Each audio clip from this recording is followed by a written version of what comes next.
The man suddenly opened his eyes, only to find that his soul had transmigrated into the body of an ancient prince.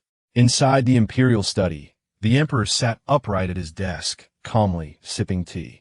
The imperial guard commander slammed a suit of armor to the ground.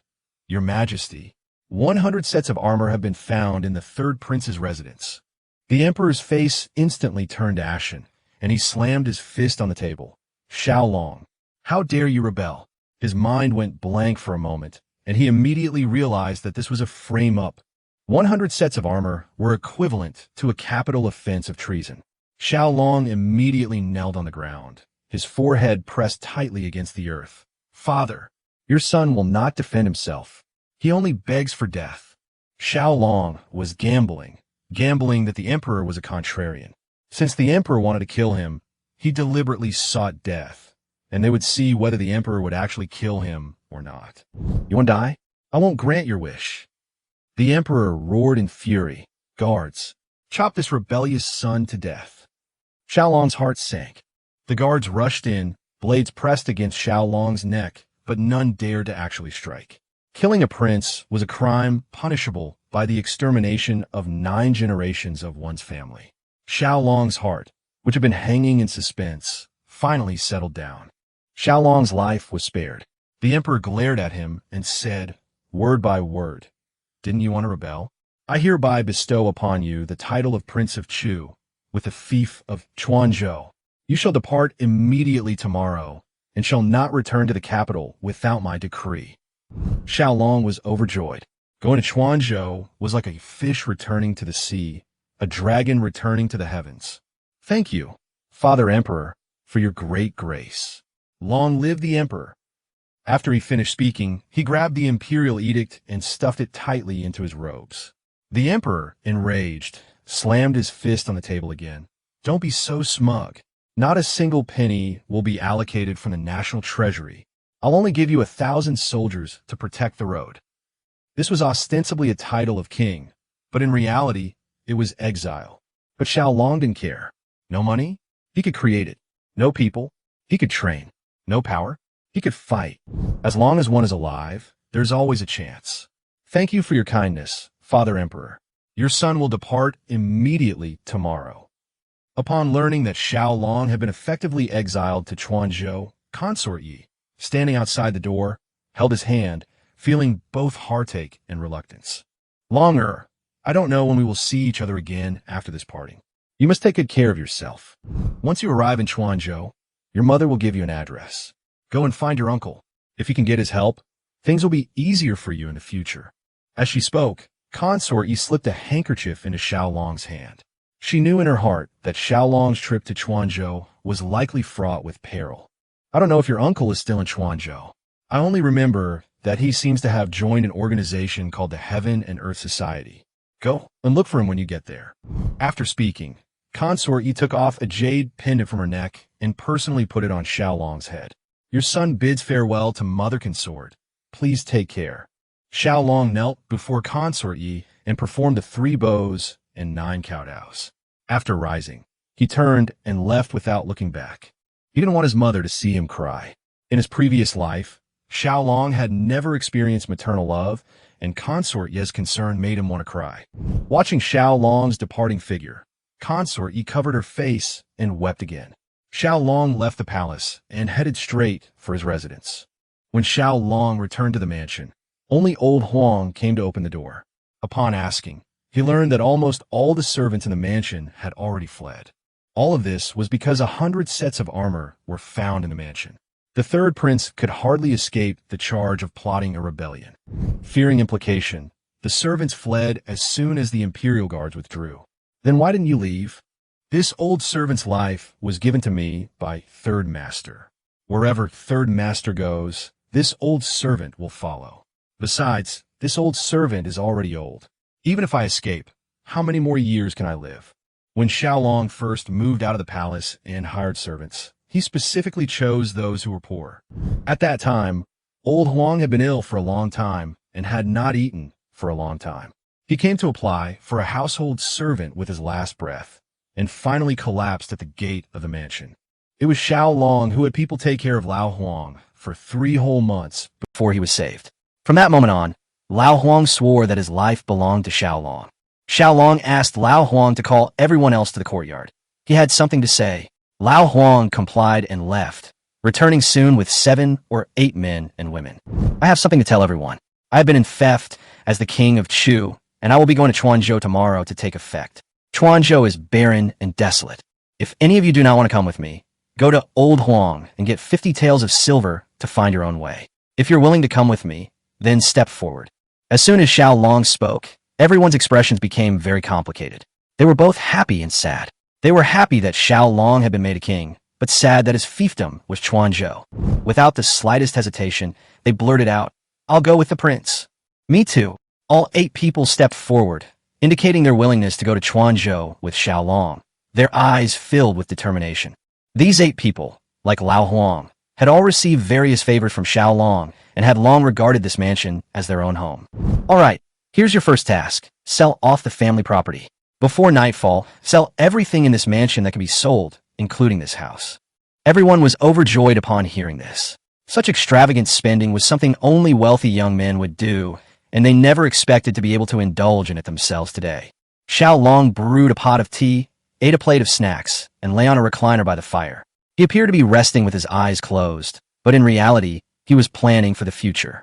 Originally a military technology worker, he now wants to use the modern knowledge in his mind to create a world that truly belongs to him. As he was thinking, Xiao Long suddenly felt a chill. He opened his eyes and saw that, to his horror, the stove he had been using to warm himself had been taken away and sold. Xiao Long was speechless for a moment, then shook his head, pulled his clothes tighter, and continued lying down. He was afraid that if he went to chase after the stove, the recliner would be gone when he returned. "Your Highness, as you instructed, everything in the house and mansion has been sold. Now, only this recliner under your buttocks is left. It's sold for a total of 366,000 taels."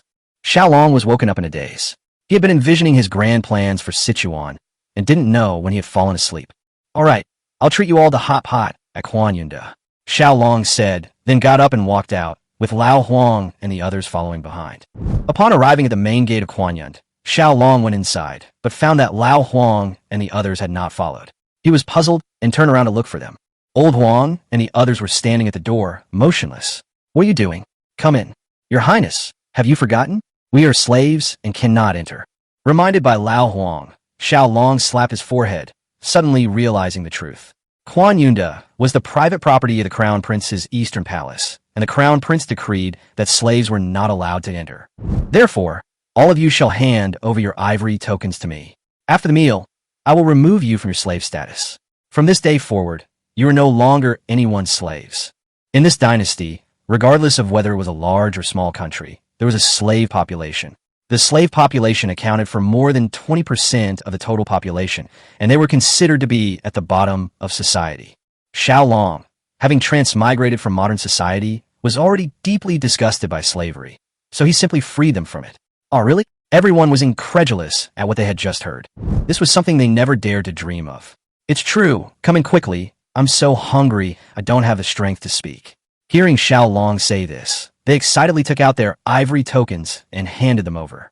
"Your Highness, although you have freed us from our slave status, we will not go anywhere else in this life. We will serve you for the rest of our lives. If we break our promise, may we be struck by lightning." "Yes, yes, me too." They truly didn't know how to thank Xiao Long at that moment, and their words came from the bottom of their hearts. They were also secretly relieved that they hadn't fled the palace like the others. The group ate over a dozen large plates, with Xiao Long alone devouring 3, leaving some of the other diners stunned. Many people recognized Xiao Long, but this was the first time they had ever seen him eat like this. It's estimated that in a few days, the story of the third prince eating 3 plates of hot pot mutton at Quanyunda will spread throughout the capital. While eating, Wan Yang suddenly started crying, leaving Xiao Long completely bewildered. "Wan Yang, why are you crying?" "Replying to your Highness, not only did your Highness free us from our slave status, but you also treated us to a meal at Quanyunda, a place that ordinary people could never afford in their entire lives. Now I feel that even dying would be worthwhile." Wan Yang's words echoed the sentiments of the others. "I thought it was something serious.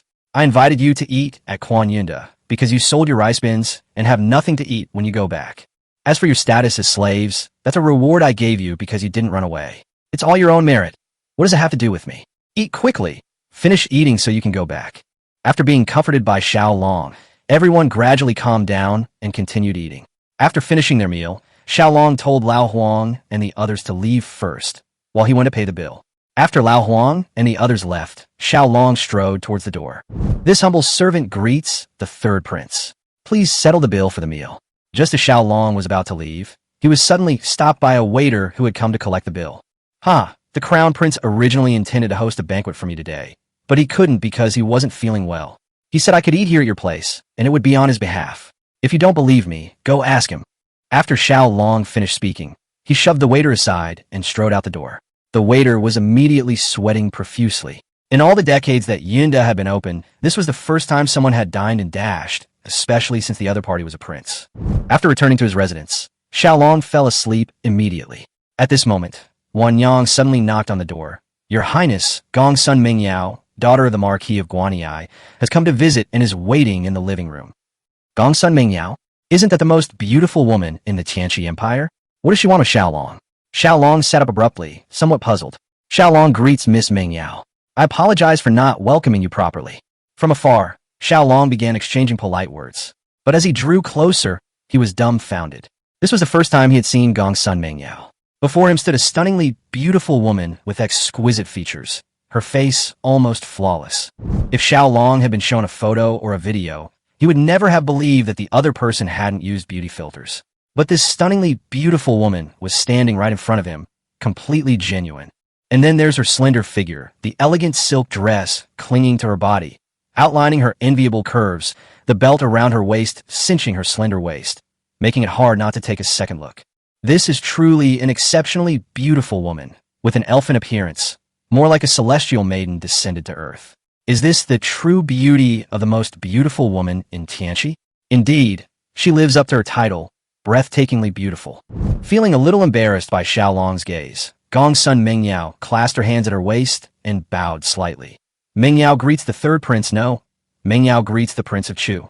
Seeing is believing. Miss Mingyao's beauty is truly rare. Your Majesty flatters me.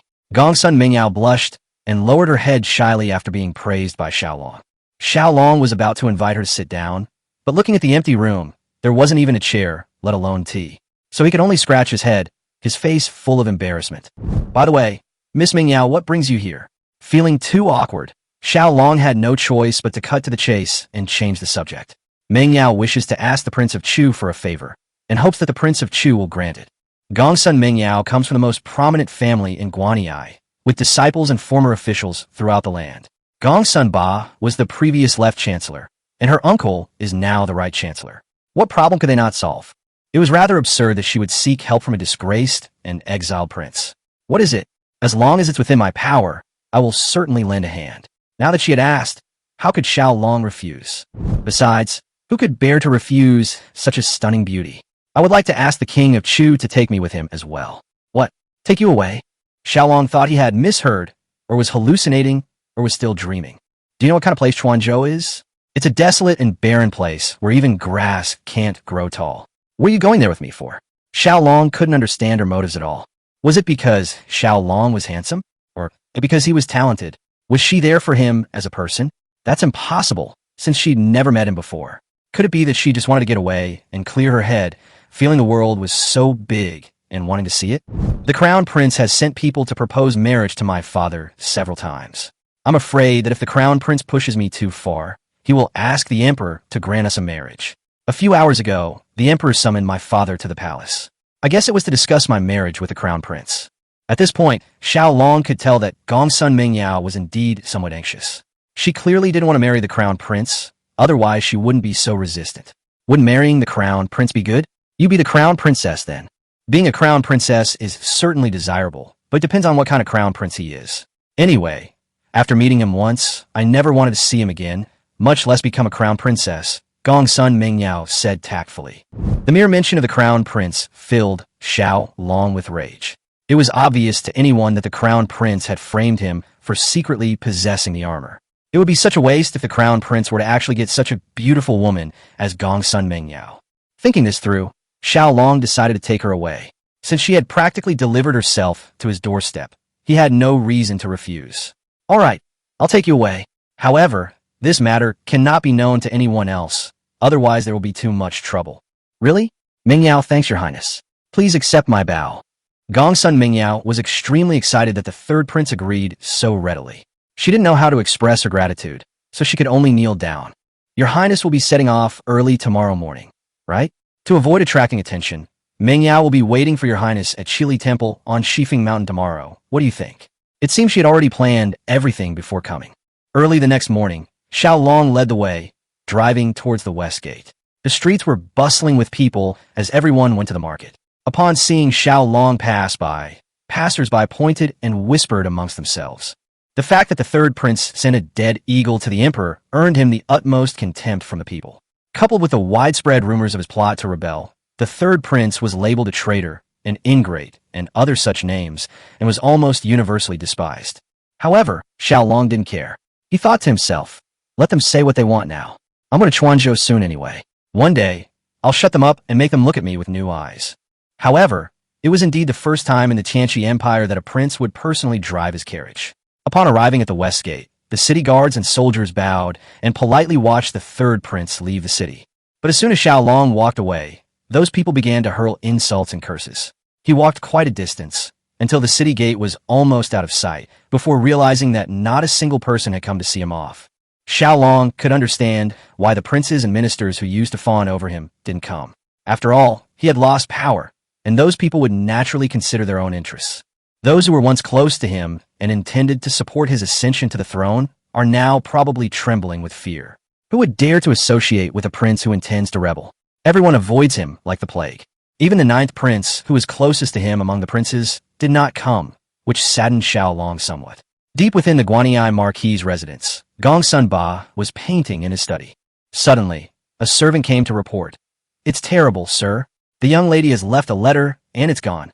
A woman dressed as a maid ran into the study with a letter in her hand and shouted. Gongsun Ba was startled upon hearing this, but quickly regained his composure. I understand.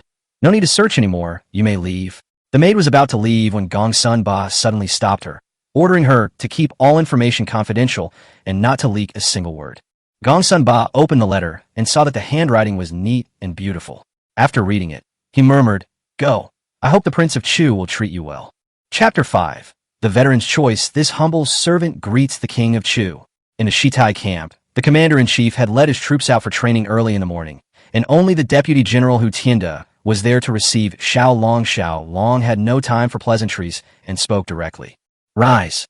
General Hu, please allocate 1,000 elite soldiers to me. Hurry, I'm in a hurry. He only wanted to get on the road as quickly as possible. Chuanzhou was already far away, and if they encountered another heavy snowfall on the way, it was hard to say whether they could arrive before the new year. Hu Tianda smiled broadly. Your Majesty, rest assured, I received the official document yesterday, and the men are already prepared. Please follow me. With that, he led Xiao Long to the rear camp.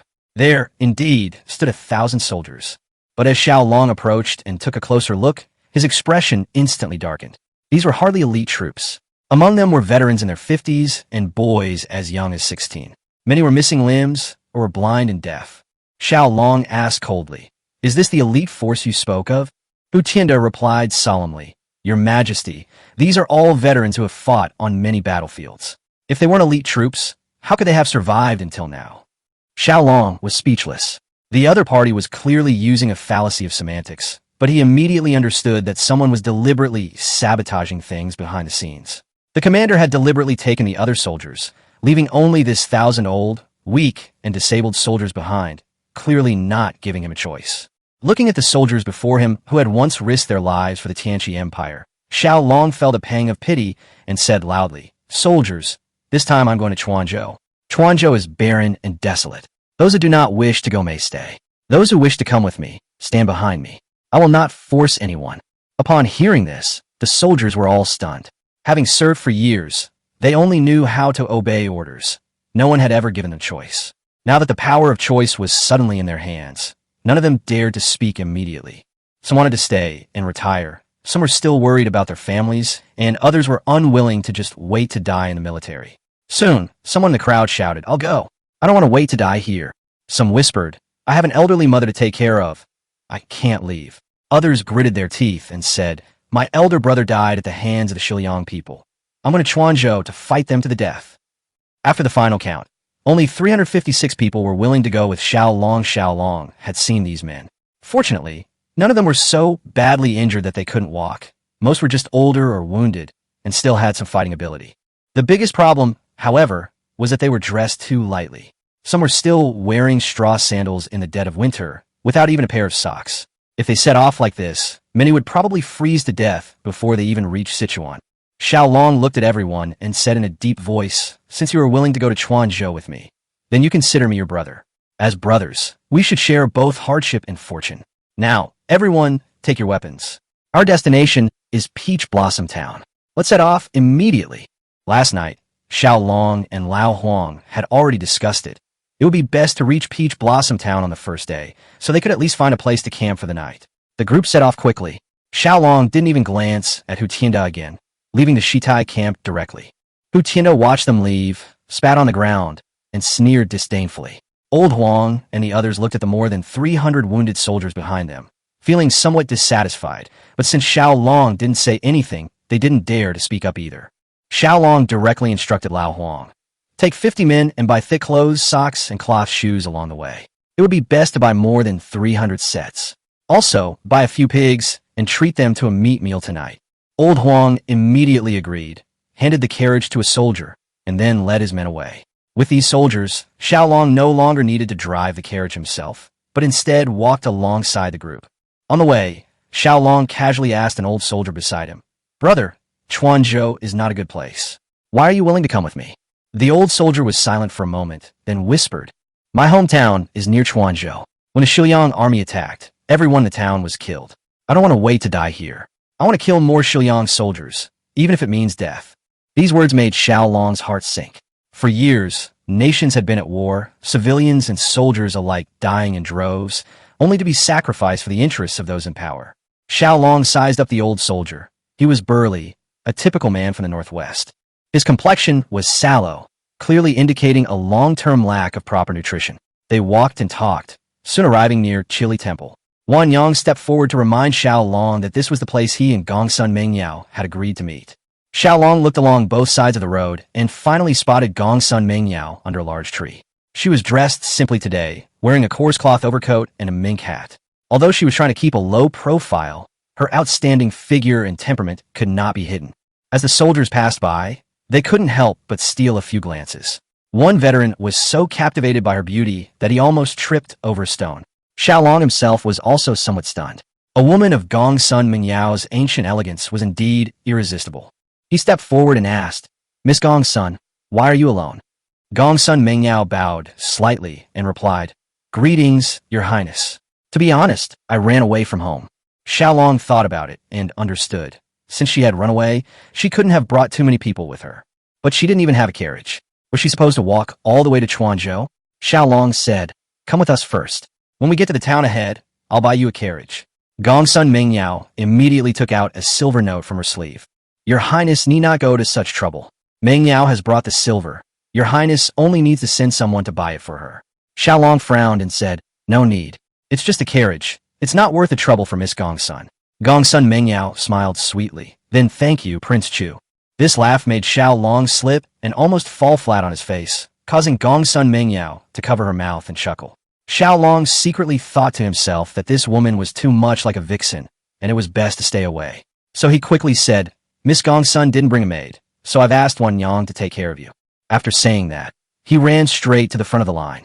Before long, the veteran started to jeer. "Your Highness, who is that girl? She's so beautiful. I think she must be our princess consort of Chu." After spending half a day together, these veterans were no longer so reserved and even dared to joke with Xiao Long. Xiao Long glared at them. "Stop talking nonsense. I'm reminding you, you can mess with anyone, but never mess with a woman, especially a beautiful one." This sounded quite novel to the veterans. One of them laughed. "Your Highness, are you talking about yourself? If a woman is disobedient, a slap across the face will make her behave, won't it?" Xiao Long then realized that women had extremely low status in this era. He grinned wickedly and said, "When things get better in the future, I'll find each of you a wife, and they'll keep an eye on you every day. Anyone who dares to hit someone will get a slap and a finger chopped off. Let's see if you still dare to be so arrogant then." The veterans burst into laughter. shouting that they were all old and would be willing to be taken care of if they could still find a wife. Xiao Long, however, knew very well that for these men, a wife and children, a warm bed, food in the pot, and leftovers in the jar were already the greatest happiness. He had already planned that once he arrived in Quanzhou, he would spend 3 years completely transforming the place. Only when the people were prosperous could he have a true foundation. Most of these words were overheard by Gongsun Mingyao, who was behind him. She didn't mind being teased, but when she heard the words princess consort of Chu, her face still couldn't help but flush. Wan Yang stayed by her side, and Gongsun Mingyao asked softly, Wan Yang, has the Prince of Chu always been this easygoing? Wan Yang shook her head, no. The prince used to be very serious. He only became like this after returning from the palace. Sometimes I feel like the prince is a completely different person. Gongsun Mingyao asked again, then do you prefer the original third prince or the current Prince of Chu? Wan Yang replied, almost without thinking, of course, the current Prince of Chu. Gongsun Mingyao looked at Xiao Long chatting and laughing with the veterans ahead and felt a little more excited about this trip to Sichuan. After a day's journey, the group finally arrived at Peach Blossom Town at dusk. Xiao Long found a threshing ground in the town with a warehouse next to it and requisitioned it for the night as the king of Chu, providing shelter for everyone. Old Huang led his men to the town ahead of time to make purchases, filling several horse-drawn carts. Seeing Gongsun Mingyao sitting to the side rubbing her legs, Xiao Long handed the token to Lao Wang. Go find the village head and ask him to help buy a good carriage and also prepare a few more cushions. Afterwards, Xiao Long divided the veterans into several teams. Those who could cook cooked, and those who couldn't boil water set up tents and fed the horses. When the veterans saw the pork they had bought, they cheered excitedly, their enthusiasm growing even stronger. Soon, the aroma of meat filled the air, and Xiao Long's stomach rumbled with hunger. But when he went over to check, he found that the veterans had simply stewed the pork together in one pot. Lacking seasoning, it didn't look very appetizing. Xiao Long himself didn't care, but Gongsun Mingyao was, after all, a wealthy young lady, so he still had to take care of her. Therefore, he secretly made a plate of wild vegetable and shredded pork over rice and brought it to Gongsun Mingyao. Gongsun Mingyao was taken aback. Your Highness, what is this? Xiao Long looked around and lowered his voice. Eat quickly, don't let them see. Gongsun Mingyao understood what he meant and immediately brought the food into the house. At first, she thought the dishes were ordinary, but after taking a bite, her eyes lit up instantly. The taste was something she had never experienced before. In no time, she had devoured the entire plate of rice, leaving not a single grain. When she came out again, Xiao Long was already sitting with the veterans, eating the same communal meal. The soldiers ate with great gusto. It smells so good, it tastes so good. We drink porridge every day, our mouths are so bland. If only we could eat meat every day. Some of them were so excited that their eyes reddened. They hadn't seen any meat for months. Normally, the porridge they drink is just soupy and watery. Today, however, they have meat and rice, even better than what ordinary people eat during the New Year. Suddenly, someone noticed Xiao Long eating in the crowd and exclaimed in surprise, Look, the king of Chu is eating the same thing as us. In their minds, no matter how approachable a noble prince was, it was impossible for him to actually eat and live with ordinary soldiers. But some older veterans whispered a reminder. The food is so good today, it's not surprising that we're having a meal. But if we're drinking porridge, that's a different story. Xiao Long heard this but didn't explain. He simply continued eating. After finishing his meal, the hot water boiled. Xiao Long gathered the soldiers together. Because the bathing area in the warehouse was small, only 30 or 40 people could go at a time, so they had to bathe in batches. After the first group of soldiers went in, they quickly stripped off their clothes and began to bathe. Sometime later, Xiao Long also entered. Being men, no one initially paid much attention, assuming the prince was also there to bathe. But gradually, they realized something was amiss, and it immediately gave them goosebumps. Chapter 6. Don't Pick Soap Pots. They discovered that after Xiao Long came in, he neither took off his clothes nor went into the water to bathe. He simply walked around the group with his hand behind his back. As he walked, he stared at the veterans, looking them up and down. He would linger on their scars, especially when he saw them. But to the veterans, that gaze was strange. It made their scalps tingle. But because he was a prince, they could only grit their teeth and continue washing. Once Xiao Long had walked a little further away, an old soldier in the corner muttered softly, Hey, the prince wouldn't. The person next to him immediately understood and lowered his voice to reply. Homosexuality? Oh no, so the prince is this kind of person.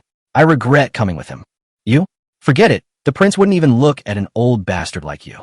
The group chattered amongst themselves, while the veteran soldiers around them exchanged glances, growing increasingly alarmed by the danger.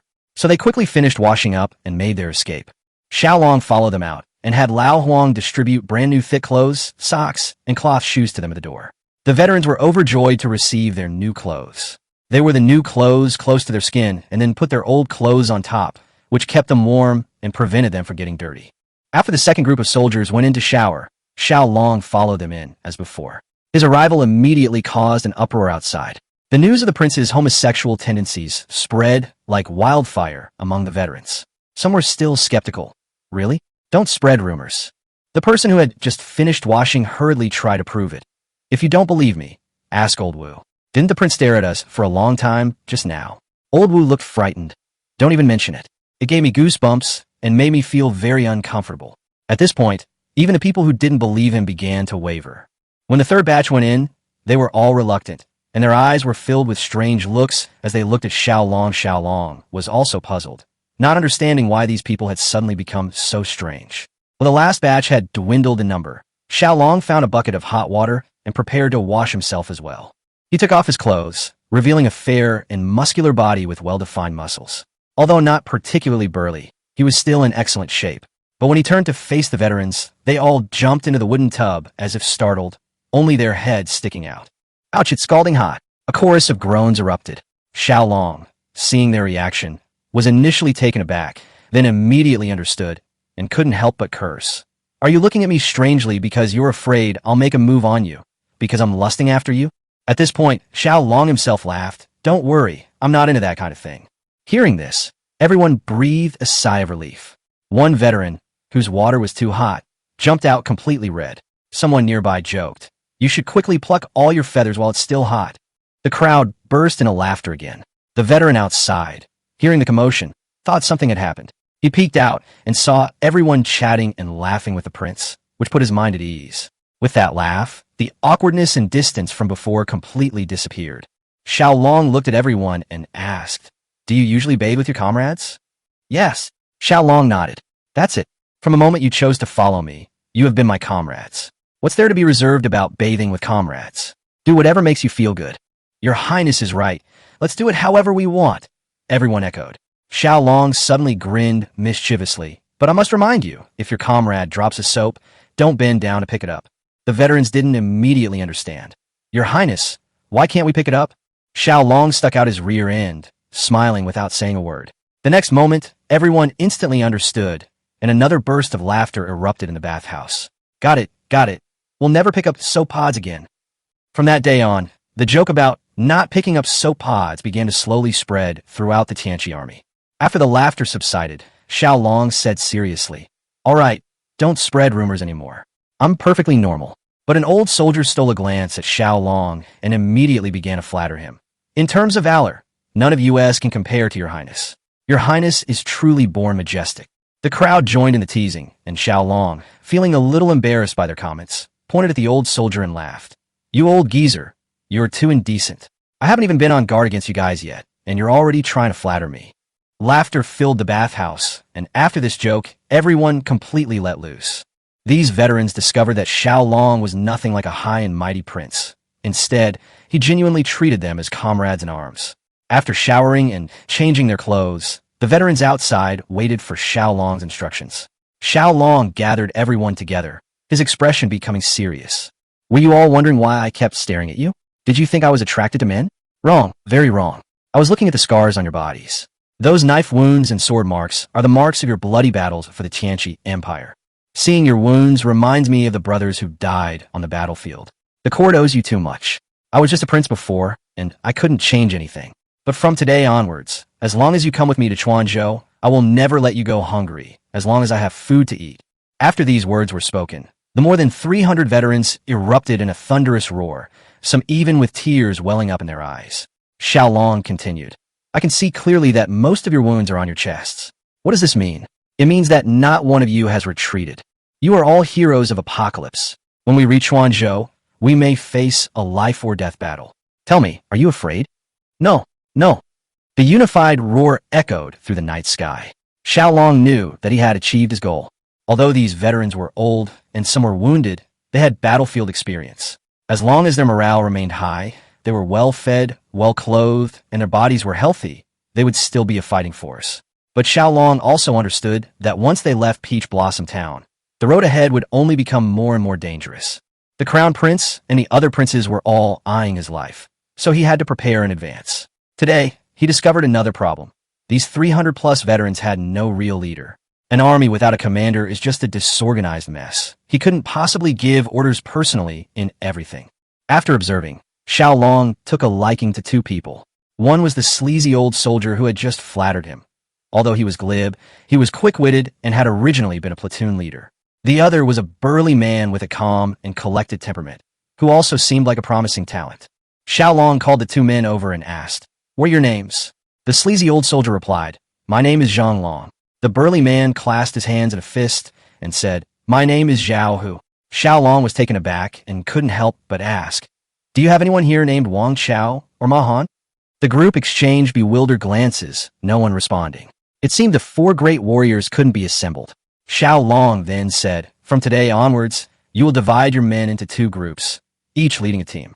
Zhang Long will be the 1st battalion commander, and Zhao Hu will be the 2nd battalion commander." The crowd understood the general meaning, but they didn't understand what battalion commander meant. Zhang Long scratched his head and asked, "Your Highness, what is a battalion commander?"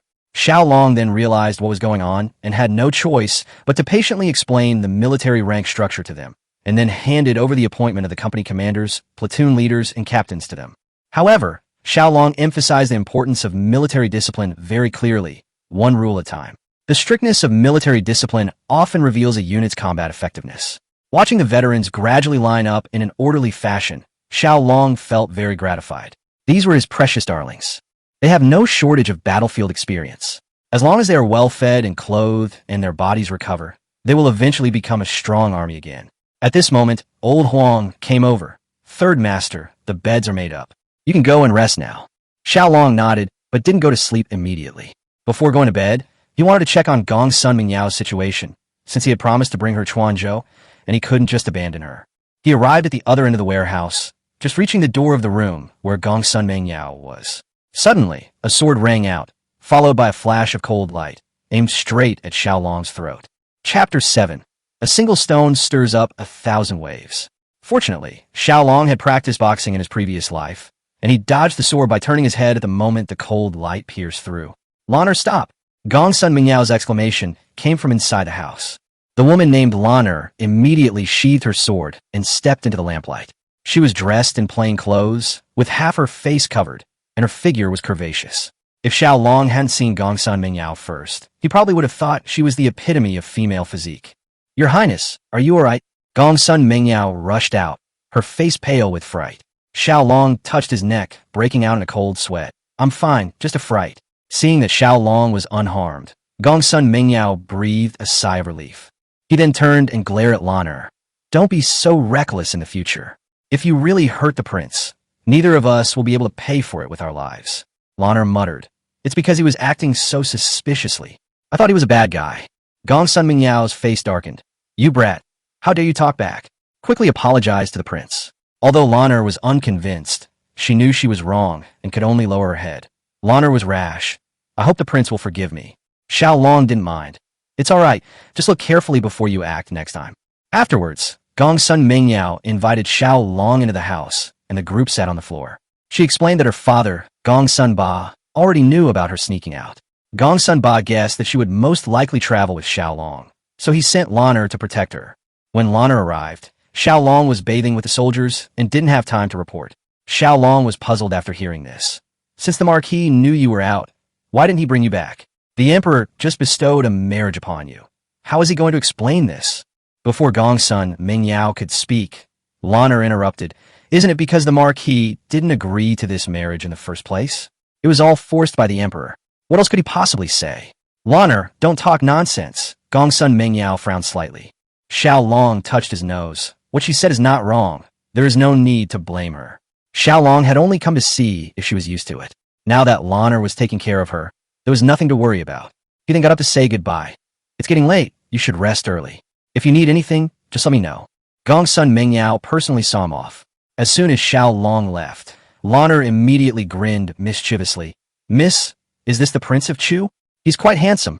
No wonder you wanted to go with him. Gongsun Mingyao blushed. You brat, what nonsense are you talking about? Lana laughed even more mischievously, prompting Gongsun Mingyao to reach out and pinch her. The two stunningly beautiful women began to frolic in the room, but unfortunately, Xiao Long could no longer see them. That night, the veterans wore new, thick clothes, and the cold wind wasn't so unbearable. Everyone else slept soundly, but Xiao Long barely slept a wink all night. The more than 300 grown men huddled together, their snoring, teeth grinding, farting, and sleep-talking creating a cacophony that sounded like 300 frogs having a meeting by a pond on a summer night. For the next few days, Xiao Long traveled with dark circles under his eyes. Fortunately, Lana brought a luxurious carriage from the Marquis's residence, and the empty one became his temporary palace for catching up on sleep during the day. The journey was relatively smooth these days. After all, the central plains were flat as far as the eye could see.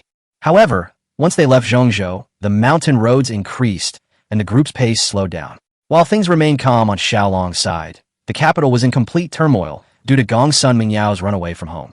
The news of the disappearance of Tianqi's most beautiful woman and the eldest daughter of the Marquis of Guanyi caused a stir throughout the aristocratic circles. The rumors grew increasingly outrageous. The most extreme were the noble young men, who drove their carriages out of the city, hoping that if they could find Gongsun Mingyao, they might rise to the top overnight. The most vehement reaction, naturally, came from the Crown Prince. Inside the Eastern Palace, the Crown Prince roared and smashed a teacup. You third brother, how dare you pull this trick on me? I'm going to kill you, and I'm going to kill you right now. After the news of Meng Yao running away from home came, he immediately sent people to investigate. When the investigation led back to Xiao Long, his anger was completely uncontrollable. If someone else had taken Gongsun Mingyao away, he might not have hated them so much. But this person was Xiao Long, whom he couldn't help but rage at the mere thought of. The Crown Prince gritted his teeth and cursed Gongsun Ba, convinced that he must have been the one to secretly condone this. The eunuchs and maids nearby trembled with fear, terrified of getting into trouble. Someone, quickly go and fetch the holy envoy Honglian. At the same time, the imperial study in the Hall of Supreme Harmony was unusually quiet. The emperor was playing chess with a beautiful woman when eunuch Gaozhan entered and reported, Your Majesty, the Marquis of Guanyi is requesting an audience outside the hall. The emperor picked up a white chess piece and glanced indifferently at the door. Let him wait. 3 hours passed. When the emperor finally remembered the Marquis of Guanyi and summoned him, Gaozhan replied, Your Majesty, the Marquis of Guanyi returned to his residence an hour ago. The emperor abruptly looked up, his face ashen, and then swiftly overturned the chessboard. Black and white pieces scattered all over the floor, and the beautiful woman opposite him lowered her head in fear, silent. Just as the emperor was about to unleash a furious tirade, everything went black, and he fainted on the spot. Your Majesty, quickly, summon the imperial physician. The emperor was so enraged by the Marquis of Guanyi that he fainted, while the Crown Prince's situation was completely out of control due to Gongsun Mingyao's departure. After discussing with the holy envoy Honglian how to deal with Xiao Long, he vented his anger in the Eastern Palace. The young eunuch in charge of his daily life was extremely worried and dragged Chief Eunuch Jia to persuade him. They said that if things continued like this, the Crown Prince's health might not be able to take it, and they couldn't bear the responsibility if anything happened to him. Steward Jia had no choice but to send someone to invite the holy envoy Honglian back, since she was probably the only one who could persuade the Crown Prince now. Meanwhile, Xiao Long and his group had entered the rolling mountains, their pace noticeably slower. Fortunately, the weather was nice, with a long-awaited sunshine accompanying them along the way. Xiao Long, half asleep in the carriage, was suddenly woken up by Zhang Long. Your Highness, Black Bear Ridge is just 60 li ahead. Shouldn't we be careful? These words reminded Xiao Long. Before going to Chuanzhou, he had done his research and knew that there were many bandits in Black Bear Ridge. In recent years, the border had been unstable, natural disasters have been frequent, and the people were living in hardship. Once food runs out, many people have no choice but to take risks. Nowadays, most bandits have blood on their hands. Xiao Long stretched, and his expression became serious. Better safe than sorry. You must make the arrangements as I have instructed. Ever since narrowly escaping death from the emperor, Xiao Long had become extremely protective of his life. He knew little about the common people, so he made exceptionally detailed arrangements for Zhang Long. After Zhang Long received his orders and left, Xiao Long lifted the carriage curtain and looked at the soldiers' weapons. Upon seeing them, he couldn't help but shake his head. The veterans mostly carried broken, rusty machetes, and their only ranged weapons were a few old, cracked bows. Looking at this meager equipment, Xiao Long realized even more clearly that he had to forge new weapons as soon as possible. In this era of cold weapons, being one step ahead in equipment could significantly boost combat effectiveness. Just as he was pondering, 3 fast horses suddenly galloped past the group. The 3 riders glanced at him several times, and one of them even turned back to look at him a few more times. Xiao Long made brief eye contact with them, and a sense of foreboding immediately rose in his heart. After the 3 men had run a distance, their speed slowed down on the mountain road. The leader, with a long beard, looked like an old goat. He turned around and shouted, "Did you see that carriage behind the king of Chu? It's most likely Miss Gong's son inside." The bearded man behind caught up and said, "I saw it. I recognize the pattern on that carriage. There's no mistake." The old goat chuckled sinisterly. "If we really succeed, I'll see just how beautiful this number 1 beauty of Tianqi really is." The bearded man warned, "Old Feng, behave yourself. That's the woman the crown prince has taken a fancy to. If you dare to mess around, don't blame me for not warning you." Old Feng grinned and laughed. "If I could really meet the most beautiful woman in the empire, I'd die happy." The 2 men became increasingly lewd, their faces full of obscenity. At this moment, the pale-faced scholar, who had been silent all along, spoke coldly. "Stop talking nonsense. Are you getting down to business or not? If you mess things up, be careful the Red Lotus envoy will treat you to some snacks." The 2 men, who had just been grinning lewdly, instantly shivered, their faces turning terrified. The chill seemed to rise from their feet to the top of their heads, instantly suppressing all their chaotic thoughts. Without another word, the 3 spurred their horses and headed straight for Iron Pot Mountain, halfway up the mountain. Chapter 8. Both Spear and Shield. Ironcan Mountain, so named because its shape resembles an overturned iron can. The mountain is surrounded by sheer cliffs on 3 sides, with only a narrow path, about 10 feet wide, leading up the mountain. A small group of bandits somehow appeared here. Because the official road runs right down the mountain, there are many merchants and travelers coming and going, and the bandits have grown rapidly. Now, they number over 1,000, making them the largest bandit group in the Black Bear Ridge area. They have caused great harm to this area, and now most merchants choose to take a detour of 400 or 500 miles rather than pass through here. The government had launched several campaigns to suppress them, but all of them ended in failure. It wasn't that the government was ineffective, but rather that Iron Pot Mountain was easy to defend and difficult to attack. The road, which was only a little over 10 feet wide, was fortified with 3 or 4 stone checkpoints, making it impossible for anyone to break through. This place used to be called Waguanshan, Earthenware Pot Mountain, but after being attacked by the government several times, it became known as Taiguanshan, Iron Pot Mountain. At that moment, 3 fast horses galloped towards the pass at the foot of the mountain. "Halt! Anyone who trespasses on this mountain stronghold will be executed." 10 bandits on the stone gate raised their bows and arrows, knocked them, and aimed at the 3 men, ready to shoot at any moment. "Are you blind? Open your eyes and see what this is." Old Goat and Old Feng took out a red token from their pockets, raised it high, and shouted towards the stone gate. Upon seeing the red token, the bandits on the stone gate immediately changed their expressions, quickly put down their longbows, and opened the gate. Old Feng and his 2 companions rode in single file into the mountain stronghold. Inside the stone house in the mountain village, a fleshy horse was tied to a swing made of 2 thick ropes. He was being ravaged by a bald, burly man. This man was none other than Hu Kuei, the leader of Ironcan Mountain. By the way, what is a meat horse? Meat horses refers to respectable women who are abducted by bandits when they come down from the mountains.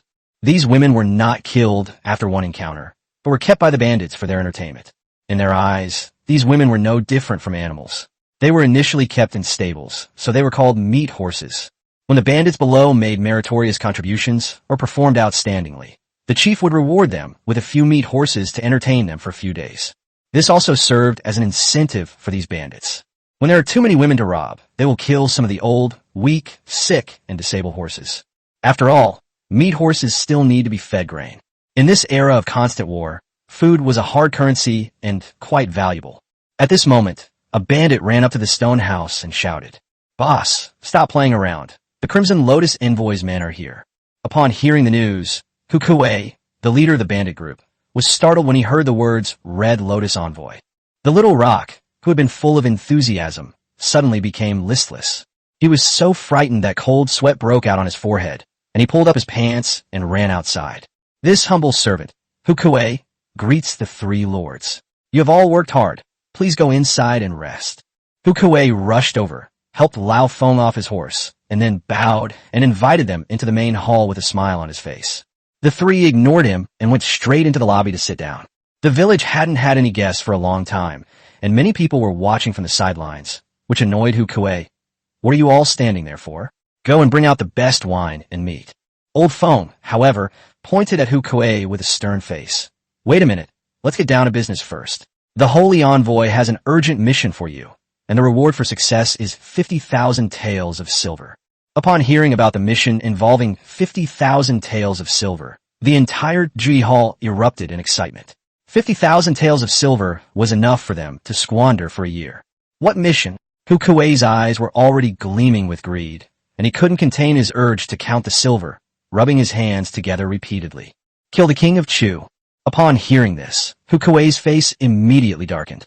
Everyone else also felt a chill run down their spines, and the hall became so quiet you could hear a pin drop, a stark contrast to the previous liveliness. A prince would have at least 1,000 elite soldiers protecting him, along with many servants, and certainly some martial arts masters. Getting close is difficult enough, let alone killing them. The difficulty is too great for them. Even if they managed to kill the prince by chance, their side would still suffer heavy losses, and the 50,000 taels of silver would not be enough to make up for those losses. Seemingly seeing through the bandits' thoughts, old Tian sneered. Is Chifu planning to resist the Holy Envoy?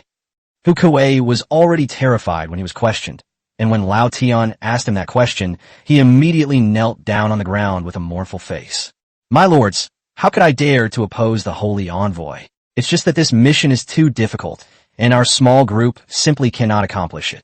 Hu Kuei almost cried as he spoke, saying that he had finally developed the business to its current scale and was living a relatively comfortable life. It's still very hard to part with all our savings suddenly. Old Tian placed one foot on Hu Kuei's shoulder and slapped Hu Kuei's face with his toe. If I told you that the king of Chu only brought 300 veteran soldiers, would you still be afraid? Hu Kuei was taken aback. More than 300 veterans? Yes, just over 300 veterans. Are you hard of hearing? Old Tian looked disdainful, pulled his foot back, and patted the dust off his toes with his hand. Upon hearing the definite answer, Hu Kuei immediately felt relieved, grinned widely, and stood up, saying, Why didn't you say so earlier, sir? You scare me to death. However, when he saw Lao Tian's face darken, he immediately knelt down again. Sir, I'm sorry, I'm not blaming you. It's my own fault for being useless. He slapped himself several times as he spoke, only stopping when he saw Lao Tian's gloomy face lighten. Let me tell you, the king of Chu is less than 50 li away from here. It's up to you now. Without wasting words, Hu Kuei stood up and shouted loudly outside. Men, quickly go and call back the second and third leaders. There's a big deal coming up. Several henchmen immediately ran away in response. The second and third leaders were lying in ambush on several paths at the foot of the mountain, watching to see what kind of easy targets might pass by. As their fame grew, fewer and fewer caravans came and went, and they didn't make any gains for a long time. Therefore, they had no choice but to split into two groups and guard the area every day. Soon the second and third leaders returned with their men. At this moment, Lao Feng and the other two were eating and drinking in a hall, while Hu Kuei was leading his men to count the weapons and arrows. Seeing the two return, he quickly stepped forward and said, Second brother, third brother, let's discuss how to make a move. This time, they were only dealing with more than 300 veterans. But this was an unprecedented battle for them. To deal with ordinary caravans and bowed escort teams, all it takes is for a group of people to surround them, and the other party will be so frightened that they will run away in a panic. The government troops' encirclement and suppression was a much easier defensive battle. Dozens of men guarded the gate, firing a volley of arrows. If necessary, they would use rolling logs and stones. This time, there are over 300 real veterans, all of whom have crawled out of piles of corpses on the battlefield. They might not be afraid of them. Furthermore, we must take the initiative, which necessitates studying tactical arrangements. The second brother, a one-eyed man with a receding forehead, said, It's just a few hundred old men. I could just lead my men and charge straight in. It'll be as easy as cutting melons and vegetables. Why make things so complicated? The third brother had a scar on his face, which stretched from the center of his forehead to the corner of his eye and all the way to the left side of his nose. It was very frightening. Second brother, this time is different. Don't underestimate these big shots. They're not pushovers. We can kill them all if we push them, but we'll also lose a lot of our brothers. It's not worth it. Faced with the scarred third brother's rebuttal, the second brother scratched his head anxiously, baring his teeth. This won't work, that won't work. Eldest brother, then what do you suggest? Hukuei didn't say much, but stared at a rough map on the table.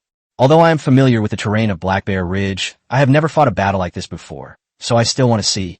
Suddenly, Hukuei pointed to a point on the map and said, "This is it, Black Wind Pass." Black Wind Pass. Boss, why did you choose such a place? One side is a cliff more than 10 meters high, and the other side is a steep forest. There are so many of us, we can't move around freely. Scarface Lao San was very puzzled by Hukuei's choice. In terms of intelligence, he was second only to Hukuei, but he still couldn't see through Hukuei's intentions. Hukuei chuckled and pointed to the map. Look, we'll lead our men to ambush them in the woods. When they come over, we'll shoot them with arrows first. Then we'll use the steep slope to rush down, and they definitely won't be able to stop us, and we'll retreat. In addition, some of them will definitely be pushed off the cliff in their panic, and the rest will be easily captured. With Hukuei's deduction, they all understood. Brilliant, boss. I think your plan is absolutely brilliant. Even 300 elite soldiers would be no match for it.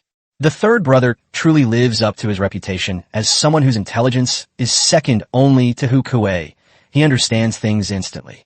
The second brother rubbed his thigh and grinned foolishly. He, the eldest brother, is still the best. Having devised their tactics, they didn't linger.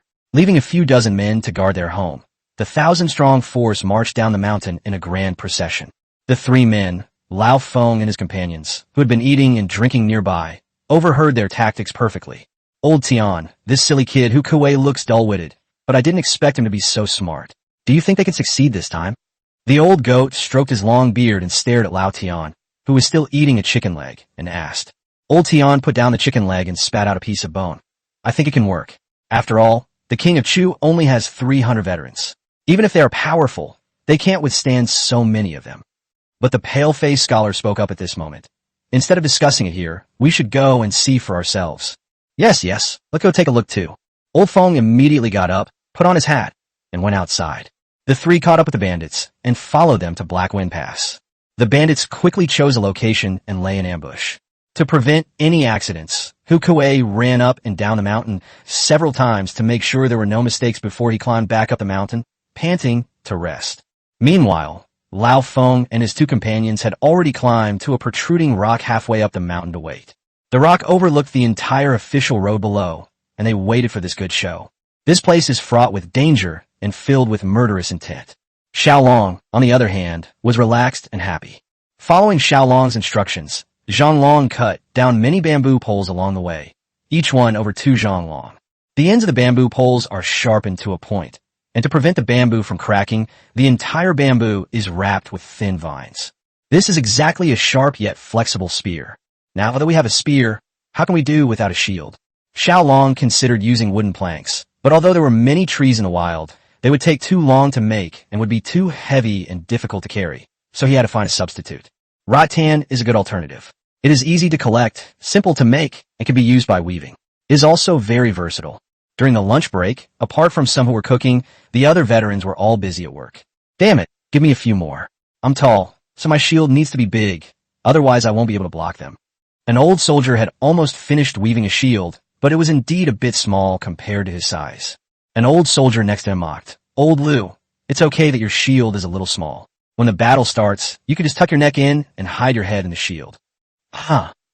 Laughter erupted immediately, and the big guy, Old Liu, laughed and cursed. You son of a bitch, you're indirectly calling me a bastard, aren't you? Looks like I'll have to be careful of you when I go to take a dump from now on. Afraid you'll lick my asshole. Huh.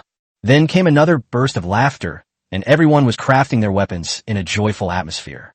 Hey, I can understand why the prince asked us to make shields, but I don't quite understand why he made such long bamboo poles.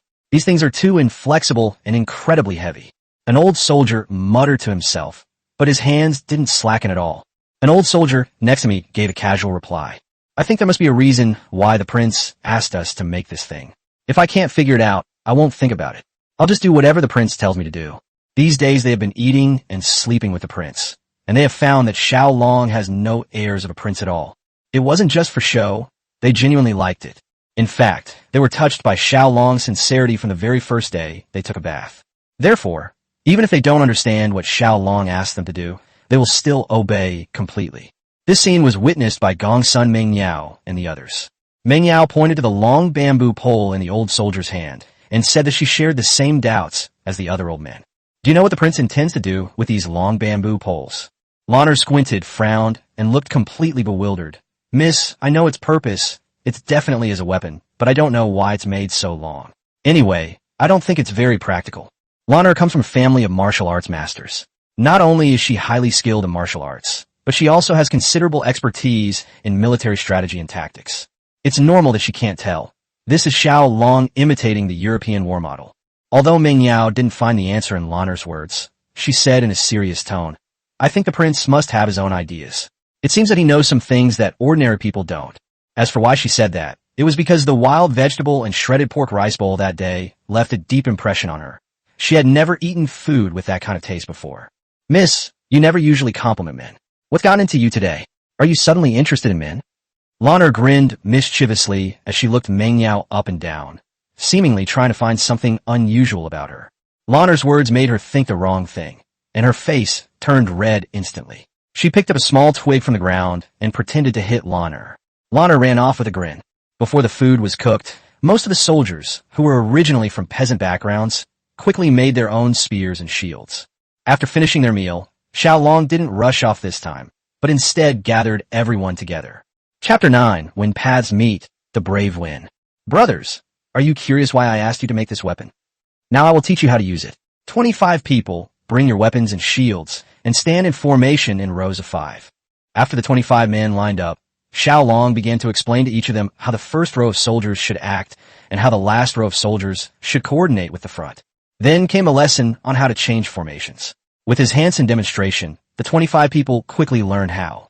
He then shared the essence of this formation with everyone, which is that all soldiers work together and cooperate with each other.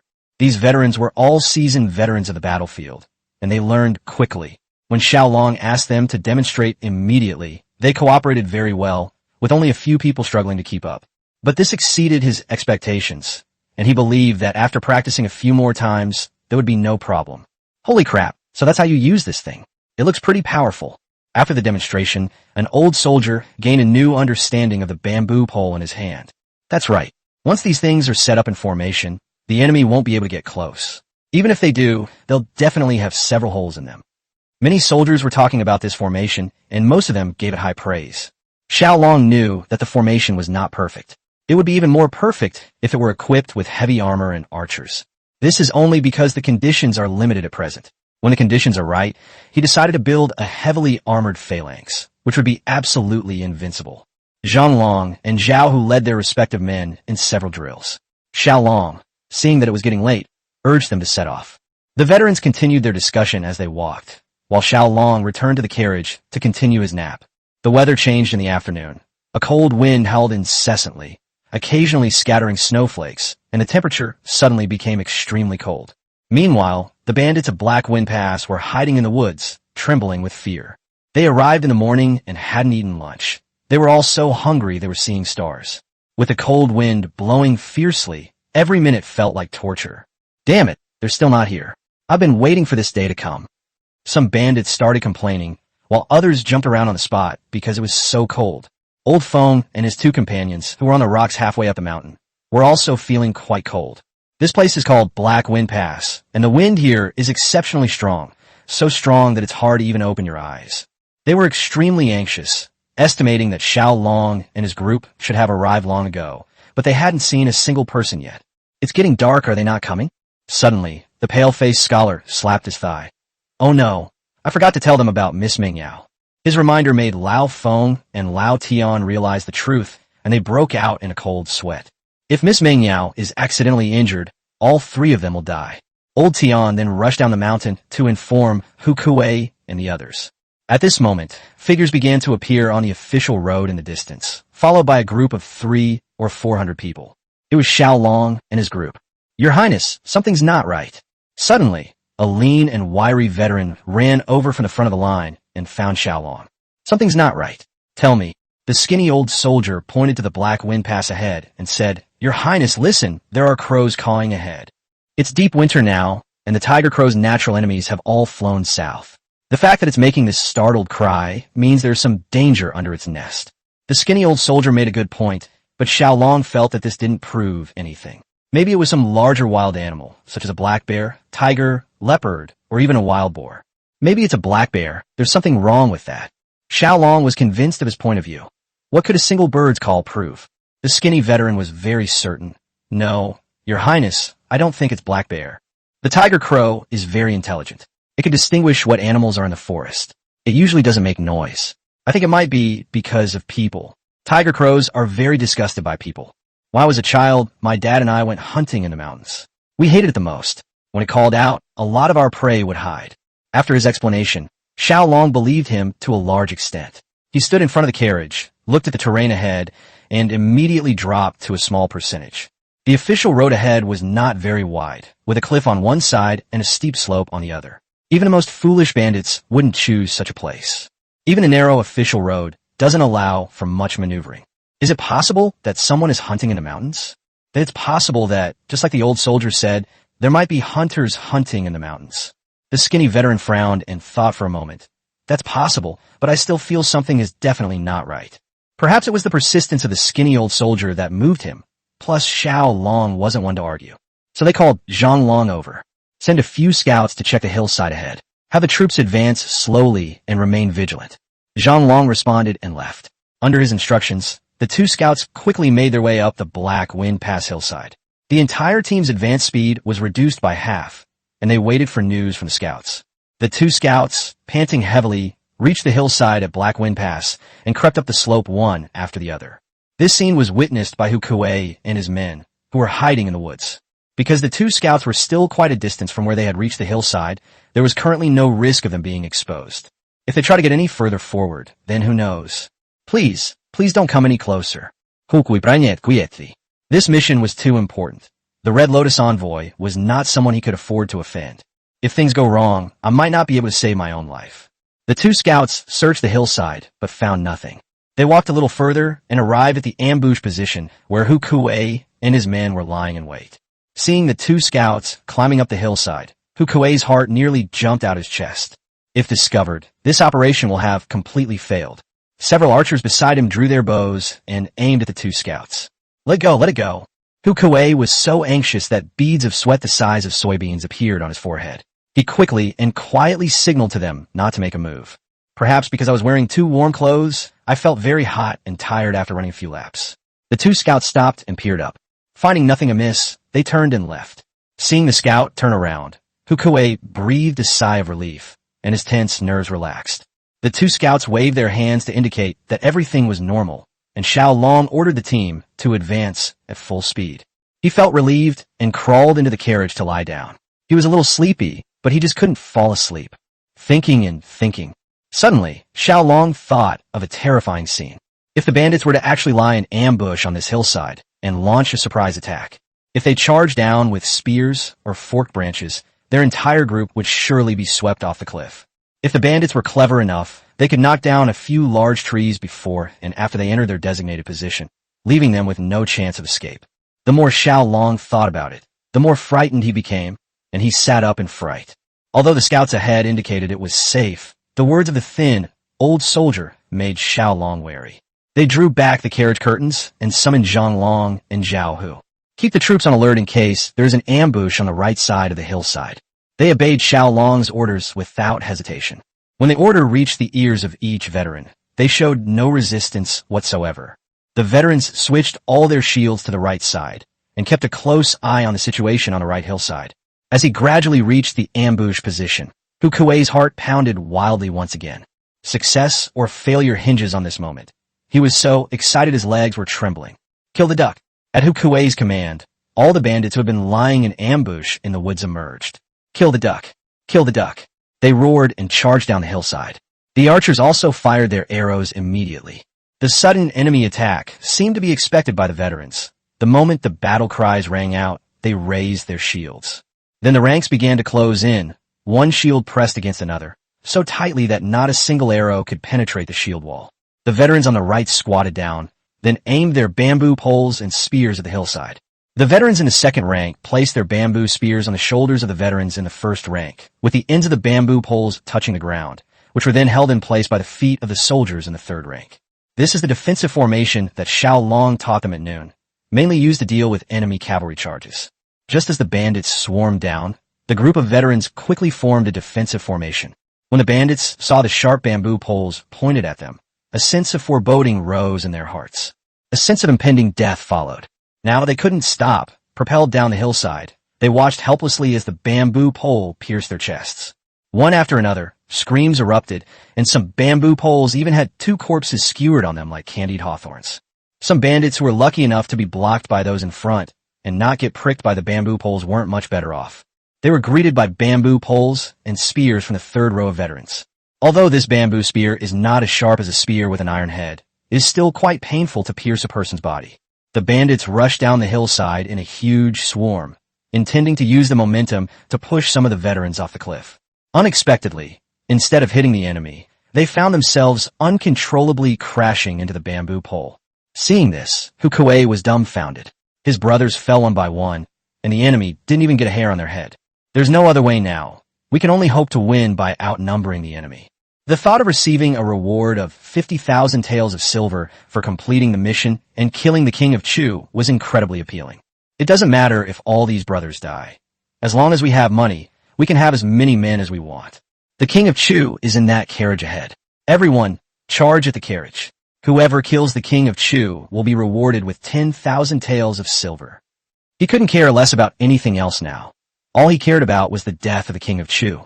To motivate the bandits, he offered a bounty of 10,000 taels of silver. Sure enough, the bandits, who were initially timid, rushed towards Xiao Long's carriage like madmen. The archers also fired all their arrows at Xiao Long's carriage. Xiao Long's carriage was now like a hedgehog, covered with countless arrows. Xiao Long jumped off the carriage the moment they launched their attack and hit on the other side of the carriage. Seeing that the bandits' target was focused on Xiao Long, the veteran soldiers immediately changed their formation and moved closer to Xiao Long's carriage, forming a semicircular defensive formation. There were too many bandits. Although they lost a small portion of their men, there were still 500 or 600 of them. Under their concentrated charge, the veterans gradually could not hold back, and some bandits even carried the corpses of dead bandits as they charged forward. At this point, the weakness of this bamboo pole and spear formation became apparent. Once the enemy used shields or corpses to entangle the frontline spears. The spear is not very flexible and loses its lethality after a period of time. This gap is a good opportunity for the enemy to attack. Seeing that some people were using corpses as shields, other bandits followed suit, and they began to make use of the corpses. Some bandits even lifted up the corpses and threw them at the veterans who were knocked off their feet. Fortunately, these veterans worked together well. When someone fell, someone else quickly took their place. When some bandits carrying corpses squeezed through the gaps between the bamboo poles, the veterans behind them attacked them relentlessly with machetes and spears. 1 or 2 were manageable, but as more and more bandits charged over the bamboo poles and spears, the veterans' defense became increasingly strained. Casualties have even started to occur. At this moment, Xiao Long's heart began to pound with anxiety. If a gap were to be breached in the defense, it would be a bloody battle. The outcome is unpredictable. Tragically, he can't think of a solution either, and the veterans are fighting to the death. The sounds of battle outside were deafening. Meng Yao was so frightened that her face turned deathly pale, and she clung tightly to Lanner's arm. Lanner, I wonder if these veterans can hold on? Through the gap in the curtains, Meng Yao watched the veterans fight the bandits in a bloody battle, with people falling one after another. Her palms were already sweating profusely. Lanner lifted the curtain and glanced inside. Miss, don't worry. I'm here to protect you. Stay in the carriage and don't come out. At this moment, Lanner was also a little worried. After all, the number of bandits was much greater than that of the veterans. Fortunately, these bandits' target was Xiao Long, so they were still safe for the time being. Lanner, they seem to be heading towards the prince. Why don't you go and protect him? I'm fine here. Although Meng Yao was terrified, having never witnessed such a scene before, she immediately discerned the bandits' intentions. Lanner glanced at Meng Yao and pouted. I'm not going. My mission is to protect Mississippi. It doesn't matter who dies. I only guarantee Mrs. Safety. Lanner was originally a bodyguard assigned to Meng Yao by the Marquis of Guanyi, and her mission was to protect Meng Yao. This mission permeated her entire life. She was destined to die for Meng Yao. Seeing that Lanner was not going, Meng Yao was a little angry, but she could not say anything, nor could she use her status to pressure her. Xiao Long trembled behind the carriage. This was the first time he had ever witnessed such a bloody and cruel scene. In my past life, I often watch war movies on my phone and TV. The scenes of rivers of blood and mountains of corpses were already quite shocking. But experiencing it firsthand was a different feeling altogether. It wasn't just the visual and auditory impact. The pungent smell of blood made him feel like vomiting. But this was not the time for him to experience war, as he was the leader of this force. He wanted to do everything possible to change the course of the war. A reward of 20,000 taels of silver will be given to whoever kills the king of Chu. Xiao Long overheard Hu Kuei raising the bounty and realized that he was the other party's only target. Now the bandits all think they're hiding inside the carriage, and they're all rushing towards it. Yes. Xiao Long stepped out from behind the carriage, climbed onto it, and shouted loudly, "Brothers, when two armies meet on a narrow path, the brave shall prevail. Even when facing a powerful enemy, we must bravely draw our swords. I will live and die with you." Chapter 10 Lanner's Flying Kick. He shouted at the top of his lungs, and not only the veterans heard it clearly, but also Old Feng and his two companions on the mountain. Upon spotting Xiao Long, the bandits became incredibly energetic and launched a frenzied attack. Because in their eyes, Xiao Long was a walking 20,000 taels of silver. However, after shouting, Xiao Long did not stay in place, but ran forward.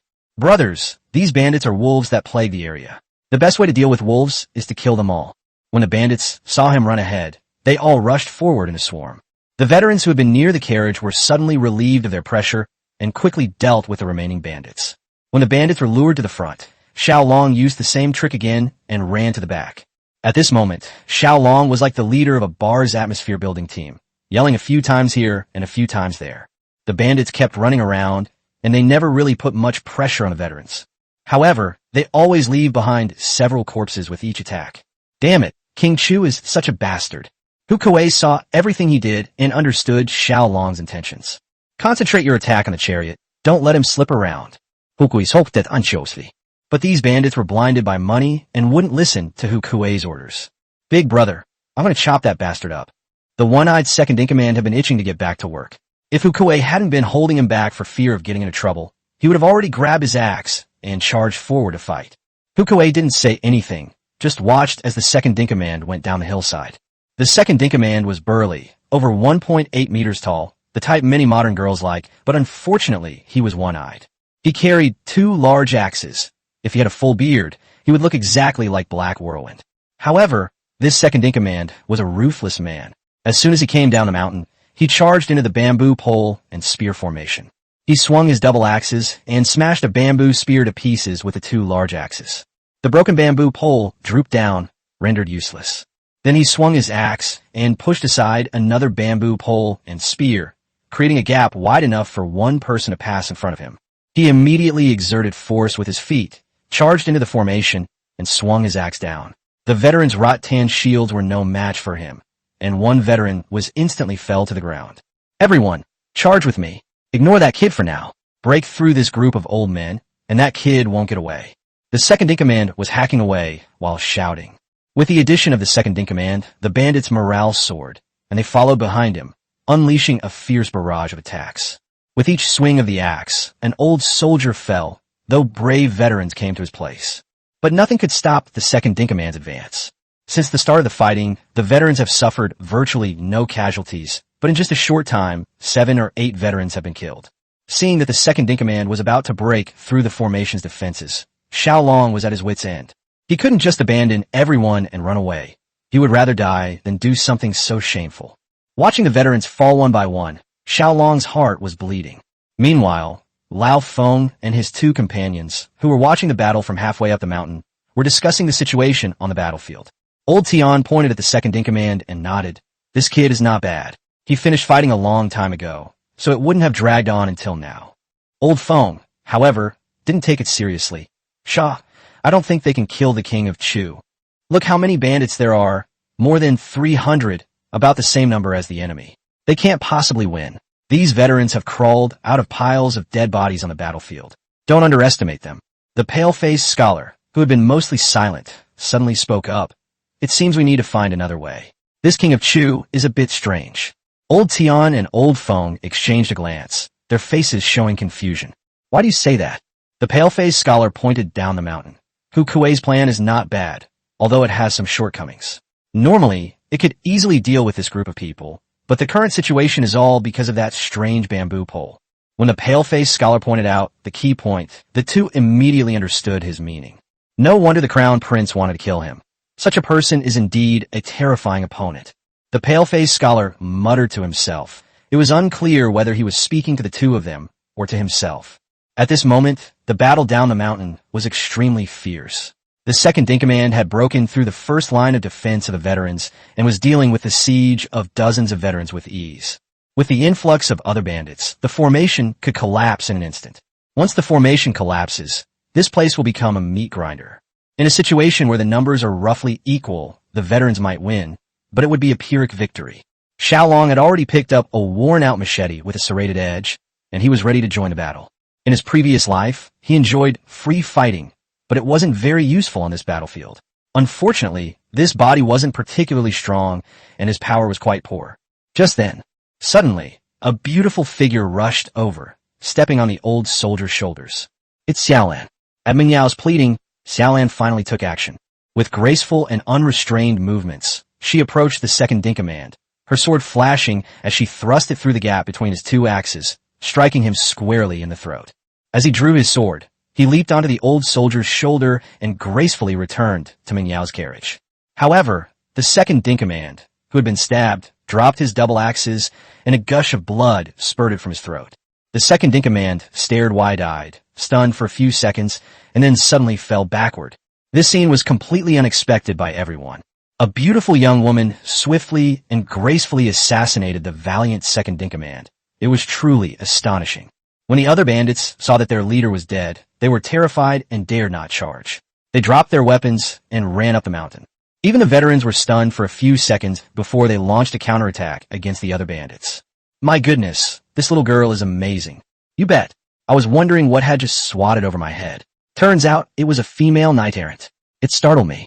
I didn't even feel her step on my shoulder. She's really something. Many veterans were discussing it. As the bandits fled, the veterans did not pursue them, but the formation must not be disrupted. They won the battle, but few people cheered. These veterans were already used to such small-scale events. Xiao Long wiped away his sweat. His clothes were soaked with sweat from nervousness. Before Xiao Long could give any orders, Xiao Long and Zhao Hu each issued their own commands. Cleaning up the battlefield, treating the wounded, and maintaining outer defenses, everyone was busy with their own duties. Xiao Long glanced at the sky. It seemed he would have to travel at night. Seeing that the bandits had run away, Meng Yao breathed a sigh of relief and got off the carriage to find Xiao Long. As he calmed down, a gust of cold wind swept by like a razor, making Xiao Long's sweat-soaked clothes feel like they were being pricked with needles. So he climbed into the carriage to change his clothes, and Meng Yao greeted him quietly from outside the carriage. Your Highness, are you all right? Thank goodness, Histat. Xiao Long was completely naked when Meng Yao's voice appeared, startling him so much that he jerked his head up and bumped into the roof beam, crying out in pain.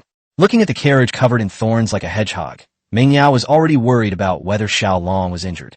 Startled by his call, Meng Yao's heart tightened, and she quickly lifted the curtain and peeked inside. When she looked closely, a fair-skinned, delicate body appeared before her.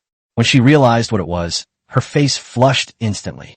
Quickly take a step back and put down the curtain in your hand.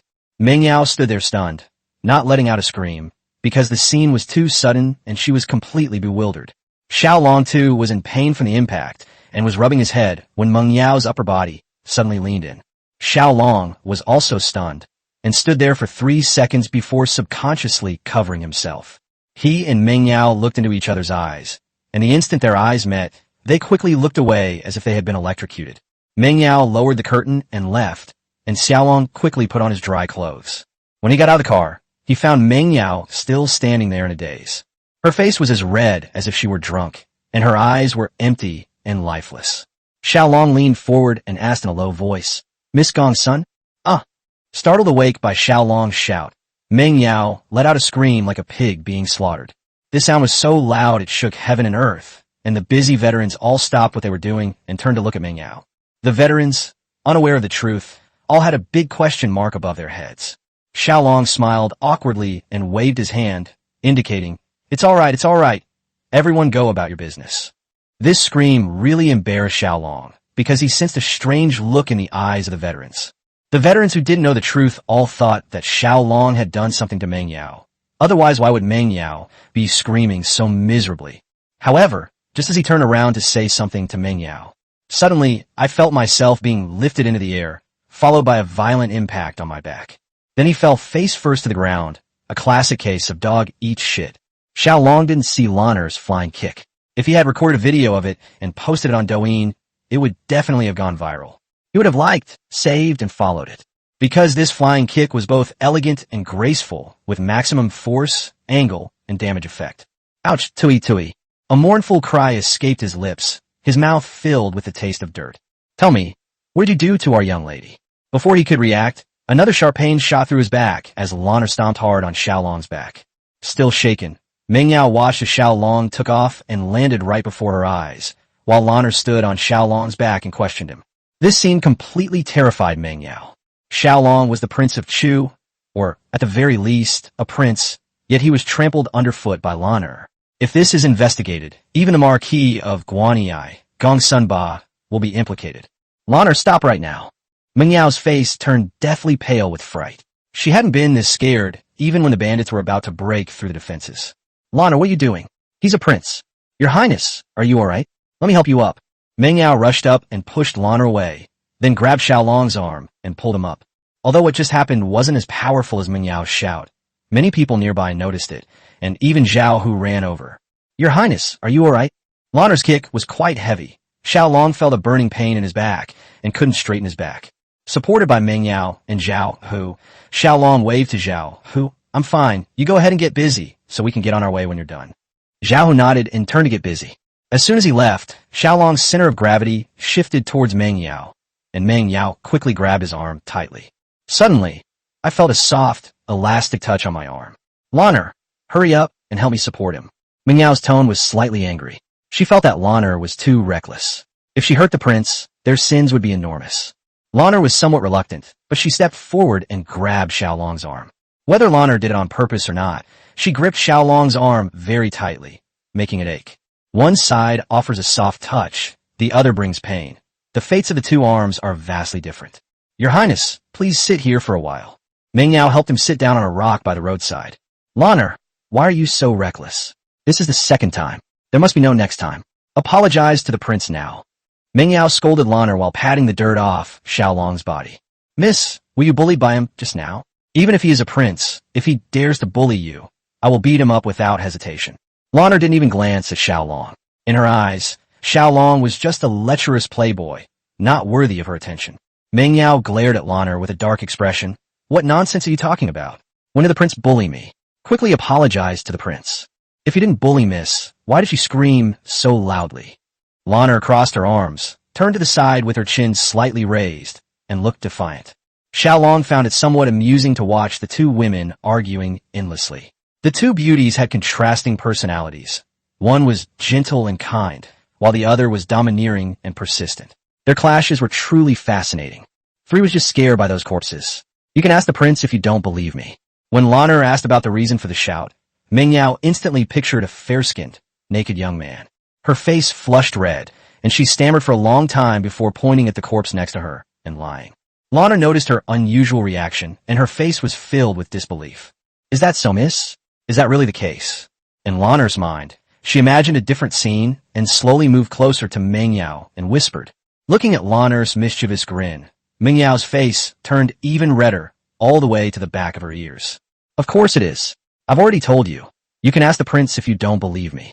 Meng Yao's voice grew softer and softer until it was almost inaudible. Xiao Long was speechless. This Miss Gongsun was truly a soft girl. She blushed when she lied, and she had no confidence at all. Who would believe her? However, when Lanner looked at him, he acted like a child who had done something wrong, deliberately avoiding her gaze and not daring to meet her eyes at all. Your Highness, do you need me to apologize? Lanner leaned down and asked Xiao Long with a grin. Xiao Long waved his hand awkwardly. No need. No need. Miss Lanner just misunderstood. There's no need to apologize. Just as Xiao Long finished speaking, Lanner clapped her hands and swaggered back to the carriage. As he walked, he said, Miss, the prince has said there's no need for apologies. I'll head back now. You two can chat. Xiao Long and Meng Yao watched Lanner leave. After looking away, they exchanged a glance and immediately looked away, feeling extremely awkward. Chapter 11 Scout Captain Monkey. Your Highness, I'm glad you're all right. I'll head over there now. Meng Yao clasped her hands at her waist, gave a slight bow, and took small steps back to the carriage. Ouch, that hurts like hell. As the two women left, Xiao Long grimaced and twisted his waist. Lanner's kick had been too forceful, and now his back ached whenever he exerted himself. Thinking about what just happened, it was such a damn ripoff. Not only was I exposed, but I also got a flying kick and then another kick. What terrible things did I do in my past life to have such bad luck today? Could it be that he was peeping at the senior washing dates? Yes, that's right, washing dates. Fortunately, he touched Meng Yao's soft spot, which could be considered a small kickback in his otherwise terrible misfortune. Meng Yao returned to the carriage with a stern face, ready to reprimand Lanner. Unexpectedly, Lanner grinned slyly and pointed at Meng Yao. Miss, tell me honestly, what did you and that guy do, didn't you? When Lanner asked her that question, Meng Yao's mind was once again filled with that fair-skinned body. Her cheeks flushed red again. What are you saying? Aren't you annoying? Meng Yao brushed Lanner's fingers aside and pinched his waist. The two were bickering, while Xiao Long was rubbing his lower back when old Huang arrived. Your Highness, are you all right? What does it hurt? Let me give you a massage. The bandits and the veterans had just fought a bloody battle. Old Huang was so scared that he hid under the carriage until Meng Yao screamed, and he finally came out. After checking that the supplies on the carriage were intact, he came to find Xiao Long, only to find Xiao Long grimacing in pain. Here, and here too. Old Huang massaged and rubbed him until he felt better after a while. Xiao Long and Zhao, who led the veterans to clean up the battlefield, looted the corpses, and kept what was useful. Throw all the useless things and corpses off the cliff. Your Highness, the cleanup is complete. A total of 763 bandits were killed, more than 700 weapons were seized, and more than 800 taels of silver were found. Xiao Long and Zhao, who carried 2 large bags of silver in front of Xiao Long and reported on the day's battle and gains. Xiao Long nodded and pointed to the 2 bags of silver on the ground. Distribute this money to the brothers. They worked hard today. These are their spoils of war. Take those weapons with you. I'll need them later. Xiao Long and Zhao, who chuckled sheepishly. Then we thank your Highness on behalf of our brothers. Xiao Long didn't laugh. He wasn't concerned about these gains right now. He hadn't heard the result he wanted. Why aren't you two telling us about our losses? Xiao Long's tone was somewhat displeased, and he seemed to be blaming the two for only reporting good news and not bad. Upon hearing this, Xiao Long and Zhao, whose smiles vanished instantly, their faces contorted in a grimace, as if they were constipated. After hesitating for a long time, Xiao Long finally mustered up the courage to speak. We lost over 40 brothers and wounded over 80, but they were all lightly wounded. 2 of them were more seriously wounded, but they certainly won't die. Hearing these coal numbers, Xiao Long took a deep breath. The number was much larger than he had imagined. It was Xiao Long's first time experiencing such a bloody battle scene, and his mental fortitude was quite good. But these 40-odd numbers represent 40-odd vibrant lives. They may have showered and eaten together the night before. After a long silence, Xiao Long finally stood up, propping himself up on his thighs, and said, "Collect the bodies of our brothers and bring them with you. Take them to Chuanzhou for a collective burial. Then tell everyone to pack up and hurry on their way. It's getting late." His tone was flat, seemingly devoid of any emotion, but in reality, he was deeply saddened when he said those words. After speaking, Xiao Long slowly walked towards the carriage, and old Huang quickly stepped forward to help him. At this moment, all the arrows on the carriage were cleared away, and Xiao Long sat in the carriage, lost in thought. He noticed some details in today's encounter with the bandits. Firstly, although the veterans were as brave as ever, their weapons were worse than those of the bandits. It seems that to improve combat effectiveness, we must start with weapons. This was a piece of cake for him, a physics prodigy in his previous life. Not to mention cold weapons, even simple modern firearms were just a matter of time and raw materials. Secondly, it seems that these bandits were not after money, but rather after him, the king of Chu. The bandits didn't even glance at the supplies and food being pulled in the middle of the group, which made him wonder if someone was directing this group of bandits, or if someone offered a large sum of money for his head. Thinking about this, there are only 2 people who want him dead, the Crown Prince and the Emperor. In fact, during his free time along the way, he found out the cause of the 3rd Prince's death through his memories. The Emperor was old, and the Crown Prince could ascend the throne at any time, but the 3rd Prince was too outstanding and had a group of ministers supporting him. Although the Emperor knew that the Crown Prince was not up to the task, the 3rd Prince was still the more suitable successor to the throne. But the ancestral precept of appointing the eldest son rather than the most virtuous is nowhere to be found, leaving even the emperor helpless. For the sake of the stability of the country, they had no choice but to take drastic measures. Based on this reasoning, Xiao Long can be fairly certain that the crown prince most likely wants his head. Because only the dead pose the least threat. As long as he is alive, the crown prince will not be able to sit securely. Unless he ascends to the throne, they will always keep him in mind. It seems that once we arrive in Sichuan, we must strive to develop our own strength and build a super powerful independent regiment to protect our safety. The thought of losing more than 40 veterans today still pains him. He only had a little over 300 soldiers to begin with, and now there are even fewer. What pained him wasn't just the veterans themselves, but also a small part of their battlefield experience. Xiao Long will definitely develop an army in the future, and there will be tens of thousands of soldiers. Old soldiers never die, but they wither and decay, turning into seeds that will sprout in the ranks of new recruits. When they pass on their battlefield experience to new recruits, the new army had a significant improvement in combat effectiveness, something Xiao Long could not achieve. Fortunately, he still has more than 300 seeds, and he will try to find a way to preserve them all. Suddenly, he remembered the skinny old soldier who had reminded him. At first, he questioned the other party, but now he thinks the old soldier's judgment was quite accurate. "Brother, have them call over that old soldier who reminded me earlier." The convoy had already set off, and Xiao Long called out to the veteran driving the vehicle. Soon, the skinny old soldier arrived, and Xiao Long called him into the car. Xiao Long patted him on the shoulder. "Brother, what's your name?" The veterans were used to Xiao Long calling them that, and they liked it. The skinny veteran grinned, revealing a mouthful of yellow teeth. "My name is Xiao Ji. My nickname is Monkey. Your Highness can also call me Monkey." Upon hearing his name, Xiao Long knew that he was the youngest among his brothers. As for the nickname Monkey, the more he looked at him, the more he resembled him. He was thin and wiry, and his clever eyes did indeed bear a resemblance to the monkey. "Hey Monkey brother, you reminded me earlier, but I didn't listen, which led to many of our brothers dying or being injured. This is my fault. Not trusting you made me even worse. I apologize to you." Upon hearing this, the monkey panicked and quickly waved his hand, saying, "Your Highness is too kind. Didn't your Highness send scouts later? Your Highness doesn't need to apologize to me." Speaking of scouts, those two were clearly not very professional. They may be good at other things, but they certainly don't know how to be scouts. As for punishing them, Xiao Long thought it best to let it go. The deed was done, and punishment wouldn't change the outcome. It would be better to focus on how to prevent this from happening again. "Brother Monkey, you said you've been hunting since you were a child, so you must be very good at tracking and terrain reconnaissance. I'd like to make you the scout captain. What do you think? A person with talent like a monkey should have his strengths utilized. He is not only the best candidate for scout, but also a good teacher for training scouts." Upon hearing this, the monkey grinned foolishly and said, "I will listen to the prince. Whatever the prince asks me to do, I will do without complaint." Xiao Long was very satisfied when he agreed and patted him on the shoulder again. "Let me tell you, this scout captain position is not just about being a scout. You also need to select 7 or 8 brothers who are suitable to be scouts and teach them all your skills." Did you hear that? Today is a lesson. If those 2 brothers had discovered the bandits, we might not have lost so many brothers. From now on, you'll be in charge of the team's safety. Are you confident? The monkey took his words to heart and patted its chest to assure him. "Your Highness, rest assured, I will never betray your trust." After the monkey left, he quickly took over the scout's job. With him as the scout, Xiao Long felt much more at ease. Because of this skirmish, a long time was lost, and by the time they arrived at their destination, the town, it was already completely dark. Not only was the cold wind blowing fiercely, but it was also snowing heavily. If Xiao Long hadn't insisted on getting to the town, it would have been very difficult to endure the cold in the wilderness.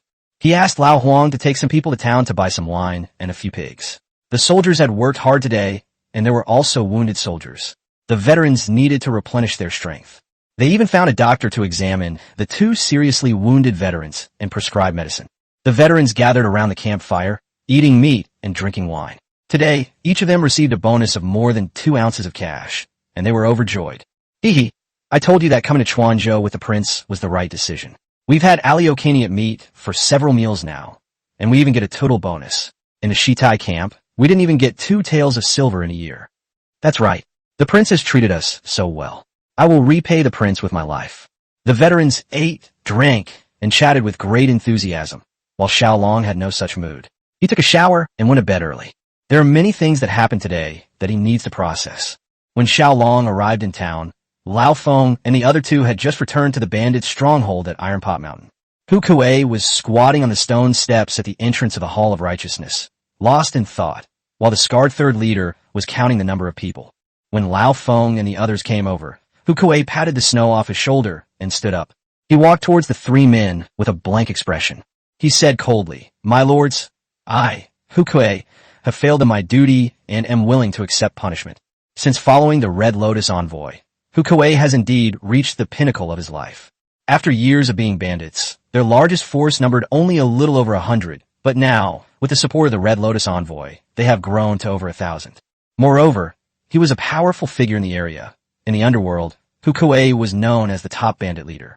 He doesn't care if we're back to square one after this war, because he knew that the Red Lotus Saint Envoy's support for him was not without reason, and that when his life was needed, he had to give it up.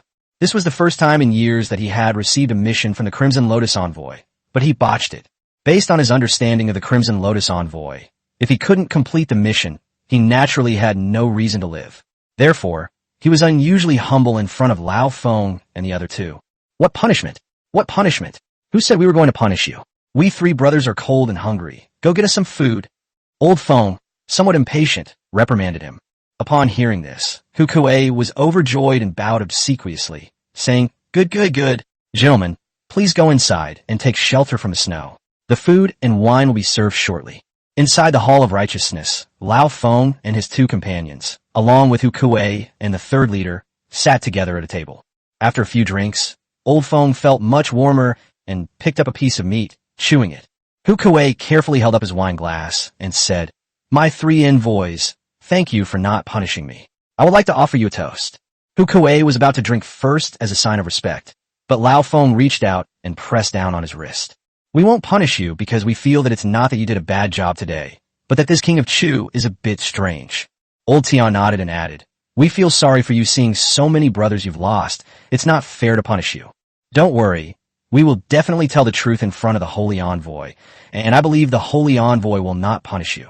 Seeing that both Lao Feng and Lao Tian said so, Hu Kuei felt relieved. My lords, please enjoy your drinks. The beauties I snatched a few days ago haven't been delivered to the capital yet. I'll go pick a few to keep you company while you drink. Hu Kuei put down his wine glass and said with a grin. Upon hearing this, Lao Feng and Lao Tian's faces immediately lit up with lust, their eyes burning with desire. Go quickly. Hu Kuei patted his behind and went out happily. At this moment, the pale-faced scholar said sternly, You two have such leisure time despite failing to complete this mission. How will you explain this to the Holy Envoy? These words made Feng Tian and his companions' faces fall. Old Feng picked up another piece of meat and put it in his mouth. What's there to be afraid of? This time he was spared from death. It's just a matter of him living a few more days. The Holy Envoy didn't say when.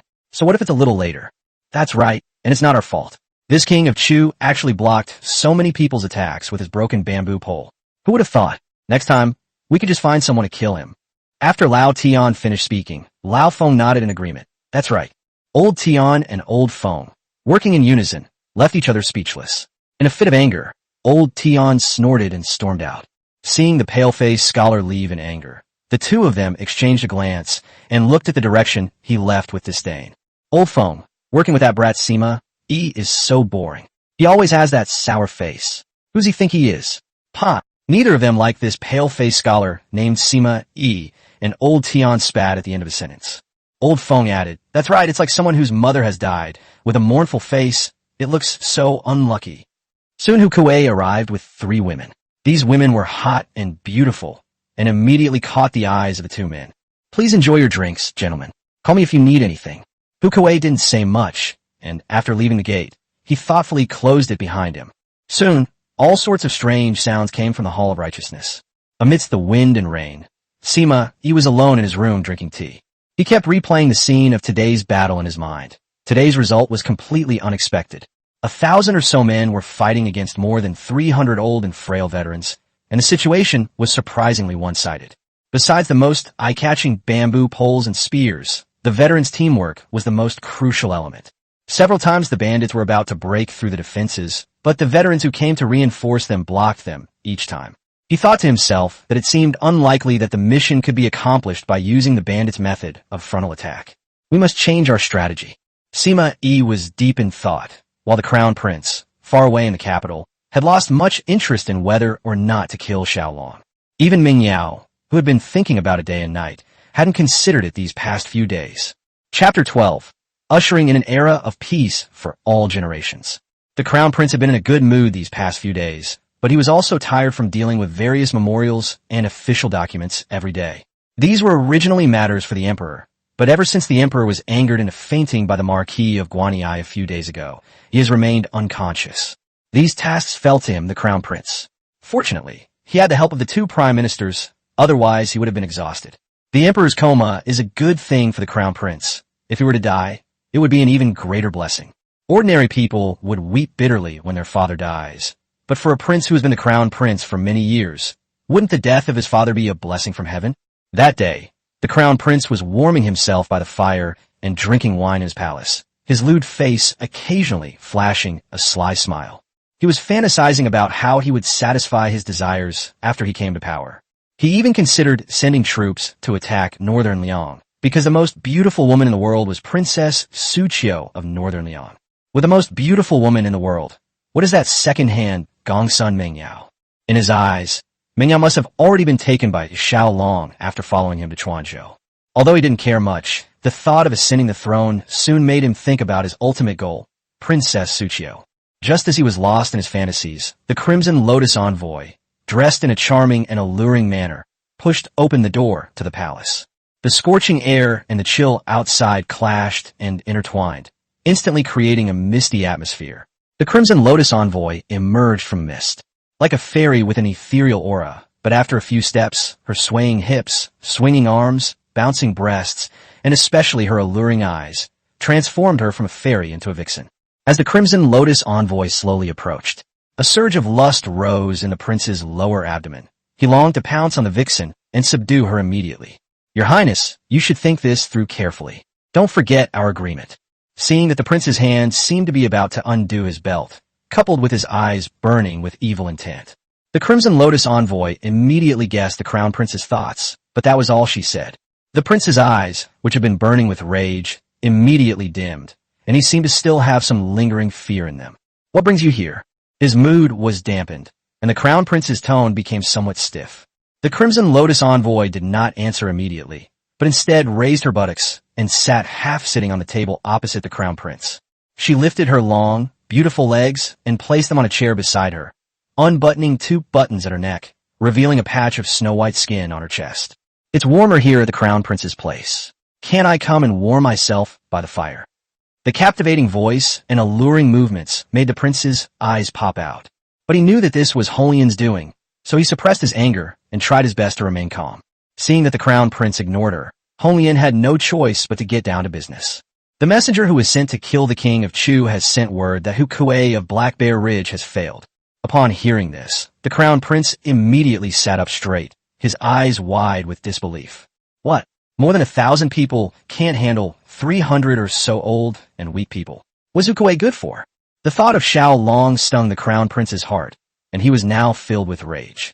The Crimson Lotus envoy flicked her sleeves, the long, flowing fabric releasing a delicate fragrance.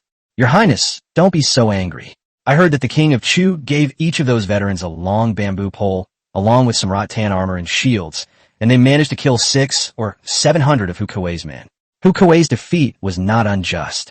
As expected of that shrewd and capable king of Chu, he really knows how to do things. Otherwise, he wouldn't have become a threat to the crown prince. It doesn't matter if he escapes everything this time. We have plenty of opportunities. Why is the crown prince in such a hurry? The Red Lotus envoy's nonchalant tone further infuriated the crown prince, who slammed his hand on the table beside him, causing the teacups on it to bounce. How can I not be anxious? That bitch Gongsun Mengyao is about to be ruined by him. Holian glanced at the crown prince. Oh, she's just a woman. Do you think I'm inferior to her? As long as the crown prince fulfills our agreement, not only will I not be able to do anything, but I will even send Princess Suqiu of Bailiang to you.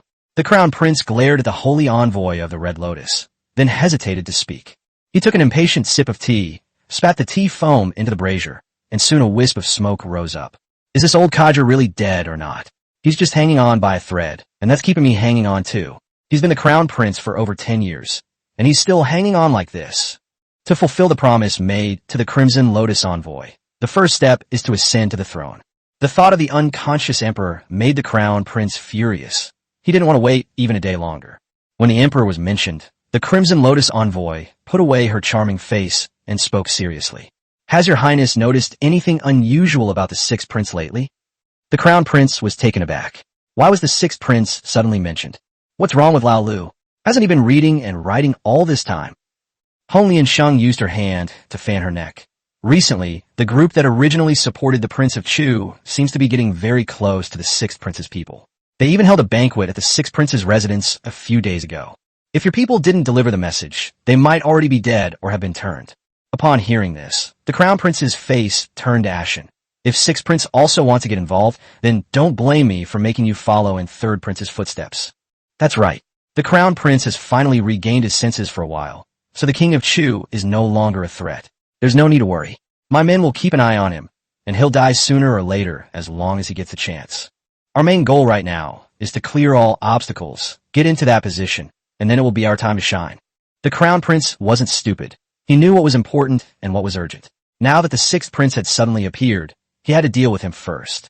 Third brother, I'll let you live a few more days. Sooner or later I'll bury your head in a cesspool.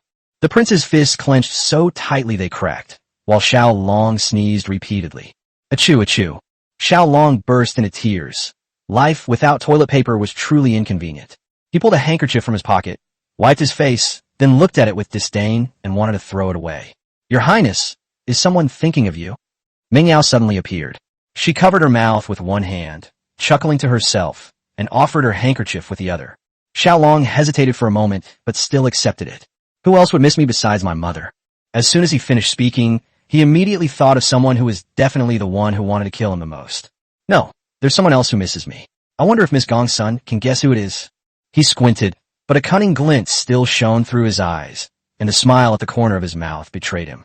Ming Yao saw all of this. After screening through the people in the capital, and combining it with his teasing tone, she immediately guessed what was going on.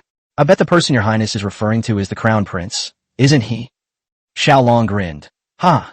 Miss Gong's son is truly intelligent and clever. Whoever marries, you will be incredibly lucky. Ming Yao was at the age when she was just beginning to experience love and was thinking about marriage, and she felt a little shy when Xiao Long brought it up. Your highness flatters me. Ming Yao merely guessed what your highness was thinking. By the way, Lanner told me that the bandits a few days ago seemed to be after your highness. I hope your highness will be more vigilant in the future. Xiao Long was taken aback. He was surprised that Lanner had also figured it out, and he couldn't help but look at her with new respect. He's usually so carefree and arrogant, but I never expected him to have such a thoughtful side. Xiao Long pursed his lips. The crown prince is always thinking about my head, so naturally I won't let him have his way. What I'm worried about is that it might implicate Miss Gong's son. Once we arrive in Chuanzhou, Miss Gong's son can go wherever she wants. I feel more at ease knowing she's not by my side, and with Lanner protecting her. Xiao Long was telling the truth. He was still very weak, and he had only gotten away with it last time. He didn't know how many more dangers awaited him in the future, and he didn't believe he could always be so lucky. If anything happens to him, Ming Yao will naturally suffer as well. He's definitely a jinx now. Ming Yao understood the meaning behind Xiao Long's words and realized that he was doing it for her own good. But from the moment she decided to run away from home, she was prepared to face risks.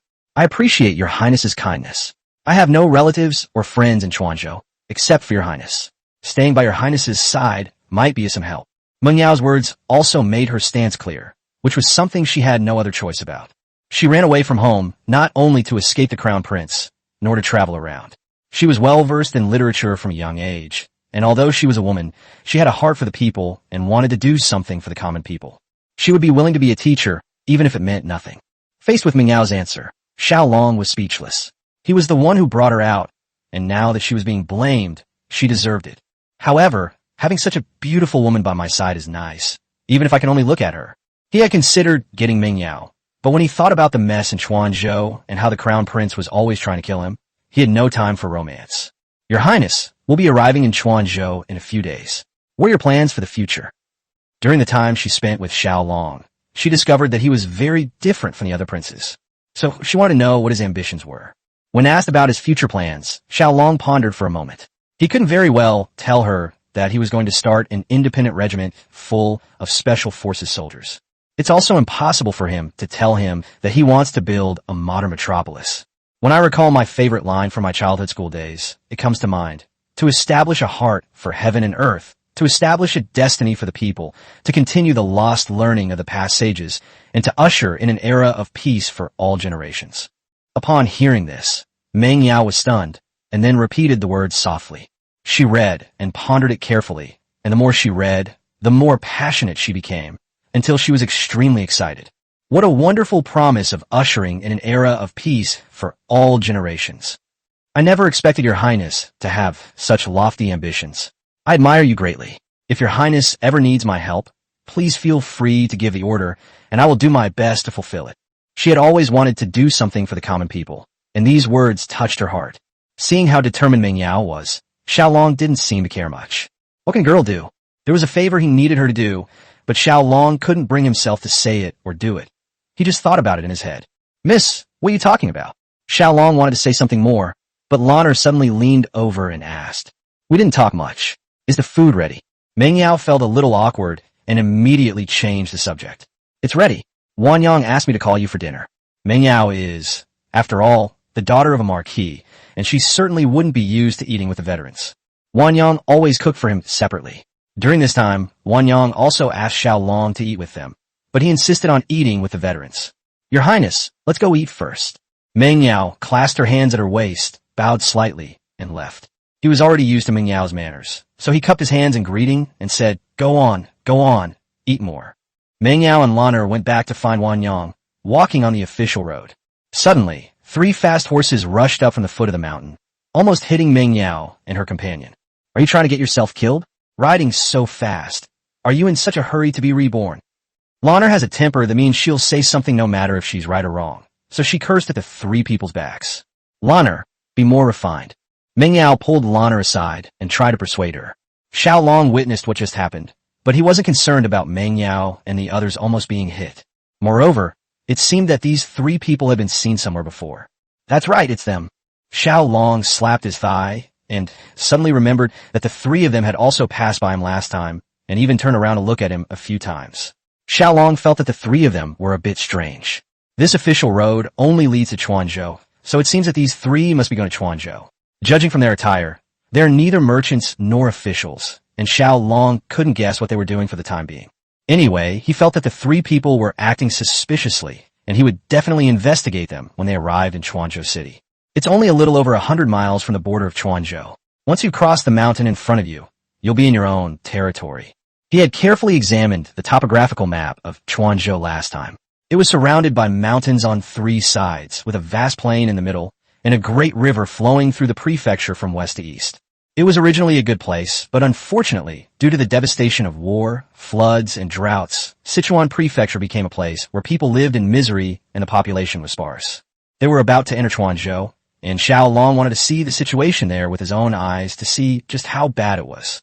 Zhang Long waved to Xiao Long while holding a bowl. Your Highness, it's time to eat. If you don't come soon, there won't be any left. Xiao Long slowly turned around and walked toward Zhang Long and the others. Sudden, on a small hill not far away, a person was hiding behind a rock, acting suspiciously. Xiao Long happened to see it. This person had been observing Xiao Long and his group, but hadn't yet noticed that Xiao Long had seen him.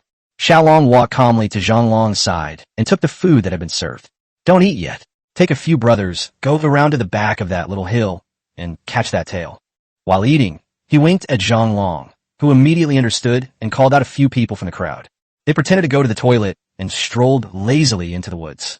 Once they entered the woods, they vanished without a trace. Hey, leave them some food. They've gone to work, don't let them eat it all. Since following Xiao Long, the food has been exceptionally good, and their appetites have grown better and better, eating like they're in a battle. If Xiao Long hadn't spoken up, Zhang Long probably wouldn't even have any water to wash the dishes by the time he got back. It wasn't that Xiao Long was unwilling to feed them properly. The main problem was that the amount of food they could carry on the road was limited, and if they ate one meal, they would go hungry afterwards. After finishing his meal, Xiao Long drank a bowl of dishwater and prepared to return to the carriage to warm up. Just as I turned around, I saw Zhang Long and his men escorting someone over. It was that sneaky guy. Chapter 13, The Mysterious Dog. Hurry up and get out of here, I haven't eaten yet. The guy looked reluctant, staring with wide eyes and dawdling, until Xiao Long gave him a push. Don't touch me. Unexpectedly, this guy was impatient and yelled at Xiao Long. Hey kid, you want a beating, don't you? Forget it. Let's not do it yet. Xiao Long raised his hand to slap Xiao Long, but Xiao Long stopped him. Xiao Long brought him to Xiao Long and told a few people who had finished eating to watch over him before they went to eat. Xiao Long sized up the guy. He was dressed quite well, in a sheepskin coat that looked warm, with a short knife and a wine flask at his waist. His face was red from the cold under the dogskin hat, but his eyes were bright and alert. It's obvious that this tale was sent by someone from the capital, and someone of considerable importance. Xiao Long tugged at his collar and asked, What's your name? Who sent you to follow us?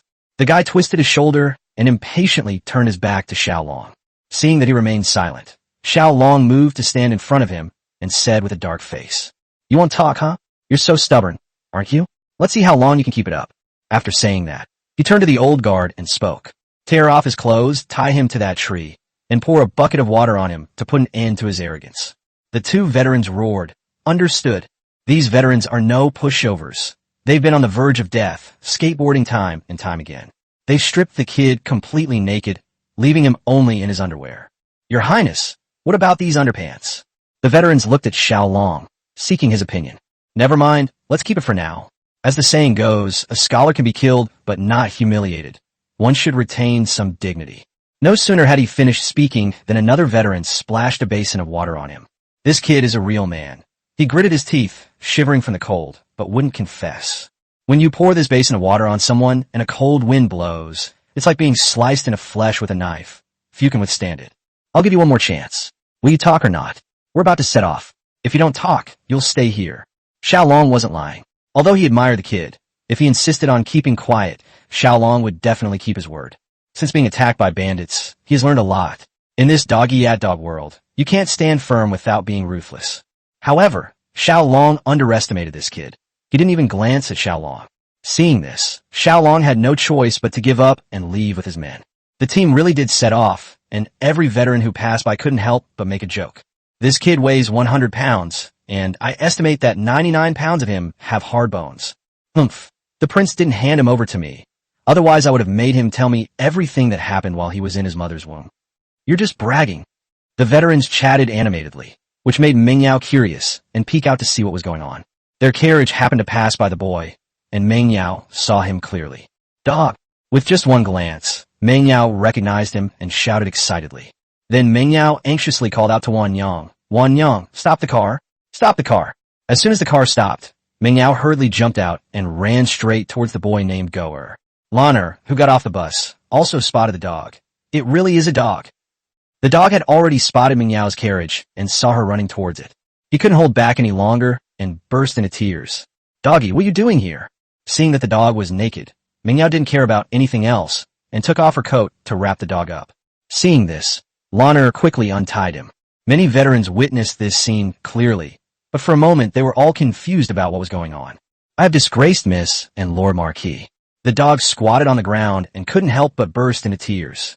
His words left Meng Yao completely bewildered. There was nothing embarrassing about it. Stop crying. Come with me to the carriage to warm up first. Lanner, go and get the prince's clothes. The dog was shivering from the cold, and fearing he would catch a cold, Meng Yao pulled him toward the carriage. Xiao Long rushed over immediately after learning about the matter from the veteran. Miss Gong's son, do you know each other? Xiao Long had the veteran hand over his clothes, and Goer quickly put them on. To be honest, Your Highness, Goer is a servant in our household. I don't know why he's here. This dog is indeed a servant of the Marquis's mansion. He grew up in the mansion and is about the same age as Meng Yao, so they have known each other since childhood. When they were little, they often secretly played together, so Meng Yao was punished a lot, and Goer suffered even more, being beaten half to death every time. But after a while, the two would secretly play together again, and when the dog grew a bit older, it was moved to the front yard. They rarely had the chance to meet, but they would still see each other occasionally. Doggy, why are you here? This was the second time Meng Yao had asked him this question. The dog looked at Xiao Long, then at Meng Yao, looking quite troubled. Meng Yao roughly understood and gave an awkward smile. Gur, the prince is not an outsider, so please speak freely. The dog looked at Xiao Long, then at the old soldier beside him, but still didn't say anything. The old soldier was quite perceptive. He bowed to Xiao Long and left. At this moment, there were only the four of them with Lana around, so Goer spoke up. It was the prince who sent me to follow you, Mississippi. Although Ming Yao had already guessed it, she was still very curious about her father's purpose. Why did my father send you with us? With a bitter expression, Goer managed to squeeze out 4 words, monitoring the prince. Needless to say, Xiao Long already knew that his team was being monitored, and there might even be someone else monitoring him right now. Others might monitor him for some reason, but the Marquis of Guanyi no longer cares about court affairs, and his own daughter is by his side. What else is there to monitor? This puzzled Xiao Long. What did the Marquis order you to spy on me for? Yes, what did my father ask you to do by spying on the prince? What's there to spy on? Meng Yao was completely bewildered. She and Lana were both there, so what do they need to monitor? Goer's face looked terrible at that moment. He really didn't want to talk, but he also didn't want to lie to Meng Yao. After hesitating for a long time, he finally said, the Marquis asked me to monitor whether the Prince of Chu has any dealings with the Heaven and Earth Society. The Heaven and Earth Society? Meng Yao and Lana spoke almost simultaneously. They had never heard of it before. This was the second time Xiao Long had heard the name Heaven and Earth Society. The first time was when his mother told him before he left the capital. She also gave him a handkerchief and told him to go find his uncle. It was quite unexpected to hear this from a servant in the Marquis's residence. He thought this was a highly confidential matter, but he never expected to hear it from this dog's mouth. What is the Heaven and Earth Society? Although Xiao Long had heard a little about it from his mother, he had never seen a single member of the Heaven and Earth Society. Naturally, I had to pretend I didn't know anything in front of him, which is why I asked that question. Goer was taken aback upon hearing this, and stammered, it seems to be an underground organization. I don't know exactly what they do. Anyway, the Marquis asked me to monitor whether there are any suspicious people associating with the prince, and to investigate whether they are members of the Heaven and Earth Society. That's all I know. Meng Yao had already guessed that the Heaven and Earth Society seemed to be a bad organization for the imperial court. But I can't understand why my father, who doesn't usually care much about politics, is interested in whether the Heaven and Earth Society has any connection with the King of Chu. Meng Yao frowned. So what have you been monitoring these past few days? What have you found out? The dog gave an awkward laugh. Miss, I'm too stupid. I didn't see or find anything. However, in response to Goer's reply, Xiao Long chuckled and said, Hee, your Heaven and Earth Society has finally come looking for me. Chapter 14, The Heaven and Earth Society in the Dark. Upon hearing this, the dog's expression changed drastically. His face filled with shock, and his mouth was agape enough to fit a steamed bun. But only for a moment. Goer forced a smile. What did your highness say? How could I possibly be a member of the Heaven and Earth Society? Your highness is joking. Joking. From his panicked and helpless eyes, Xiao Long was certain that he had guessed correctly. This dog was a member of the Heaven and Earth Society. But Xiao Long couldn't force him to admit it, and there was no evidence to prove it. Xiao Long laughed and said, just kidding. Look how nervous you are. All right, let's walk and talk. The group has already gone far away. After being frozen for half a day, Goer still felt cold, even after putting on his clothes. Xiao Long asked Lao Huang to get a pot of wine and handed it to Goer. The dog glanced at Xiao Long, its eyes showing a strange look for a moment, but it vanished in an instant. He took the wine jug and gulped down a few mouthfuls, then stretched his arms a few times. Xiao Long chuckled. Hee, you're quite stubborn, aren't you? You didn't say anything even though you were freezing, but why did you say it when you saw Miss Gong's son? Yes, if you had mentioned me earlier, the prince wouldn't have made things difficult for you. Aren't you stupid? Meng Yao slapped the dog on the back and said in a dissatisfied tone. The dog looked aggrieved. Miss, didn't you recognize me? I've already revealed my identity. Then, with a bitter expression, he looked at Meng Yao and then at Xiao Long. Your Highness, miss, please don't tell the Marquis that I've been arrested, or my father and I will be dead. Why? Goer continued. Before the Marquis sent me here, he said that even if I died, I must not reveal my identity, otherwise my father would also die. For the sake of my father and I serving the Marquis for so many years, please keep this a secret, Mississippi. It doesn't matter if I die, but I can't harm my father. At this point, the dog's eyes reddened, and 2 streams of hot tears flowed down its cheeks, dripping down. Meng Yao felt sorry for him, and then she realized that it was because she had discovered him that he had been exposed. She felt that he was also responsible for exposing himself, and coupled with the fact that her father's actions were wrong, she felt extremely guilty. Don't worry, only the 4 of us know about this, and we will definitely not tell anyone. Meng Yao patted his shoulder to comfort him. However, Xiao Long found it somewhat amusing and was also deeply impressed by the intelligence and acting skills of his dog brother. I have to admit that this dog is a rare talent. They also gained a preliminary understanding of the members of the Heaven and Earth Society. If all members of the Heaven and Earth Society were like dogs, then the Heaven and Earth Society would be terrifying. As for how Xiao Long determined that Goer was a member of the Heaven and Earth Society, it was because he found some flaws in Goer's character. Since he's been monitoring them for so long, he naturally knows about Meng Yao and the others. If you're captured, the first thing you should do to avoid revealing your identity is either commit suicide or provoke Xiao Long, rather than grit your teeth and endure torture. Even if he's tied up, if he doesn't want to be exposed, he can turn his head to the side so that Meng Yao can't see his face. Another point is that when Meng Yao recognized him, he could have gotten away with it from Xiao Long without mentioning the name of the Heaven and Earth Society, but he insisted on bringing it up. From this, Xiao Long made a bold guess. He was a member of the Heaven and Earth Society, and his exposure was all pre-planned. He has planned every step in advance, and his only goal is to get close to Xiao Long smoothly. Since he was a member of the Heaven and Earth Society, it means that the Heaven and Earth Society may have infiltrated the Imperial Court. It's true that Goer was monitoring Xiao Long, and it's also true that he was monitoring Guan Nei Ho. It is highly likely that the dog is a double agent.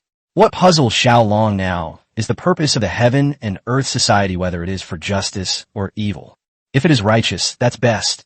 If it is evil, then Xiao Long has to take this potential enemy seriously.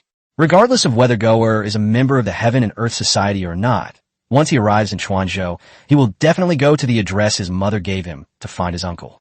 My mother once said that my uncle is now a member of the Heaven and Earth Society, and finding my uncle would allow me to learn about the Heaven and Earth Society.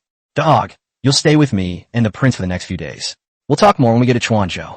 It was Meng Yao's first time traveling far from home, and Lanner was the only familiar person she had with her. Lanner was especially affectionate towards the dog and naturally took care of it. Seeing that Meng Yao had said this, Goer changed his tune and said with a smile, "Miss Xie." Since Meng Yao had already said that, Xiao Long naturally wouldn't say anything. He guessed that this was the dog's original intention. Since the dog had taken the initiative to approach him, Xiao Long didn't need to rush and waited for the dog's next move. "Then you can chat with Miss Gongsun first. I'm going back to the car to sleep for a while." Xiao Long patted Goer on the shoulder and said something, then nodded to Meng Yao and strode away. "I'll be arriving in Chuanzhou in a few days. I wonder what Chuanzhou is like." Back in the car, Xiao Long felt very uncertain and uneasy. The news of the bandit attack has already been relayed back to the Marquis's residence by Goer. "My lord, there is a letter for you." As always, the Marquis of Guanyi was painting landscapes in his study when a servant delivered a letter to the table and left. Gongsun Ba put down his brush, opened the letter, and read it through. In the letter, Goer wrote in detail about the ins and outs of the attack on the king of Chu by bandits. While regarding the Heaven and Earth Society, he only mentioned it lightly with the sentence that no suspicious persons were found. Gongsun Ba put down the letter, looked out the window with a solemn expression, and muttered to himself after a moment of thought. "It seems this king of Chu will be of great use in the future. We can place some bets on him." Seemingly having made up his mind, he shouted loudly towards the door. "Someone, have Steward Liu inform Minister Liu of the Ministry of Revenue to allocate 3,000 sure of grain to Chuanzhou and deliver it to Chuanzhou within 15 days. The servant responded and left. The next morning, Xiao Long and his group crossed Langyu Pass and officially entered the territory of Chuanzhou, where the road began to become flat. The vast wilderness showed no signs of human habitation and exuded an atmosphere of desolation. Xiao Long jumped out of the car, picked up the old soldier's broken machete, and poked at the soil beside him. The land is good land, but why is no one cultivating such a large area? The Xiliang cavalry come at any time, burning, killing, and looting. No one wants to cultivate even the best land. It's better to move inside the pass, where you won't have to worry about being robbed and killed by the Xiliang soldiers at any time. The veteran standing nearby offered an explanation to Xiao Yun. Xiao Yun frowned. Where are the garrison troops of Chuanzhou City? What are they doing, letting the Xiliang cavalry run rampant in Chuanzhou? The old soldier sighed deeply. Alas, ever since Chuanzhou lost Linshui Pass, the north is flat and open. What can we use to defend it? The Xiliang cavalry can run around everywhere.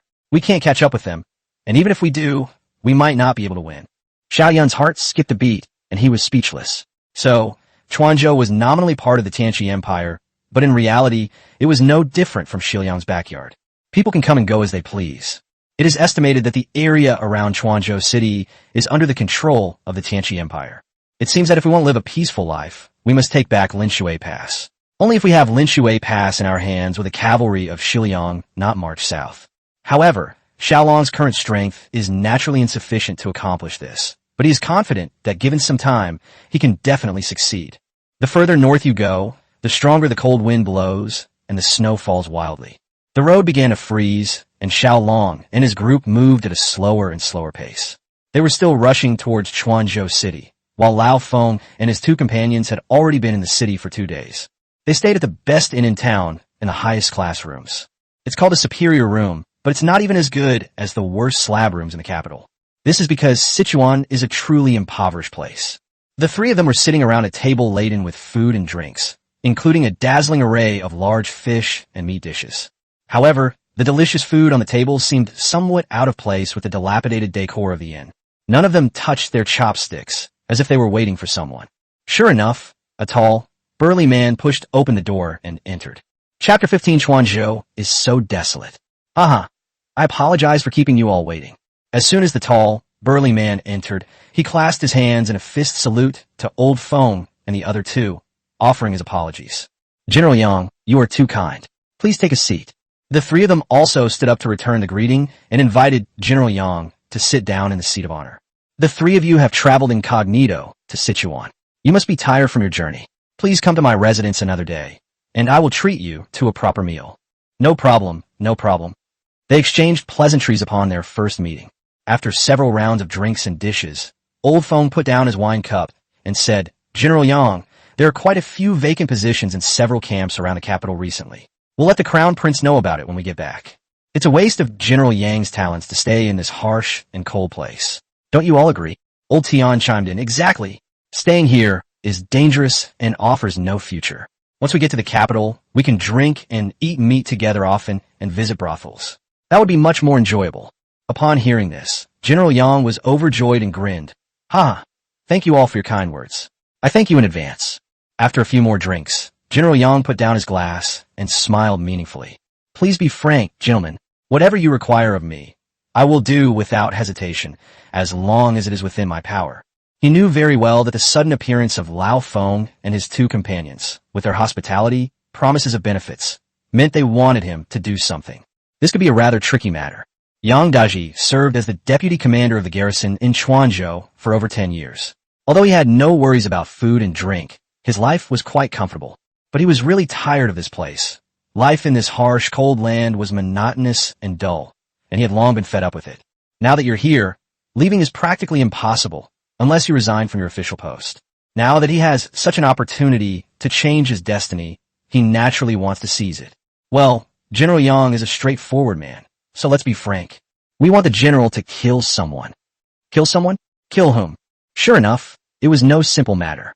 Upon hearing that it involved murder, Yang Daji immediately became nervous. Old Feng suddenly stood up, walked to the window, opened it, and peered out to look around. Only after realizing no one was eavesdropping did he return to his seat and whisper 3 words, Kill the king of Chu. What? Yang Daji stared wide-eyed at the 3 of them in disbelief. At this moment, he was already having second thoughts. Who was the king of Chu? He was the 3rd prince, a member of the royal family. How could a mere deputy general like him kill him? Even if he killed the king of Chu, would he still be alive? General Yang, don't panic. Let me explain slowly to you. Old Feng grabbed Yang Daji's wrist and whispered in his ear about how Xiao Long was nominally granted the title of king, but was actually demoted. They even told him about the emperor's coma until now. How about it, General Yang? How about the position of commander-in-chief of the Southern Terrace Camp? That a 3rd-rank military officer. With the Crown Prince backing you up, who would dare to touch you? Maybe the Crown Prince will take the throne after we finish this. Old Feng and Old Tian, one after the other, were trying their best to bewitch Yang Daji. Now that the 3 of us have told you about this, if General Yang is unwilling to do it, that's fine too. We will make sure you keep this secret forever. Sima Yi, the pale-faced scholar who had remained silent, stared at Yang Daji with a forced smile. Sima Yi's words were a blatant threat. If you want someone to keep a secret forever, the best way is to kill them. The dead cannot speak. My lords, I am willing, but Yang Daji knew he had no choice but to do it, whether he wanted to or not. He was going to die either way, so he might as well take a gamble. Seeing that Yang Daji agreed, but only got halfway through his sentence, Old Feng got impatient. But what do you mean, but? Just say what you have to say. Yang Daji didn't waste any more words and said directly, It's just that I'm outnumbered and outmatched, so I need some time. Old Tian picked up a glass of wine. Hey, I thought it was something serious.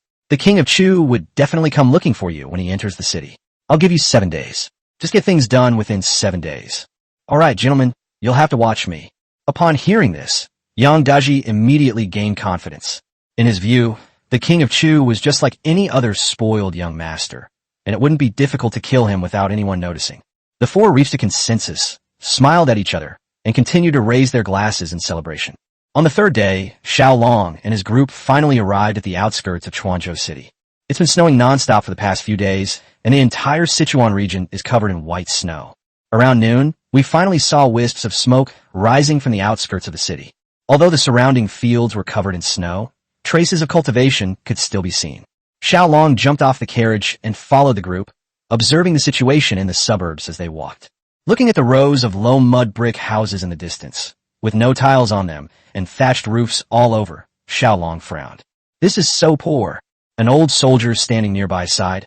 I came here more than 10 years ago. Back then, this area was full of houses and there were many people. Since the loss of Linshui Pass, there are fewer and fewer people and the houses are getting more and more dilapidated. Xiao Long was somewhat disappointed. He had thought that Sichuan was desolate and barren, but it shouldn't be like this. Suddenly, Xiao Long noticed that there were many figures rushing towards them from a distance, with those in front stumbling and running towards them. Those behind them helped each other up. Some even fell and couldn't get up for a long time. Xiaoyan was somewhat puzzled. These people seem to be coming this way.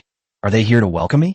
When the group in front encountered the veterans, they knelt on the ground, clasped their hands together, and kept bowing to the veterans as if they were begging for something. Xiao Long immediately guessed that these people had come to beg. In order to beg for more money, they rushed over one after another, hoping to increase their chances of success. Some veterans were quite generous, giving away some of the reward money they had received for defeating the bandits. Xiao Long strode forward, wanted to see why these people had come to this. They have farmland, yet after only a few months of autumn harvest, they've been reduced to begging.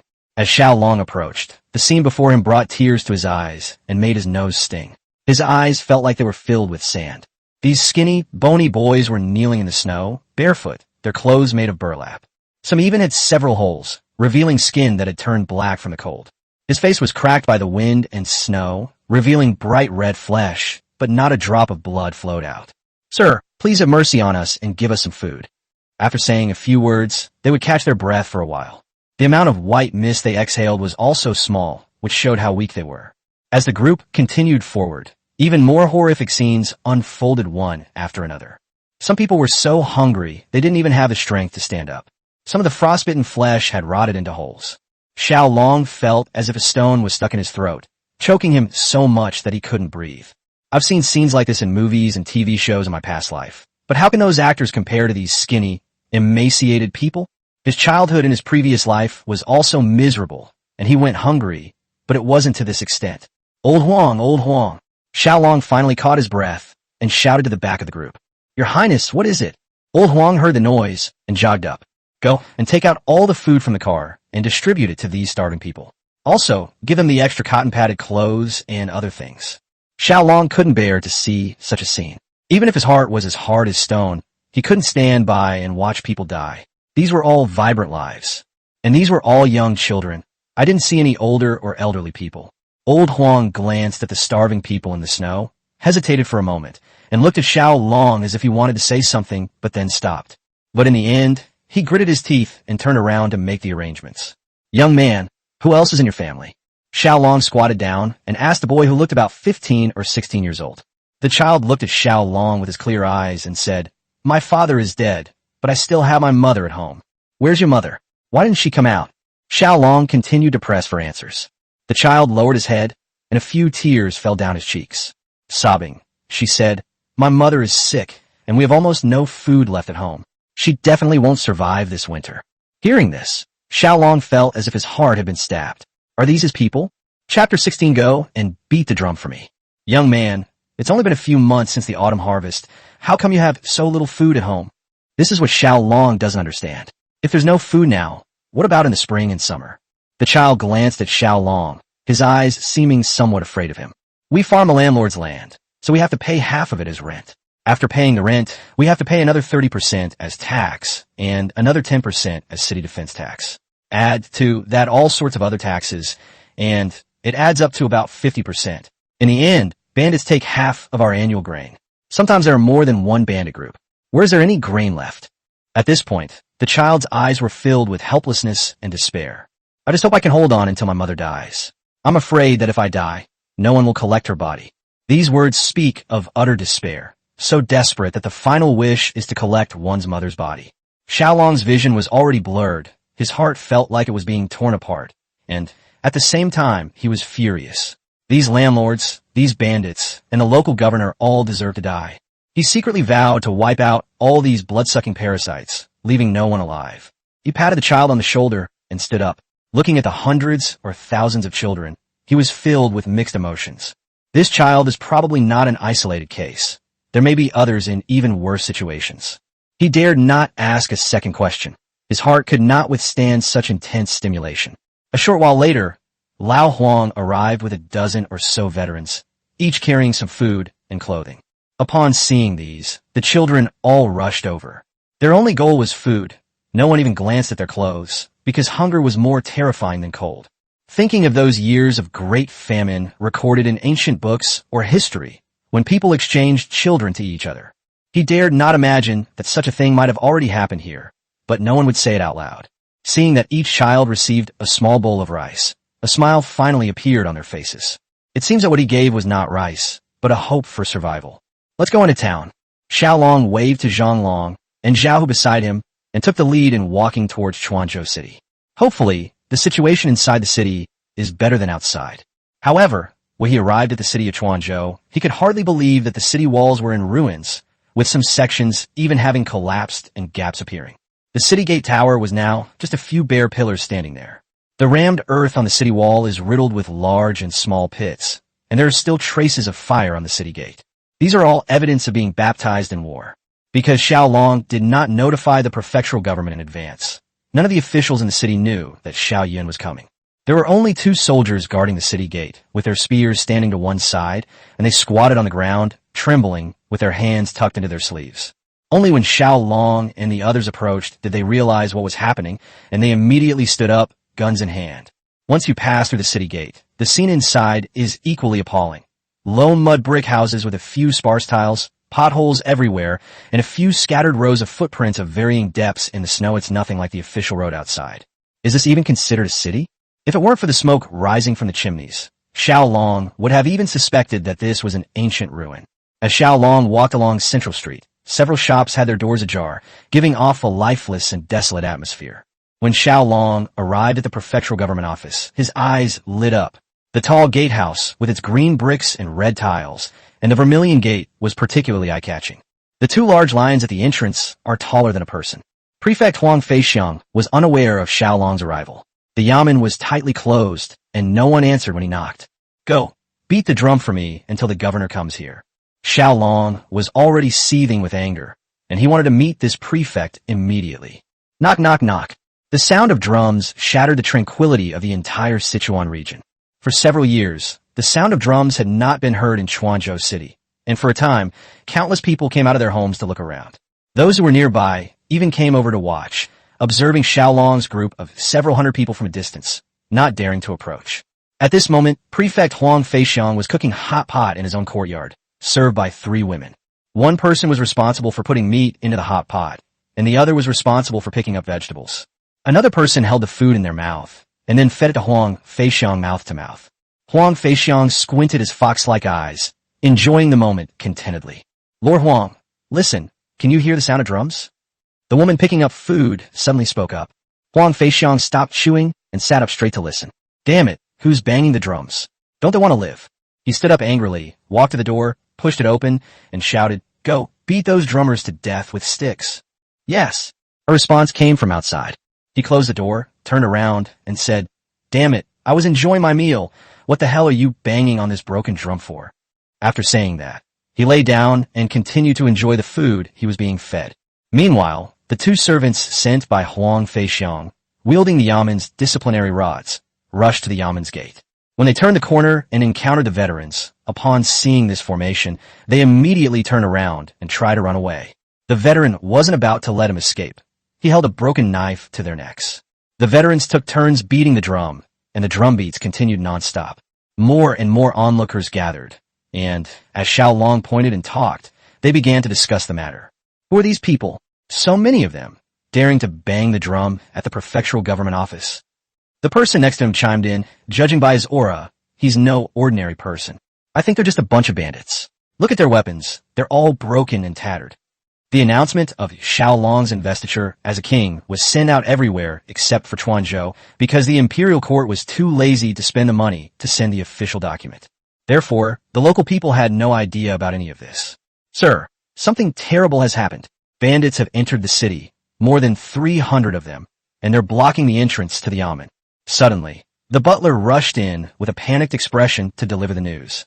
Huang Feixiang spat out the meat in his mouth, pushed the woman next to him away, and stood up. What? Bandits have entered the city? Which mountain bandits are they from? Didn't we ask for 10% less of their annual grain rations? What are they making a fuss about? The butler looked helpless. I don't know. I heard it's menacing and terrifying. Go and inform General Yu to bring all the brothers from the city defense battalion over. They've rebelled against him. Do they really think I'm afraid of them? Huang Feixiang had no appetite for food or drink anymore. He opened his arms, and 3 women immediately surrounded him to help him change his clothes. Reporting to your excellency, Lord Yu said that the brothers haven't eaten, so they won't be coming. Before he had even changed his clothes, his servant came panting to report. This enraged him, and he began to curse. That damn you going! The bandits have already invaded the city, and the garrison general doesn't even glance at them. I'll write a memorial to impeach you and see if you're still so arrogant. Huang Feixiang, before he was even fully dressed, shoved the woman next to him and rushed out of the yard shouting, Everyone grab your weapons and follow me. At a shout, 40 or 50 servants rushed out from inside and outside the courtyard, wielding sticks and some even carrying sabers. A large group of people followed Huang Feixiang straight to the prefectural government office. Chapter 17, The Voice Arrives Before the Person. More and more people gathered outside the prefectural government office, all drawn by the sound of drums to come and see what was happening. Not far away, on a rooftop, stood a tall, burly man holding a knife. This man was none other than General Yu Goen, who was stationed in the city. The moment the drums sounded, he sent someone to investigate. He asked an old soldier and learned that it was the 3rd prince of the dynasty who had been granted the title of Prince of Chu and had come to confer the title. Upon learning this, Yu Goen did not come to greet him immediately, but instead secretly observed this so-called King of Chu. Although the city of Chuanzhou was in ruins, its officialdom was a monolithic entity, with Yu Goen being the only exception.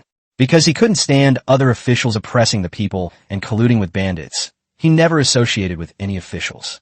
Fortunately, as the garrison general, he was not under the control of the prefect, so he was able to protect himself.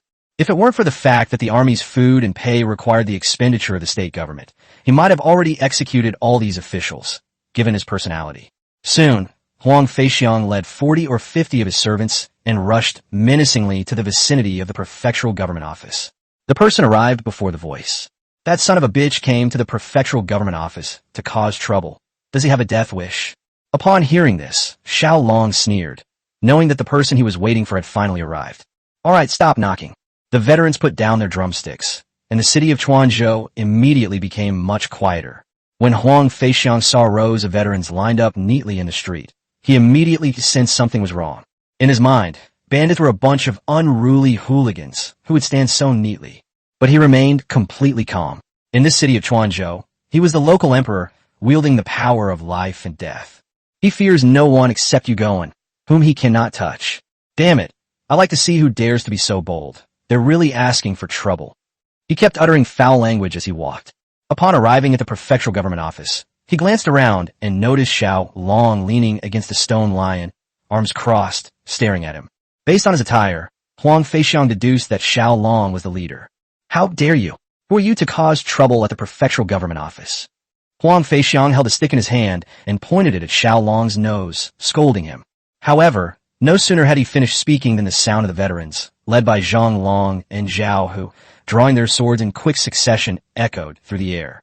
Huang Feixiang's servants were also terrified, but thinking that the prefect was backing them up, they mustered their courage and drew their swords or raised their clubs. For a moment, the two sides were locked in a tense standoff. Xiao Long gave Huang Feixiang a meaningful smile, but remained silent. You bastards, what do you want?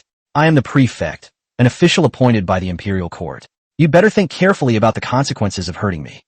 Huang Feixiang's reprimand gradually subsided by 3 points, and he involuntarily took 3 steps back. Seeing that Xiao Long was calm and composed, not intimidated by his status as governor, and considering that the other side had a large and powerful force, he began to feel intimidated. The main problem was that he couldn't figure out Xiao Long's background. At this moment, Xiao Long gave him a look, and Zhang Long stepped forward, taking out the imperial edict from his pocket. With a flick of his wrist, the imperial edict was unfurled in his hand. Then Zhang Long loudly proclaimed, "By the grace of heaven, the emperor decrees. The third Prince Eugene has reached the age of 20. He is exceptionally intelligent and of upright character, a model for princes. Therefore, in accordance with ancestral rules, he is hereby enfeoffed as the Prince of Chu, with the fief of Chuanzhou. He shall proceed to his fief tomorrow to assume his post. He shall not enter the capital without imperial decree. This is the imperial decree." As soon as the words "by the mandate of heaven, the emperor" were uttered, the veterans all knelt down in unison. The surrounding people were stunned when they heard this, and hurriedly knelt down on the ground, not caring about the snow on the ground. Only after the imperial edict was read aloud did they slowly raise their heads. When Huang Feixiang saw Zhang Long pull out the imperial edict, he almost peed his pants in fright. He fell to the ground with a thud, nearly bumping his forehead. As each word of the imperial edict entered his ears, his heart ached as if it were being squeezed. Oh no, I've offended the king of Chu. I am doomed. What should I do? What should I do? His brain was racing. He was sweating profusely, and the heat from his head rose in wisps of white smoke when it met the cold air. "You are Huang Feixiang, the prefect of Chuanzhou?" Xiao Long glanced at him and asked in a cold tone. Everyone else got up, but he remained kneeling. When Xiao Long questioned him, he banged his head against the ground like he was hitting a wooden fish. "It's me. I am Huang Feixiang." Then he added, "This humble official was blind and did not recognize your highness. I offended your highness just now. I deserve to die. Please punish me, your highness." He felt it was better to confess voluntarily. If he waited for Xiao Long to interrogate him, he would surely suffer an even worse fate. His head kept hitting the ground without stopping, each time making a muffled thud. "Stop, stand up and talk." Xiao Long's words were like a pardon, and Huang Feixiang felt a huge weight lifted off his shoulders. If he kept kowtowing, he would break his neck and back. After getting up, he patted the dirt off his hands, leaned forward, bowed, and smiled obsequiously, saying, "Why didn't your highness send someone to inform us of your arrival earlier? I could have led the officials to make preparations and go out of the city to welcome you." Xiao Long glanced at him and said, "What's there to prepare? Chuanzhou is a desolate and barren place. Why bother with all this fuss?" Huang Feixiang understood Xiao Long's meaning and continued to flatter him. Yes, it was my oversight. Your highness has had a long journey. Please go to the yamen to rest first." As he spoke, he turned around and waved to the servants behind him. "What are you standing there for? Go open the door." Without wasting any words, Xiao Long turned and entered the yamen. It was indeed windy and cold outside, and standing on the street wasn't a solution for the veterans. They decided to go into the yamen government office and settle accounts with that damned prefect. The city of Chuanzhou is not large, but the government office inside is quite spacious. It wasn't crowded at all for more than 300 veterans to enter. Seeing Xiao Long and the veterans enter the yamen, Yu Goen, who was on a rooftop not far away, sighed and turned to leave. "General Yu, are you going to the government office to pay your respects to the king of Chu?" The attendant behind him asked in a low voice. Yu Goen snorted coldly. "What does this have to do with me? Go back to camp. The king of Chu has come to bestow titles upon you. Would it be improper for you not to pay your respects?" The attendant behind him looked uneasy and whispered a reminder. He knew that General Yu was upright and incorruptible and fearless of powerful figures, but this was the king of Chu, a fiefdom lord. If he offended him, things might not go well for him in the future. Yu Goen turned his head and said firmly, "As a general, my duty is to safeguard the peace of my region. Just do my job well. Why all the formalities?" After saying that, he left without looking back. In his heart, the arrival of the king of Chu was nothing more than another parasite sucking blood. The more corrupt officials there are in Sichuan, the harder life becomes for the people, and he is filled with resentment. He didn't believe that the king of Chu hadn't seen the people outside the city who were about to starve and freeze to death. He didn't believe that the king of Chu was unaware of the 3 great mountains weighing down on the people. If Xiao Long had dealt with Huang Feixiang in public just now, Yu Goen might have kowtowed to Xiao Long just like Huang Feixiang did. Many people shared Yu Goen's sentiments, and they discussed the matter extensively as they left. Sigh, life is getting harder and harder. Another man-eating worm has come. That's right. I'll try to escape to Guangzhou after the new year. I can't survive in Chuanzhou. Shoo, keep your voice down, or someone might hear you. The reason why Sichuan is poor is that many wealthy families have moved away long ago. Once the government realized something was wrong, they quickly issued an order forbidding anyone from moving. Anyone who tried to escape would be caught and beheaded, and anyone who reported someone who had escaped would be rewarded with 10 taels of silver. Once this restriction order was issued, those who hadn't had time to leave were now unable to leave. Everyone started monitoring each other, because 10 taels of silver was a large sum of money for ordinary people, enough to live on for several years. Officials of all ranks who came with the sound of drums also entered the yamen. As Xiao Long walked through the main hall, they all came up to greet him obsequiously, and Xiao Long remembered their names and positions one by one. However, Xiao Long entered the main hall of the yamen, sat in front of the high court desk, and raised the gavel high and slammed it down heavily. Smack! After a loud bang, Xiao Long shouted, "Prefect Huang Feixiang of Chuanzhou, kneel down and ask me a question." Chapter 18. You were the one who started the joke.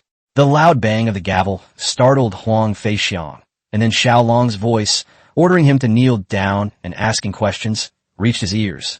His legs went weak, and he fell to his knees with a thud. Since he had been standing to the side, he crawled on the ground to the middle of the hall and knelt down. "I ask you, what is the population of Chuanzhou? How many merchants are there? How much cultivated land is there? How many households are inside the city? How many households are outside the city?" Xiao Long asked 5 questions in a row, each one giving Huang Feixiang a headache. He spent his days eating, drinking, and indulging in pleasure, so he had no idea about these things. "Your Highness, the total population of Chuanzhou is about 50,000, with about 200 merchants, 830,000 mu of cultivated land, more than 5,000 households in the city, and more than 20,000 households outside the city."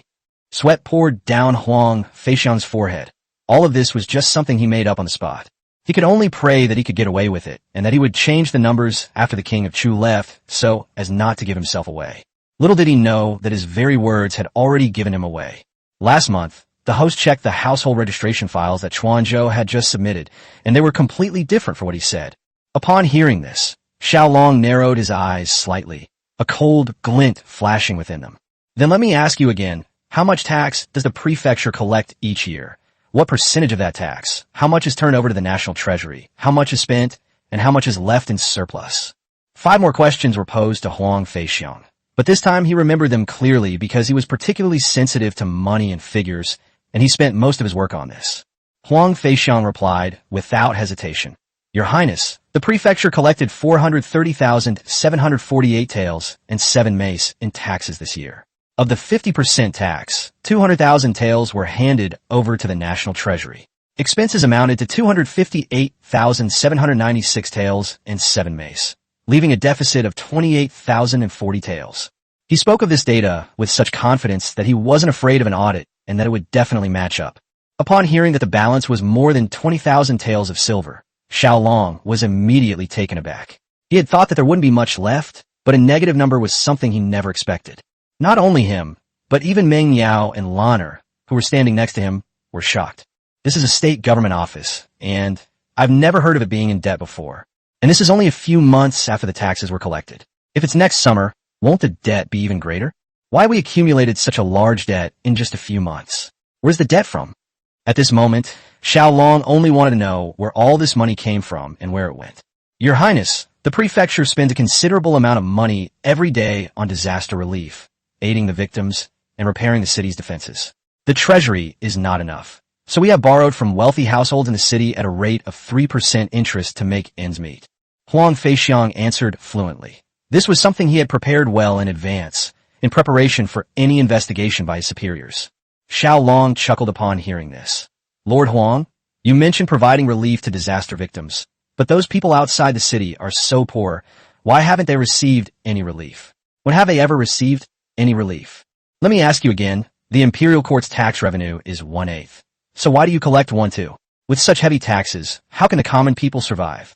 Xiao Long was already seething with anger, but he forcibly suppressed it. He wanted to hear how Huang Feixiang would explain himself. Huang Feixiang remained calm and raised his head, feigning a wronged expression. "Your Highness, Sichuan is not like the interior of the pass. The population and arable land are extremely scarce. The imperial court does not allocate funds every year. I have submitted memorials many times requesting funds, but they have all been rejected. The only reply I received was that we should pay our own taxes. There's no other way. In order to maintain the operation of the state government, we can only pay 2 taxes per 100%. Even so, the treasury is still in deficit. I have no other choice. Xiao Long's anger grew as he listened. What kind of logic was this? Even if the imperial court doesn't allocate funds, collecting such high taxes is like putting the common people into a millstone to squeeze them dry, leaving nothing but bones in the end. They only focus on taxation, never trying to increase tax revenue by raising people's income. Xiao Long's lips twitched. He didn't want to waste any more words with him. He had already seen through this prefect. This is a gluttonous wolf who eats people without spitting out the bones. Just by looking at his fat head and big ears, you can tell how extravagant his life is. This formed a stark contrast with the people outside the city. Xiao Long smiled slightly, stood up, walked around the table, and helped Huang Feixiang, who was kneeling on the ground, to his feet. Lord Huang, you've worked hard. Please rise. It was just routine business. Please forgive me. Xiao Long's sudden change startled Huang Feixiang, who felt uneasy, unable to figure out what Xiao Long was up to. But he still smiled and said, "This is all my duty. It's no trouble at all." Xiao Long patted his shoulder and said with a smile, "Lord Huang, this is my first time in Chuanzhou. I have a favor to ask of you, and I hope you will not refuse." Upon hearing this, Huang Feixiang was overjoyed. The king of Chu had asked him for a favor. If he could accomplish it, things would be much easier in the future. "Your Highness, please speak. I will do my utmost to accomplish this task, even at the cost of my life." Huang Feixiang patted his chest and assured everyone that there was basically nothing he couldn't handle in this Sichuan region. Xiao Long smiled wickedly, put his arm around the man's thick neck, and whispered in his ear, "I was banished here because I angered my father. I was given nothing and am short of money. Look at these hundreds of people outside. They have no food to eat. Therefore, I would like to borrow 50,000 sure of grain from Lord Huang to cope with the emergency. I'm sure Lord Huang will have a way." Xiao Long's words pierced his ears, and Huang Feixiang's face slowly changed from a bright and sunny expression to a wide-eyed glare. He could hardly believe his ears. Borrowing 50,000 sure of grain from him? Wasn't that asking for his life? He couldn't figure out Xiao Long's intentions. 50,000 sure of grain was an astronomical figure for Chuanzhou. He wouldn't have the money, and even if he did, he wouldn't dare lend it out. Once he did, he wouldn't want it anymore. Huang Feixiang forced an awkward smile. "Your Highness, please don't joke with me. Even if you collected all the grain in the entire prefecture, you wouldn't have this much. If it were 500 sure, I could think of a way."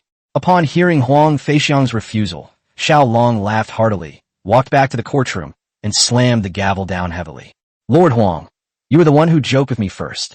You are a dignified prefect with countless people and farmland in the prefecture, and you remember every penny of tax revenue perfectly. You impose heavy taxes on the people, causing them to suffer and starve to death.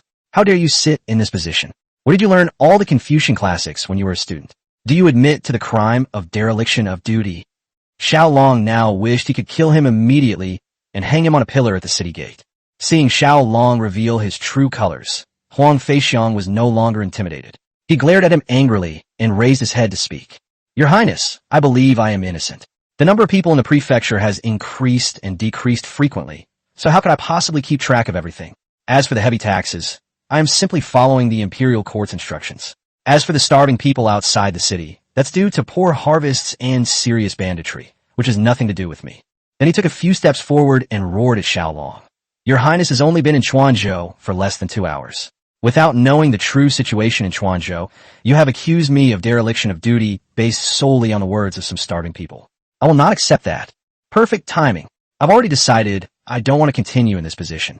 Now that your Highness has arrived, I'll resign from my post as prefect today. Farewell."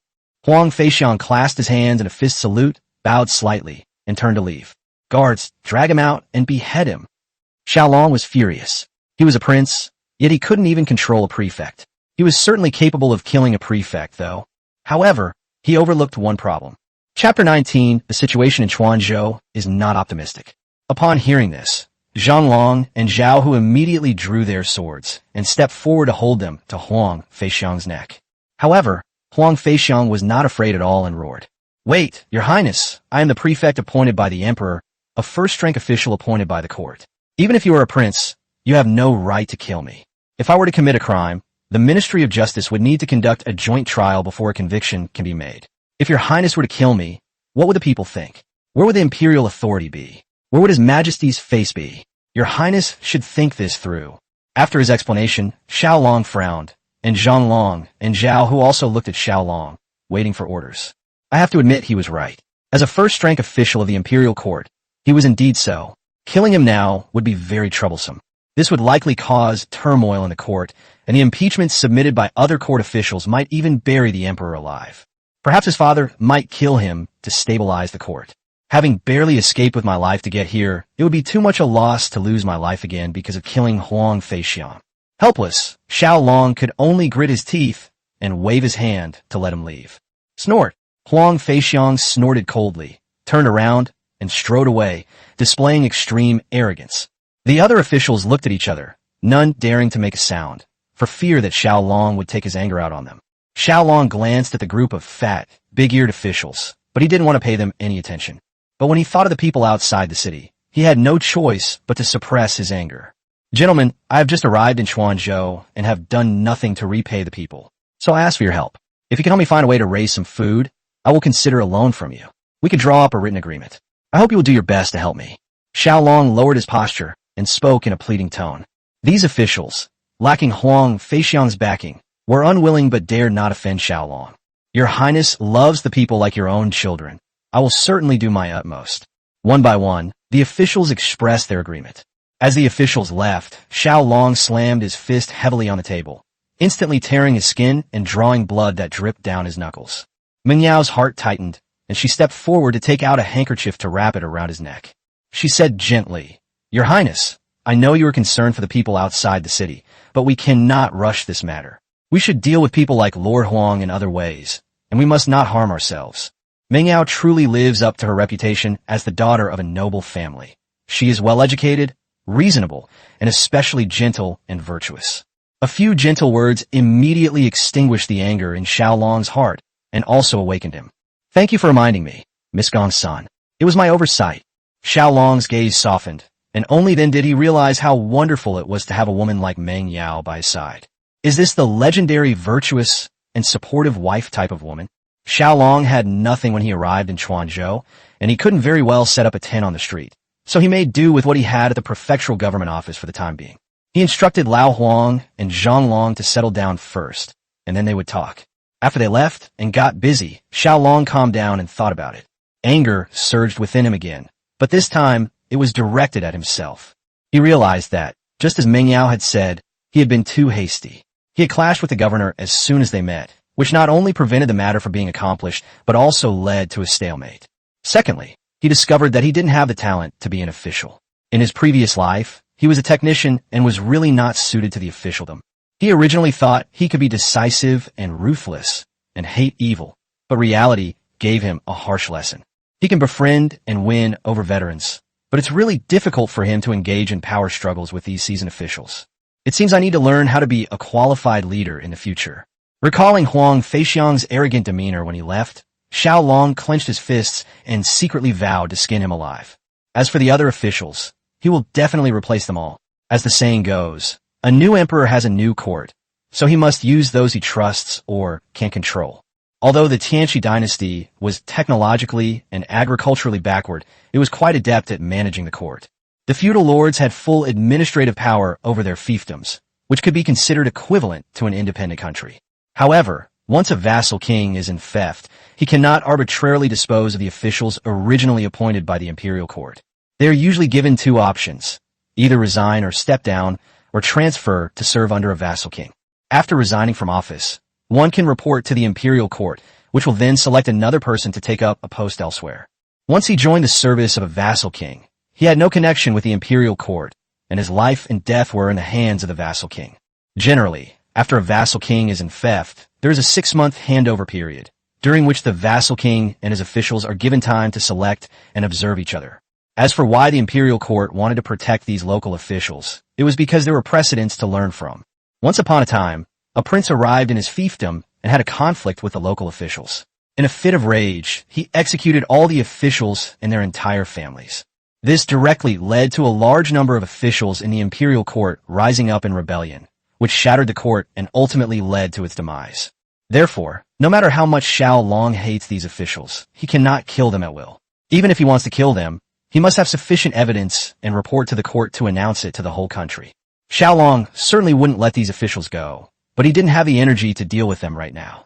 The next morning, Xiao Long led a group of people to patrol the city, wanted to understand the situation in Quanzhou City.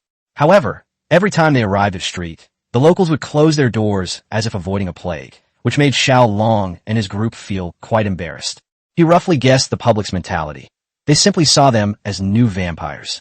After finally managing to knock on doors and chat with a few ordinary people, they all praised the officials and didn't mention any other issues.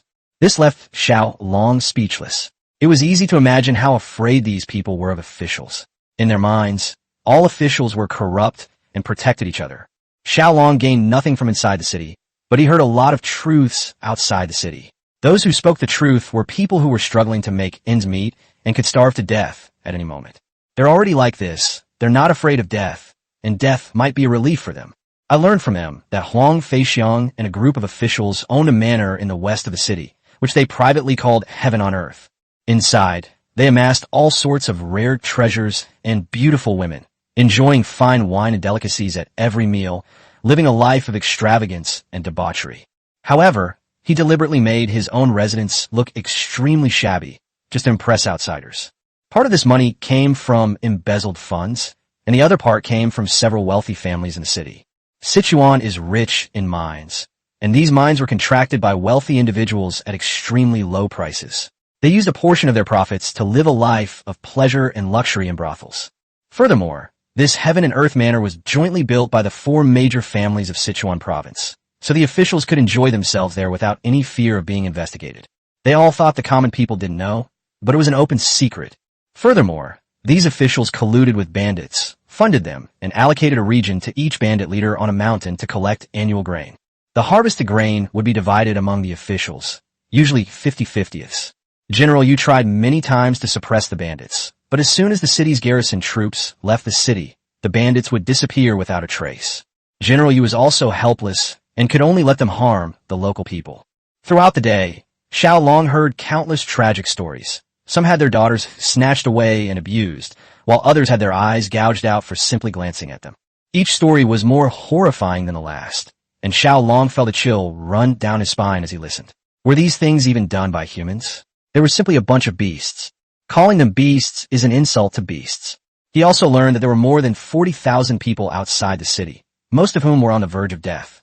Some of them will definitely not survive this winter. Last year, there were more than 50,000 people outside the city, and more than 5,000 of them froze to death in one winter. That was in a year with a good harvest and warmer weather.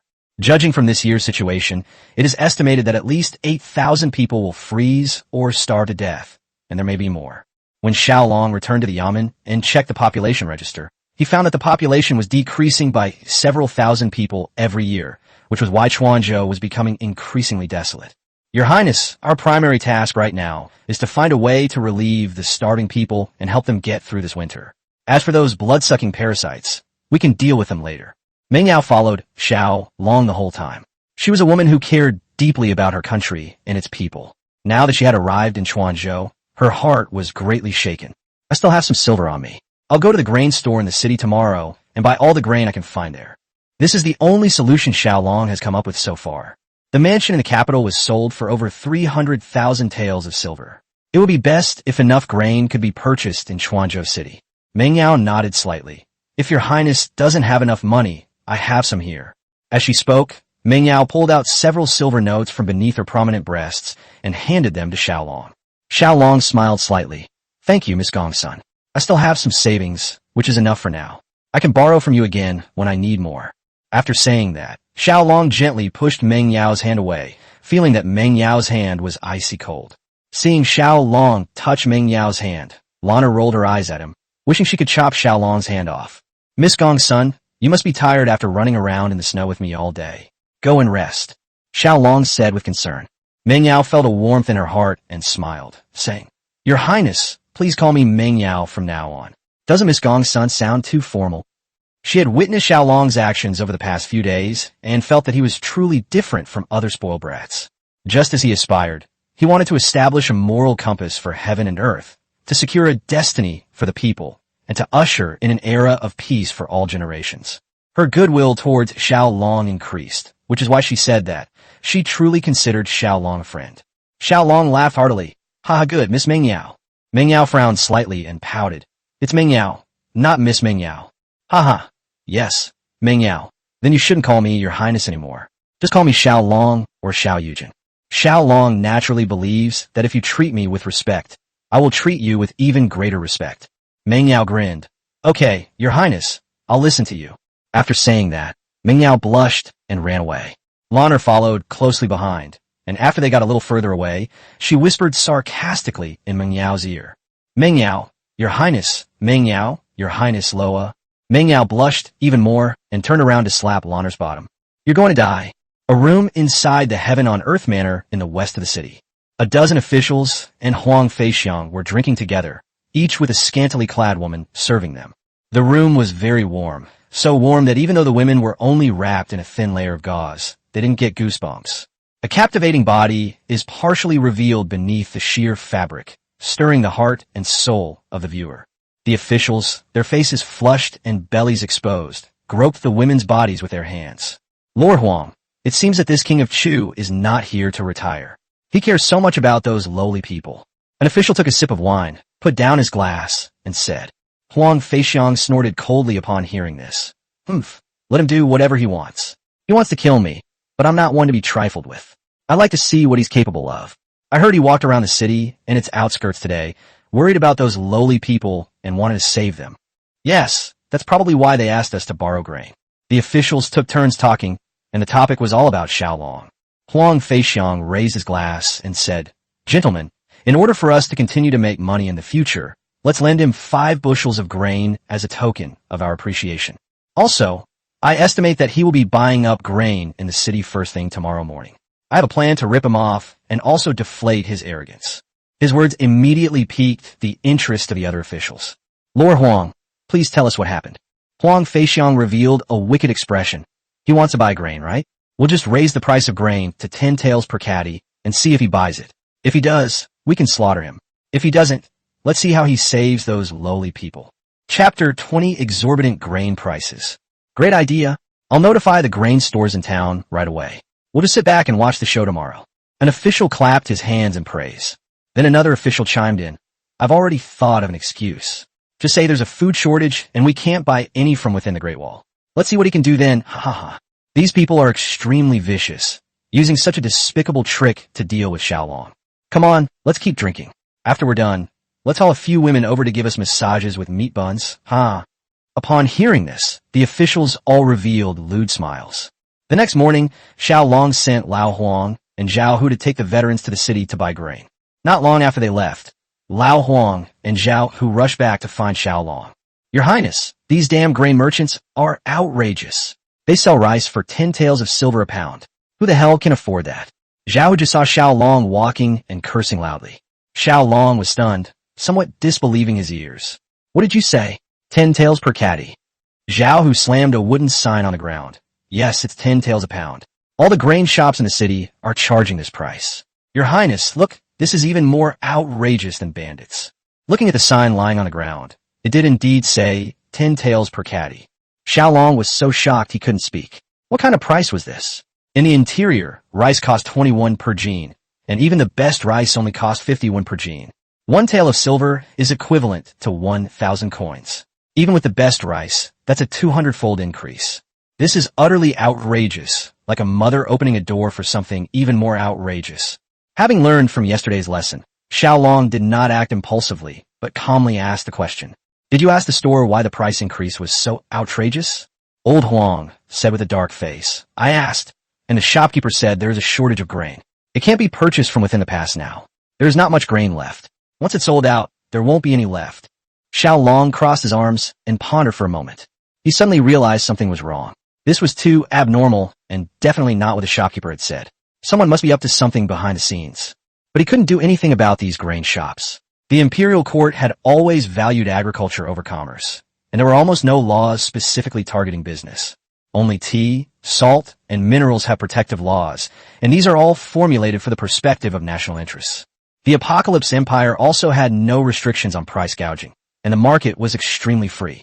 Even if Xiao Long introduces policies now and uses drastic measures to forcefully suppress them, causing them to directly lower prices and then stop selling or only sell a few kilograms a day, Xiao Long still won't be able to do anything. Your Highness, what should we do? How about I take some brothers to the interior to buy it? It should take about 20 days to get there. Zhao was also anxious. He had also spent the day outside the city yesterday and really wanted to help the starving people. Buying grain inside the Great Wall was indeed cheaper, but the 20-day wait was unbearable for starving people. By the time the food arrives, most of the starving people have already died. This is clearly not a good solution. Xiao Long thought for a moment, then bent down, picked up the wooden sign from the ground, and handed it to Zhao Hu.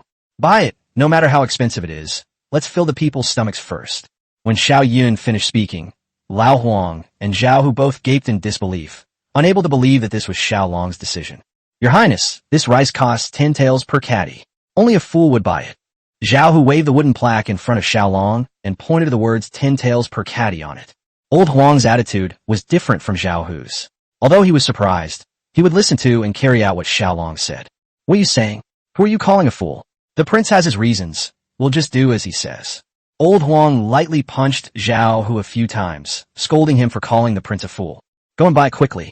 If you don't have enough money, I have some more here. Old Huang, you can take it.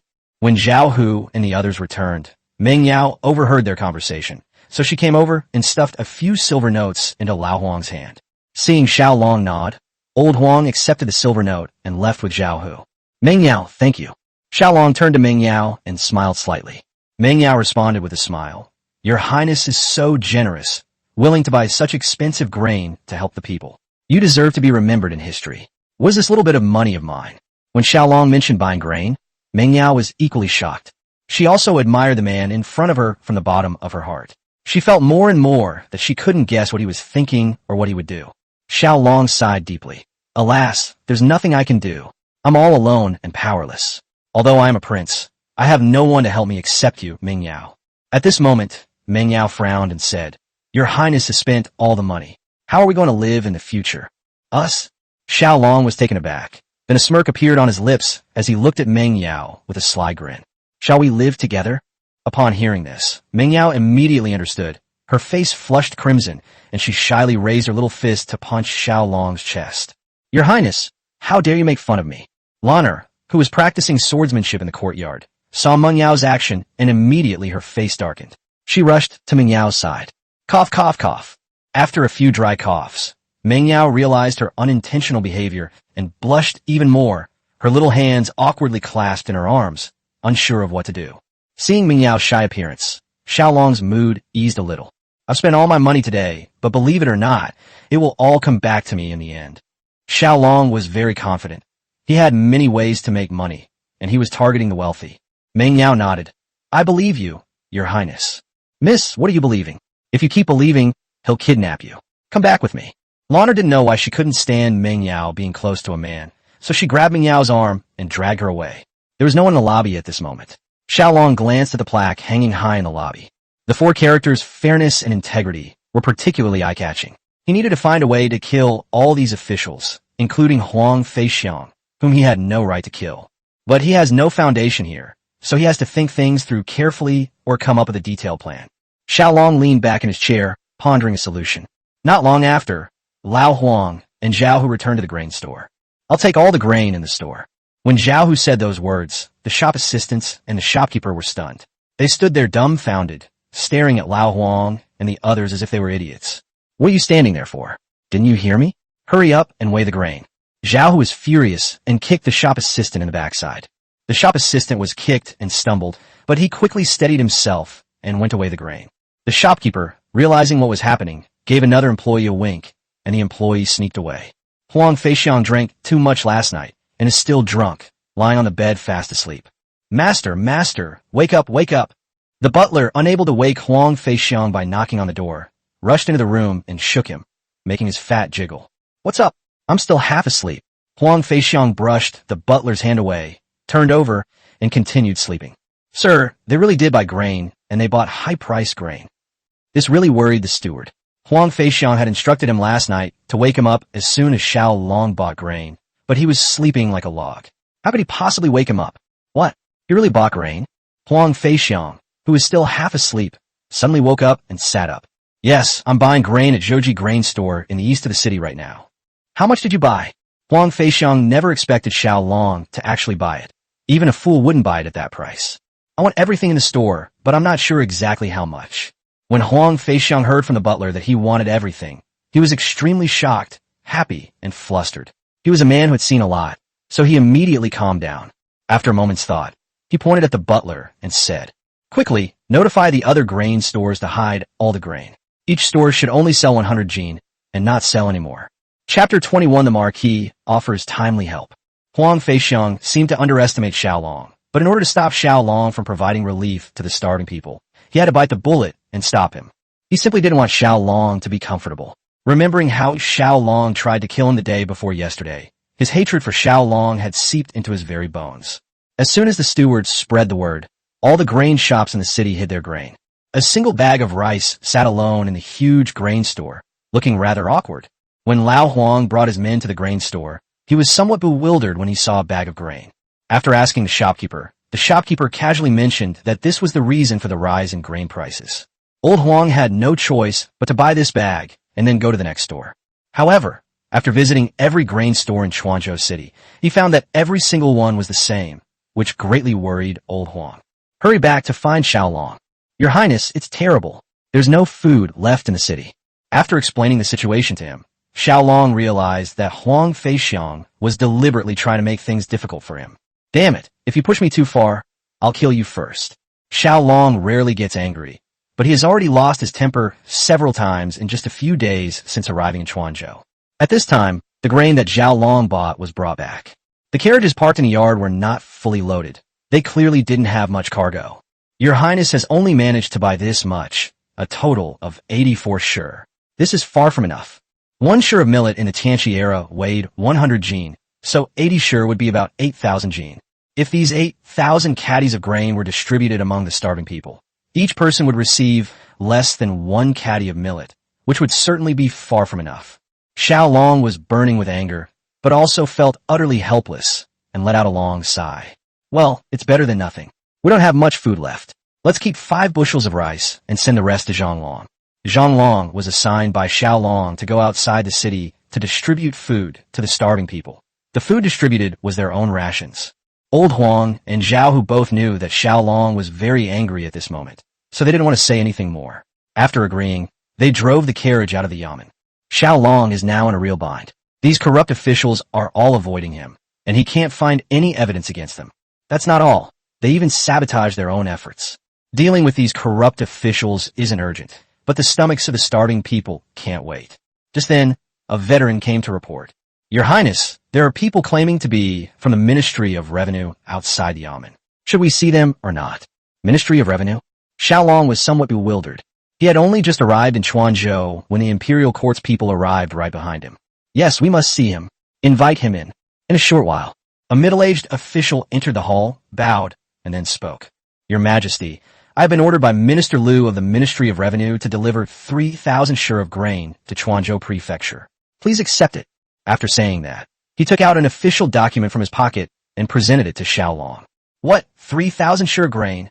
Xiao Long didn't realize what was happening at first, but he came to his senses after receiving the official document. The King of Chu did not mishear. "It is 3,000 sure of grain." The middle-aged official repeated it again, and Xiao Long excitedly opened the official document, only to find that it indeed stated 1,500 sure each of millet and foxtail millet. Although 3,000 sure, a unit of dry measure, is not a lot, it is a timely help for Xiao Long at this moment. "Excellent, truly excellent. Someone quickly serve this gentleman tea." Xiao Long personally stepped forward, took the official's hand, and said, "My lord, you must be tired from your journey. Please have a seat." After sitting down for a moment, Xiao Long peeked into the courtyard. His actions were observed by the official, who smiled and said, "Your Highness, the grain is still outside the city and should arrive soon." Upon hearing this, Xiao Long's eyes lit up, and he immediately summoned Huzi. "Tiger, take this official document to the Ministry of Revenue's grain delivery convoy, and after counting it, have them deliver the grain directly to Xiao Long." Tiger was the youngest of the few who didn't escape from the capital, and he was honest and law-abiding. The grain was meant to be delivered to the starving people outside the city. There was no need to bring it to the government office.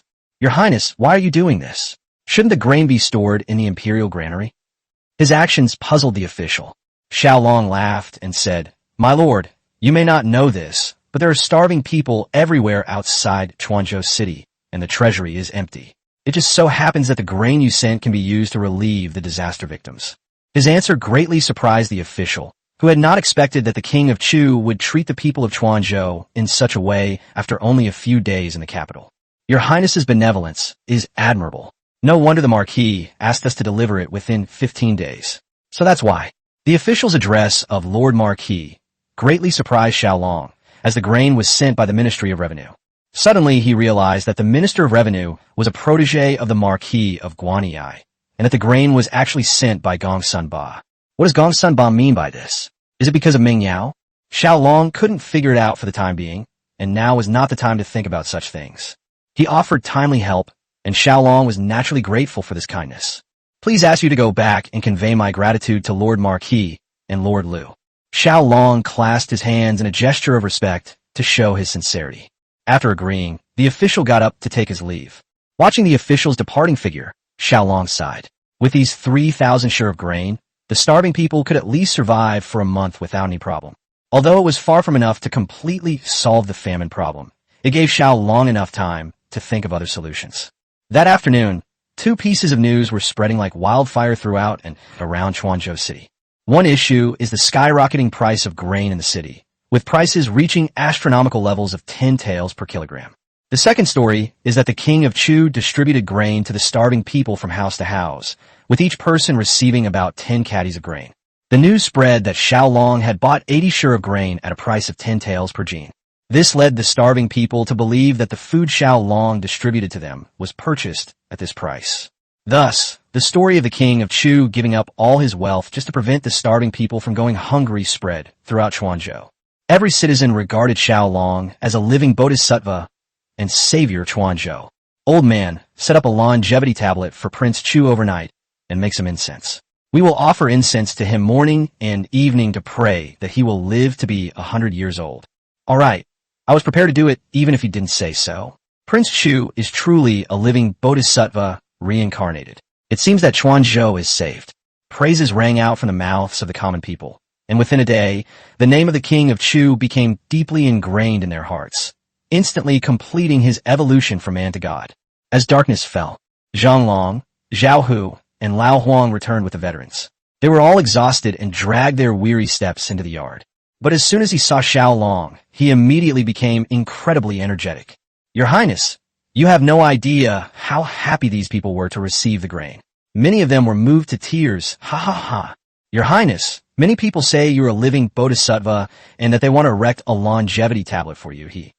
Zhang Long and Zhao Hu grinned, showing their teeth. Xiao Long looked pleased. He didn't care about the empty fame, but rather that the people finally had food to eat. He's happy when the people are happy. You guys should go get something to eat and rest. You've had a long and tiring day.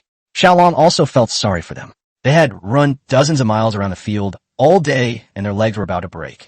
After Zhang Long and the others left, Xiao Long's expression turned serious again. He needed to find a way to deal with these corrupt officials. And where will the people get their food next month? His thoughts were completely disorganized, and he felt like his head was about to explode. So, Xiao Long went to the yard to stretch his legs. Looking up, I found the night sky was filled with countless stars. It was absolutely beautiful. He was staring at it, somewhat lost in thought. At this moment, he was not the only one looking at the stars. In the eastern camp of the city, Yugoan was also gazing at the starry sky. Suddenly a young soldier came running up. General Yu, this is terrible. This is terrible. Yugoan frowned slightly. What's all the fuss about? The young general, panting heavily, said, It's unbelievable. Today, the price of grain suddenly soared to an astronomical price of 10 taels of silver per caddy. What's the big deal? Whether prices go up or not, how many ordinary people have the money to buy grain? As the young man caught his breath, Yugoan said disdainfully. The young general quickly waved his hand and said, No, the price increase is not the most surprising thing. The most surprising thing is that the king of Chu actually bought more than 3,000 shur at this price and distributed them all to the starving people outside the city. Upon hearing this, Yugoan suddenly turned around, grabbed the young general by the shoulders, and shook him violently. What? The king of Chu bought 3,000 shur of grain, and at 10 taels per jin. He couldn't believe his ears. Ever since the king of Chu entered Chuanzhou City that day, he hadn't had a good impression of any of these high-ranking officials and nobles. It's hard to believe that something so outrageous has suddenly happened. Was it all really distributed to the starving people? He still suspected it was a rumor. It's absolutely true. I just finished leading a patrol, and the whole city, both inside and outside, is in an uproar. There's no way this could be fake. The young man looked certain. At first, he didn't believe it either, but after asking many people, and everyone said so, it couldn't be wrong. A smile suddenly appeared on Yu Goen's face. He couldn't remember the last time he had smiled. Since he became the garrison commander here, he has never smiled again. More than 10 years have passed, from his youth to his old age. It seems I misjudged this young Prince Chu. Yu Goen smiled with relief, then suddenly frowned again. I know now. The price increase of grain must be the work of the weasel. He deliberately made things difficult for Prince Chu. That's definitely it. That damned weasel. Yellow Weasel was a nickname he gave Huang Feixiang, which was very apt, describing him as blood-sucking, cunning, and evil. The general is right. These damned weasels are too hateful. I hope Prince Chu can find a way to deal with them and skin them alive. The young man, upon hearing this, was also filled with righteous indignation and said through gritted teeth, "Come with me to pay a visit to Prince Chu tomorrow. It would be impolite not to." The young man grinned, recalling how Yu Goen's attitude amused him when the king of Chu entered the city. However, their conversation was overheard by Yang Daji in the next room. Chapter 22, The Mysterious Man. At this moment, Yang Daji was secretly drinking. He had promised Lao Feng a few days ago that he would wait until Xiao Long entered the city, but he had not yet come up with a perfect assassination plan. The conversation between Yu Goen and the others had given him an idea, and he suddenly came up with a plan to kill the king of Chu without anyone knowing.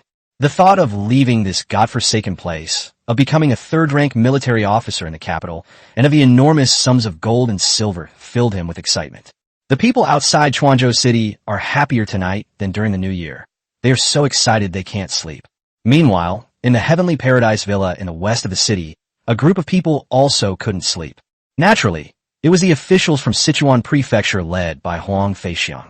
Lord Huang, what should we do now? If we provide relief to the disaster victims, he will have time to deal with us. We need to think of a way. After the official with the large ear finished speaking, another official next to him continued. I think if all else fails, we should all resign and go back to Guangzhou. We've made enough money over the years. If we can't afford to offend them, we can at least avoid them.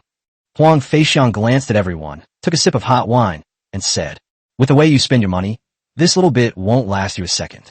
Could you even eat chaff? The officials pursed their lips, lowered their heads, and remained silent. After a long while, one of them spoke.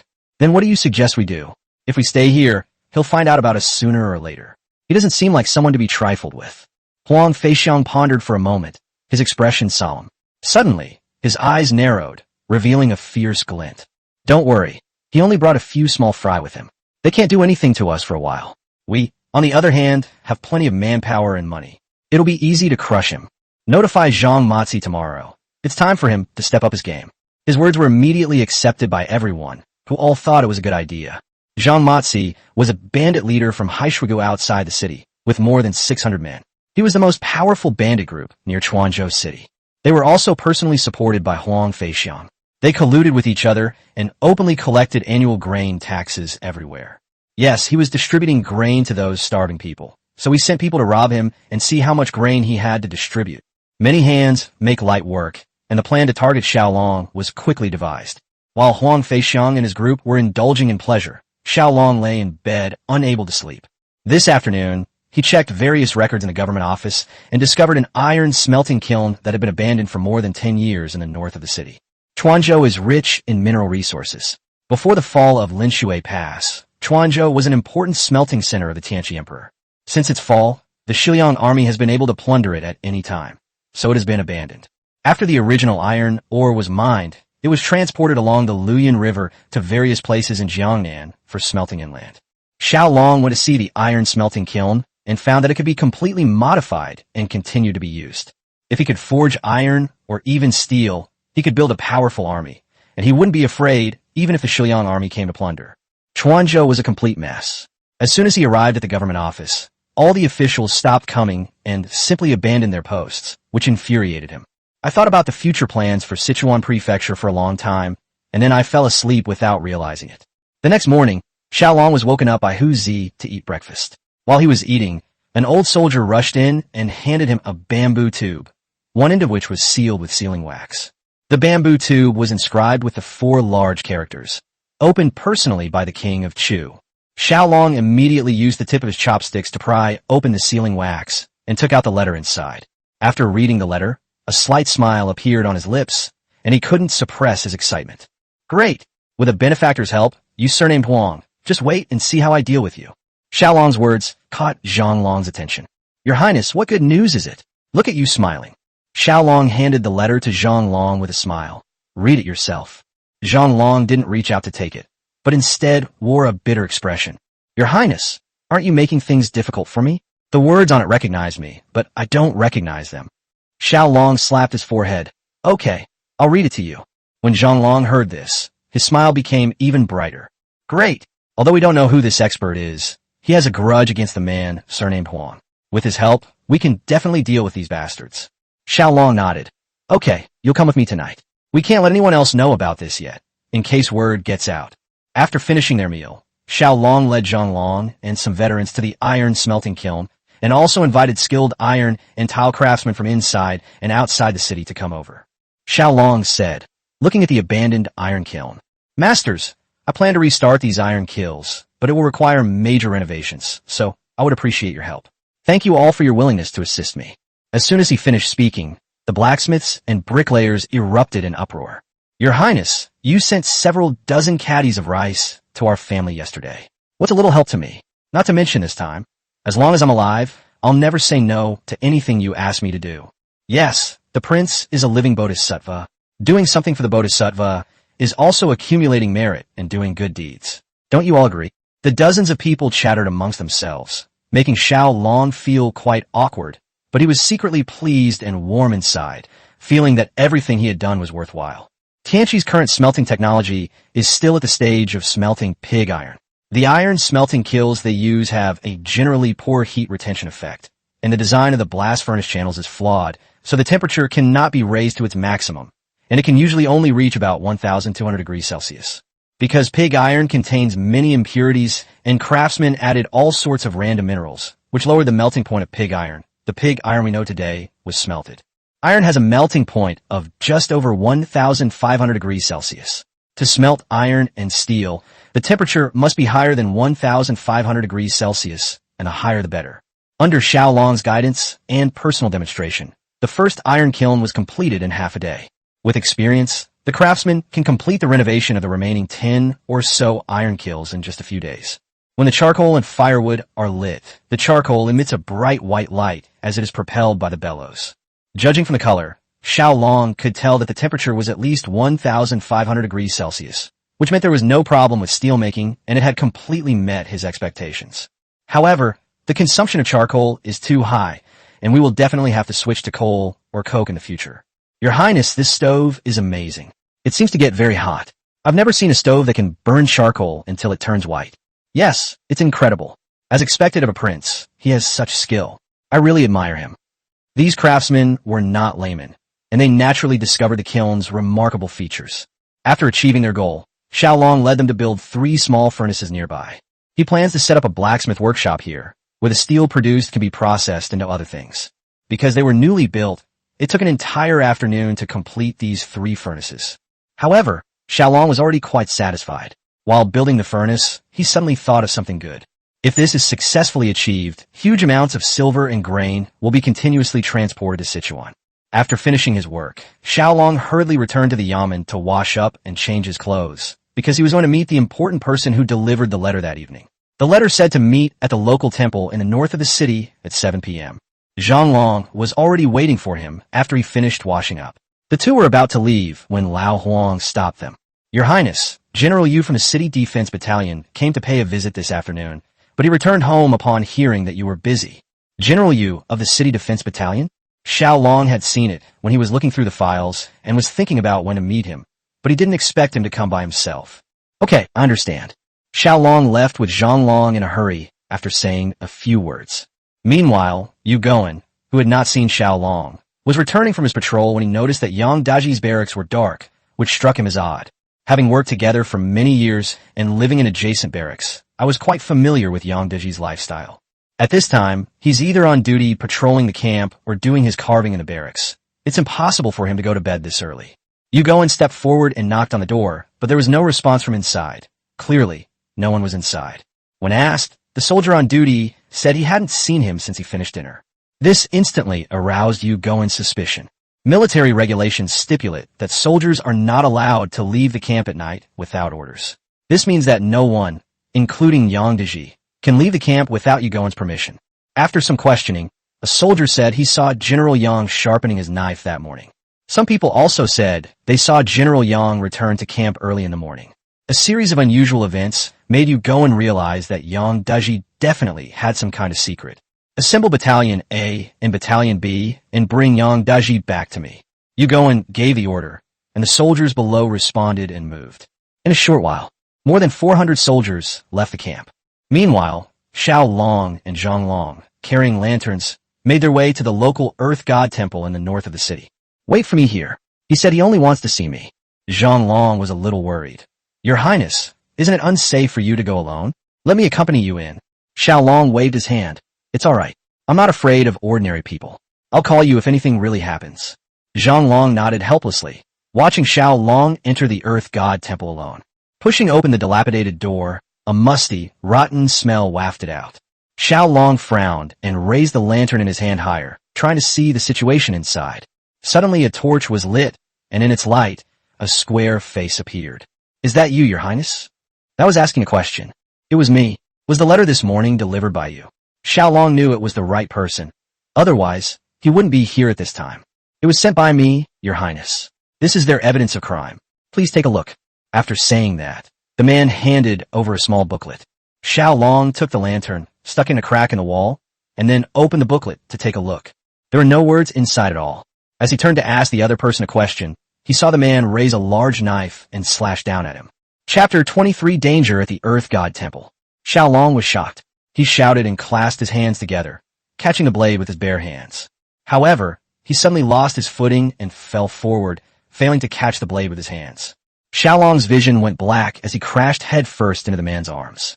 The man's knife slashed down Xiao Long's back, striking his buttocks. The man was knocked back several steps by the impact, and his torch fell to the ground and went out. Now, only Xiao Long's lantern emits a faint light in the entire room. While the man was still somewhat dazed, he quickly hid in the darkness to the side. He felt a sharp pain in his buttocks, but thankfully there was no blood. Xiao Long, come save me. Remembering Xiao Long outside, he shouted, which also revealed his location. The man swung his knife at Xiao Long again. Because his knife was so polished, it would reflect light even from the slightest bit of light. Xiao Long saw it clearly. Fortunately, his free fighting training in his previous life hadn't been in vain. He wasn't good at fighting back, but he was still very agile at dodging. I dodged the opponent's attacks with a few quick footwork moves. The opponent was clearly getting impatient and started attacking faster and faster. Xiao Long was being chased all over the house when he suddenly heard footsteps outside. He was overjoyed, thinking that Xiao Long must be coming.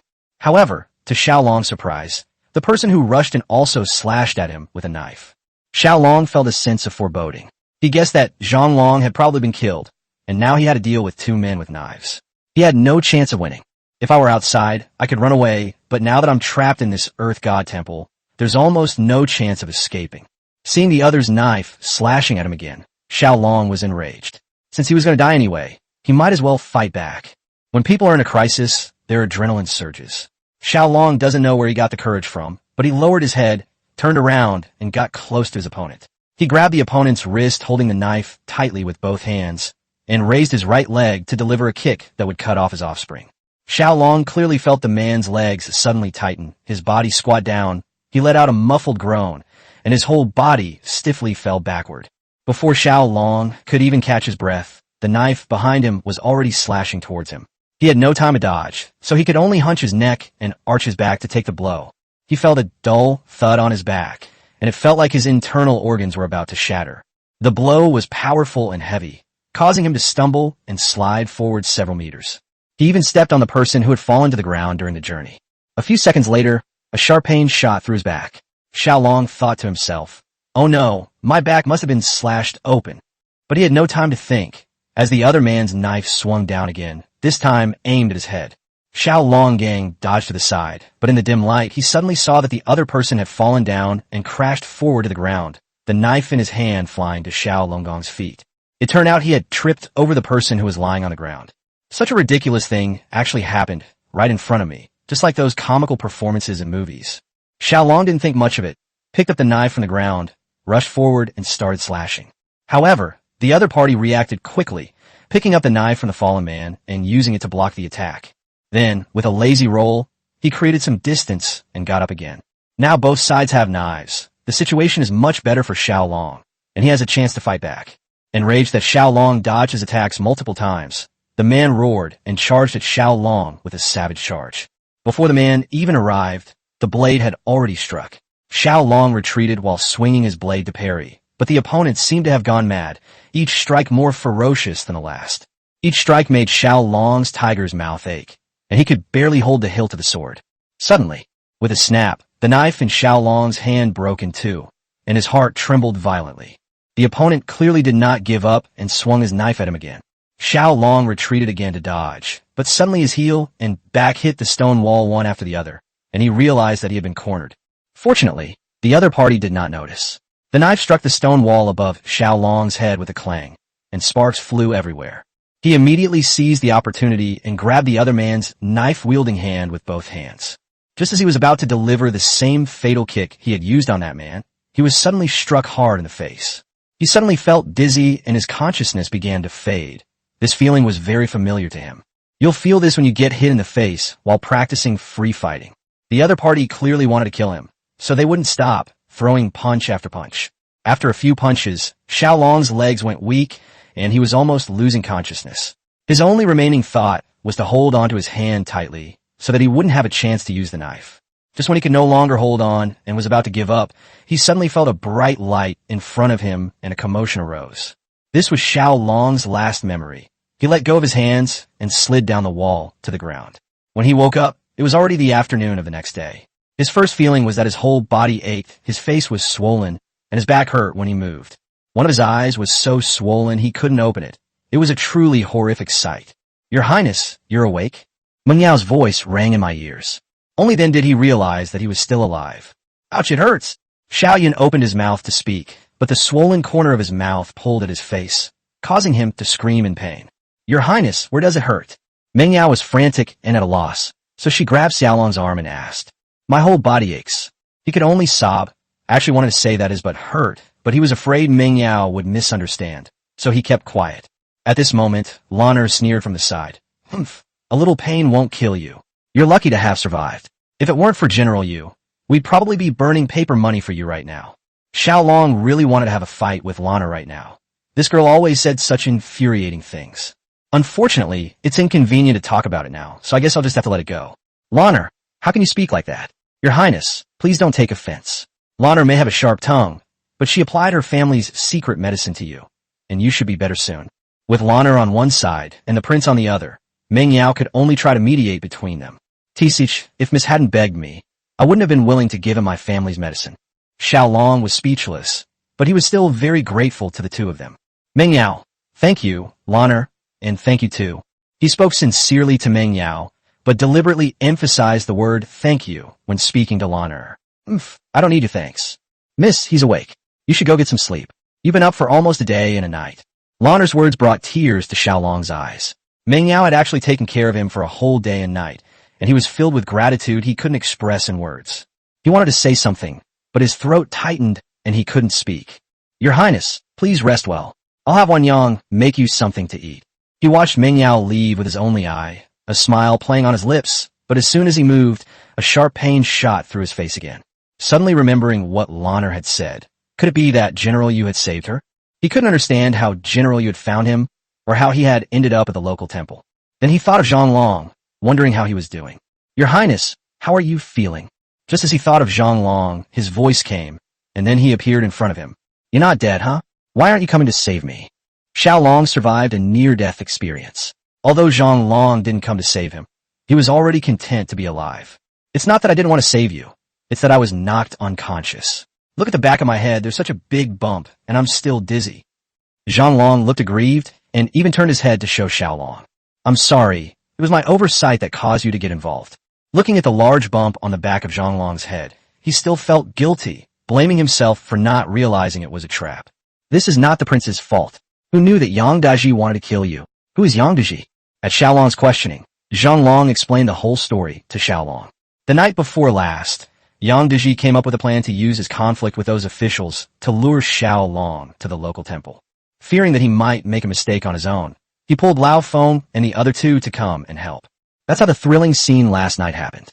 As a result, Lao Feng was kicked in the groin by Xiao Long and fainted on the spot. Yang Daji was beating Xiao Long when he was caught by General Yu, who arrived at the scene. Old Tian, who attacked Xiao Long, was guarding Xiao Long at the door when he was captured by General Yu, who arrived. Only the pale-faced scholar Sima Yi, who was waiting outside, escaped. Yang Daji was caught red-handed in his assassination attempt on the king of Chu, and he chose to commit suicide. When Lao Feng and Lao Tian woke up, they also committed suicide by biting down on the poison hidden in their mouths. As for Sima Yi, who had fled and disappeared without a trace, you go and search the entire city of Chuanzhou, but found no trace of him. However, General, you knew nothing about the identities of the other three besides Yang Daji, only that they were not from Chuanzhou. However, Xiao Long was certain that these three were the same three people he had encountered twice on his way to Chuanzhou. Phew, that was close. Thank goodness I'm not dead. Xiao Long felt a chill when he thought about what happened last night, especially when Yang Daji slashed him with a knife. The gleaming blade sent chills down my spine. Xiao Long immediately guessed that Yang Daji's reason for wanting to kill him was definitely related to the Crown Prince. The Black Bear Ridge bandits ambushed Yang Daji. This is the second time, and there will definitely be a third and a fourth. It seems we need to be more careful in the future and develop rapidly to become stronger so that we can firmly control our own destiny. Just as Xiao Long was feeling sentimental, the old soldier suddenly came to report. Your Highness, something terrible has happened. Bandits have come to rob the grain. A lot has been looted outside the city. Chapter 24: Steel Refining and Knife Forging. This was bad news for Xiao Long. He had just distributed food to the starving people when the bandits came smelling the food. What? How much did they steal? Did they hurt anyone? Xiao Long was anxious. His biggest concern was the safety of the people. Battalion Commander Zhao, who led his men there, but they don't know the situation yet. We haven't heard from the messenger that anyone was injured. Well, he let out a long sigh, and instantly a sharp pain shot through his back. This made him feel disheartened. Why was it so difficult for him? When I was a kid, I read novels where princes and emperors would kill indiscriminately, killing whomever they wanted, and they could control anyone. But all I feel is helplessness and torment. It's difficult to get anything done, and everything seems to be taking my life. Now, even bandits are defecating and urinating on my head. These damn bandits. Your Highness, why don't you give the order, and Zhao Hu and I will lead men to wipe them out. Xiao Long was also filled with righteous indignation, his eyes practically spitting fire, and he stood up to volunteer for the battle. Xiao Long sobbed, "Forget it, I don't want you to go and die. But don't worry, give me some time, and I'll let you go and kill all the bandits. What are we waiting for? At worst, we can call on General Yu's City Defense Battalion. I don't believe we can't defeat the bandits." Xiao Long was furious and wouldn't listen to Xiao Long's words. Xiao Long said with all his might, "Listen to me, I will ensure that you wipe out the bandits without losing a single soldier. Don't you believe me?" Xiao Long still muttered somewhat reluctantly, "But if they live one more day, the people will suffer one more day." Xiao Long said helplessly, "No one is allowed to go to suppress the bandits without my order." At this moment, Wan Yang brought over a bowl of porridge, which Xiao Long fed her, and then the topic of bandit suppression was no longer mentioned. The medicine from Lanner's family was indeed very effective. By the afternoon, the swelling had almost completely subsided. Xiao Long only felt some pain in his back and buttocks. However, he discovered that his back and buttocks were not cut. This was all thanks to the thick clothes he wore in winter and the poor iron smelting technology of Tianqi, which made the knife dull. In the evening, General Yu came to visit. They exchanged pleasantries for a while, but did not have a deep conversation. This was Xiao Long's first meeting with him, and he made a good impression on him. He naturally remembered his life-saving grace and would definitely repay it in the future. Zhao Hu returned and reported on the situation of the robbed people. Fortunately, the people had taken precautions against the bandits. They hid most of the grain they obtained, and the bandits only took a small portion, so they weren't going to run out of food immediately. This made Xiao Long quite gratified, but his hatred for the bandits did not diminish. In order to solve the immediate problem as soon as possible, Xiao Long went to the iron smelting kiln early the next morning. The bricklayers have completed improvements to more than 10 kills, and they are ready for use. Xiao Long immediately ordered Zhang Long and Zhao Hu to collect all the iron weapons and then smelt them all in one furnace. Zhang Long and Zhao Hu were heartbroken. Brother Tiger, why would the prince want to remelt a perfectly good weapon? What's the point of all that trouble? There's no need to even test the kiln. Zhang Long didn't dare ask Xiao Long and could only whisper to Zhao Hu in secret. I don't know, but I think the prince must have his reasons for doing this. Zhang Long rolled his eyes at Zhao Hu and ran off to help pump the bellows.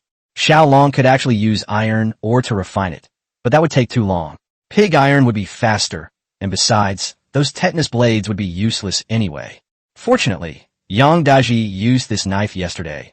Otherwise, he would probably have been chopped into pieces. Looking at the pot of molten iron glowing red, Xiao Long smiled with satisfaction. Xiao Long used the common blast furnace method for steelmaking, which is actually very simple. First melt pig iron, and then remove the impurities. Adding a mixture of limestone and coke allows them to react with the impurities molten in the pig iron, achieving a further removal of impurities. Because a small amount of carbon remains, it becomes primary steel after cooling. Following this method, a batch of primary molten steel was quickly completed. Xiao Long poured the molten steel into a clay mold prepared in advance by the bricklayer and let it cool naturally. After it cooled down, he picked up a piece of steel and flicked it with his finger, making a crisp sound. Judging from the sound, the steel's hardness initially met Xiao Long's target. However, this is only basic steel. To obtain higher-grade steel, further processing is necessary. At this point, the blacksmith's furnace that had been built that day came in handy, and Xiao Long took off his clothes and went into battle naked. Due to limited resources, he can only use the carboizing process to make steel, which involves continuous forging with charcoal ash added during the forging process. The steel produced is called high-strength steel. Adding a small amount of coke to the kiln and stirring it can produce primary steel with a carbon content of less than 0.25%. Medium-grade steel has a carbon content of 0.25% to 0.6%, while steel with a carbon content higher than 0.6% is considered high-grade steel. Xiao Long's target was naturally high-grade steel because it was the best for forging weapons and would be sharp enough. However, the carbon content must be controlled so that it is not too high, otherwise it will be too brittle and easy to break. However, this requires skillful forging techniques. Only the carbon content at the blade edge is increased, while the carbon content in other parts of the blade is reduced, thus strengthening the overall toughness of the blade. In his previous life, Xiao Long studied defense technology, which, to put it bluntly, involved designing and researching weapons. He is also a military enthusiast and knows everything about everything from ancient cold weapons to today's high-tech weapons. Although I lack hands-on experience, strong practical skills can make up for it. Although Xiao Long failed a few times, he quickly succeeded after mastering the technique. When an ergonomically designed, perfectly crafted longsword was forged, Zhang Long and Zhao Hu stared in disbelief. Holy crap! A prince like you actually knows this skill? That's unbelievable. The main thing is that the knife they made is so beautiful. Zhang Long and Zhao Hu took turns praising him. Xiao Long ignored him. He was going to polish it and test the effect. Judging from the sound, he determined that the blade was made of high-grade steel. When he sharpened the knife and opened it, even without a handle, it was perfect in both appearance and the luster of the blade. Come on, pick up your knife and try slashing me. Zhang Long was reluctant to forge his sword, and Xiao Long didn't say anything either. They had been waiting for this moment. Zhang Long looked reluctant. First, Xiao Long's knife was beautiful and brand new. Second, his own knife was relatively good, and it would be a pity to break it. But he agreed anyway. The moment the two blades collided, a crisp and melodious sound rang out. Zhang Long's knife was instantly cut in two, the tip of which fell to the ground. Wow, it cut through in one stroke. That's amazing. When Zhang Long and the others saw that only a small white that remained on Xiao Long's blade, they were even more shocked. They had never seen such a powerful knife before. Today, Xiao Daolapai had truly broadened their horizons. However, Xiao Long was still not satisfied. He wanted to test the durability. So he kept swinging and chopping at a piece of freshly forged steel bar, and when he got tired, Zhao Hu took over. It wasn't until Zhang Long counted to over 200 that a large gash appeared on the cut. Xiao Long was very satisfied. If all the veterans were equipped with this kind of knife, their combat effectiveness would naturally increase dramatically. Once they clashed, all of the opponent's knives broke, so what was the point of their fight? Xiao Long had already investigated each veteran and noted down what skills they possessed. 3 veterans who used to be blacksmiths were called over by Xiao Long, and Xiao Long taught them step by step for a long time, and all 3 of them learned how to do it. The knives are all similar in shape, but that's not a big problem. For several days in a row, Xiao Long stayed cooped up in the iron smelting kiln. The veterans were forging steel knives, while Xiao Long was busy with his own. He was operating 2 or 3 iron smelting kilns at the same time, which kept Xiao Long and Xiao Hu extremely busy these past few days. The consumption of charcoal was too great. 200 or 300 people were burning charcoal outside the city, creating a thick cloud of smoke. Early that morning, Xiao Long had just delivered 2 cartloads of charcoal when Xiao Long summoned him to the accounting room. "I've got something good for you." Chapter 25, Rare Treasures. He hadn't slept all night, and with dark circles under his eyes, he smiled and took out a crystal-clear bead from his pocket and handed it to Xiao Long.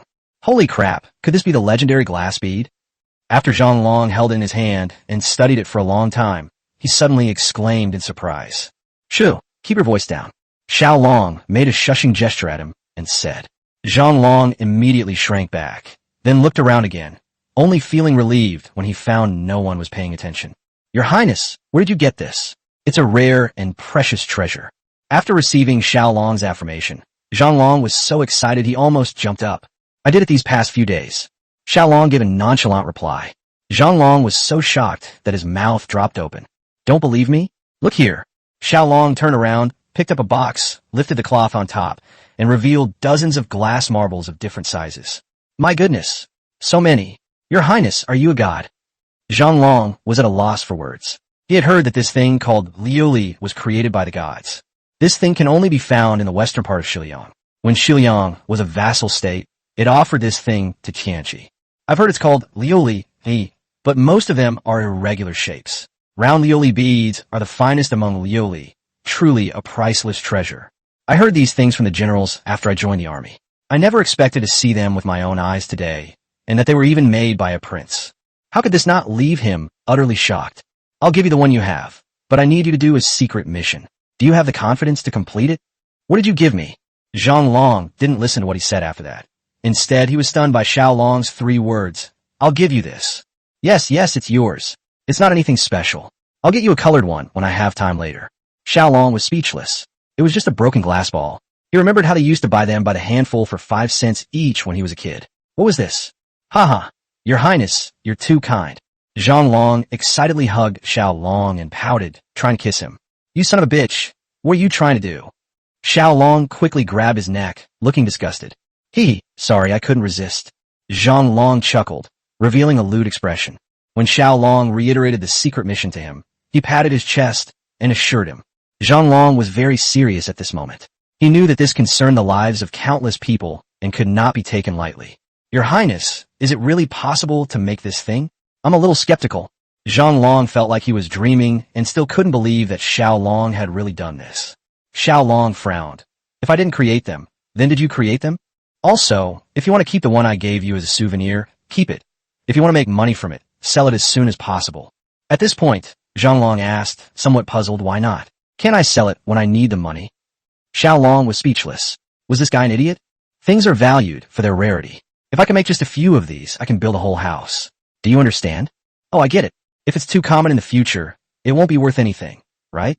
I'm so stupid." Xiao Long scratched his head and grinned sheepishly. "Go and do it quickly, and be sure to be careful." After agreeing, Xiao Long wrapped up the box of glass beads and took it away. He returned to the city and took 50 veterans with him when they left. On his way to Chuanzhou, Xiao Long had thought about making glass beads to earn money. In the host's memory, glass was a rare item in the Tianqi Empire. Only the emperor had a few oddly shaped and cloudy pieces of glass, which he treasured as priceless treasures. There are actually 2 ways to manufacture glass under current conditions. One is low-temperature lead-barium glass, and the other is sodium-calcium glass. Although low-temperature lead-barium glass has high transparency, it will shatter when exposed to hot water and is not suitable for making household utensils. Sodium-calcium glass has lower transparency, but it is sturdy, durable, and heat-resistant. Xiao Long makes this type of glass. Actually, making glass is only a little more complicated than making steel, and the materials are also very simple, requiring only quartz sand, limestone, feldspar, and soda ash. Other materials were easy to collect, But soda ash was a bit more troublesome for Xiao Long. Fortunately, there was a salt pit outside Chuanzhou City, which allowed him to extract sodium carbonate. With these, plus a steel-making furnace, the ingredient ratio was determined after several trials. After being fired in the furnace for more than 8 hours, the quartz sand completely melts and reacts with other raw materials to form a transparent glass liquid. Once the glass has cooled slightly, take out some of the molten glass and place it on a stone-polished disc. A circular groove is polished into a stone disc. The molten glass is held in the groove by a mold with a semicircle, and then rolled on the groove of the disc to create a smooth glass ball. Different size grooves can be used to make glass balls of different sizes. If we had steel pipes, we could blow them into various shapes. Although we can find a way to solve this now, it's unnecessary. We need to keep harvesting the Dutse, a metaphor for exploiting people, wave after wave. Xiao Long made all of these glass beads by himself. He didn't want anyone to know the secret of these things. In the past, when he was engaged in national defense scientific research, the secrecy regulations were ingrained in his bones. It's a trade secret now, and he wants to use it to transfer the wealth of the wealthy and noble families of Tianqi into his own hands. Money and grain are the most important things. Constantly making empty promises to the people and their families will only fool them for a short time. When you truly offer them benefits, they will naturally become loyal and devoted. He pulled out a few more from his pocket, a wicked smile playing on his lips. This was what he prepared for Huang Feixiang and his men, and it marked the beginning of his counterattack against the officials of Chuanzhou. After eating the breakfast that Wan Yang brought him, he came to the blacksmith's table, where 3 veteran blacksmiths and their 3 apprentices were working hard to forge knives. In the future, we will need a lot of steel, and the 3 of them alone will not be enough. As for automated gravity hammers, that's not something we can think about right now. He inspected the finished products and found that they were all up to standard, which made him very satisfied. However, he felt that there were still too few blacksmith stands, so he had a bricklayer come and built a few more next to them. Now that the problem with the sword is solved, we need to consider the shield. Xiao Long's understanding of shield does not refer to a physical shield, but rather to armor. The armor of the apocalypse was mostly made of leather with a small amount of iron plates, and the joints were all made of leather. The main reason is that knives are too sharp, and leather armor can already provide a certain level of protection. Secondly, due to the limitations of pig iron, drilling and shaping are difficult, and miniaturizing and thinning iron sheets is too costly. Making just one set is possible, but mass production and equipping every soldier is unrealistic. However, this did not stump Xiao Long. With the basic steel, he only needed to make a few sets of molds to solve the problem. Molten steel is poured into a mold, ceramic skewer is inserted at a predetermined position, and after cooling, a thin steel sheet with holes is formed, which is then cut and shaped. With steel plates, making a full steel suit of armor is not a difficult task. Actions speak louder than words, as is Xiao Long's consistent style. Soon, a bricklayer was invited, while Xiao Long went to make the molds himself. Your Highness, please go back quickly. All the officials are waiting at the yamen and want to see you. He was busy with something when an old soldier came to deliver a message. The government office was 2 miles away, and the old soldier was panting heavily from running. What are they doing here? On the way back, Xiao Long asked him. The veteran looked disgusted. They came to deliver grain, but all those people combined didn't even make 3 truckloads of grain. They still have the nerve to come. Xiao Long didn't respond. He didn't know what these people's purpose was, but he had a vague feeling that they weren't up to any good. Back at the yamen, Xiao Long appeared before them covered in dust, as if he had crawled through a mouse hole. Ah, esteemed sirs. Xiao Long greeted them casually. Greetings, Your Highness. These officials returned the greetings with smiles on their faces, but inwardly, they were cursing. For a prince to meet them looking so disheveled clearly shows he didn't take them seriously. In Tianqi, when distinguished guests arrive, the host will usually dress up and be properly dressed before receiving them. I only dress casually when I see those low-class and despicable people, because at least I'm more presentable than them. Xiao Long is here today to slap them in the face. Your Highness, last time you asked us to help procure grain. These days we've been running around procuring grain, and each of us has procured 5 share of grain. Please take a look, Your Highness. The leader was a fat official surnamed Gu, who came forward and presented Xiao Long with a list. Xiao Long took it and read it. It said that the grains were basically from the 4 major families of Sichuan. It is common knowledge that the 4 major families of Chuanzhou and these officials colluded with each other. Xiao Long closed the list and handed it to old Huang beside him. Take the grain. Then, smiling, he said to the fat man, Thank you all, gentlemen. You have all worked hard. I will copy this list down and post it at the 4 city gates to let the people know your love for the people. Upon hearing Xiao Long's words, All the officials present looked extremely embarrassed, exchanging bewildered glances.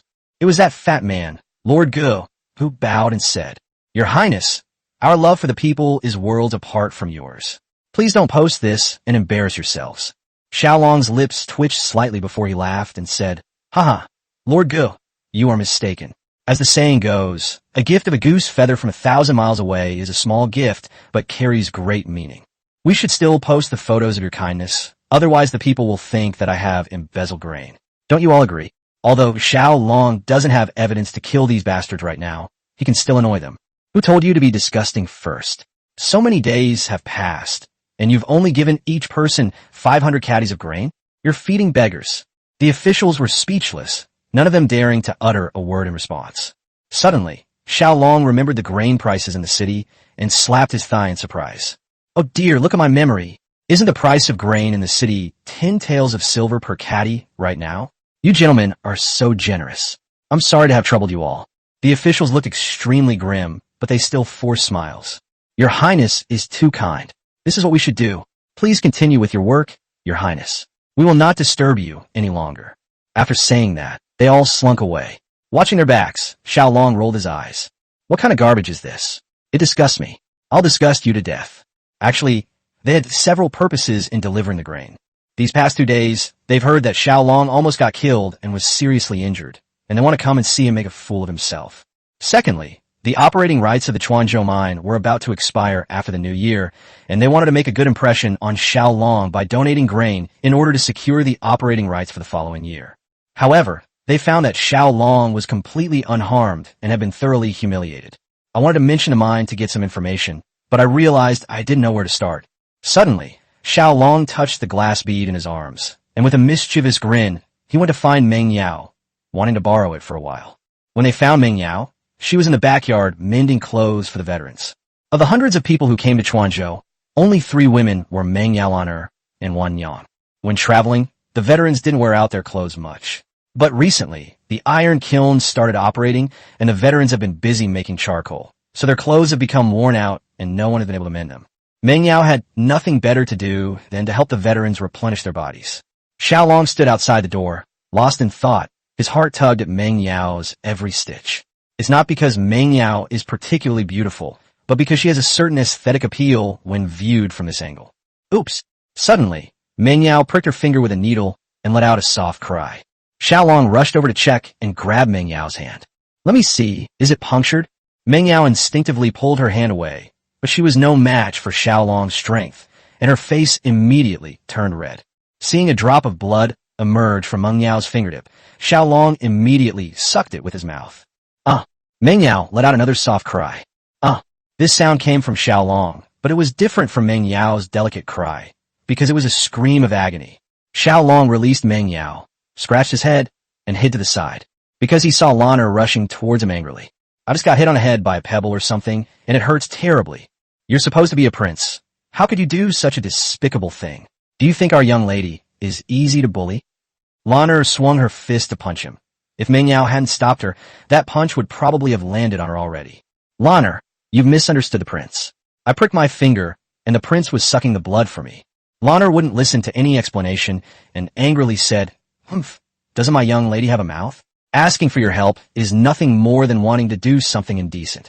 Whether Lana said this intentionally for Meng Yao to hear or not, Meng Yao looked very embarrassed. Xiao Long didn't want to argue with Lana anyway, so like a thief who had been caught, he circled around Lana and tried to sneak out the door, only to bump into Goer right in the middle. Xiao Long was overjoyed and ran off with the dog, saying, "Lend me the dog for a few days, I need his help." Xiao Long's room. Goer and Xiao Long sat facing each other across the table. "Doggy, I need your help with something. I wonder if you'd be willing." Chapter 26. 2 Peaches Kill 3 Warriors. "Your Highness, please tell me. As long as I can find a way to buy it, I will never refuse." The dog patted its chest and spoke with conviction. "I have some good stuff here. I'd like you to do some business with the wealthy merchants of Chuanzhou. Do you think it's possible?" Upon hearing Xiao Long's words, Goer scoffed. "It's just doing business. What's so difficult about that? In the capital, I often help the Marquis with some business matters. It's nothing." Seeing that he had said so, Xiao Long took out a piece of cloth from his pocket, held it out to the dog, and unfolded it layer by layer.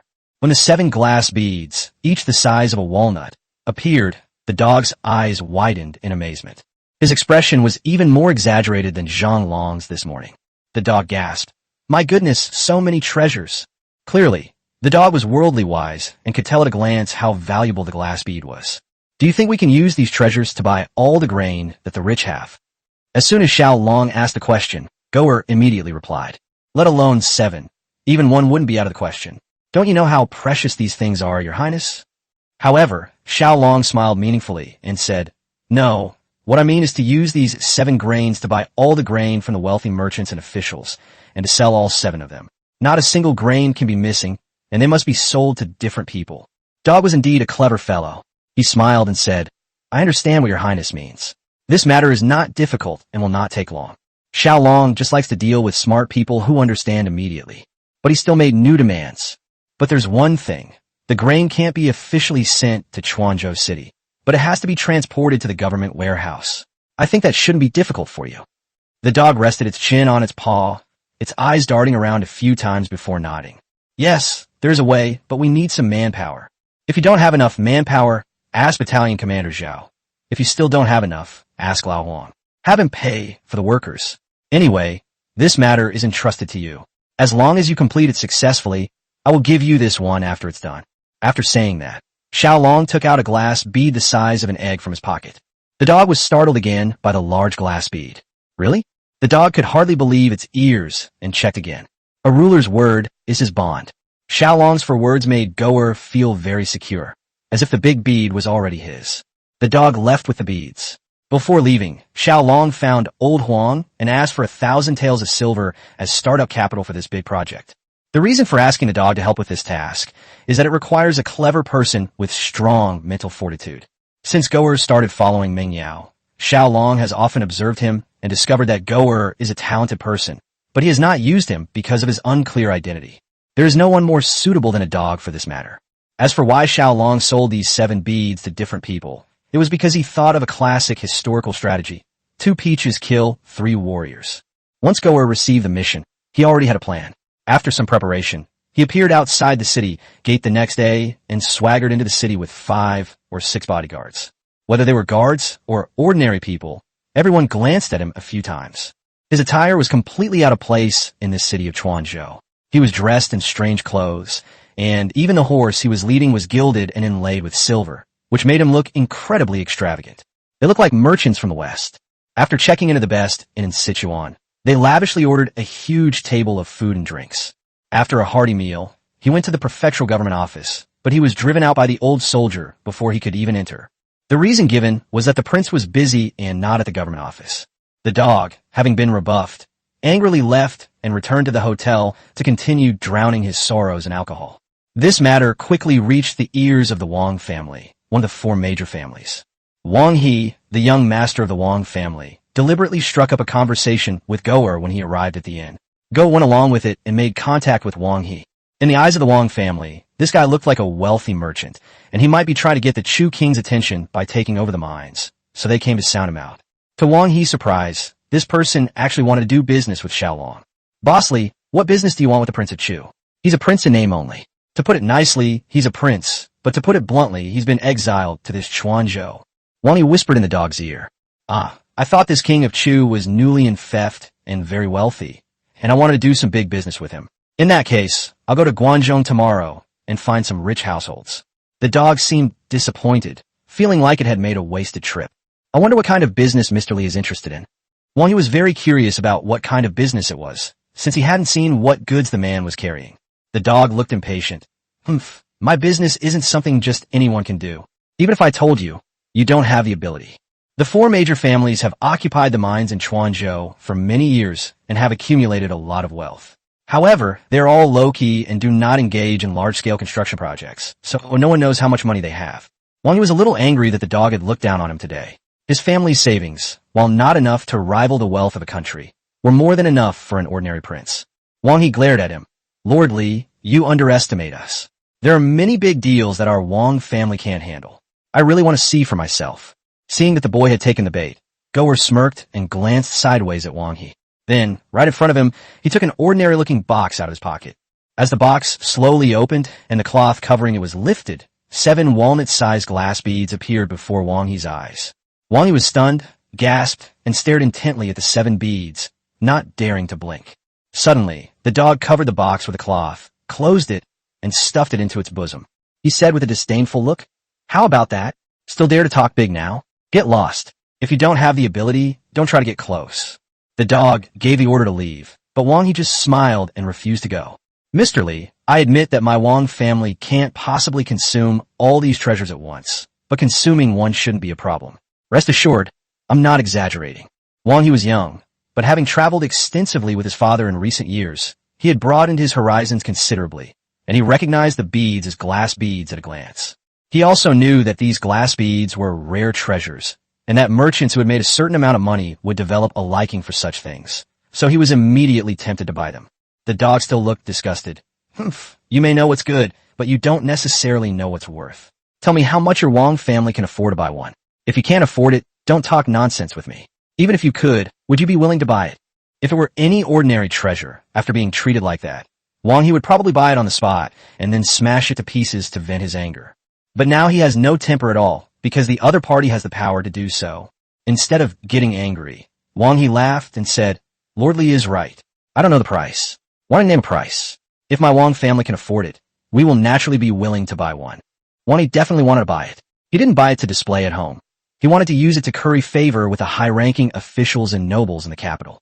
Now that the king of Chu has arrived, the operating rights of the mine are uncertain. The dog snorted and raised a finger. "Humph. Does your Wang family even have that many fingers? If not, then get lost and don't disturb my drinking." Wang He was startled. 10,000 taels of silver?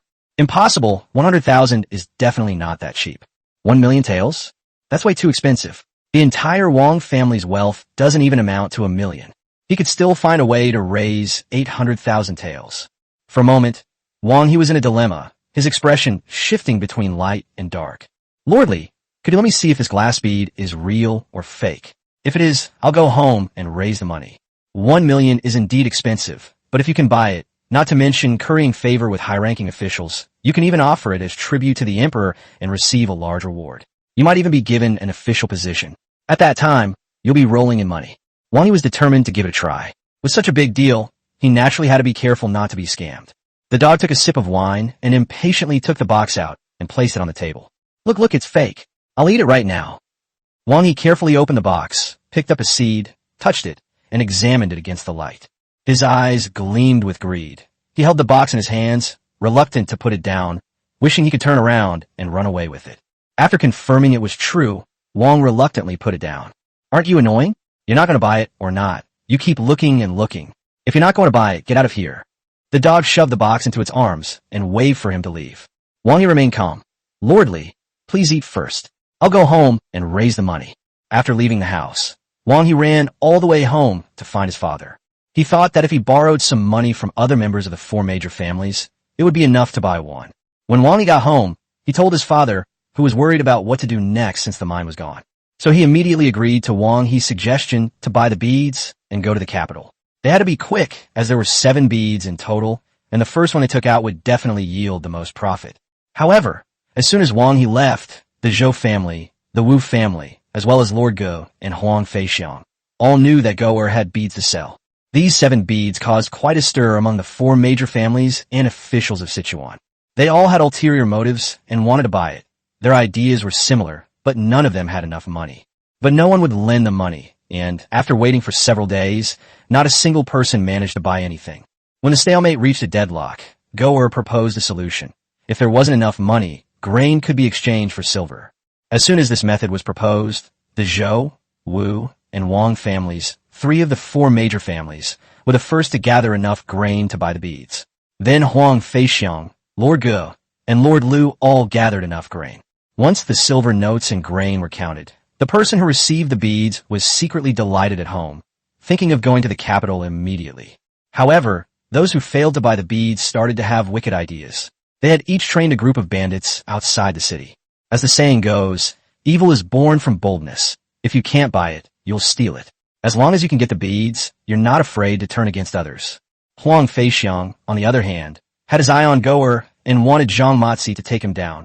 He had this plan from the very beginning. However, Goer bought dozens of boats and transported grain down the river. Before he had gone more than a few dozen miles, he was stopped by Zhang Matsi with dozens of boats. However, Zhang Matsi searched dozens of boats but couldn't find Goer. When he transported the grain sack by sack to Haishugu, he opened them and found they were full of mud and sand. Huang Feixiang was so angry he almost bled. The dog had already arranged for people to switch the grain on the way to the river. Now, 20,000 shur of grain lie quietly in the granary of the government office. Looking at the mountain of grain, Xiao Long smiled. Ha ha da, well done. The people of Chuanzhou are saved. You have accumulated a great virtue. You will surely become an immortal in your next life. Ha ha. The dog laughed too. Your Highness, you don't know, the first time they saw the beads, they almost couldn't move, ha ha. Then he added, the prince is truly amazing. He emptied the coffers of 7 families with just these 7 beads. However, Xiao Long chuckled maliciously and said, these 7 big fish have taken the bait, and the remaining small fish won't escape either. You'll see.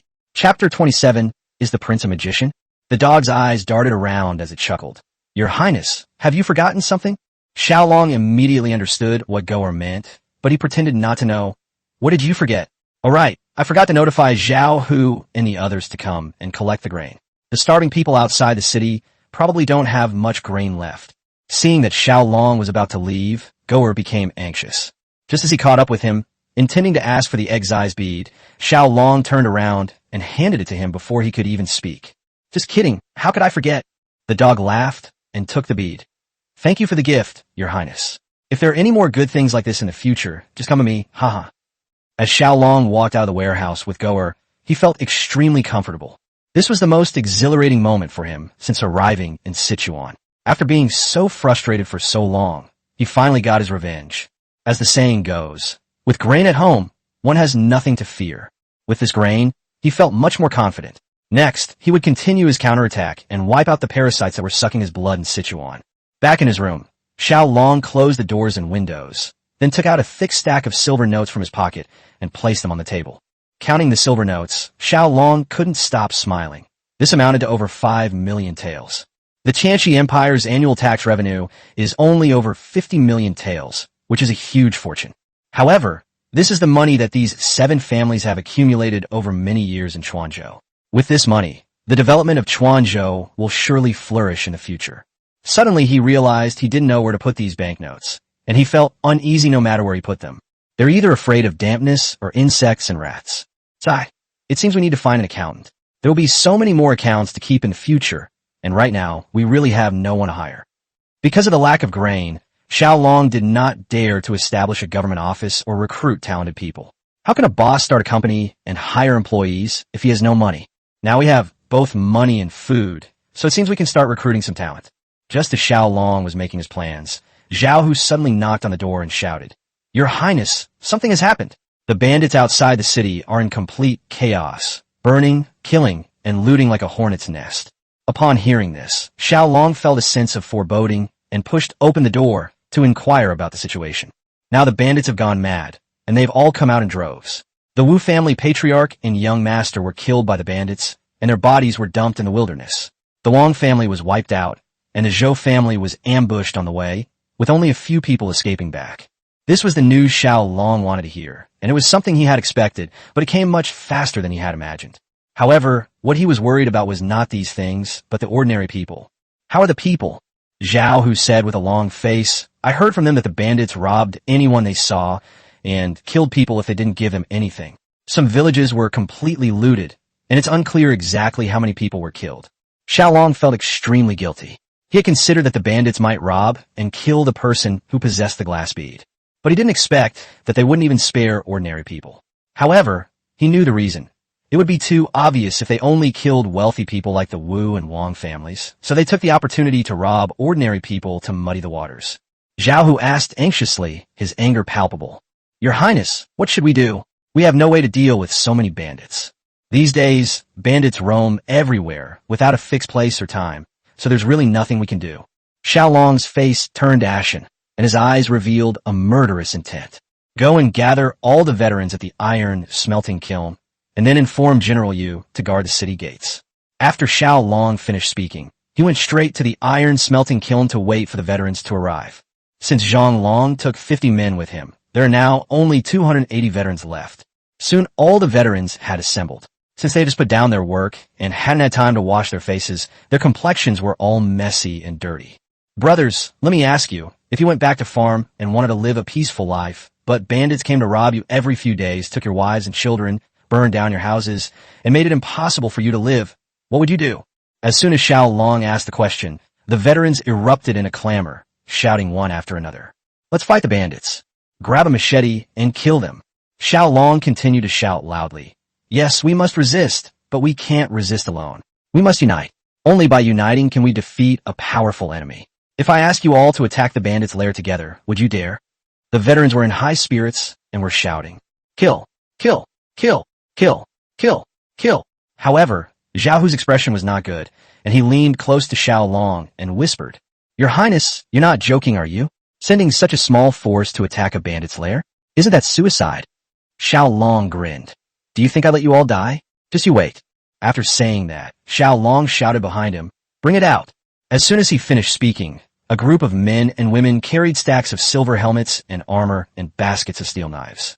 The armor gleamed, especially the breastplate, which reflected a person's image. The steel knife has a black body and a white blade, with a handle woven from cowhide thread and a yellow cowhide scabbard. It's quite exquisite. They were neatly arranged in a row in front of the veterans. Holy crap, so many treasured swords and armor. Is your highness performing magic? My goodness. The veterans stared wide-eyed at the steel blades and the armor made entirely of steel plates. Some even rubbed their eyes, wondering if they were seeing things. Brothers, these craftsmen have been helping us build this all these days. Shouldn't you thank them? The blacksmiths were originally veterans and 3 apprentices, while the female craftsmen who wove the armor were ordinary people who knew needlework and could also be considered artisans, hired by Xiao Long. I am extremely grateful. I am extremely grateful. The veterans shouted in unison, while the craftsmen beside them smiled and nodded to them. These words of gratitude were an affirmation of their hard work over the past few days, and they felt a warmth in their hearts. Xiao Long raised his hand to signal the veterans to stop. Brothers, the swords and armor here are custom-made for you, just for this moment.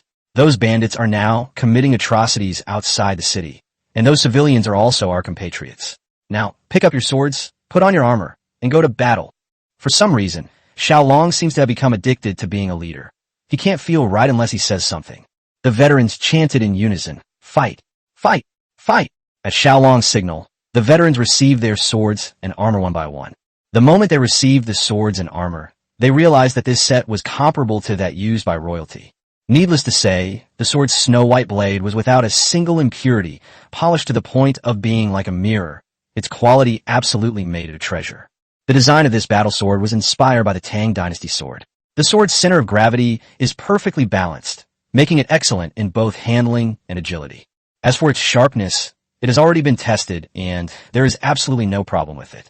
It's estimated that veterans will only realize how terrifying this knife is during actual combat. The sword is a spear, while the armor is a shield, and also the most important means of protecting veterans. The steel plates on this armor were made by Xiao Long using molds, which was extremely efficient.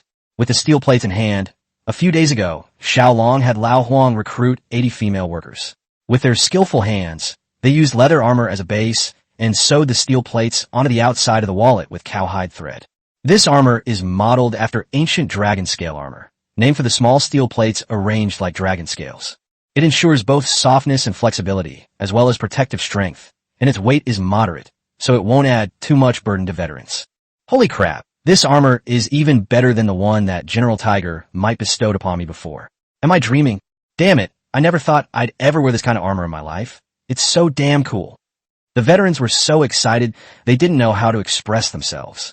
They were all rough men, and not a single word they didn't swear could be uttered. Stop looking. Get dressed and stand in line. Xiao Long couldn't stand it anymore. Everyone was so busy admiring the clothes that they were dawdling and not putting them on. After being yelled at by Xiao Long, they all scrambled to put on their clothes. Then, the craftsmen brought out 20 dark shields and some unidentifiable iron objects, but they recognized the bundles of iron arrows that came out later. These shields were hastily made last night. Zhao Hu, choose the younger or stronger ones for him to use. As for these 2 crossbows, send 10 men to teach you how to use them. Xiao Long has been staying in the iron smelting kiln for the past few days, tinkering with these things all day long. He mainly uses the mold manufacturing method, which is much more efficient than manual labor. Molten steel is poured into a mold, and after cooling, it takes shape. After removing burrs and other imperfections, the process is complete. Everything else was simple, but the blueprints for the crossbow took Xiao Long a lot of time, since he had never designed one before. This crossbow is very simple to use. It consists of a dozen or so detachable and assemblable bases, a high-strength steel bow that has been refined through repeated tempering, a leather strap attached, the gears cranked to wind the bow, and then the trigger is struck to fire. Xiao Long designed the crossbow to have a wide firing angle, and the firing angle can be adjusted 360 degrees by rotating the base. The vertical tilt angle is limited by the base, but it can also be adjusted to 120 degrees. To make it easier to carry and transport, Xiao Long designed the crossbow to be detachable. This is where Xiao Long's energy was most consumed, because due to limited resources, screws are not easy to produce, so they can only be designed as snap-fit devices. This design is easy to disassemble and assemble, but its reliability and precision are somewhat lacking. The veterans quickly learned how to use the two crossbows. That's the advantage of being a veteran. Even though you've never seen it before, you can get the hang of it just by feeling. Holy crap! Master, you guys are brilliant. You invented such an amazing crossbow. You are geniuses. After assembling the equipment, the veterans couldn't help but praise the craftsmen around them. Upon hearing this, the craftsmen said embarrassedly, "We didn't invent it. It was the prince who invented it. We were just responsible for making it. We don't have that kind of skill." "Your Highness, my goodness. It was actually invented by your Highness. This is incredible." The veterans were astonished to learn that Xiao Long had invented it, assuming it was the work of craftsmen. They would never have imagined that such an invention belonged to a prince. The craftsmen standing nearby scoffed. "Humph, your swords, armor, and shield were all invented by the prince. The prince is incredibly powerful." Another craftsman added, "I think what the prince is most skilled at is that mold. He makes it first, then pours molten iron in, and once it cools, it's done. He doesn't even need to hammer it. That's the most amazing thing." The craftsmen chimed in, one after another, leaving the veterans bewildered. They felt that this prince was no longer the one who used to bathe with them. They thought he was a god. While they were learning how to use crossbows, the other veterans weren't idle either. Xiao Long devised a simple formation for them. In fact, they already knew it without him having to say it. With everything prepared, Xiao Long didn't say anything more, only telling them to set off after their triumphant return. "Battalion commander, where are we going to fight the bandits?" The veterans standing nearby asked in a low voice, because Xiao Long never gave them a location to attack. Zhao chuckled. "Blackwater Ditch. Chapter 28 afraid of him?" The reason Xiao Long didn't set any combat objectives for them was because he didn't need to deal with bandits. Bandits are simply those who have a large number of people and occupy advantageous terrain. If you let him deploy his troops hidden, he'll be crushed in no time. Not only is his equipment inadequate, but his personnel also lack combat skills. These people were originally refugees who couldn't make a living, and they thought that becoming bandits was better than starving to death. He's a coward. How much fighting power could he possibly have? With this set of equipment, even veterans would be terrified. Soon the veterans arrived at Blackwater Gully with 2 crossbows and more than 100 arrows. Huang Feixiang sent them to intercept and kill Goer, but they came up empty-handed and were scolded by Huang Feixiang, after which they all stayed in the village. Zhang Matzi was drinking and sulking. "Damn it, I put in all my effort and got nothing in return, and he even cursed me. He's not even the governor anymore. What the hell is he acting all high and mighty about?" Suddenly, the sound of rapid drums came from outside the village. As expected of the biggest bandit outside Chuanzhou City, they even used gongs and drums to give commands, just like an army. The rapid drum beats are a signal for an emergency assembly, typically used in emergencies or when attacked by the enemy. At the same time, a henchman rushed in a panic, shouting, "Boss, something bad has happened. A group of more than 200 people is coming towards us. They are all wearing armor and carrying swords. It's quite frightening." Upon hearing this, Zhang Matzi jumped up in fright and ran out in a panic. Upon reaching the watchtower, Zhang Matzi strode up to it and peered out. In the distance, Zhao Hu led over 200 veterans in silver helmets and gleaming armor, marching in neat formation towards them. Zhang Matzi was dumbfounded. He knew the bandits near Chuanzhou City and the city's defense forces very well. Even the newly arrived king of Chu only had about 300 veteran soldiers. Where did this army, which was even more imposing and powerful than the Imperial Guard, come from? One of the henchmen trembled with fear. "Boss, is it because we've killed too many people that the underworld's ghost soldiers have come to punish us?" In the eyes of these bandits, this outfit could not possibly belong to a human. Even the Emperor's Imperial Guards would not be so imposing and domineering. Sweat was pouring down Zhang Mazi's forehead, and he was radiating heat even in the dead of winter. After being told off by the henchmen, he looked up at the sky. Although there was no sun, it was not yet dark. Did the ghost soldiers come out during the day? Actually, he was also very nervous and panicked, but fortunately, there was this sturdy stockade, which was his last bit of confidence. Zhang Ma breathed a sigh of relief as the veterans drew closer until he could see their faces clearly. Damn it, these aren't ghost soldiers at all. They scared the hell out of me. Zhang Mazi angrily tapped the boy who had just mentioned ghost soldiers on the head. After being hit, the kid looked miserable and said, even if they weren't ghost soldiers, their formation was still scary. Indeed, the closer you get, the clearer you can see the precious sword and armor, and the more awe-inspiring it becomes. Holy crap, whose soldiers are these? They're so rich. Each one is equipped with a precious sword and silver armor. Could it be the Emperor's Imperial Guard? Or is the Emperor personally leading the expedition? The bandits, who were all gathered on the city wall, were busy discussing among themselves and were completely unaware of the danger. They were too busy watching the spectacle to notice the danger. Xiao, who led his troops directly to a spot a dozen meters away from the stockade tower, well within the range of arrows. With this armor, arrows are just a tickle. Suddenly, Xiao Hu shouted towards the stockade tower, "Where is Zhang Mazi?" Zhang Mazi was startled. Why was the other party looking for him? Weren't they afraid of getting so close? He mustered his courage and called out to the people downstairs, "I am Zhang. Who are you?" Seeing Zhang Mazi on the city wall, Xiao Hu chuckled and called out, "Brother Zhang, bring your men out. It's better for everyone this way. I won't exert myself, and none of you will die." The moment he opened his mouth and called him Brother Zhang, Zhang Mazi was overjoyed, but after hearing what he said next, his face turned extremely ugly. Zhang Mazi was angry. The other party clearly didn't take him seriously. "Ha, you have quite the nerve. I have this stronghold, so even if you're powerful enough, you can fly now." Zhang Mazi made his stance clear. If you want to kill him, then you should deal with the stockade first. As long as this stockade stands, no matter how powerful you are, you can't break in. This is the source of Zhang Mazi's confidence. As for why, it's because of the unique terrain of Haishwagu. Blackwater Gully is located between two mountains, with steep cliffs on three sides. At the bottom of the gully is a large open space on a sloping slope, and behind the cliff is a huge cave with a stream flowing out of the valley. Because the soil here is black, everyone calls it Blackwater Ditch. After Zhang Mazi occupied this place, he used stones to seal off the valley in the open space in front of him and built 3 stockades. Because it is made of piled stones, it is exceptionally sturdy and 7 or 8 meters high, making it impossible for anyone to climb up and easy to defend but difficult to attack. He didn't just build 1 stockade, but 3. It was a triple insurance. To kill him, we must breach these 3 stone walls. Xiao Hu wanted to try to persuade them to surrender, but the veterans stopped him. "Battalion Commander Xiao, there's no need to waste words with them. Let's just attack. It's just a stone wall. It's not that hard to climb up."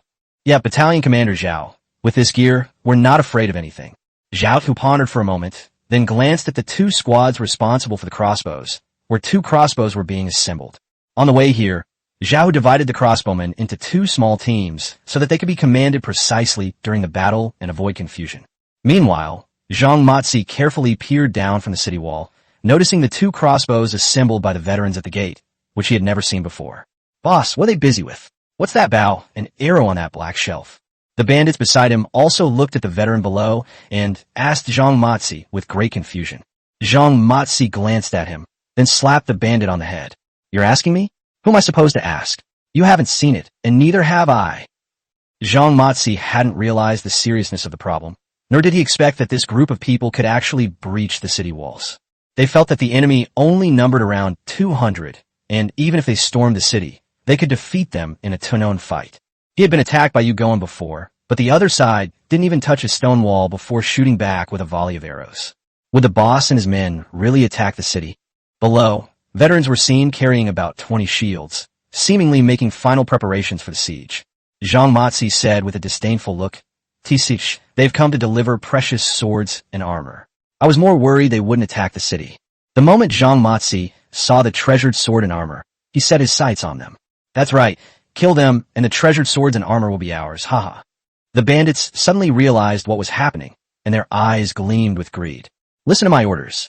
Once they attack the city, you'll kill them all. Kill as many as you can, understand?" Zhang Mazi roared, and even the veterans below the city heard him.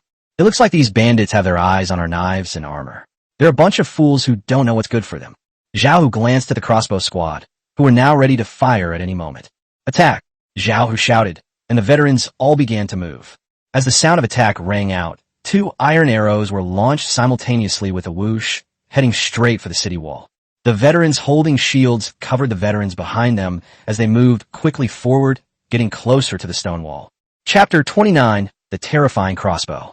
At this moment, Zhang Matsi on the city wall also gave the order. Kill them. The bandits immediately fired arrows at the veterans who came into range. Suddenly, 2 iron arrows pierced the chests of the 2 bandits with a thud, sending them flying down from the city wall. Holy crap, what is that thing? Is it a bow? An arrow? No way. How can there be such a powerful bow and arrow? This scene terrified the group of bandits. They were all blown away by the force. Before they could react, 2 more thuds rang out, and 2 more bandits were shot away by iron arrows in the same way. The first time I was a little confused, but this time I was terrified, so terrified that my soul almost left my body. All the bandits crouched down in unison, crouching low and not daring to peek out. Since the start of the battle, the bandits have only fired 1 volley of arrows, and these arrows had no effect on the veterans. The arrowheads only left a small white dot or a scratch on the steel plate. The veterans only felt as if they had been lightly punched at the spot where they were hit by the arrow. It didn't hurt at all. Only the deafening bang from the helmet hitting the head was somewhat ear-piercing. Haha, your highness's armor is amazing. The bow and arrow feel like a tickle to me. It's actually quite comfortable. Hee, with this armor, it's hard to die, let alone get injured, haha. The veterans sighed as they moved closer to the stone wall. The bandits on the city wall were now trembling with fear. Boss, those things are too powerful, what should we do? Yeah, 1 arrow, and he's dead. How are we supposed to fight like that? Zhang Matsi was also crouching down at this moment. He had just shot an arrow at the bandit next to him.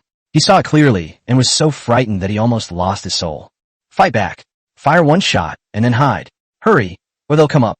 Zhang Matsi was afraid of death, but if he didn't fight back, they would all die anyway, so he had to retaliate. If they attack, we'll all die. Quick, attack. Zhang Matsi's words awakened the bandits. Some of them got up, shot an arrow, and then hit again. Some picked up a boulder and threw it down, then lay low, launching counterattacks one after another. However, this little counterattack did not cause any harm to the veterans, as the rocks were blocked by shields. However, when they got up to fight back, many of them were still shot dead by iron arrows. Sometimes, 2 bandits squeezed together would be skewered like candied hawthorns by an arrow. Although most of the iron arrows flew over their heads after they crouched down, many were still killed when they returned fire. When attacking a city, the purpose of using crossbows is not necessarily to kill a large number of enemies, but to suppress them with firepower so that they cannot effectively retaliate.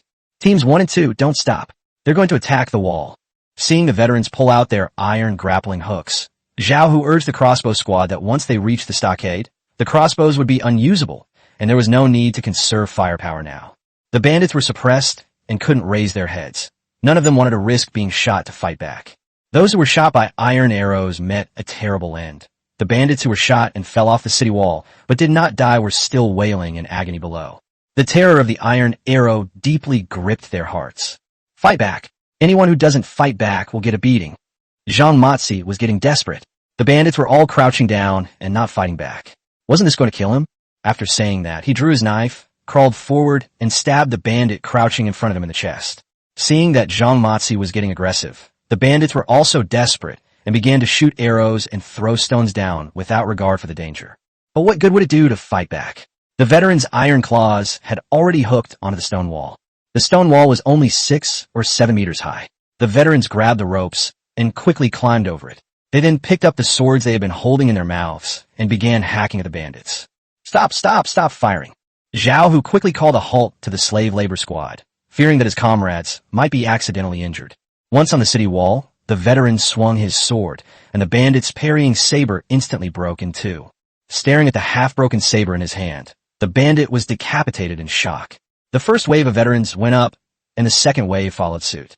In the chaos of battle, as long as the bandits dared to parry with their knives, without exception, their sabers were cut in 2. It seemed as if they were holding not sabers, but a piece of rotten wood that would break at the slightest touch. Some brave men brandished broken sabers at the veterans, but the sabers did no damage when they struck the armor. Holy crap, what kind of knife is this? It can cut through iron like mud. Not only were the bandits shocked, but the veterans were too. For a moment, I felt like an invincible heavenly warrior. Holy crap, this knife is awesome. The veterans, having tasted the benefits, all let out strange exclamations. With this equipment, it's like a game changer for the bandits. The situation is completely one-sided. Zhang Matsi was so scared that he wet himself. He stumbled down the stairs, trying to hide behind the city wall. Seeing this, an old soldier completely ignored the bandits' attack on him and rushed straight through the crowd towards Zhang Matsi. There was limited space on the city wall, only 40 or 50 bandits, which was not enough to kill them all. Soon, the veteran soldiers also rushed down to the city wall. The old soldier who was chasing Zhang Matsi went downstairs and found a dense crowd of bandits, all huddled together. Seeing Zhang Matsi stumble downstairs and be chased by the veteran, the bandits swarmed forward to try and save him. However, they underestimated the veteran's knife and armor. With a single slash, the veteran broke several of the bandits' knives in one fell swoop, and with another horizontal slash, several heads fell to the ground. The bloody and brutal scene terrified the bandits, who scattered in panic. A bandit, mustering his courage, secretly stabbed the old soldier in the back.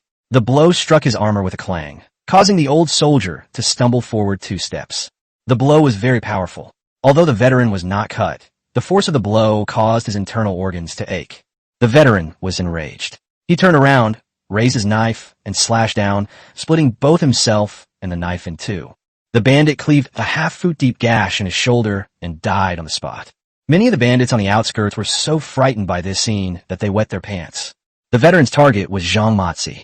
He glanced around and saw that Zhang Matsi was about to approach the second city wall. At this moment, the stone gate had already been opened. The veteran ignored these small fry and charged straight at Zhang Matsi, with no bandit daring to stop him. At this point, Zhang Matsi's legs were so weak with fear that he could barely walk straight. The veteran caught up and kicked him in the butt, sending him sprawling face first into the dirt. The veteran stepped forward, held a knife to Zhang Matsi's neck, and stepped on his back. By this time, the other veterans had killed all the bandits on the city wall and were all coming down from the wall. "Make everyone surrender, or I'll kill you," the veteran shouted, and the blade pressed against his neck, slicing through his skin the instant it touched him, sending a sharp pain through Zhang Matsi's heart. "Surrender! Surrender, all of you! Sir, please don't lay a hand on me! Spare my life! Spare my life!" Zhang Matsi was so frightened that he was completely disoriented and could barely speak. The bandits also dropped their weapons and surrendered with their hands raised. "Wow, Lao Zhang, you're amazing. You actually stole the credit." At this moment, the other veterans arrived, and, seeing that Zhang Matsi had been subdued, the bandits also surrendered. "Ha! With the precious sword and armor given by the prince, these guys are nothing but chickens and dogs, a piece of cake, ha!" The old soldier, nicknamed Old Zhang, who had caught Zhang Matsi, laughed heartily, feeling extremely pleased. "Ah, that's right. They couldn't even cut it down. It's really a piece of clay and earthenware." The 2 veterans tied Zhang Matsi up with ropes and then started helping the bandits. When the stone door opened and Xiao Hu entered, the bandits already had their hands bound. There were huge piles of weapons.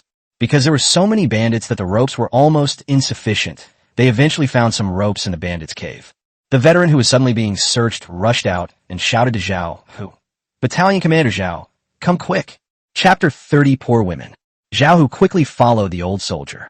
They passed through a small cave with an excavated earthen hole inside. As soon as you get close, you can smell a stench that is extremely unpleasant.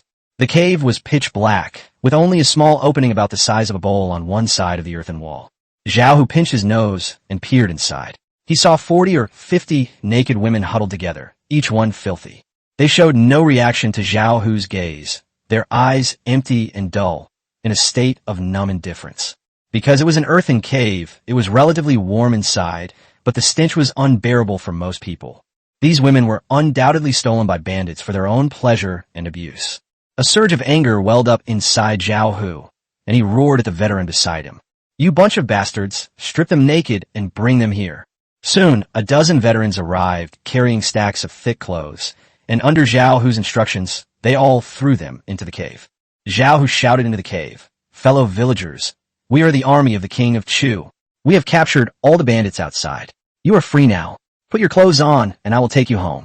After calling out, Xiao Hu and the others waited outside. After a long time, only a few people came out one after another. Xiao Hu was a little puzzled. Everyone said they were free, so why were these women unwilling to come out and instead stayed in that dirty, sunless place? He ran inside and saw that the women were still curled up, motionless. Xiao, who said to the veterans behind him with a hint of helplessness, "You guys go in, help them get dressed, and then bring them all out." However, several veterans behind him hesitated and refused to go in. Xiao, who said with a stern face, "You sons of bitches, you're all so sloppy when you don't see any women. Now that I'm asking you to do something serious, you'd better act like gentlemen. Get in here, all of you." After being yelled at by Xiao, the veterans went inside with pouts. The veterans pulled the women up and told them to get dressed and go outside, but they remained unmoved. They tried to put the clothes on them, but the veterans wouldn't cooperate, which annoyed the veterans to no end. Are they possessed? They won't leave even when we tell them to. Yeah, it'll take ages to get them out of here. The veterans were also completely baffled. Suddenly, an old soldier suggested, "I have an idea that we might try, but it's not very good. Whatever the method, just try it. I stink." The veterans didn't want to stay inside for even a second longer. It stank worse than a latrine. The old soldier who made the suggestion crawled out of the hole, retrieved a leather whip, and swung it in the air, producing a crisp cracking sound. Suddenly, the women seemed to be electrified. Each of them jolted awake and sat up. Then the old soldier cracked his whip again and roared at them, "Put your clothes on and get out." These women were like robots. Upon receiving instructions, they quickly dressed and rushed out, their movements swift and agile. Seeing that everyone had gone out, the other veterans quickly followed suit and crawled out as well. "I have to say, you're really something. You solved everything in one go." The veterans praised him for his skill, but the veteran was not proud. Instead, he said with a long face, "These bastards, look what they've done to them. Are they even human?" Hearing his words, the other veterans were also filled with rage. "Take these bandits back, drag them all to the city gate, and behead them. We won't be satisfied until they're all beheaded." When they finished their mission and told Xiao what had happened, Xiao glanced at the women and felt a pang of heartache, as if someone had grabbed his hand. These women are of varying ages. Whose wives, whose daughters, and whose mothers are they? At this moment, a veteran came to report, "Battalion Commander Xiao, we have found their warehouse. They have moved everything out, but there's too much stuff for us to carry away." Xiao didn't say anything, but followed to check. When he saw the mountain of grain and several large boxes of silver piled up in the open space of the village, Xiao finally showed a slight smile. Today's harvest was good. A huge amount of weapons, a mountain of grain, and several boxes of silver. It was worth the long trip. He certainly couldn't take all that dingshi with him, but he had a way. In less than an hour, Xiao, who led everyone off, not only escorting more than 500 bandits, but also bringing all the supplies. As for how they managed to take so many supplies, it was because Xiao who made the bandits carry them themselves or pull them themselves. He tied one of the bandits' feet together like a string of candied hawthorns, so that they were neither incapacitated nor able to escape. With veterans watching over them, they all obediently carried the supplies back to Chuanzhou City. They were all drenched in sweat from walking, except for the few dozen bandits whose clothes had been stripped off, who were in relatively good condition. They easily captured the bandits in Blackwater Gully, while General Yu outside Chuanzhou City gained nothing. These bandits are too cunning. They've started playing guerrilla warfare with General Yu. Upon seeing the city defense troops, they would scatter and run away. Once the city defense troops stopped chasing them, they would go off to cause trouble in other places. General Yu was so angry, he almost vomited blood. These heartless scumbags are absolutely despicable.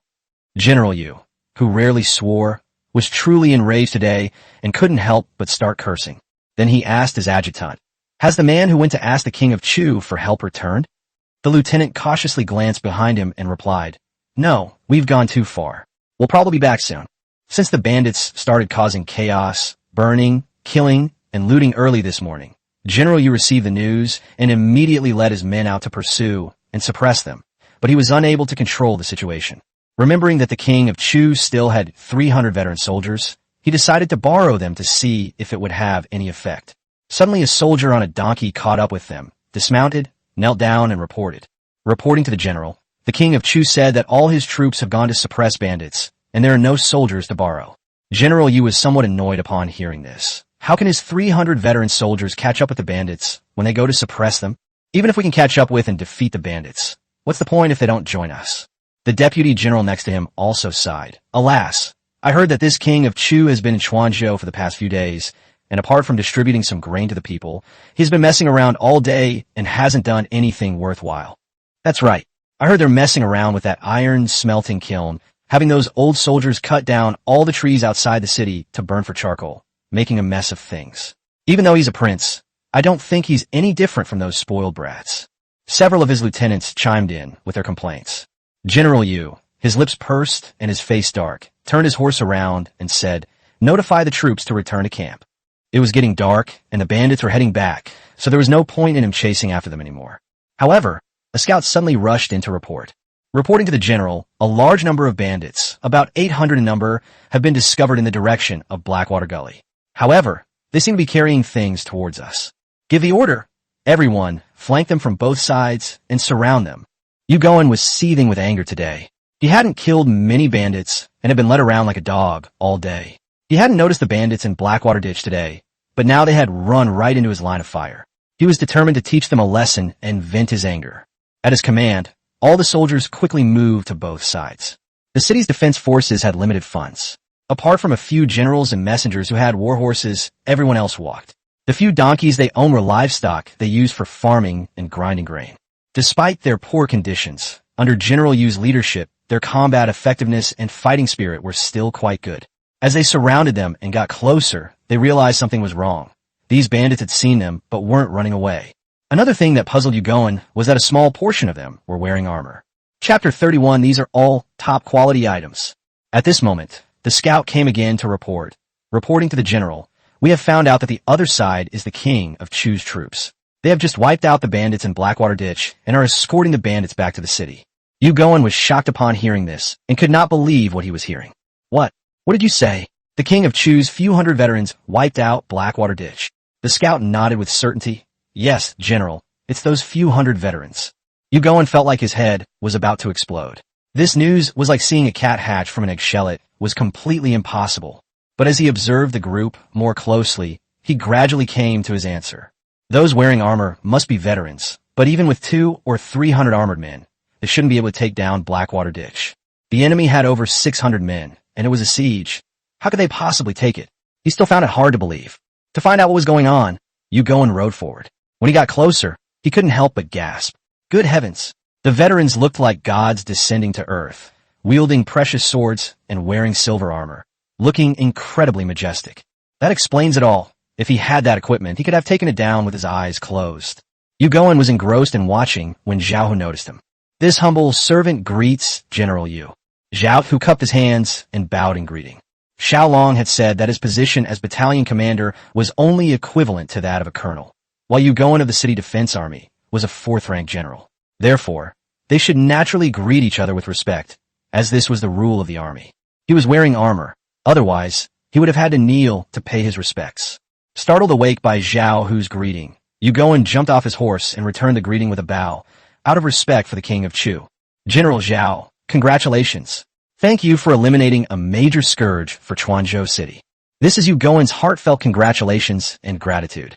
Congratulations to Xiao Hu for his meritorious service, and gratitude to the people of Chuanzhou. No, it's what we should do. Xiao Hu gave a polite reply.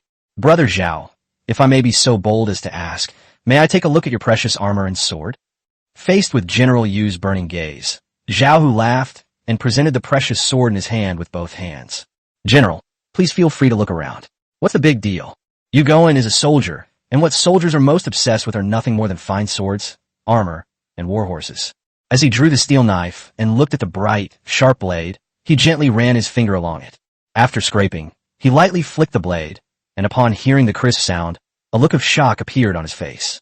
Then, as he swung the steel knife, feeling the grip and control, he couldn't hold back any longer. Brother Zhao's sword is truly a masterpiece. I'm truly envious.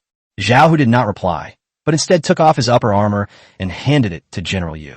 General Yu did not return the steel sword, but took the armor to admire it. He weighed it in his hand, looked at the workmanship again, and finally put it on to feel it. Brother Xiao, these battle swords and armor are top quality items, treasures that have never appeared in any dynasty. Why do you each have a set? Where did these come from? General Yu was completely captivated by the equipment. He glanced at the veterans passing by and saw that each of them had a set of equipment exactly the same. He was immediately curious about where it came from and wanted it too. Zhao Huli, with his big mouth and eyes narrowed into slits with a smug grin, said, "This is the masterpiece of our prince, personally developed by him. Isn't it amazing?" General Yu had long suspected that it was related to Xiao Long, but he never expected that Xiao Long would be the one to develop this thing. In fact, no one would have thought that a prince or a nobleman would research and develop such a thing. Weapons and armor were all developed by the craftsmen of the imperial workshop. Even if others had the ability, they wouldn't dare. Weapons are acceptable, but armor is a crime punishable by the extermination of 9 generations of one's family. Yu Guan stared in disbelief, his eyes wide, and asked, "It really was invented by the prince, Brother Xiao. You're not kidding me, are you?" Xiao, who laughed heartily. How dare this humble servant mock the general? If you don't believe me, come with me to see the prince, and you can ask him directly. Yu Guan took a deep breath, his heart filled with horror. He didn't know much about this prince, and sometimes even thought he was stupid, as evidenced by the attack on the local temple last time. But now he can't see through this prince anymore. It seems he needs to spend more time with him.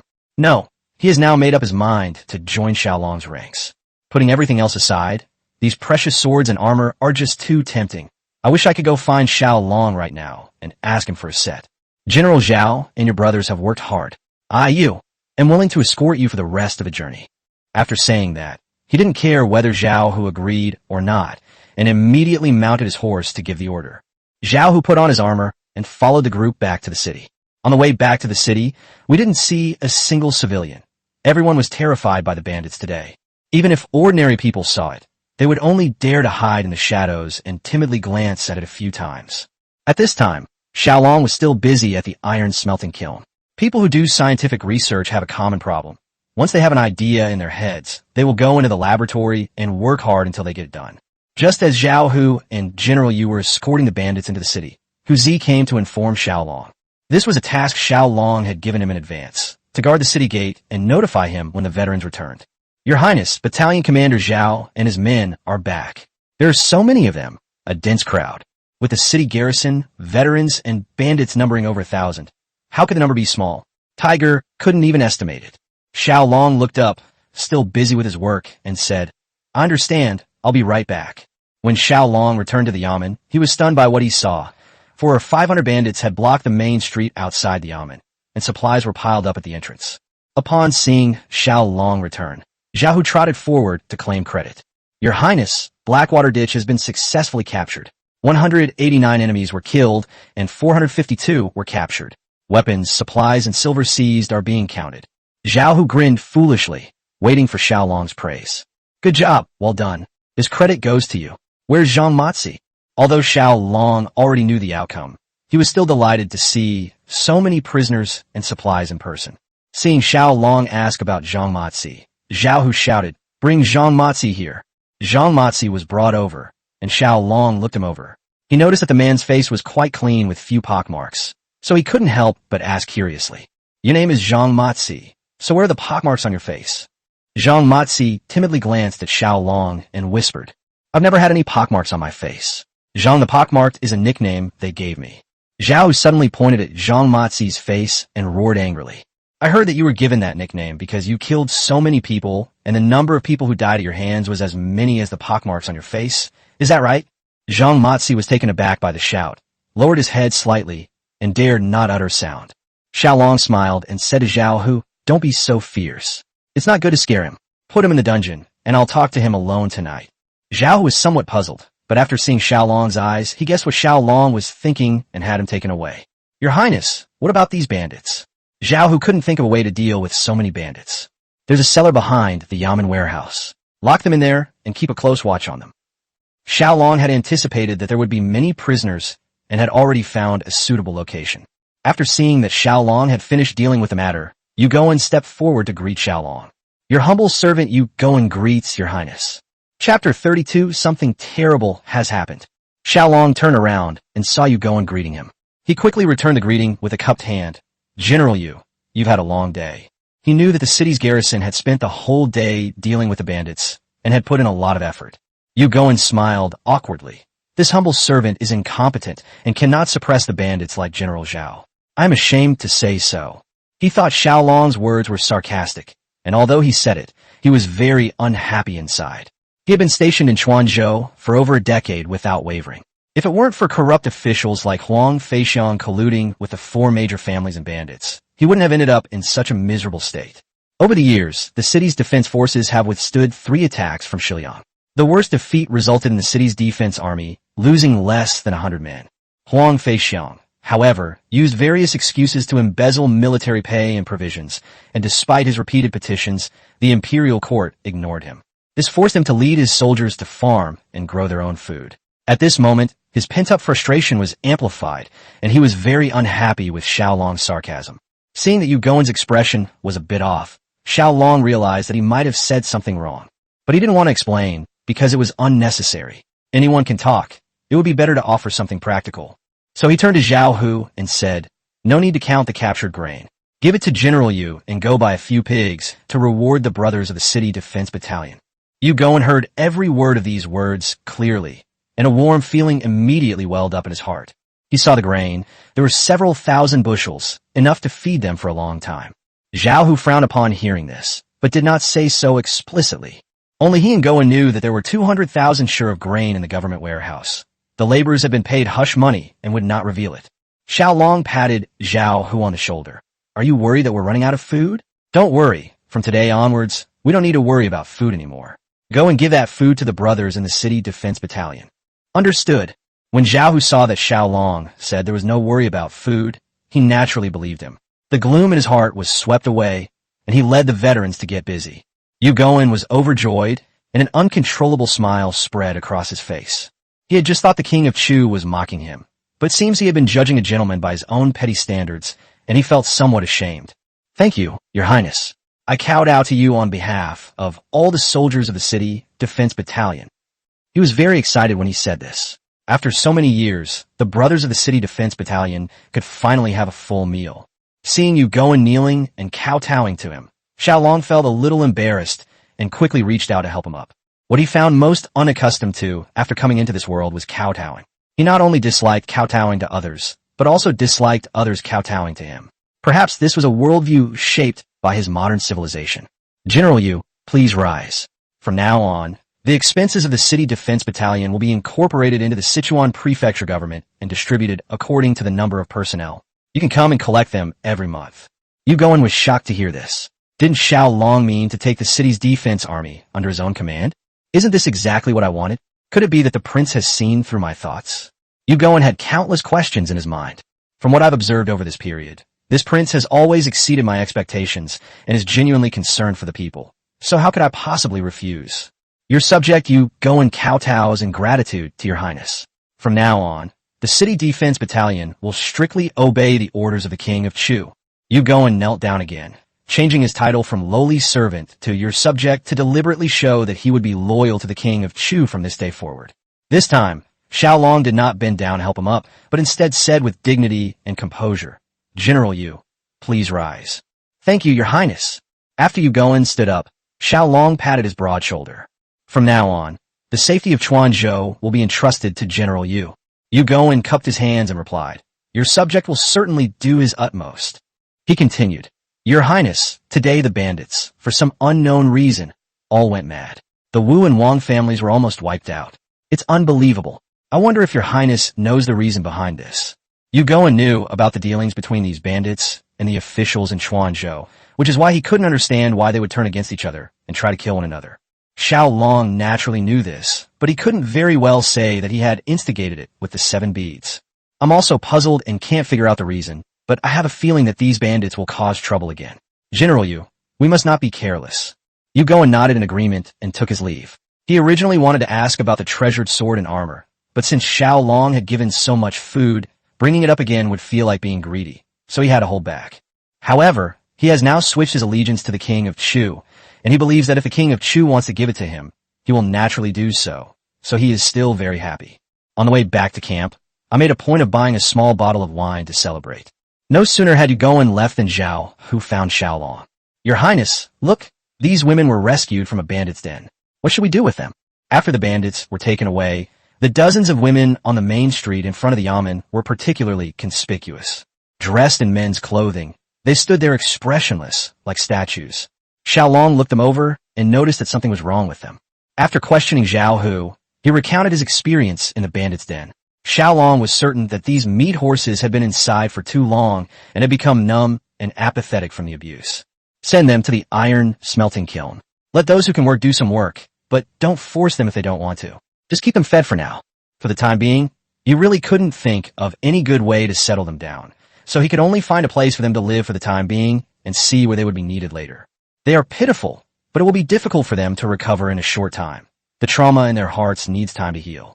Let's go meet Zhang Matsi. Xiao Long turned and walked towards the heavenly prison. In winter, darkness falls early, and night quietly descends upon me. The devastated land of Sichuan was silent. Meanwhile, the Heaven and Earth Manor in the west of the city was bustling with activity. Various noises and arguments could be heard incessantly, because those officials who failed to purchase the glass beads instigated bandits to ambush and kill other officials in the four major families. They completely fell out. Hu Sihai, why the hell did you let Jia Farron wipe out the Wang family? The Wang family even gave you an extra 10% of the fire surcharge last time. You're a real bastard, turning around and trying to take advantage of me. Are you trying to kill me too? Fat Lord Gu pointed at the official surnamed Hu and cursed him angrily. Official who retorted without backing down. What evidence do you have that I ordered Jia Farron to do it? That was his own doing. I haven't even left the house today, and you still have the nerve to mention the fire-lost silver? Didn't you forcibly take 20% of the grain from the Wu family last time? You're something else. Huang Feixiang also started cursing. Yang shunned. You sent people to keep an eye on my whereabouts. What are you trying to do? You killed the Wu family, and now you want to kill me? Do you have a death wish? Aren't you afraid Zhang Matsi will come looking for you? As they argued, they started smashing cups and bottles, escalating their verbal battle to the point where they were almost about to come to blows. These officials usually collude with each other and appear to be on good terms, but over the years they have accumulated a lot of resentment, and now they have torn each other apart and brought it all out into the open. Although Xiao Long didn't see this scene, it was all part of his plan. Just as things were about to escalate into a physical altercation, a bandit suddenly rushed into the room and shouted at Huang Feixiang. Lord Huang, something terrible has happened. Blackwater Ditch is gone. This bandit was from Blackwater Ditch. He escaped the veterans' encirclement because Zhang Matsi sent him to deliver a message to Huang Feixiang. When he returned to Blackwater Gully, he found only corpses scattered everywhere, a scene of utter carnage. His words seemed to press the pause button, and all the officials stood there, stunned, staring at him. Huang Feixiang rushed up to the bandit, grabbed him by the collar, and asked him a question. What did you say? Zhang Matsi and the others are gone. The bandits saw the murderous intent in Huang Feixiang's eyes, and trembling, they told him everything they had seen and heard. After listening, Huang Feixiang plopped down on the ground, stunned and speechless. Zhang Matsi was the force he supported, the most powerful bandit in Chuanzhou City. To put it bluntly, he was his private army and the guarantee of his livelihood. In Sichuan, just because you're a high-ranking official doesn't mean you can control your subordinates. The mountains are high and the emperor is far away. People don't care about you, and if you don't have power, your words won't carry any weight. Zhang Matsi was wiped out by Xiao Long, which also meant that he no longer had any say in Chuanzhou. Lord Huang, you must think of a way to save the master. Who says bandits are heartless and ruthless? Just a mob. This bandit still has some affection for Zhang Matsi. Huang Feixiang, lying on the ground, remained silent, unable to utter a single word. He still held a glass bead in his hand. Without Zhang Matsi, he could have lost it at any time. Although he wouldn't have lost his life, he certainly wouldn't have been able to keep his wealth.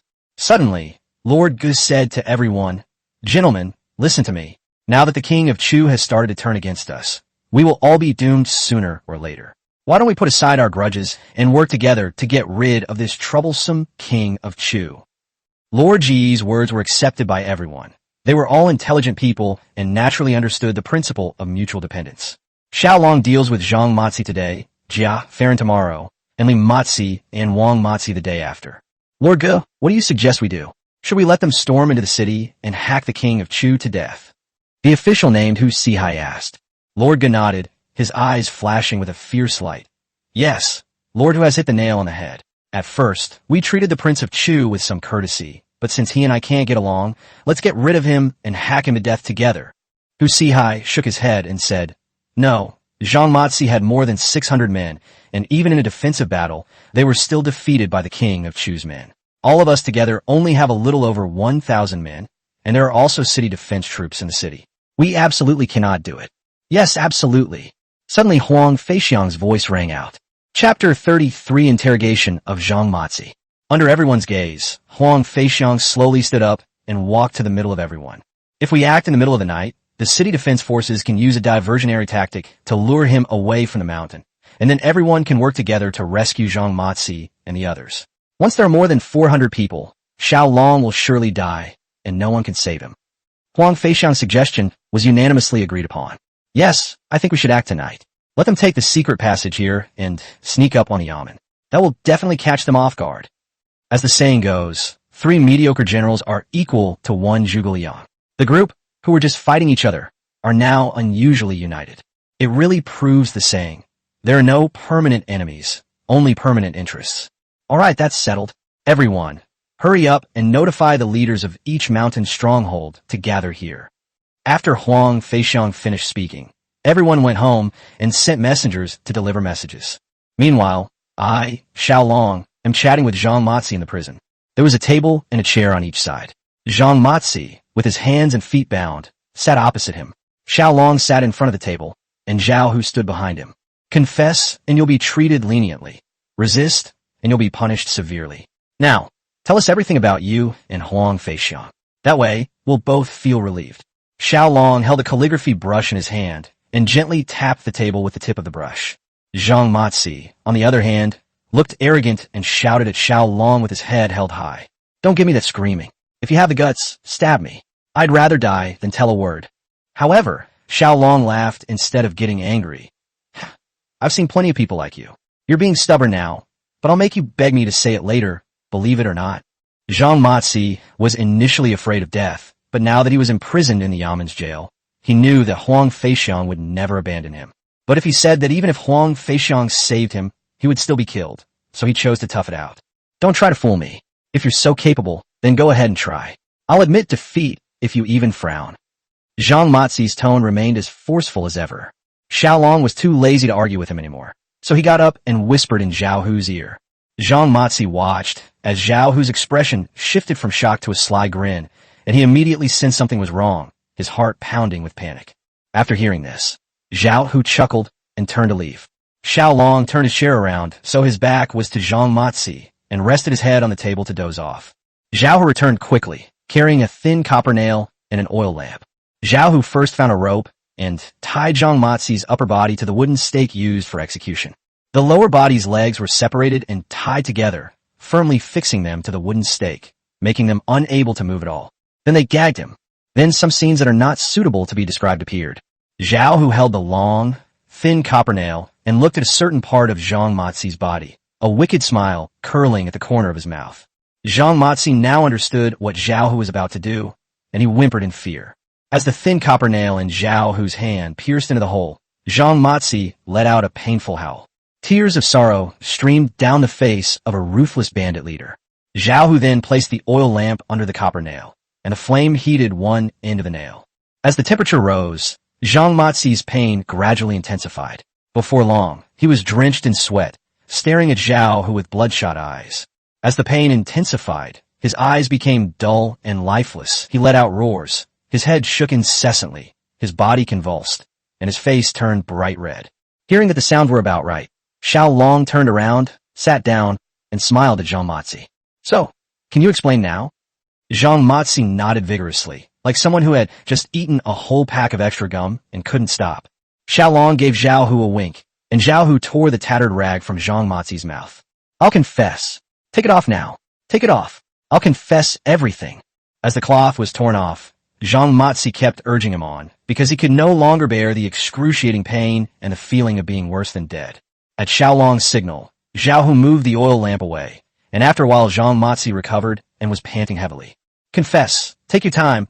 Be clear, or I'll let you enjoy a whole night. Xiao Long's words were incredibly intimidating. Few men in the world could withstand this move for even 10 minutes, let alone an entire night. Zhang Matsi, who had been so arrogant just moments before, recounted in detail all the shady dealings he had done with Huang Feixiang over the years. Xiao Long also wrote down all the key points on paper for record-keeping. This was Zhang Matsi's confession, which was also strong evidence against Huang Feixiang. Over the years, Zhang Matsi has helped Huang Feixiang kill many people, including former disobedient officials. As for those who burned, killed, looted, and seized the annual grain tax, their numbers were countless.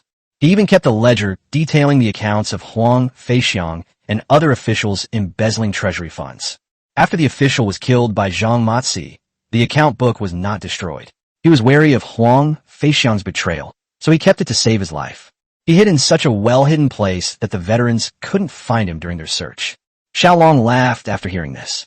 He had achieved his goal, which meant that Huang Feixiang's death was imminent. After Zhang Matzi finished speaking, Xiao Long had Zhang Matzi sign and affix his fingerprint to the written confession, thus concluding the interrogation successfully. When he and Zhao Hu were released from the prison, the veterans in the yamen were eating meat and drinking soup with gusto. As for wine, there was none. There was only one winery in Quanzhou City, and it didn't do much business. Because there isn't enough food to eat right now, where would there be any surplus grain for brewing wine? Only the 4 major families have their own private wineries for the enjoyment of those in the heavenly realm. Having won a great victory today, Xiao Long naturally wanted to reward his brothers. The veterans greeted him warmly and invited him to eat with them. I was feeling hungry, so I sat down and ate with them. After finishing their meal, Xiao Long sat by the fire to warm himself. Suddenly, he thought of something terrifying. Although it was only a possibility, it wasn't impossible. Zhao Hu, tell the brothers to sleep in their armor and with their swords tonight, and double the number of guards inside and outside the yamen.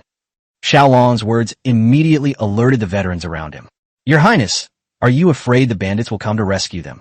Xiao Long shook his head. Then what are you afraid of? Faced with the veteran's question, Xiao Long pursed his lips and said, I'm afraid these bandits will band together for warmth and then turn on each other when they're desperate.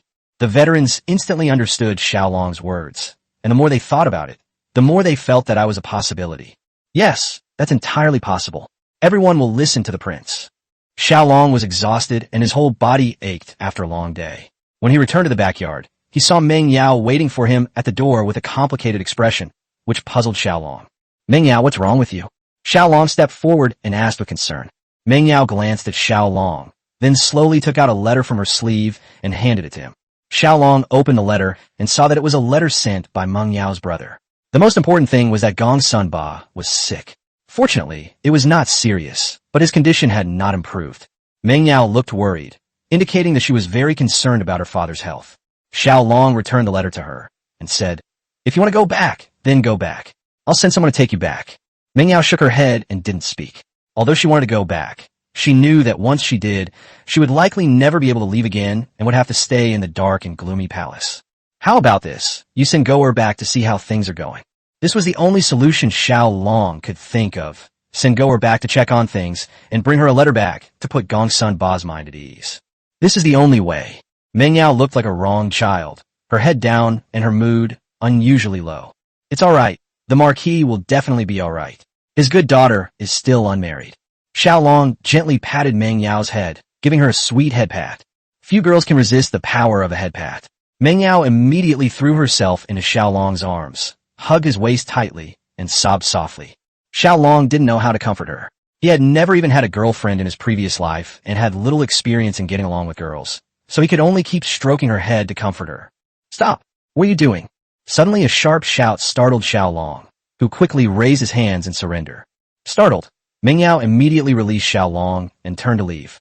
The voice was naturally Lanner's, and Xiao Long felt a dull ache in his back upon hearing it. Let me tell you, don't even think about hitting on our young lady. If Lanner's gaze could kill, Xiao Long would probably have been killed 1,000 times over. Xiao Long watched Lanner walk away nonchalantly, and he couldn't help but feel uneasy. Why does this third will always appear whenever I have even a little contact with Meng Yao? As the king of Chu, is he not worthy of Meng Yao? Why is he protecting Meng Yao like this? I can't figure it out. I can't figure it out.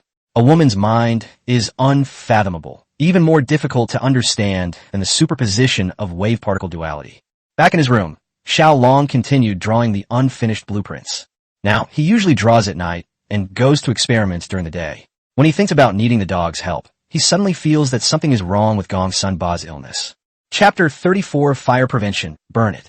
The dog just got the biggest glass ball today, and then Gongsun Ba got sick. Then Goer was sent back to the capital by Meng Yao. What a coincidence that the timing was. An idea gradually emerged in his mind. Was it possible that Gongsun Ba was not sick at all, and that the letter was fake? All of this was just a scheme by Goer, whose goal was to return to the capital. If that's really the case, then it must be related to the glass bead in his hand. In his eyes, this was a priceless treasure. By selling this pearl, he could finally stop living under someone else's roof and squandering his entire life. If he really is a member of the Heaven and Earth Society, it's possible that he offered this bead to the organization to achieve some purpose. All of this is possible. At this moment, Xiao Long regretted giving him the bead, but there was nothing he could do about it. He couldn't ask for it back, and he certainly couldn't control the dog. After all, Goer had just helped him, and he couldn't do something as despicable as kicking someone when they've served their purpose. For now, we can only let it develop as it will and see what the dog decides to do. Thinking of this, I remembered the handkerchief my mother had given me. Xiao Long quickly pulled out the handkerchief, memorized the address on it, and decided to go look for it first thing tomorrow morning to see if his uncle was still in Chuanzhou. I've been so busy lately that I forgot. Xiao Long was sleeping soundly in the middle of the night when suddenly a deafening battle cry rang out, startling him so much that he immediately sat up. Looks like I guessed right. Xiao Long touched his forehead and muttered to himself. Thinking about it now, I still feel a bit scared. If I hadn't thought of this yesterday and had been careless, I might be in big trouble tonight. He quickly dressed and ran out of the yamen to investigate. He heard the fighting taking place behind the yamen warehouse. The prisoners who surrendered from Blackwater Gully were being held there. It seemed that the bandits' primary objective was to rescue those 400-plus prisoners. Your Highness, you must not go out. There are hordes of bandits outside, too many to count. A dozen or so veteran soldiers guarding the yamen stopped Xiao Long, afraid that he would escape. Xiao Long chuckled. I'll just watch the show. He didn't have any special weapons or armor, so he wouldn't dare go out. Ever since he had died once, he was very afraid of losing his life. At this moment, Zhao Hu and more than 200 veterans were guarding the entrance to the cellar.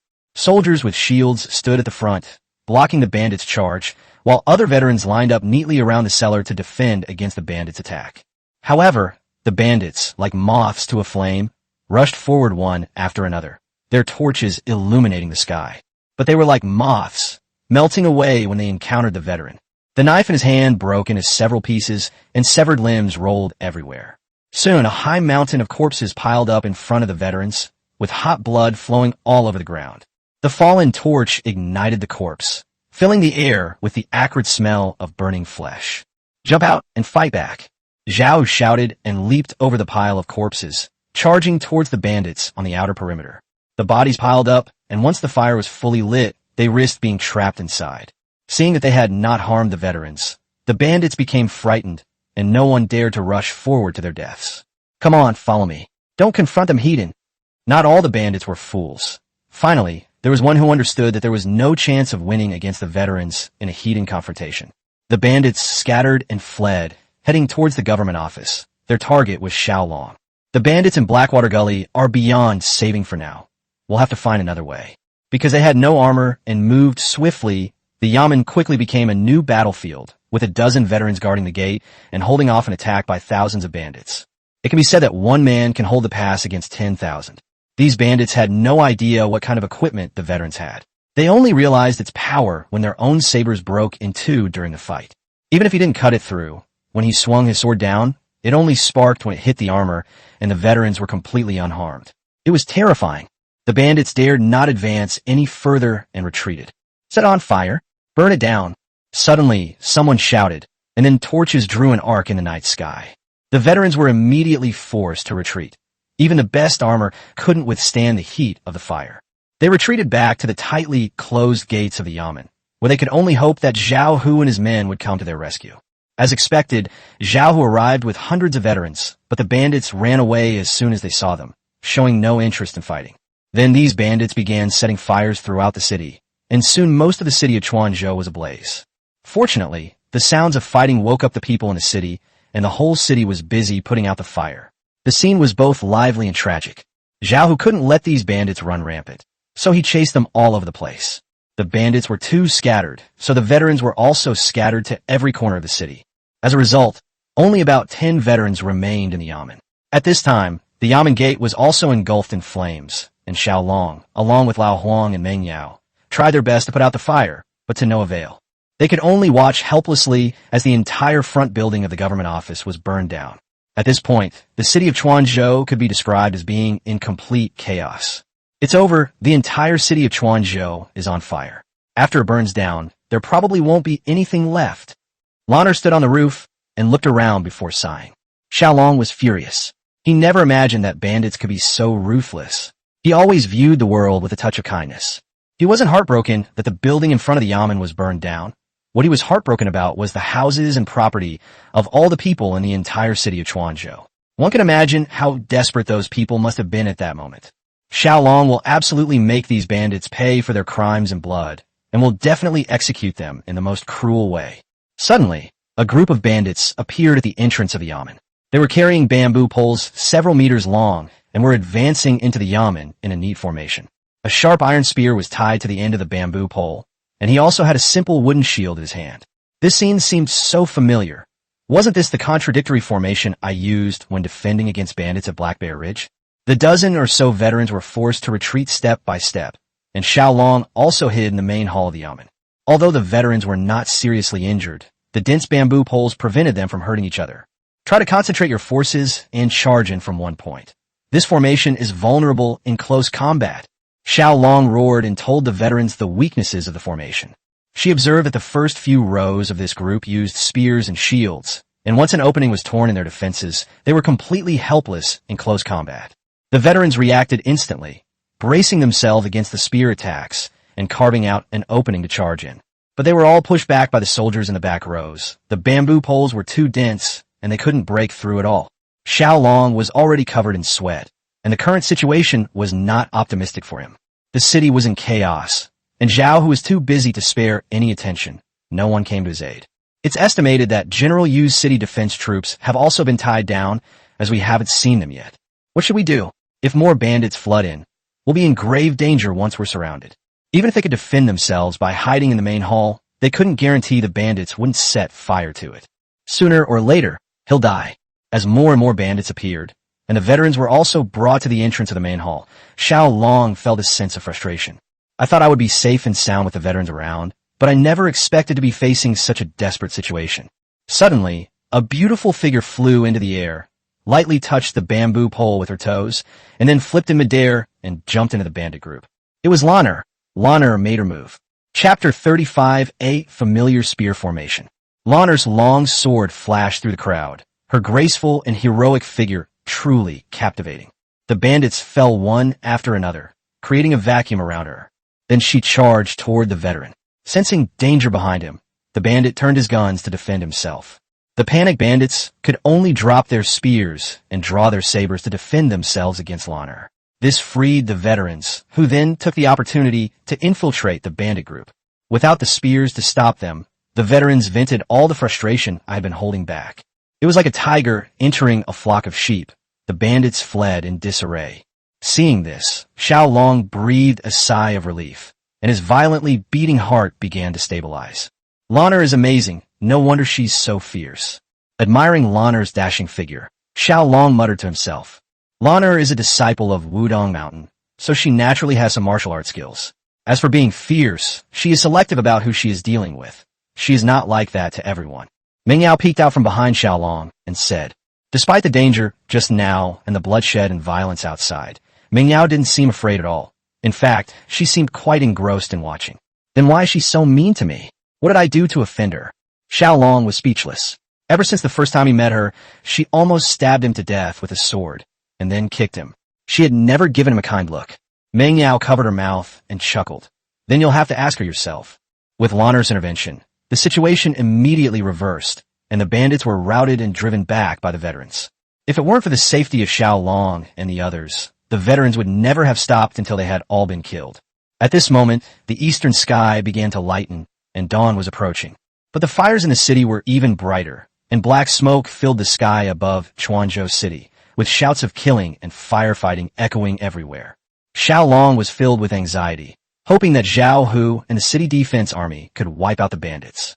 Back before the bandits' attack, Yu Goen was sleeping when he was suddenly awakened by patrolling soldiers. It is said that a large number of bandits have been discovered gathering in the east of the city, heading towards the largest village in the east, presumably to rob the people. He had encountered this before. In the past, during the autumn harvest season, he would be stationed outside the city every day to defend against bandits. The bandits were driven to desperation and came to rob the grain in the middle of the night, killing many people in the process. Yu Goen thought that the bandits had come up with this plan as revenge, so he immediately gathered all his troops to rescue the people. Little did they know they had fallen for the bandits' trick of luring them away from the mountain. when he discovered that the bandits were not many in number, but that each of them was carrying several torches, and when he saw that the city was on fire, he realized that he had fallen into a trap. Upon returning to the city, they discovered that the bandits were being chased all over the city by veterans, who were setting fires everywhere. He could only disperse his troops to guard the 4 gates and question the soldiers guarding the city. He discovered that the bandits did not enter through the city gates at all, but appeared silently.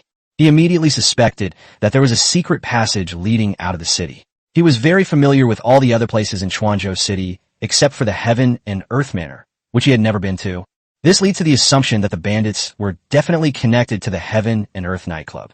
So he sent troops to surround Heaven on Earth, and even deployed manpower within a 3-mile radius of the city wall adjacent to Heaven on Earth. Once anyone is discovered, take them all down, no matter who they are. As for the bandits in the city, he only hoped that Zhao Hu and his men would deal with them. As for Zhao Hu, he discovered the problem after being separated from his group. Because there were too few veterans and too many bandits, such a mindless chase was ineffective. In addition, the veterans were wearing armor and were not as agile as the bandits, so they would only be worn down. So he began to devise a set of tactics, dividing his troops into groups of 5 or 3. Each group was responsible for one street, pressing down from the southeast corner to the northwest, driving all the bandits into one corner. This tactic proved effective very quickly once it was implemented. The bandits' territory was gradually reduced to the wasteland in the northwest corner. However, this still took 2 hours, by which time it was broad daylight. More than 1,000 bandits were concentrated and suppressed in the northwest corner. They organized several group attacks in an attempt to break through the encirclement, but they were facing fully armed veterans. Then Zhao Hu brought out his steel crossbow. In the final charge, the terrifying scene of a crossbow arrow piercing through 3 or 4 people terrified the bandits into despair, and they had no choice but to obediently drop their weapons and surrender. The decapitation operation against Xiao Long, organized by Huang Feixiang and other officials, has failed. Their tactics were actually quite successful, once pushing Xiao Long to the brink of despair. It wasn't that the bandits were weak fighters, but rather that the veterans were too strong and they underestimated them. This was the root cause of their defeat. Upon receiving the news, Xiao Long, escorted by veterans, walked out through the charred gates of the government office. The scene before him made Xiao Longxin tremble uncontrollably. The houses that could be burned were basically burned to ashes. The air was filled with various burnt smells, the most unpleasant of which was the smell of burnt meat. Xiao Long gagged several times. The people either collapsed to the ground in despair or wailed in agony, while some charred corpses were left abandoned by the roadside. Seeing these shocking scenes, Xiao Long could no longer suppress his anger. Go, inform the city defense troops, and give them 4 hours to dig a large pit that can hold 1,000 people, stretching outwards from the south gate of Chuanzhou City. Understood.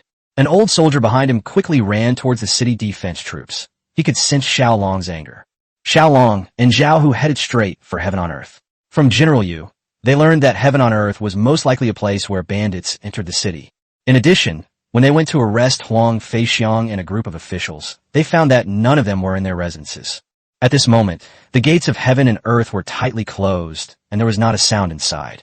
It was like a paradise on Earth, and not a single blade of grass or tree had been damaged by the bandits. Looking at the luxurious gatehouse, Xiao Long's eyes blazed with fury. Knock on the door, and if you don't open it after 3 knocks, I'll tear the door down. The veterans and city defense soldiers went up and banged on it, but no matter how they knocked, there was no sound inside. The veterans didn't wait any longer. They found a thick log, and several of them grabbed it and rammed it against the gate until it collapsed with a crash. Upon entering the villa, it was completely empty. There wasn't a soul in sight. Xiao Long glanced around and found that the interior was decorated so luxuriously, with pavilions, terraces, rockeries, and fish ponds, giving it the feel of a Suzhou garden. Search for him. Don't miss a single place. Dig 3 feet into the ground and find that Huang guy. At Xiao Long's command, hundreds of veterans rushed into the manor. Soon, veterans led out dozens of men and women. The men were all older, while the women were all beautiful young women, each dignified, elegant, and with superior looks. When they were found, they were all hiding in the woodshed, trembling with fear. The time it takes for an incense stick to burn has passed. As the veterans returned one by one to report, none of them found any trace of Huang Feixiang and his group.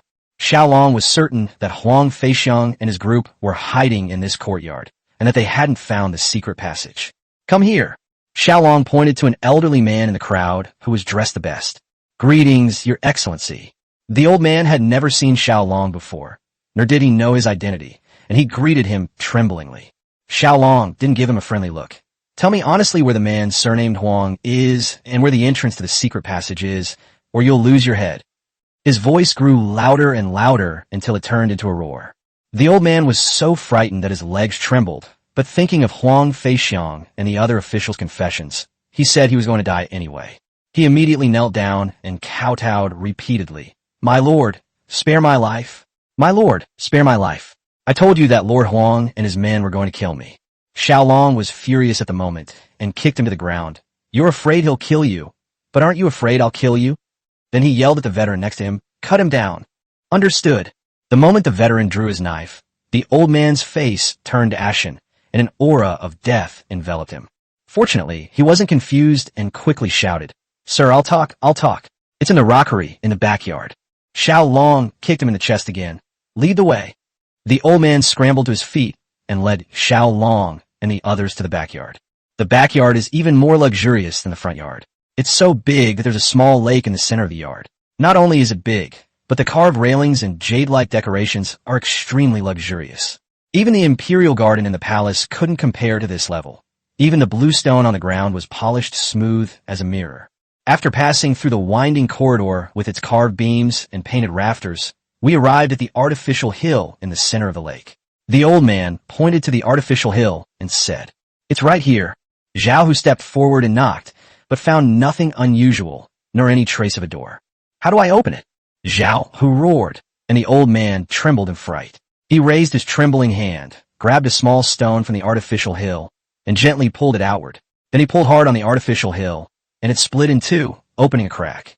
Zhao, who helped, and the artificial hill completely separated, revealing a hole large enough for one person to pass through. Chapter 36, Capturing Huang Feixiang Alive.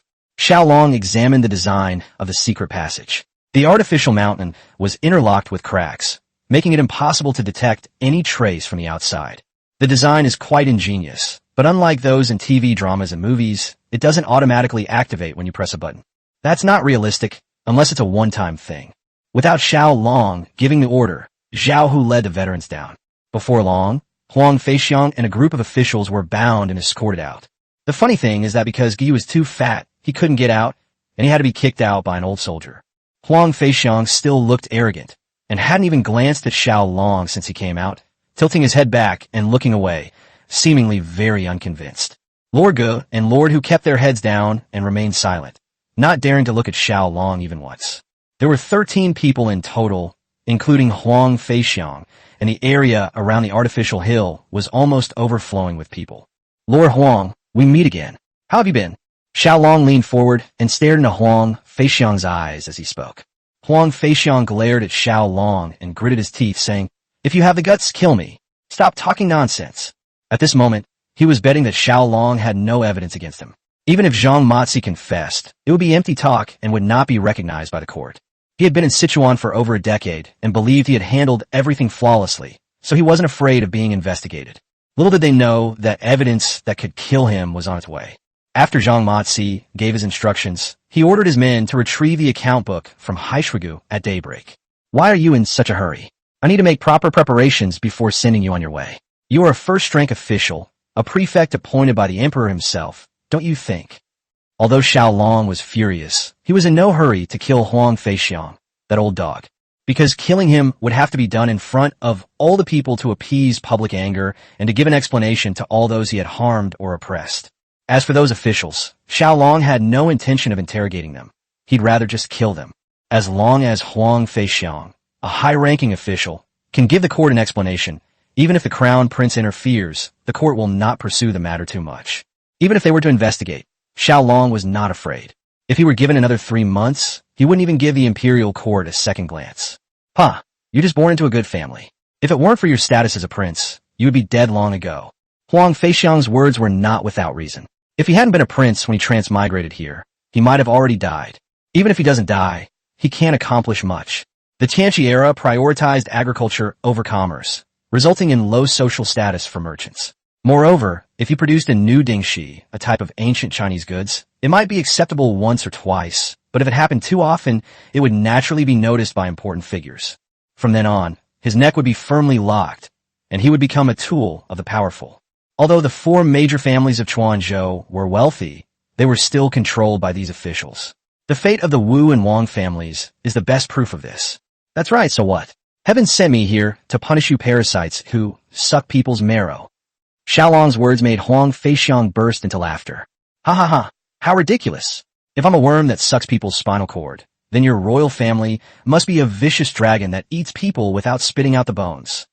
Your royal family possesses the entire world, yet every grain of rice is grown by the common people. Every thread is woven by the common people, and the tax rate of 1/8 is the highest in all dynasties. It is the people of the world who support and provide for you, and you still have the nerve to talk about me?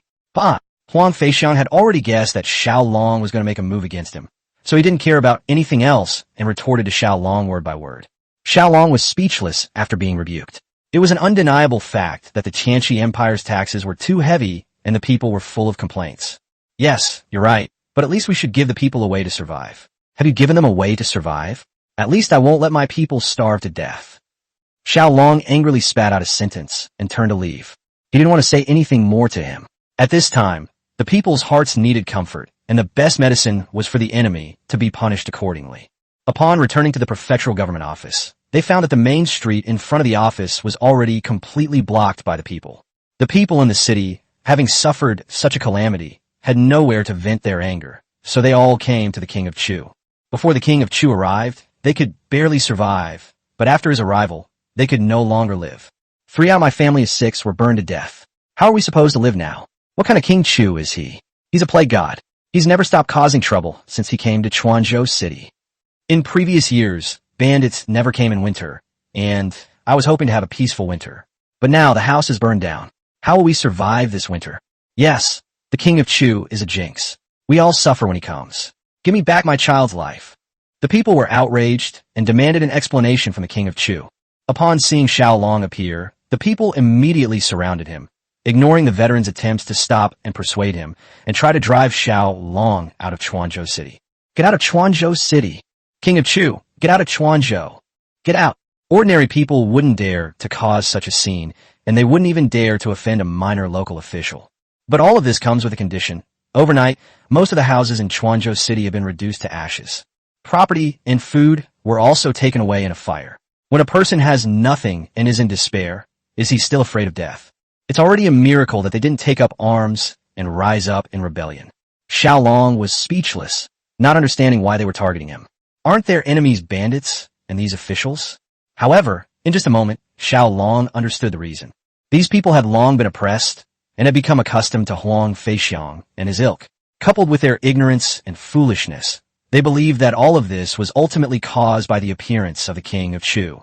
As the crowd grew increasingly agitated, Xiao Long was completely surrounded and unable to move.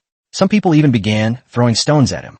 Just when the situation was about to spiral out of control, and Xiao Long was facing a dilemma, Yu Goen arrived with the city's defense troops. Fellow villagers, listen to me. I saw everything you suffered last night, and I understand how you feel, but this matter cannot be blamed on the King of Chu. The culprit Huang Feixiang and his gang have been arrested. I believe the King of Chu will give everyone an explanation. Please give the King of Chu some time. Even if you don't trust the King of Chu, do you think you can't trust me, Yu? After Yu Goen spoke, the people calmed down. This is all thanks to Yu Goen's standing in the hearts of the people. His usual care for the people, coupled with his several acts of risking his life to resist the Shiliang army, earned him high prestige among them. General Yu, my home has been burned to the ground and we have nothing left. We can't survive. Yes. What are we going to do in the dead of winter? The children are hungry. The people began to complain to Yu Goen, and as they spoke, they burst into tears. Emotions are contagious, and since everyone was a victim, the whole street was filled with wails in no time. Xiao Long's eyes were already red. He had seen and heard everything, and felt extremely guilty towards the people. In fact, what the people said was not wrong. If he didn't come to Quanzhou, he would simply be slowly drained dry by these blood-sucking parasites. He came, but instead stabbed them in the neck. How could he not hate himself? Xiao Long also reflected on himself. Looking at these people who were suffering and wailing, he felt that he had to take responsibility for them. These people are also his subjects, and he cannot allow them to despair. Suddenly, Xiao Long snatched the gong from the veteran's hands and climbed onto a collapsed high wall. He struck the gong with all his might. Chapter 37. The city of Chuanzhou suffers heavy losses. The sound of the gong startled all the people, who all looked at him with resentment. Fellow villagers, you are right. It is all my fault, Xiao Long. I have let you down, and I apologize. After saying that, Xiao Long knelt down and kowtowed to everyone. Then he stood up and continued. Now that the mistake has been made, there's no point in saying anything more. Since it's my fault, I will take full responsibility for everyone. If you have no food, I will provide it. If you have no clothes, I will provide them. If you have no houses, I will build them for you. I, Xiao Long, keep my word. I, Xiao Long, swear to heaven. Upon hearing this, the common people looked at each other in disbelief, unable to believe their ears. They didn't believe Xiao Long's words either, given the large number of people and houses in Chuanzhou City. Does the king of Chu really have such great abilities? Not long ago, he did deliver a lot of food to the starving people outside the city. But in the eyes of the people inside the city, it was just a show he put on when he first arrived in Chuanzhou to win over some people's hearts. King of Chu, with so many houses and so many people to feed, can you manage it all? Some people questioned Xiao Long, and other people joined in the commotion, all questioning whether Xiao Long was exaggerating. Xiao Long smiled slightly and pointed at the man, saying, "Don't believe me? Let's make a bet. If I can't build houses for all of you before the new year and leave you hungry, I'll have you cut out your tongues." The man hesitated. Although he didn't believe it, he still didn't dare to bet with Xiao Long. Even if the king of Chu lost, he wouldn't dare to cut out his tongue. "I bet you can, but I wouldn't dare cut out my tongue." The man mustered his courage and spoke up. Xiao Long burst into laughter. "Ha ha! All right then, I'll cut it myself. You can watch and see if that's all right." The man nodded, which was taken as an agreement. "Okay, you've agreed. So what are you betting on? If you lose, you sweep this street for a month. How about that?" At this moment, all eyes were on him. Feeling a little embarrassed to refuse, he shouted, "Okay, let's bet." However, the people were not interested in their bet and did not believe that Xiao Long could do it. Suddenly, Xiao Long struck the gong again. He shouted to the people, "Starting today, residents of Chuanzhou City can go to the west side of the government office for a free meal every day until the 15th day of the first lunar month." Upon hearing this, the people's expressions finally improved. At least they wouldn't go hungry for over a month. Suddenly, a commoner shouted, "Your Highness, what will happen after the 15th of the first lunar month?" This is also what many people are wondering about. They can't go hungry after the Lantern Festival. Upon hearing this, Xiao Long's lips curled up and he shouted again, "I can't support you all for the rest of your lives. Those who participate in labor after the 15th of the first lunar month will have free meals and will be paid for their work." These words gave the people a glimmer of hope. At least there was a chance to survive. Then, Xiao Long shouted again, "At noon today, I will publicly execute all the bandits who set fire to the place last night at the South Gate. Please come and witness the execution." Upon hearing this, the people cheered. Although they blamed Xiao Long for the crime, they knew that the bandits were the direct culprits, and seeing evil get its just desserts was a relief. Xiao Long jumped off the platform and walked toward the government office with the support of the people. Back at the Yamen, the captains who had been in charge of confiscating the property returned. "Your Highness, this is all the property we confiscated, including silver and some land deeds." Xiao Long glanced around and saw about 20 boxes scattered in the middle of the hall. The box was full of tattered and broken things. There were hardly any valuable items inside. "This is the combined wealth of 13 officials. And this is all? It's laughable. No one would believe it." Xiao Long knew their property was definitely not in the mansion, but that wasn't the most important thing right now. Xiao Long was very busy. "Have you finished counting? Give it to Old Huang and send it to the Yamen's warehouse." After agreeing, the team leaders led their men away. Suddenly, Xiao Long realized that he had very few people around him who could be of use. There's a ton of stuff to do right now. Zhang Long isn't here. Zhao Hu is busy coordinating the various team leaders. And Lao Huang is also incredibly busy all day long. Now a large number of people are needed to cook for all the people in the city, and a large number of people are also needed to build houses. Recruiting people to work is not a problem, but a lot of managers are needed. These people are crucial. Whether everything goes smoothly or not depends entirely on these managers. You can't handle everything yourself. You'll eventually be exhausted. In the past, before being granted a fiefdom, a prince would establish his own government in the capital and recruit a group of capable assistants before arriving at his fiefdom. Xiao Long has nothing, and now he's suffering a huge loss. However, he did not believe that tens of thousands of people in Chuanzhou could not find a few talented individuals. So he found paper and pen and began to write furiously on the desk. Soon, for notices were posted. Xiao Long put down his pen and gave an awkward smile to General Yu, who was helping him grind the ink. Haha, look at me, a prince. I don't even have a secretary. I have to have a city general grind the ink for me. General Yu is laughing at me. General Yu smiled and said, Your Highness is joking. This is only temporary. With Your Highness's talent, many capable and virtuous people will flock to you in the future. Xiao Long blew on the ink on the notice, then rolled it up and handed it to General Yu. Then I'll take General Yu's good wishes. But for now, I'll need to trouble you to send someone to post this notice in front of the 4 city gates. After agreeing, Yu Goen accepted the notice and immediately sent people to post it at the city gate. The posting of the notice attracted a large number of people to come and watch. What does it say here? Can someone read it to me? Many people were illiterate and couldn't understand it even after looking at it for a long time. Soon, someone who could read it aloud to everyone, explaining as they read. The notice contains 2 points. The first reason is to rebuild Chuanzhou City, which now requires a large number of craftsmen and workers.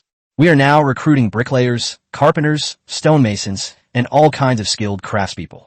No limit on the number of openings. Once hired, meals will be provided in addition to wages, and the benefits are generous. The second order is a call for talent, recruiting people of insight, learning, and good character to assist in handling various matters of the state government, with priority given to those with official titles. Furthermore, an additional clause was added, stating that both nominations and self-nominations were acceptable, and those who passed the 3-month probationary period after being hired would be appointed to official positions based on their abilities. Finally, those who were interested were informed that they could apply for positions in the state government. When the people understood the announcement, they were all in an uproar. Wow, what a great opportunity. I can become an official. I'm going to sign up. A burly man with a thick beard turned around with a smile and headed towards the Yamen government office. Hey, Niu Lao-san, you can't even read a single word. What are you doing here? You won't be an official? Give me a break. Someone mocked Niu Lao-san, causing everyone to burst into laughter. Niu Lao-san turned around, chuckled foolishly, and scratched his head. The recruitment notice quickly spread throughout the entire city of Chuanzhou, sparking much discussion and even attracting some interested individuals. In the Tianxi Empire, to become an official, one must first pass the imperial examinations or be recommended for office by a powerful clan. There's still quite a few literate people, but they mostly come from relatively well-off families. However, there is one rule that cuts off many people from their education. That is, the sons of merchants were not allowed to participate in the imperial examinations. Because the status of merchants in Tianxi was very low, even lower than that of farmers who owned land. The King of Chu's proclamation didn't specify one's background. The only requirement was literacy. This tempted many sons of merchants who wanted to give it a try. The notice was posted, but there were very few literate people in Xiao Long's prefectural government office. When the people who have registered arrive, Xiao Long can't possibly greet them all by himself. He has a lot of things to do. With no one available at the moment, Xiao Longji went to Meng Yao for help. At this moment, Meng Yao was helping Lao Huang count and register the confiscated property. When Xiao Long explained his purpose, Meng Yao naturally did not refuse and readily agreed. Lanner, standing to the side, was displeased and said with a stern face, How could you let my young lady show her face in public like that? How could you be so shameless? Xiao Long pouted and retorted to Lanner, What's wrong with that? Men and women are equal. Women can hold up half the sky too, okay? You're wielding swords and spears, but look at all the girls fighting and killing like you. Lanner was speechless after being rebuked and raised her hand as if to punch Xiao Long. Seeing this, Meng Yao quickly pulled Lanner back. Didn't the prince say that there's no one else available? What's wrong with me helping out? Lanner had no choice but to put her hand down, pouting as she left, muttering to herself. Ever since she met this damn prince, Miss has been speaking up for him in every way. Humph! Meng Yao and Xiao Long exchanged a glance and smiled at each other. With Meng Yao's help, Xiao Long was finally able to oversee the execution of the bandits. It was not far from noon, and the city defense troops had already notified everyone that the pits had been dug. Chapter 38 The King of Chu is 1,000 years old. At this time, a large number of people gathered at the south gate of Chuanzhou City. They all knew that the King of Chu would execute the bandits here, so they came to watch. When Xiao Long arrived, his first question to Zhao Hu was, Did you get the answer? Zhao Hu nodded and replied, I found out. Widow Mountain recently recruited a strategist who is from out of town. Last night's bamboo pole and spear formation was his idea. Xiao Long frowned. Where is he? Had they caught him? Zhao Hu shook his head. No. After the fight started, we couldn't find him. He probably hid or ran away. Xiao Long asked Xiao Hu to investigate this matter because the spear formation last night looked too much like his own methods. No one in Tianqi would use such a formation. There's only one possibility. This person has seen them use it before. Based on the person who escaped from the Land Temple, Xiao Long immediately became suspicious. Since the attack on the Earth God Temple, Xiao Long was certain that the three people were sent by the Crown Prince, and he naturally did not want to let them go. Xiao Long didn't say anything more, but climbed up the city gate to check the situation of the pit. The city defense soldiers were very capable. They dug several hundred meters along the main road from the city gate. It was more than a meter deep, and the excavated soil was piled up on both sides, making the pit appear exceptionally deep. At this moment, all the bandits were pushed into the pit, which was hundreds of meters deep and completely filled. These bandits all knew that today was their death day. Some were wailing, some were cursing, and some had already lay down, waiting to be buried by the earth. Xiao Long nodded to Xiao Hu, who then shouted, "Push it up." Soon, dozens of cartloads of firewood were pushed out of the crowd. The veterans piled firewood beside the pit, holding lit torches and awaiting Xiao Long's orders. At Xiao Hu's command, Huang Feixiang and 13 other officials, including Lord Gu, were all pushed onto the city wall. Zhang Matsi and the leaders of each mountain stronghold were also brought up to the city wall. Seeing that everything was ready, Xiao Long shouted at the top of his lungs, "Banditry is a vicious disease, and a vicious disease needs strong medicine." These corrupt officials who collude with this vicious disease to oppress the people and suck their marrow are butchers. They slaughter the people to eat, and butchers must be killed with their butcher knives. From today onwards, there will be no more bandits or cannibalistic butchers in my Chuanzhou. If anyone becomes a bandit or a butcher again, this will be their fate. Light the fire and carry out the execution. At Xiao Long's command, the veterans lit the firewood, and flames immediately roared up on both sides of the deep pit. A wave of intense heat swept over them, and the people retreated hastily. Meanwhile, the veterans on the city wall pushed Huang Feixiang off the wall one by one, causing him to fall into the tunnel below. Fellow villagers, the time for revenge has come. If you want to avenge your blood feud, pick up the wooden pitchfork next to you and push the firewood into the pit. The veterans threw down many long wooden pitchforks on the ground and shouted to the people around them. At first, the people were afraid. They looked at each other. Even though there were bandits below, this was still murder. Damn it, those bandits killed my whole family of 3 and stole my wife. I'll make them pay with their lives. Suddenly, an old man with a limp shouted excitedly, picked up a wooden pitchfork from the ground, rushed to the fire, and braving the scorching heat, pushed a pile of firewood down into the pit. Emotions are so contagious. In an instant, the memories of being bullied by bandits came flooding back, and one by one the people joined in. Soon, all the bonfires were pushed into the tunnel. The bandits inside the tunnel screamed in agony, struggling in pain, and were all burned to a crisp. Looking at the bandits burning so horribly inside the tunnels, one wonders what the bandit leaders on the city wall were thinking.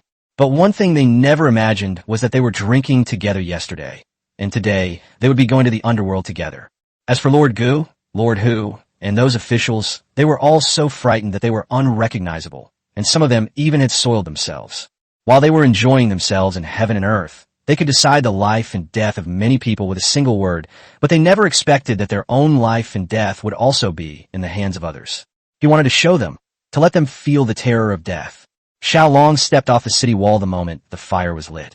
He didn't want to witness this cruel and terrifying scene. He was kind-hearted and disliked killing. He didn't want to kill these bandits, and even considered giving them a chance to reform through labor. But this is unfair to the countless people who died at their hands. The bandits didn't give them any chance. That bandit had taken many lives. Moreover, leaving these bandits behind would pose a great threat, and he wanted to use these 1,000 bandits to intimidate the people of Chuanzhou. I believe that for many years to come, there will be no more banditry in Chuanzhou. As for those officials, Xiao Long didn't want to let them off so easily, but after thinking about it, he decided against it. Now, he just wants to get rid of these people as soon as possible. He has a lot of things to deal with and doesn't have the energy to deal with them. Killing them is enough. The people cheered as they watched the bandits and corrupt officials being burned alive. They felt as if a mountain had been lifted from their heads, and they felt much lighter. Long live the King of Chu! Long live the King of Chu! Countless people began to shout, their cries shaking the heavens. As Xiao Long walked down the street toward the yamen, listening to the cheers of the people in the distance, his heart suddenly felt warm. The heavy sense of guilt he had felt earlier vanished, and he felt that it was all worthwhile. If he only cared about his own enjoyment, He could have lived a carefree and happy life entirely on his own, but he wasn't that selfish. Since they were all subjects of his fiefdom, he, as a prince, had to find a way for his subjects to make a living.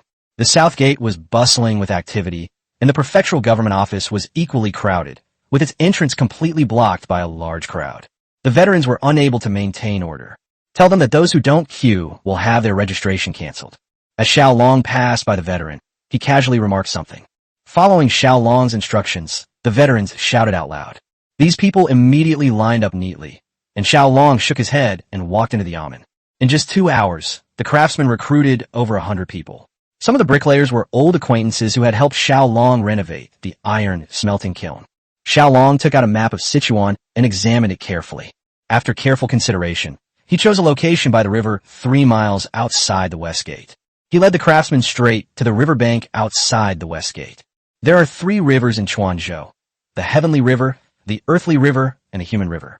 3 rivers flow from northwest to southeast across the entire Quanzhou region, then converge in the southeast of Quanzhou and flow into the Changhe River, the largest river in the Tianqi era. This is also the origin of the name Quanzhou. When Xiao Long first arrived, he was puzzled as to why it wasn't called the Yangtze River, but after looking at the map, he realized that this continent was quite different from the Eurasian continent in his previous life. Quanzhou City is located between the Tianhe River and the Dihe River to the east. The terrain of Quanzhou is also high in the west and low in the east, and then there's a large mountain in the far east that separates it from the Central Plains. Black Bear Ridge, which we passed through on the way to Quanzhou, is one of these sections. Xiao Long chose this location because he wanted to build a building materials production base here. The area boasts excellent waterway transportation conditions, allowing timber and various mineral raw materials from the mountains of northwest China to be transported here quickly via waterways.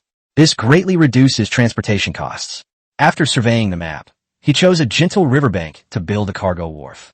Then, dozens of earthen kilns were built not far away, and these kilns had great uses. Cement, fire bricks, mud tiles, or later ceramic tiles, modern glazed tiles, can all be fired here. After selecting the locations, Xiao Long asked the craftsmen from various fields to elect 1 team leader and 2 deputy team leaders. After finalizing the team leaders, he began assigning tasks to them one by one. They were instructed to coordinate among their team leaders and complete the construction of the dock and earthen kiln within 3 days. As for the dock, Xiao Long gave them a clear plan. Earthen kilns are simpler, much simpler than iron smelting kilns. As for the large labor force, there are so many people outside the city. As long as there is free food, there is plenty to go around. After arranging all these things, Xiao Long returned to the yamen, and it was almost dark. At this time, there were even more people at the government office, with men, women, and children all bringing their bowls to eat. General Yu's city defense troops are temporarily in charge today, and steaming meals are being cooked in large military pots. People lined up in several long queues waiting to get their meals, just like the scene when he was a child studying. His stomach was growling with hunger. He hadn't had a drop of water since he'd been busy all morning. He walked over to the soldier, serving food, found a bowl and chopsticks, filled his own bowl, and squatted down in the corner to start eating. The people were stunned by this scene. How could a prince be eating such coarse rice and grains? This caused quite a stir, while an old soldier said proudly, "What's so special about that? The prince has always eaten and slept with us. He's the most approachable prince ever." The common people were even more astonished when they heard this. If they hadn't seen it with their own eyes, they would never have believed it to be true. Some people thought Xiao Long was just putting on a show, but after several days, they found that Xiao Long was actually eating with them. For a time, Xiao Long gained a new nickname. The common people called him the Commoner Prince. For several days in a row, Xiao Long was so busy that he was dizzy. One moment, he had to teach the craftsmen how to make cement, the next he had to teach them how to fire bricks, and sometimes he had to teach the carpenters how to make molds or tools. Fortunately, the craftsmen and workers were quite dedicated, and all the work proceeded smoothly. Xiao Long was drawing blueprints that day. Suddenly, several craftsmen rushed in, carrying a few fire bricks, and approached Xiao Long with smiles. Chapter 39, Public Participation. Your Highness, it's done. It's done. The craftsmen excitedly handed the fire bricks to Xiao Long. This is their 3rd kiln test. The previous firings all failed because the hardness did not meet the standard. Xiao Long picked up 2 fire bricks and tapped them together, producing a crisp sound. He nodded in satisfaction. Good. Fire them like that. 10 kills at the same time, the more the better. It's going to snow again soon. We need to hurry. The craftsmen were overjoyed to receive Xiao Long's approval. The successful firing of lime and cement in the past few days has put Xiao Long at ease. Among these craftsmen, Xiao Long discovered several who were technically proficient and possessed leadership qualities. He handed over the production and management tasks to them, while he only needed to focus on design, drawing, and experimentation. He stayed up for several nights in a row and finally finished drawing the planning map and architectural drawings for Quanzhou City. He summoned the leading craftsmen and spent an afternoon discussing with them, finally finalizing the construction details and the division of labor. The craftsmen were divided into several groups, with each group coordinating with the others. As for workers, Xiao Long posted notices and began recruiting in large numbers, accepting anyone who could work, whether they were from inside or outside the city. He divided the workers into groups of 50 and assigned them tasks according to their needs. Those who are good swimmers are responsible for work at the riverbank docks, such as washing river sand and handling boats at the docks. Those with strong practical skills were taught bricklaying, plastering, and other tasks by the craftsmen. As for those who are less intelligent, or women and children, they do simple tasks such as carrying soil, cooking, and tending fires. These people not only get free meals, but also wages, which vary depending on the job. As the scale of the project expanded, more and more people participated in its construction, essentially achieving full public participation. Quanzhou has a population of over 40,000. These 40,000 people work day and night, and the city of Quanzhou changes every day. Xiao Long's reputation among the people grew higher and higher. While working, he would chat, and 3 out of 10 sentences he would mention the king of Chu. Oldly, I've lived to be over 50. I used to think I was past my prime and wanted to die sooner, but now I actually want to live to be 100. Ha ha ha. Yes, this King Chu is truly a savior for our Quanzhou. Although my house was burned down, I'm now rebuilding my brick house, and I still have food, drink, and wages. Who wouldn't want to live a few more years in this world? Life will definitely get better from now on. These are 2 elderly people who are quite skilled in carpentry. They are building the roof beams for Old Li's house. That evening, at Wang the mudmaker's house outside the city, his wife was breastfeeding their baby. When Old Wang returned from work and entered the house, his face darkened, and he looked very unhappy. Honey, how come there's so much money? You didn't sell me out, did you? Wang the clay maker took 50 coins out of his pocket, put them on the table, and turned to warm himself by the fire. Old Wang's wife was so frightened that her face turned pale. Old Wang's lips twitched as he laughed. Selling you? I won't sell you for this price. A girl can earn 3 coins a day cooking.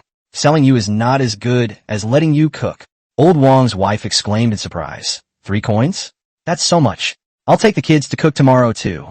Upon hearing this, Old Wang said with a stern face, What are you going to do? We'll take care of the child. Didn't you see the money on the table? I earn 10 coins a day. This is 5 days' wages. Can't that support you and your child? King Chu is truly a living bodhisattva sent by heaven to save us. He sent us grain a while ago, and now he's providing us with meals and even paying us wages. It seems our good days are about to begin. Old Wang chuckled upon hearing this. Then why don't you hurry up and light some incense for the prince's memorial tablet? I came home to find it all bare. All right, I forgot. So that's why you came home with such a long face. I'm so ashamed. Old Wang's wife felt guilty and quickly went to offer incense. While offering incense, he asked, Master, have you seen the king of Chu? Doesn't he look like a bodhisattva? Doesn't he have a full head of white hair, a kind face, and benevolent appearance? Old Wang laughed heartily. Huh? What do you mean by a full head of white hair and a kind face? Your Highness isn't that old. Your Highness is only 20 years old. Old Wang's wife couldn't stop laughing when she heard this, and even the baby in her arms laughed along. After a while, Old Wang suddenly said, By the way, I heard that the prince is recruiting a group of female workers with high textile skills. I'll go ask him tomorrow to see if you're suitable. I heard it's 20 coins a day. Upon hearing that it would cost 20 coins, Wang's wife's jaw nearly dropped in astonishment. 20 coins used to take her a whole month to earn. In fact, Xiao Long had his own purpose in recruiting these female workers. First of all, the people needed them, as many of them were still wearing only a single layer of clothing, and the people in the city were also in urgent need of them. Secondly, they're the 40 or 50 meat horses from the Blackwater Ditch incident. They're not in good condition and need busy work to heal their psychological trauma. Following Xiao Long's announcement of recruitment, a group of educated individuals became some of the most junior leaders. Some were in charge of the construction site, some managed logistics, some managed accounts, and some were in charge of raw material mining.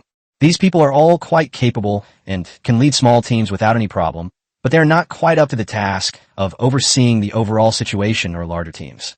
This is what Xiao Long learned after his inspection over the past few days, which made him somewhat disappointed. He wanted to find a management team that could stand on its own, but unfortunately, he was not satisfied with any of them. Early that morning, Xiao Long wandered around the city. Half of the houses that had been burned down had their walls rebuilt, and a few houses had their roofs completed. These houses are all two-story bungalows with glazed tiles on top, giving them a modern rural feel. However, the windows and doorways still retain the old-fashioned style, creating a unique aesthetic through the fusion of old and new. As Xiao Long was admiring the sights, a ragged old man suddenly appeared before him. After a few pleasantries, Xiao Long was quite surprised by the old man in front of him. His surname was Liu, and although he looked ragged, he was a well-read and accomplished scholar. Your Highness, I heard you are currently recruiting talented individuals. How is the process going? Faced with Elder Liu's question, Xiao Long felt somewhat embarrassed and sighed helplessly. Alas, Sichuan has suffered many hardships, and now its talents are dwindling.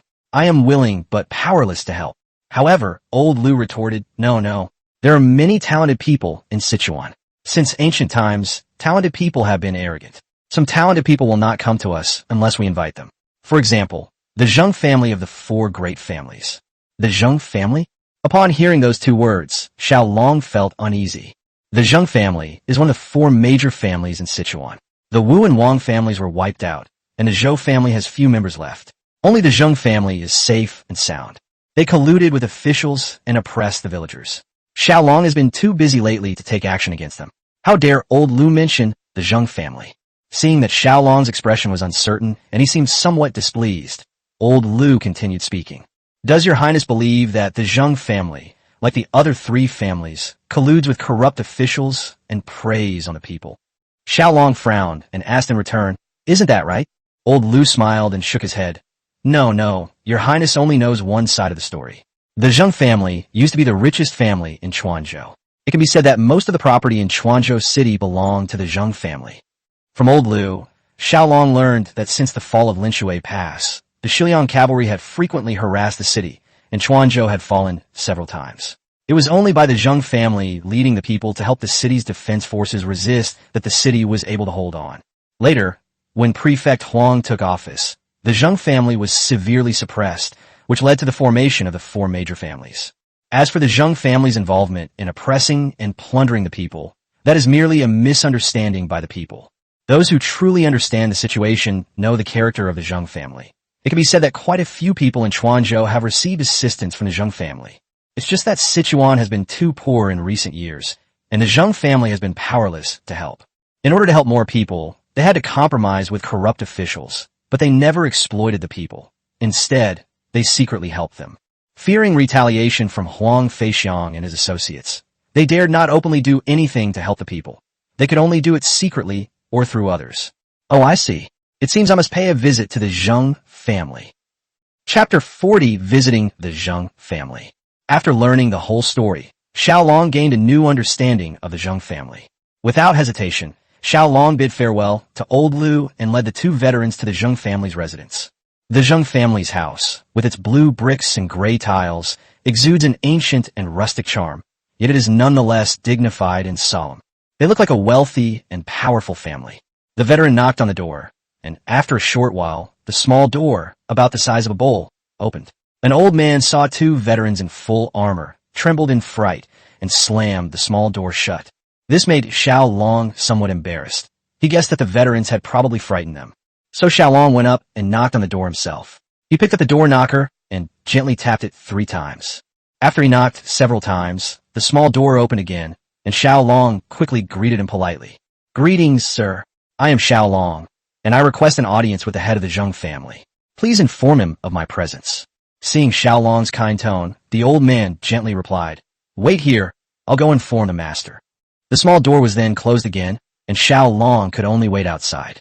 Inside the main hall of the Zheng family, the entire family was present, with the women weeping with their faces covered.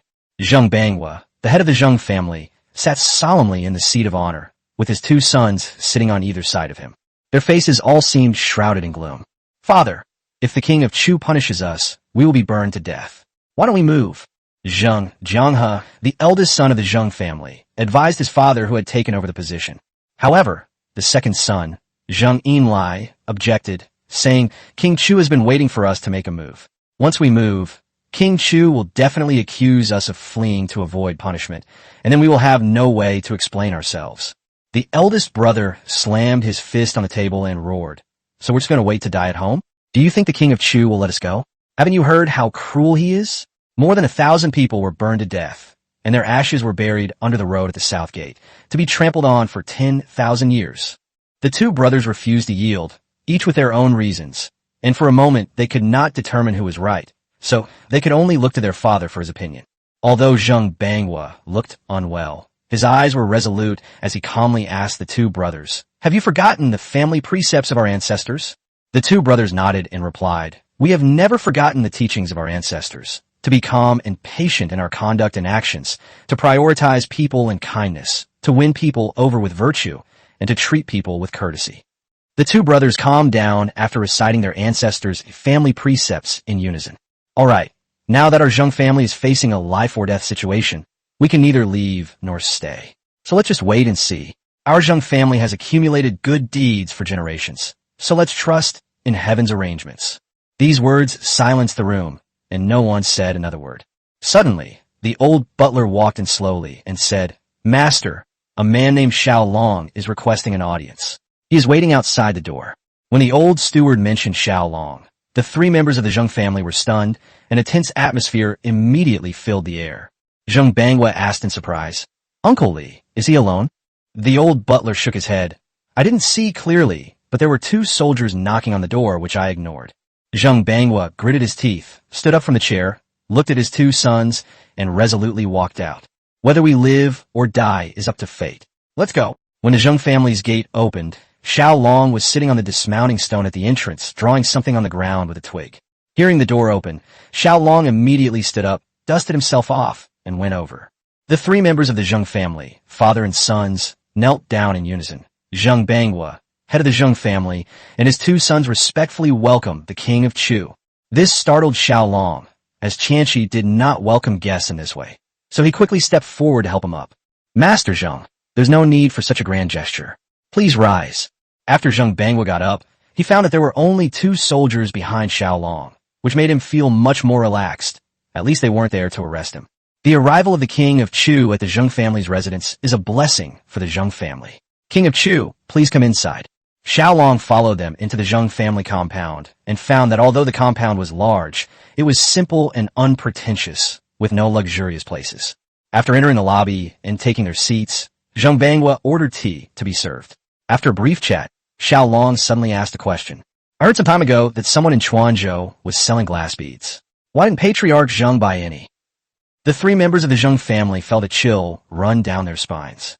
They had all heard of the glass bead, but they had never gone to see it or inquired about it. Since it was said that officials and three other families wanted it, the Zheng family, with its wealth, naturally didn't need to consider it. "Your Highness, that glass bead is a priceless treasure, and its price is naturally exorbitant. My Zheng family is in dire straits, so how can we even think about buying and selling it? Even if we had the financial means, there's no point in buying a bead that can't be eaten." Zheng Banghua's answer was standard, and there was nothing to criticize. "Master Zheng, I heard you run a salt mine in Sichuan, right? How are the profits?" Upon hearing Xiao Long's words, the three members of the Zheng family felt a chill run down their spines. Thinking to himself, it's over. The Zheng family's only source of income is about to be gone. Even if the Zheng family isn't investigated or punished, they will still decline. Zheng Banghua forced a smile and said, "Your Highness, the salt mine is doing well, bringing in 1,200 taels of silver every month." Xiao Long frowned and pondered for a moment. Logically speaking, salt mines should be the most profitable, so why was his family's salt mine so unprofitable? "Master Zheng, why are the profits so poor? When I was in the capital, the profits from salt mines and other places were 1,000 taels a day." Zheng Banghua shook his head helplessly. "Our Chuanzhou salt mine is not as good as other places. Chuanzhou salt is bitter and astringent, and the output is not high. We can only sell it to poor people at a low price, so the profit is not high." Xiao Long had never tasted salt from Sichuan, so he naturally didn't know about it, but it wasn't a problem for him. It was just a matter of different salt compositions. He could find a way to refine it and improve the technique. "Master Zheng, could you please give me some Sichuan salt? I'd like to take it home and try it." Xiao Long's request immediately puzzled the father and his two sons, who wondered if Xiao Long had other intentions or if he really just wanted some salt. As a prince, The king of Chu naturally had no interest in that bitter and astringent salt. It seems he was after profit. At this moment, the eldest son, Zheng Jianghe, apologized and bowed, saying, "Your Highness, if I may be frank, the Zheng family is willing to give you 50% of the profits from the salt mine. Are you satisfied?" The reason he said that was because Huang Feixiang used to demand 50%, but now it's just a different person. As long as the Zheng family can be protected, this price is acceptable. Xiao Long was startled upon hearing this, and frowned slightly, thinking that they must have misunderstood him. Asking him for some salt was simply a way to try and improve the process when I had some free time, hoping to increase the quality and generate more profit. Zheng Jianghe had good eyesight and noticed the subtle change in Xiao Long's facial expression, so he immediately spoke again. "If your Highness is not satisfied, 60% is also acceptable. Everything is negotiable." The reason they were so afraid of Xiao Long was because the corrupt officials and bandits like Huang Feixiang had met such tragic ends, and they feared Xiao Long's ruthless methods. At this moment, the Zheng family patriarch and his second son, Zheng Yinlai, were also staring nervously at Xiao Long, praying in their hearts that he would agree. After listening, Xiao Long looked at the father and his two sons and burst into laughter. "Huh, what kind of person do you take me, Xiao Long, for?" Upon hearing this, the three members of the Zheng family could no longer hold back, their eyes filled with disappointment. "It seems the salt mine is doomed. Well, I'm lucky to have survived." Just then, Xiao Long continued, "I don't want a single cent of profit. I just want some salt. I have other uses for it. I don't need much. 10 or 20 caddies will be enough." "What, 10 or 20 pounds? Your Highness, you're not joking, are you? You really only want salt?" Chapter 41 Xiao Long is back. The three members of the Zheng family could not believe their ears. They looked as if they had seen aliens. Xiao Long repeated it again before they believed they hadn't misheard, and they were immediately filled with excitement. Judging from Xiao Long's attitude at this moment, he was not there to interrogate them or to ask for money. "Your Highness, you didn't come here today just for a few dozen caddies of salt, did you?" Zheng Banghua asked tentatively. Xiao Long chuckled, stood up, and bowed respectfully. "I've heard that the Zheng family has been charitable for generations, and their descendants are all talented individuals. I've come today to invite the Zheng family head to come out of seclusion and lend me a hand." After speaking, Xiao Long bowed again. This surprised them even more than the previous request for just a few dozen kilograms of salt. The Zheng family had many ancestors who served as officials, but in recent generations they have only engaged in commerce and no longer held official positions, which greatly surprised them. "Your Highness is so kind to me and thinks so highly of me. I am willing to serve your Highness." Although Zheng Banghua was overjoyed, he still forced himself to kneel and kowtow, suppressing his excitement. Seeing that Zheng Banghua agreed, Xiao Long quickly helped him up. "From now on, we will have to rely on Patriarch Zheng." Zheng Banghua stood up and thanked him again. He originally thought that after the king of Chu dealt with the corrupt officials and bandits, he would remember him, and his mother was prepared to accept the result of having her family's property confiscated and being exterminated. "I never expected such a dramatic reversal to happen. It's unbelievable. It truly is a matter of going from hell one second to heaven the next. Your Highness, many people say that my Zheng family colludes with corrupt officials and oppresses the local people. We're known as one of the four great families of Chuanzhou, along with the Zhou, Wu, and Wang families. Why does your Highness not punish us, but instead give us an important position?" Zheng Banghua also voiced his doubts. Xiao Long laughed and said, "A few days ago I was thinking of cleaning up your house after I finished my work. Today I met old Liu and learned about the true situation of your Zheng family from him. Then I asked General Yu and learned that it was true, so I came to pay a visit."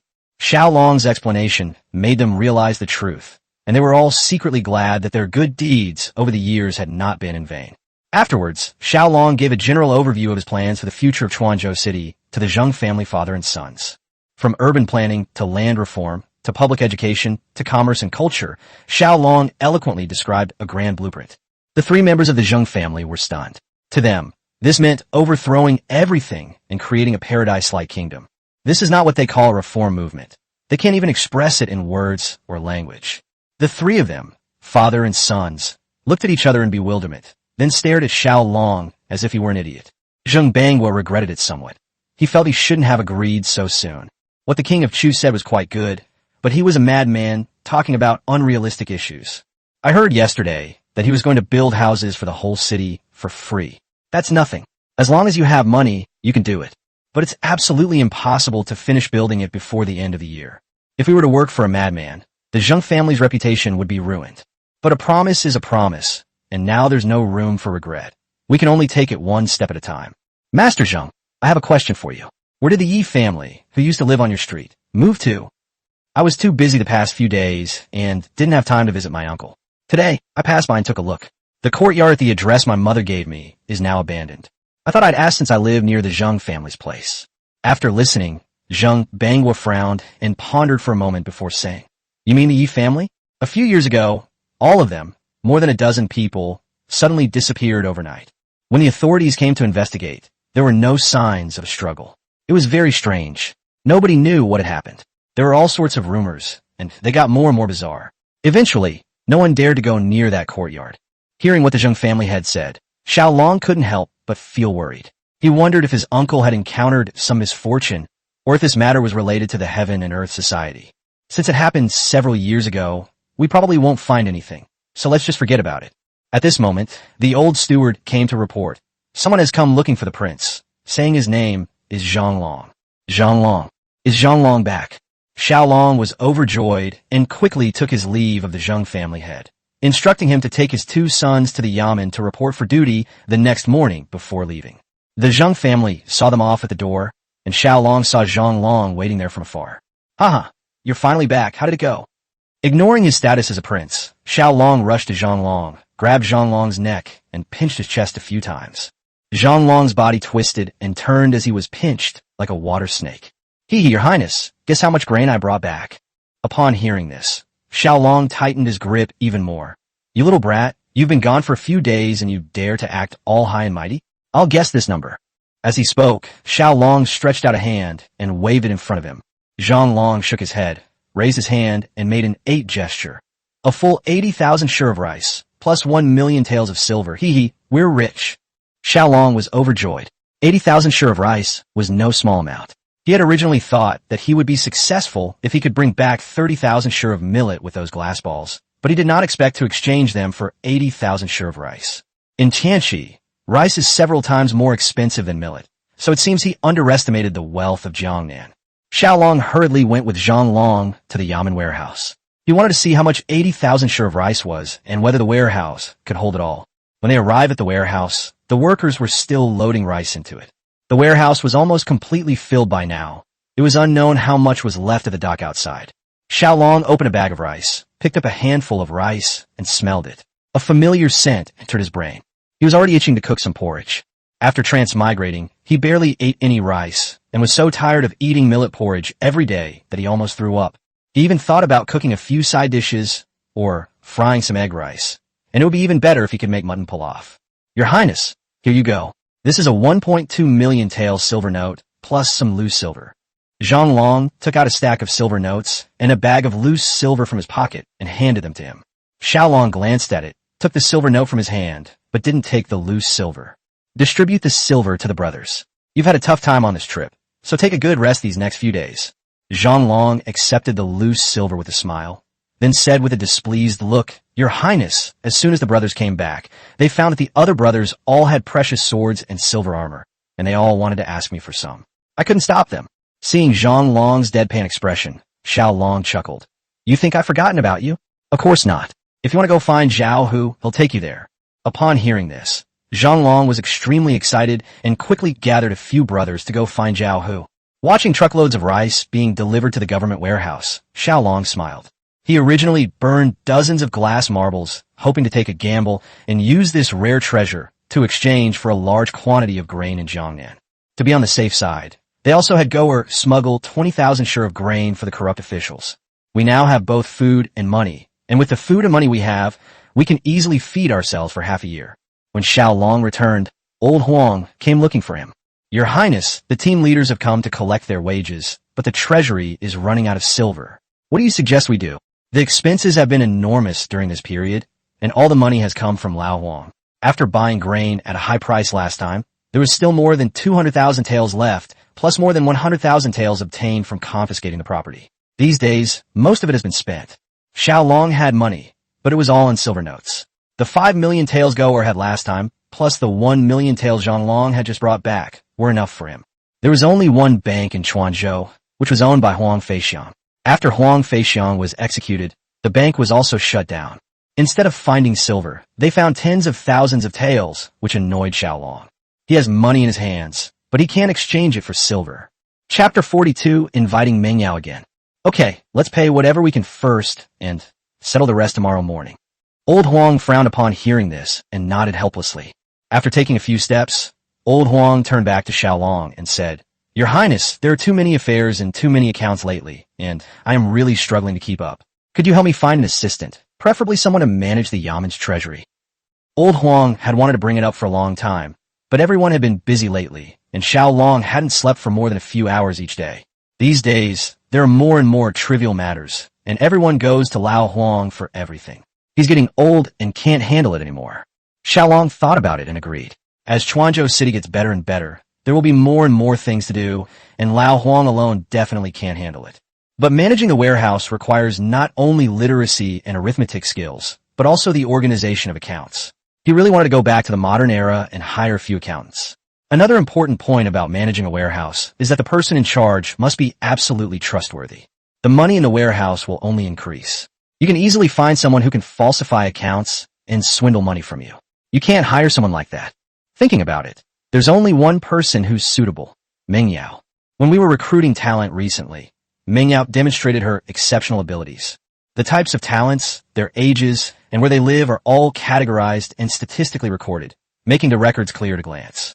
Xiao Long patted Lao Huang on the shoulder. Lao Huang, you've been working hard lately. Hang in there today. I'll find someone to take your place right away. I'm really sorry. Old Huang was overjoyed. This old servant is much better off than your highness. You are the one who has worked the hardest. After Lao Huang left, Xiao Long went to the backyard. At this moment, Meng Yao was doing needlework by the fire, while Lan'er was practicing swordsmanship in the courtyard.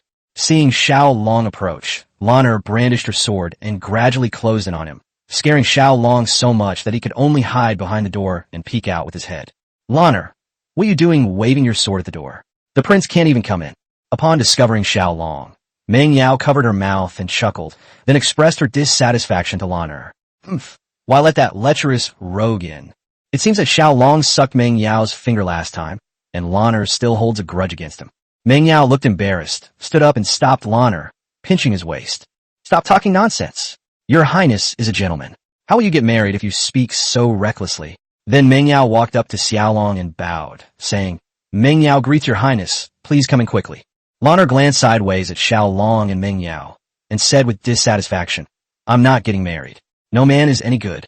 After saying that, he sheathed his sword and returned to his room. Seeing Lan'er leave, Xiao Long felt a little more at ease, as he now felt a sense of fear towards her.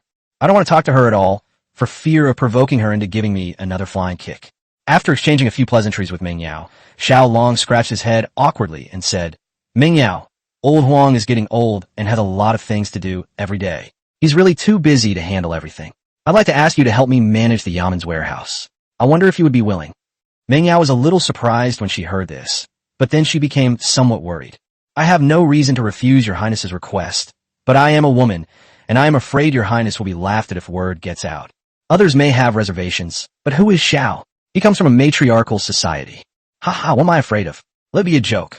I, Xiao Long, am really not afraid of anything except Lan'er. Upon hearing Xiao Long's words, Meng Yao couldn't help but burst out laughing. Haha, it's my fault for not disciplining Lan'er well. I'm sorry. This is all the silver in the treasury right now. I'm handing it over to you now. From now on, I'll be in charge of the Yaman's accounts. A thick stack of silver notes was handed to Meng Yao, which startled her. Your highness, how come you have so much money all at once? Last time, old Huang told me that the amount of silver wasn't much. Faced with Meng Yao's question, he gave an awkward smile, unable to say that it was about those corrupt officials. Well, this is the property I confiscated from those corrupt officials surnamed Huang. It's all the hard-earned money of the people, so I plan to use it for the benefit of the people. Looking at Xiao Long in front of her, Meng Yao remembered that he once said to establish a heart for heaven and earth, and to establish a destiny for the people. She increasingly felt that he was different from others, that he was very tall in her heart, and that she seemed to have developed a sense of admiration for him. Come on, I'll show you outside. Chuanzhou City has changed a lot now. As the two walked down the main street of Chuanzhou, they watched the workers enthusiastically chanting as they worked.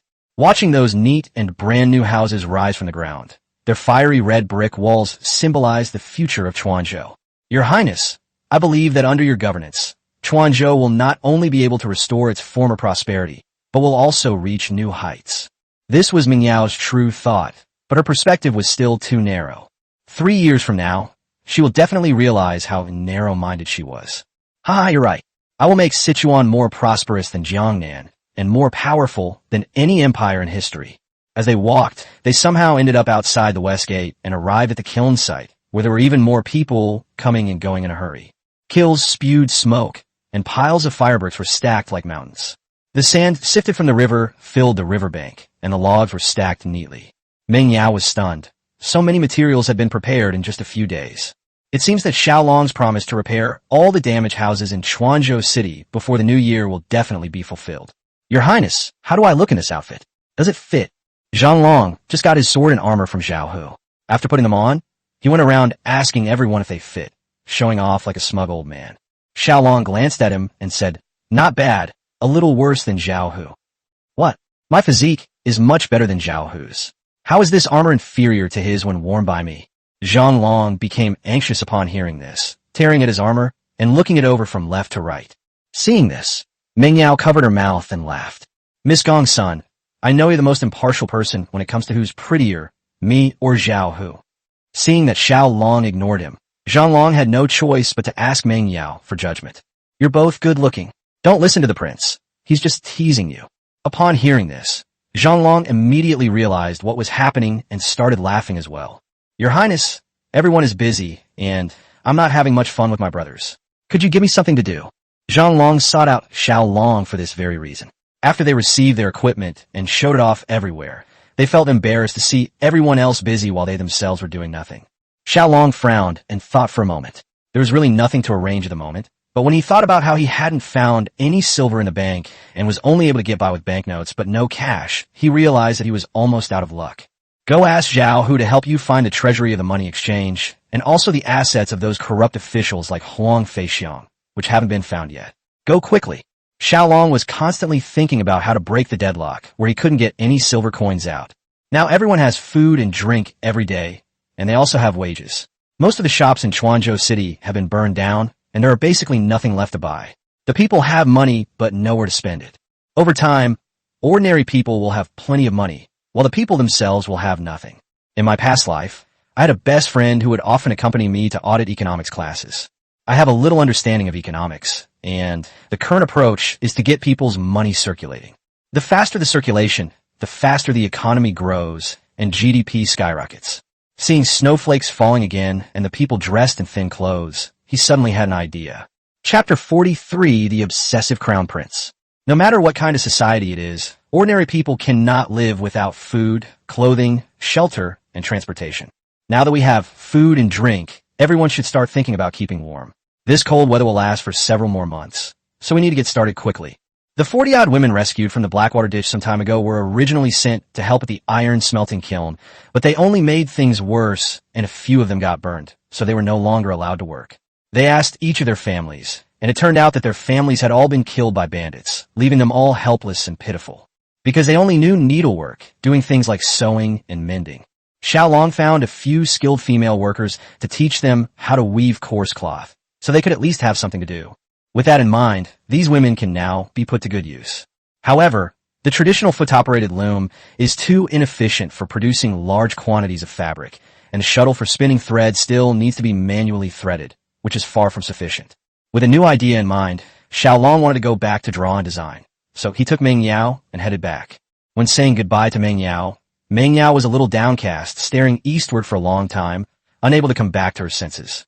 He knew that Meng Yao was worried about her father's condition, and he didn't know if Goer had arrived in the capital.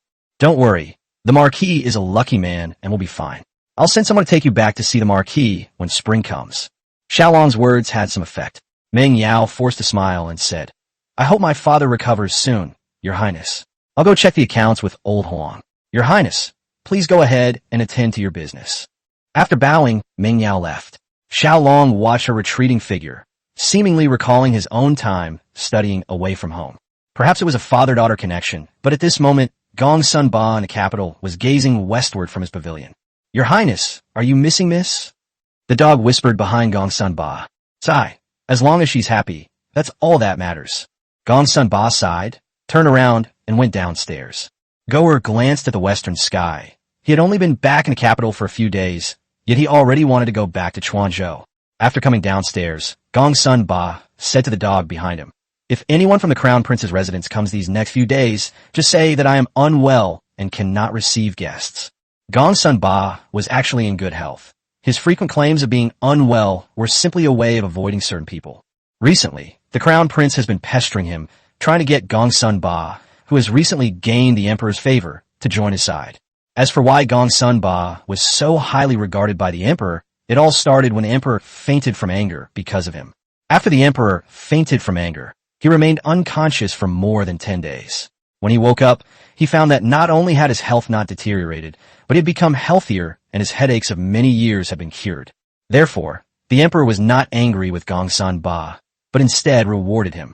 When Gongsun Ba was summoned, his words explained why this situation had occurred. Gongsun Ba meant that the Emperor had never had a proper rest or a good night's sleep in all these years of hard work. After fainting from anger, I rested and slept for about 10 days, and the knot in my heart was untied, which is why I acted this way. Whether it was true or not, his words struck a chord with the Emperor. During the Emperor's coma, the sixth prince frequently interacted with various officials, and rumors circulated that he was building his own power base in an attempt to seize the throne. The Crown Prince repeatedly framed the sixth prince, just as he had done with Xiao Long, seemingly determined to kill the sixth prince. The sixth prince is different from Xiao Long. He has the northern Liang royal family behind him. If the sixth prince is killed or exiled by the Crown Prince, that day, Tianqi would be in danger. The military strength of Beiliang was considerable, and there had been constant conflicts between Shiliang and Tianqi over the years. If northern Liang and western Liang join forces, the Tianqi Empire will be in grave danger. After the Yellow Emperor woke up, he became more and more frightened as he thought about it. But fortunately, Gongsun Ba secretly supported him. The Yellow Emperor was grateful and bestowed many rewards upon Gongsun Ba, and even wanted Gongsun Ba to return to the court, but Gongsun Ba refused. Although he was not an official of the current dynasty, he was highly regarded by the Emperor, and the Crown Prince naturally wanted to win him over. It could be said that by winning over Gongsun Ba, one could win over the officials who were spread throughout the court and the country. It can be said that no matter how hard the sixth prince tries, he will not be able to shake the position of the Crown Prince. Sure enough, not long after, someone from the Crown Prince's residence came and brought some pastries and fruits from the western regions, all of which were tributes. When asked about the marquis, Goer answered according to Gongsun Ba's instructions. When the Crown Prince learned of this, he understood Gongsun Ba's meaning. At that time, when Gongsun Ba was pursuing Gongsun Mengyao, he was often ill. The prince was furious, and the teacup in his hand was smashed and flew far away. That old fox. My father respects him, but I'm not afraid of him. I've given him face. He won't speak up for me. Once I'm on the throne, I'll make him pay. The Crown Prince was so angry that his face was distorted. Meanwhile, the alluring and dignified Crimson Lotus envoy sat to the side with a smile on her face, and after a few giggles, she spoke. Your Highness, you can't say such things carelessly. His Majesty's respect for him is certainly justified. This person must not be touched. Humph. If only you had listened to me earlier and put father on the throne while he was unconscious. The sixth prince wouldn't have been able to gain power. Now, look what's happened. Father finds fault with everything I do, and he's just short of being deposed. The Crown Prince was ruthless and wanted to kill the Emperor and seize the throne for himself while the Emperor was in a coma, but he was stopped by the holy envoy Honglian. Her concern was that most officials in the court had not clearly chosen sides, and if she rashly took office, she might play right into the hands of the sixth prince. Another concern was that the Emperor might be feigning unconsciousness to test the Crown Prince. The Crimson Lotus envoy wasn't angry at being complained about. Instead, she played with the 2 chess pieces in her hand. Your Highness, please do not act rashly. It's just a matter of being the Crown Prince for a few more years. As long as you have the title of Crown Prince, the world will surely belong to you after His Majesty passes away. If you take a wrong step, it will be an irreversible disaster. The Crown Prince snorted coldly and said nothing more. Suddenly, a woman dressed in beautiful clothes knocked on the door and entered, presenting a letter to the Crown Prince. After reading the letter, the Crown Prince grinned. How could this third son be so stupid? He actually killed Huang Feixiang, the governor of Chuanzhou, and even killed all the officials in Chuanzhou, big and small. He really never stops causing trouble. Let's see how Father Emperor punishes him. The Crown Prince watched Xiao Long's news with a sense of schadenfreude. After killing Huang Feixiang and other first-class officials, Xiao Long wrote a memorial with supporting evidence and submitted it to the imperial court. This had to be reported, since these were officials appointed by the imperial court. If they conceal the truth and fail to report it, the imperial court will send people to investigate and find that all the officials are missing, which will expose the crime and cause a lot of trouble. The power of a vassal king is not unlimited. It is still subject to the constraints of the imperial court to some extent, unless he declares independence or possesses such great strength that the court fears him. The Crimson Lotus envoy frowned, feeling that Xiao Long's actions were not impulsive.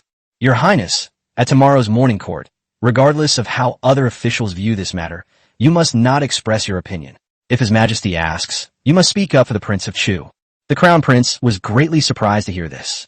This was originally an opportunity to completely crush Xiao Long. So why was he speaking up for him instead? What do you mean by this? The Crimson Lotus envoy smiled slightly. The third prince is not incompetent. He dared to kill and report to the court, so he must have sufficient evidence and reasons.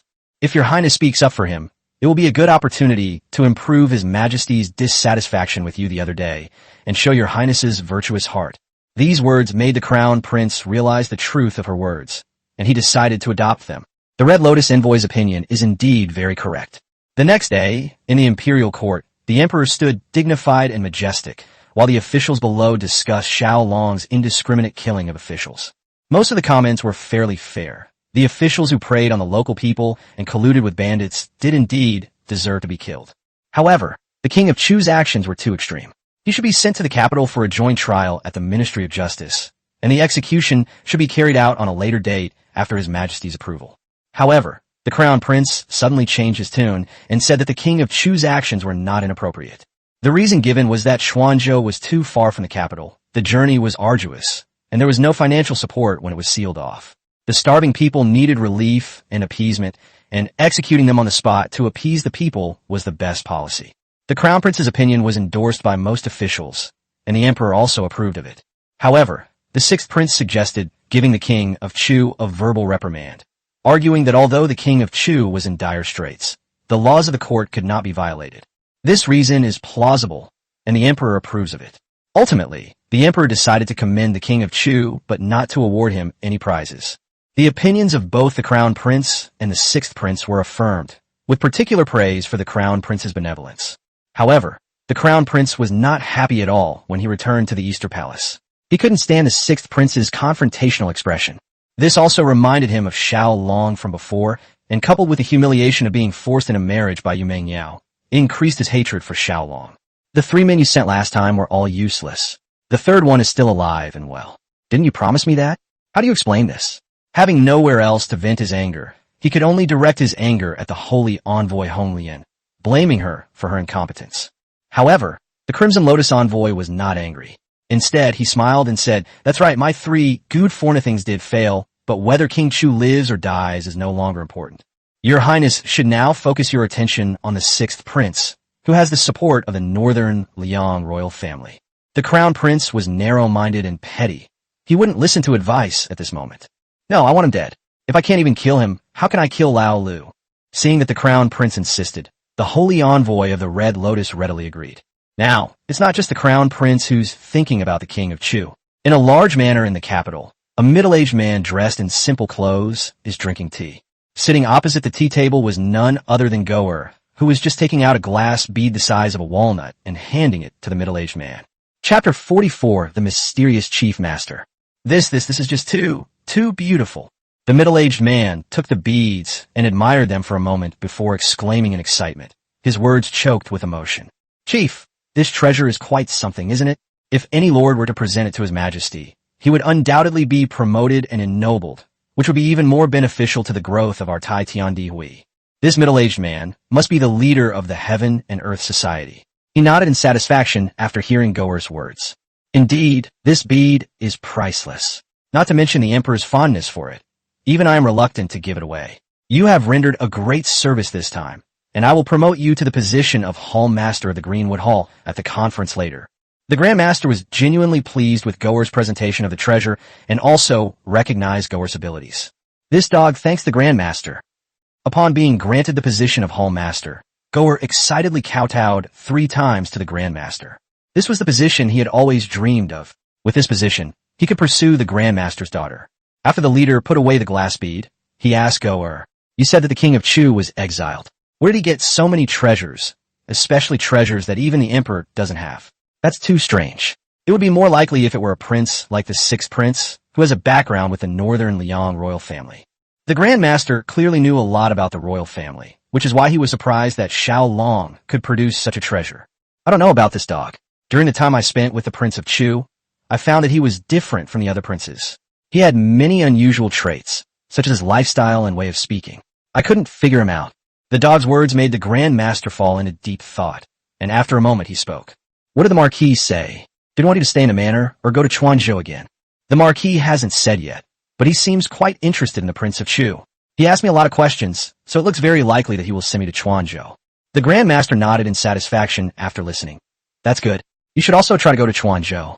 This king of Chu seems to be quite extraordinary. If we can make use of him, he will be of great help to us." "Yes, Master. I will always think of the Heaven and Earth Society and do everything for its benefit." The dog knelt down and kowtowed again. Various forces in the capital were stirring, but none could match the fervor in Sichuan. The next morning, the sun was unusually out, and Zheng Bangwa took his 2 sons out to go to the Yamen to take up their new posts. This was the first time the bandits had gone out since entering the city. When they stepped out of the street, the scene before them shocked them so much that they were speechless. The father and his 2 sons walked and looked around, admiring the white walls and red glazed tiles on both sides of the street. Some have 3 floors, some have 4 floors, and even the courtyards are made of red bricks. They sensed a new world. Was this still the same Chuanzhou city they knew, with its stone planks, mud tiles, and thatched roofs? "Father, I think the prince wasn't just bragging yesterday. Maybe it really can be done." When Zheng Jianghe recalled Xiao Long's plans for Chuanzhou city yesterday, they all felt that Xiao Long was just bragging and talking big.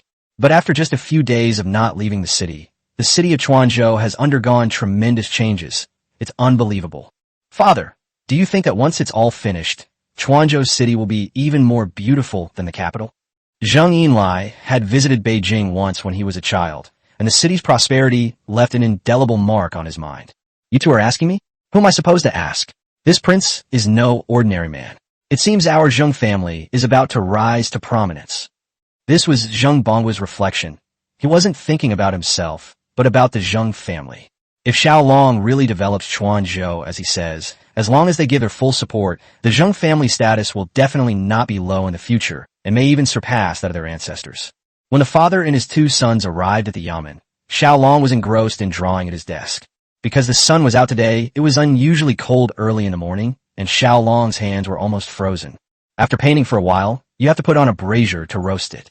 Upon seeing the Zheng family father and his 2 sons arrive, Xiao Long immediately put down his pen and came to greet them. "Master Zheng, you've arrived so early. Have you eaten yet?" Xiao Long remained the same, without any airs, just like an old friend. After bowing, the 3 members of the Zheng family spoke. "Thank you for your concern, Your Highness. We have already had breakfast."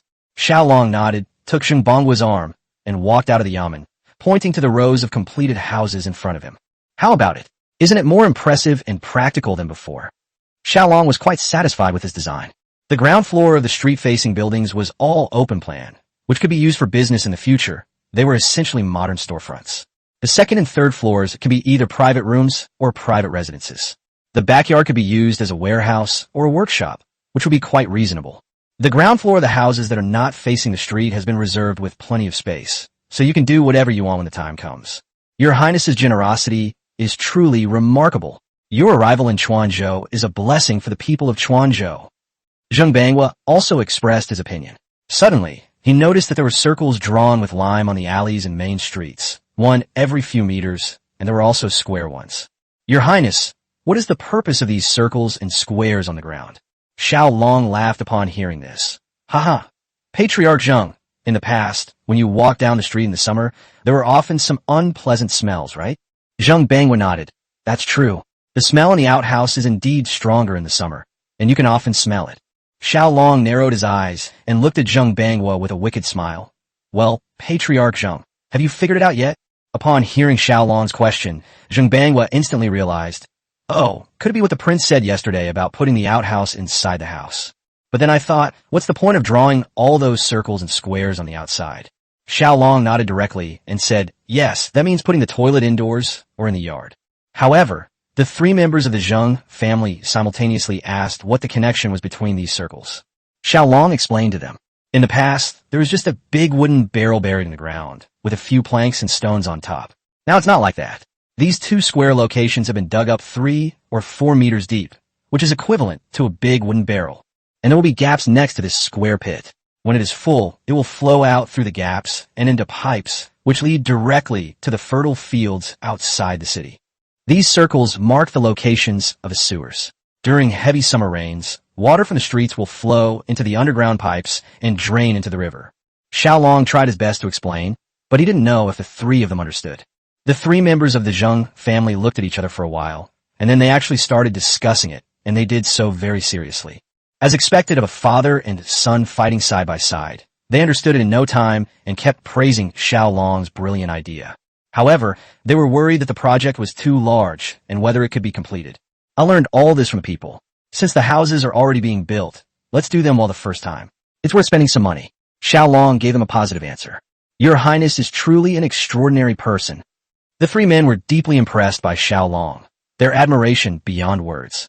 The excitement and surging emotions in my heart were hard to conceal. Seeing that the Zheng family father and son had accepted him, Xiao Long led the three of them back to the yamen. At this moment, all the grassroots cadres, including squad leaders and captains who had received the notice yesterday, had arrived. Xiao Long also appointed Zheng's father and son to their positions in front of everyone. Chapter 45 Lana Estrick. Zheng Banghua was appointed as the governor of Sichuan province to oversee all matters, large and small. Zheng Jianghe was appointed mayor of Chuanzhou City, and Zheng Yinlai was appointed minister of industry and commerce. When these official titles were announced, everyone was completely bewildered. Even the Zheng family father and son didn't know what kind of official positions they were. It wasn't until Xiao Long produced a table comparing official ranks that they were able to roughly understand what was going on after passing it around. During a casual chat yesterday, I learned that Zheng Jianghe, like his father, is suited for administrative management work and has good organizational and leadership skills. Zheng Yinlai, however, was more inclined to go into business and was very business-minded. He managed the Zheng family's salt mine business a few years ago. This kind of talent was definitely meant to help Xiao Long make money, so he was given the position of Minister of Industry and Commerce. Seeing that no one had any doubts, Xiao Long gave them a few instructions, basically telling them to follow the arrangements and to raise any questions promptly. After the meeting, Zheng Banghua felt somewhat lost, unsure of where to begin. Your Highness, I am ashamed and do not know where to begin. Xiao Long smiled calmly. It's all right. You two can look around first. Ask questions if you don't understand anything. Learn and adapt first. You can come and ask me if there's anything you don't understand. Xiao Long knew about the situation of the father and son and didn't plan for them to do anything immediately. They all needed a period of adjustment. At this moment, Zheng Yinlai noticed that Xiao Long seemed to have omitted him, so he asked, Your Highness, what about me? You and I are of great use, and there are many things waiting for you. Come on, take a look at this first. After speaking, Xiao Long handed him 2 blueprints, which showed various parts, assembly steps, and the finished product. Zheng Yinlai quickly realized that it was a spinning machine and a weaving machine. But after looking at them again and again, he found that the 2 machines were too complicated and he didn't know how to operate them. Your Highness, what do you mean by this? Could it be that? Faced with Zheng Yinlai's question, Xiao Long grinned and said, Yes, that's exactly what you're thinking. Find a carpenter to build these 2 machines. This is too complicated and will definitely take a long time. If your Highness is in a hurry, then we need to find more craftsmen to make it in separate parts. Zheng Yinlai was indeed clever. He quickly realized that Xiao Long must be in a hurry, because once the weather gets warm, most people only wear linen shorts. Okay, I'll give you 3 days. If you encounter any problems you can't solve, come find me. Xiao Long had considered that 2 machines would actually be enough for a skilled old carpenter to tinker with within 3 days. Zheng Yinlai accepted the order and left. Xiao Long spent the rest of his time drawing, feeling like he was back to those days when he would spend 3 months straight in the lab. Back then, it was a public relations technique, but now it's all sorts of miscellaneous things. There were daily necessities, construction projects, and weapons and equipment. In his spare time, Xiao Long looked around the messy main hall and dilapidated gatehouse of the yamen, and felt that this place was not like a yamen at all. A few days ago, many people advised him to repair the government office while he was at it, but he refused. He said that he would focus on getting the houses built for the people as soon as possible. So he had another plan. The state government office occupied a very large area, and much of it had been turned into gardens by Huang Feixiang, which he felt was a great pity. It seems that once the rest of Quanzhou City is mostly built, we can build a large laboratory, which will make our work more convenient in the future. Xiao Long was busy for half a day and only managed to grab a bite to eat in the afternoon. Before he could even put down his bowl, Xiao Long arrived. Your Highness, we've struck it rich. We've struck it rich. Xiao Long was still outside the lobby when his shouts could already be heard. Xiao Long was overjoyed. It seemed he had found the bank's treasury silver. When he rushed out of the hall, he saw Xiao Long leading dozens of veterans, each carrying a large box in. Your Highness, I've found that yellow-haired bastard silver. That son of a bitch hid it all in the tunnels of the Heaven and Earth Palace. There's a secret door inside, and he hid it all there. Xiao Long was delighted to see the veterans opening box after box. These dozens of boxes were filled with silver ingots, broken silver, and copper coins. Have you taken inventory? Xiao Long was eager to know how many there were, having seen similar scenes in movies and TV series in his previous life. But it's still quite awe-inspiring to actually see so much gold and silver. No, there are too many to count, so we just brought them all. These veterans were all roughnecks, so it was unrealistic to expect them to count so much money. Move it to Miss Mingyao's place and leave it to her. You're a great guy. I'll find you a wife someday, huh? Recently, one surprise after another has come, and Xiao Long is in a very good mood. With the cash found, Xiao Long felt relieved, as he still owed the workers a considerable amount of wages yesterday. If you don't pay for a long time, the workers might start to have some issues. At this time, he was still very grateful to Huang Feixiang. Although it was all ill-gotten gains from the people, at least it hadn't been squandered. With this money, he could transform Quanzhou into what he initially envisioned.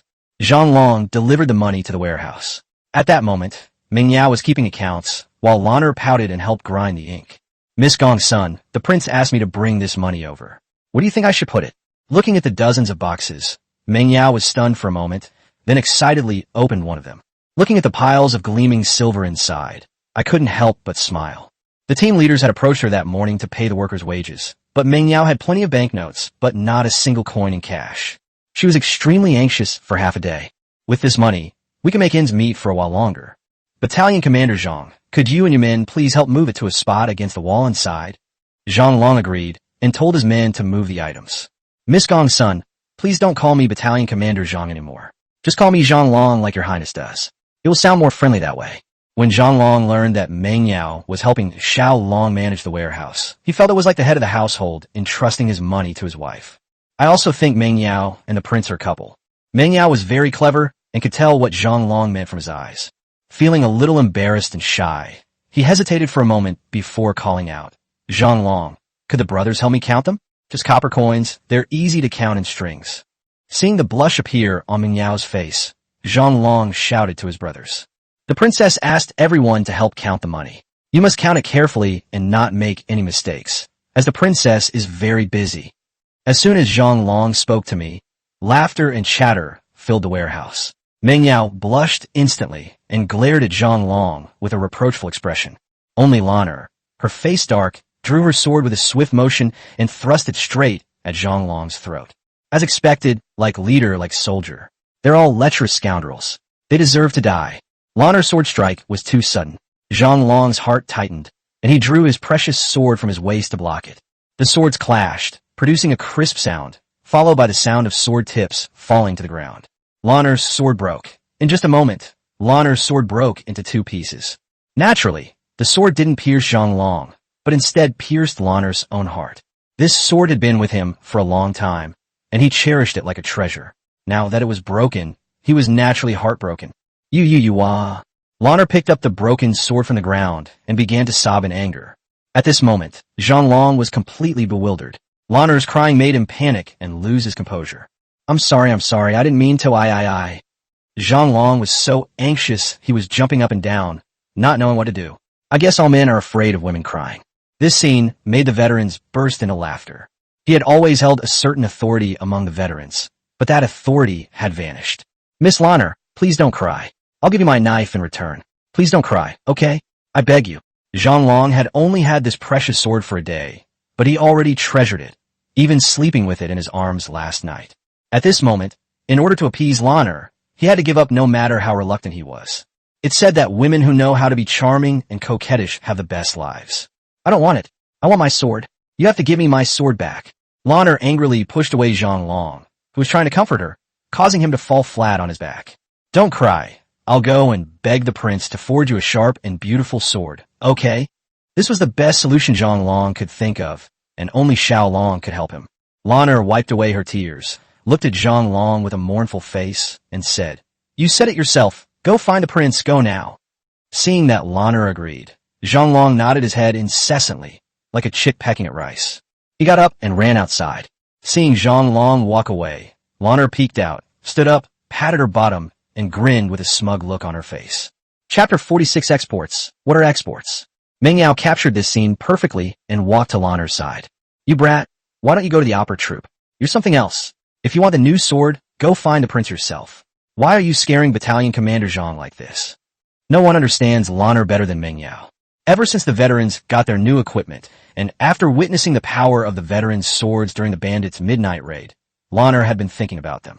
However, her relationship with Xiao Long was extremely hostile, and she couldn't bring herself to ask Xiao Long for the sword. The princess is right. I shouldn't have scared Battalion Commander Zhang. Lanner swayed her waist and imitated the way the noble women walked. Meng Yao was amused by Lanner's words and pinched her waist. Not long after, Xiao Long returned. Miss Lanner, the prince has agreed. The prince has agreed. Upon hearing Xiao Long's voice, Lanner's face instantly fell, and she put on a pitiful expression. This acting is worthy of an Oscar for Best Actress. I'll let you off this time. But if you dare to block my sword again, I'll kill you. Upon hearing this, Xiao Long's heart tightened, and he quickly replied, No, it won't happen again. After saying that, he quickly ran away without even helping to count the money. Winter days fly by, and with Xiao Long being so busy lately, several days have passed in the blink of an eye. Zheng Yinlai had already manufactured the machine according to the blueprints. When Meng Yao heard about it, she came to see what was going on. At that moment, Xiao Long was teaching the female workers how to use the machines. Upon seeing Meng Yao, Xiao Long quickly moved aside, distancing himself from the female workers, seemingly afraid that Meng Yao would misunderstand. Meng Yao didn't care about this. She knew Xiao Long well enough to know that he hadn't looked at that woman twice in the past month. If he did look at her, it was at her.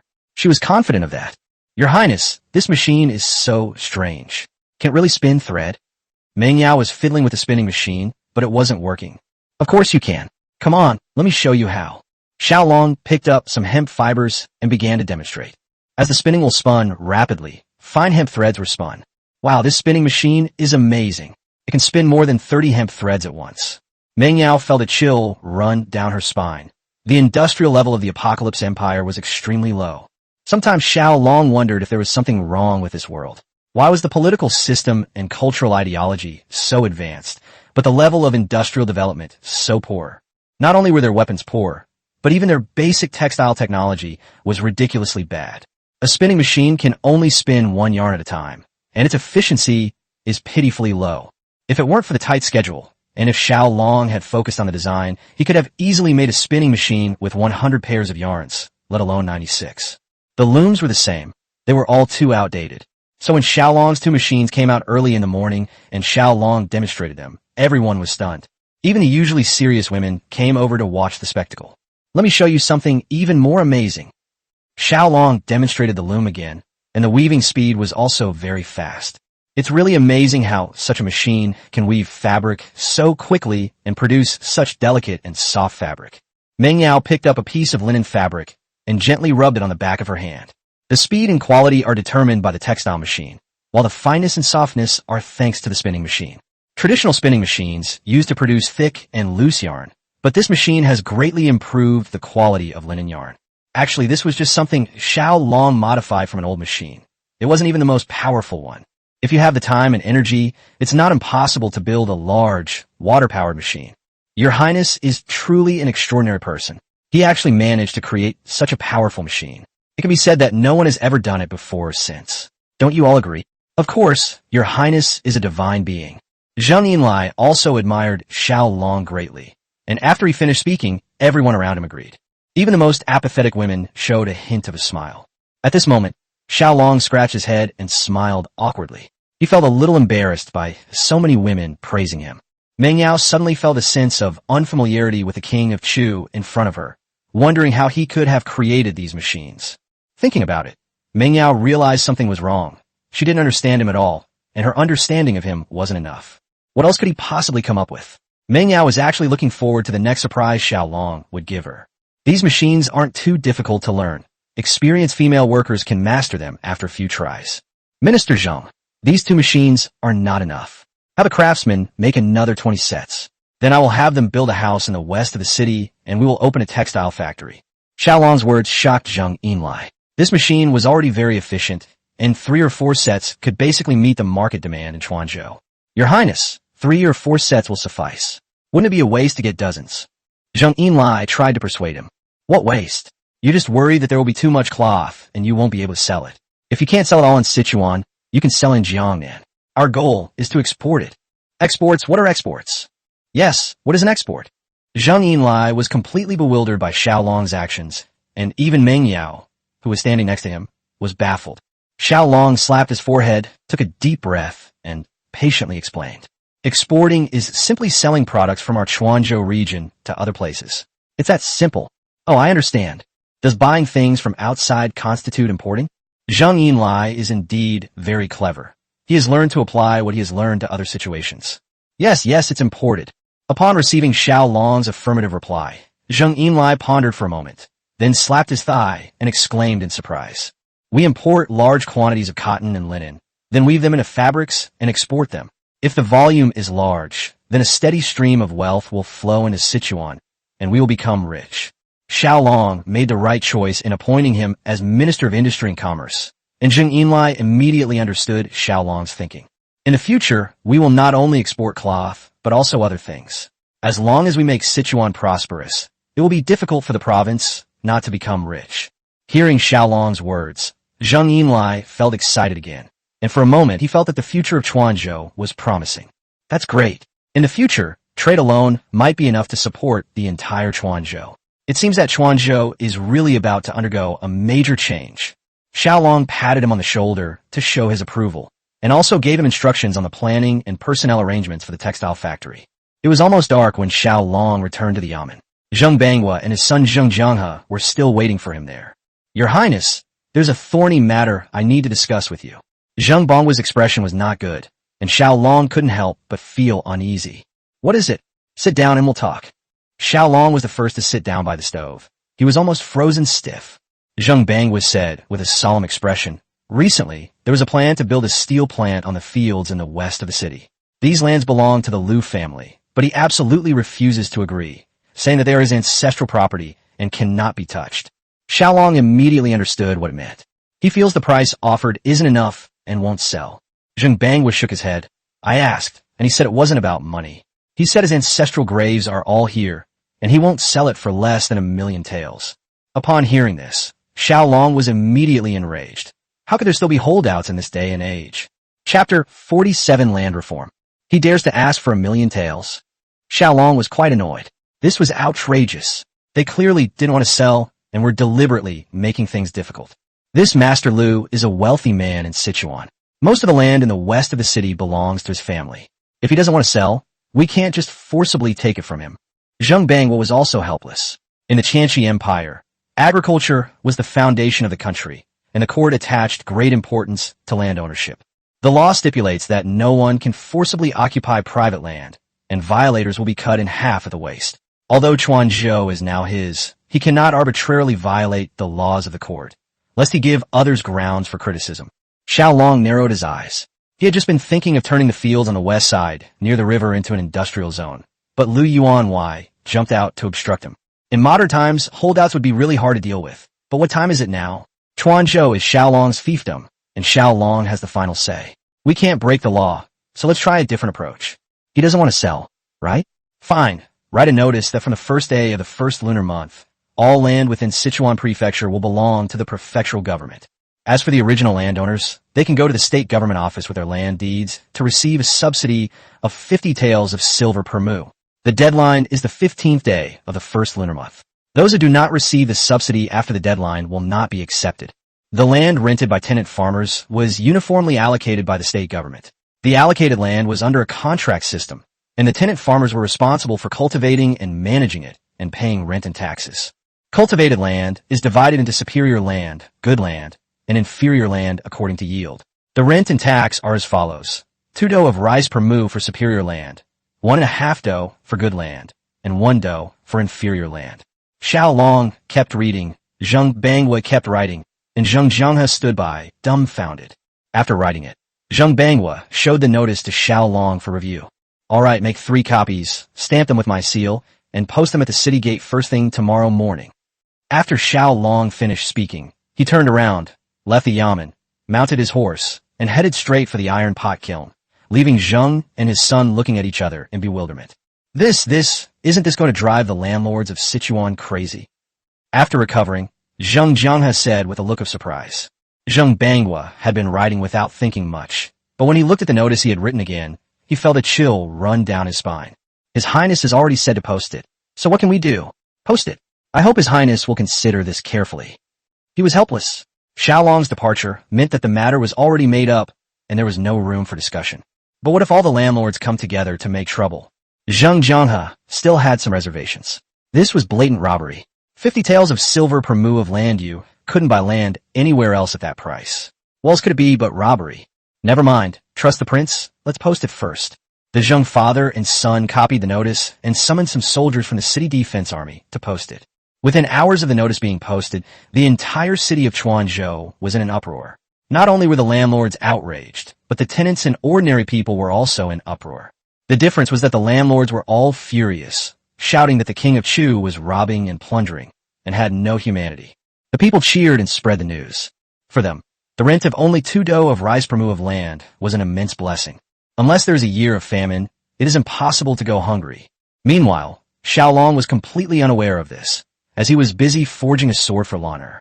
Zhang Long has been nagging Xiao Long non-stop these past few days. Xiao Long's ears are practically calloused from hearing it. Sword forging is different from knife forging.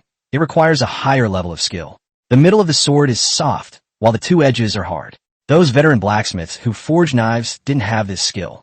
After several hours, Xiao Long finally finished forging the sword. After quenching and sharpening it, he tested the feel of it and found it to be very good. Xiao Long put a lot of thought into the hilt and scabbard to match Lan'er's temperament. Zhang Long watched intently from the side, and by the end, he was even reluctant to give the sword back to Lan'er. Hey kid, I don't even dare to mess with that she-devil. Why did you go and provoke her? Alright, here you go. I won't bother with you next time.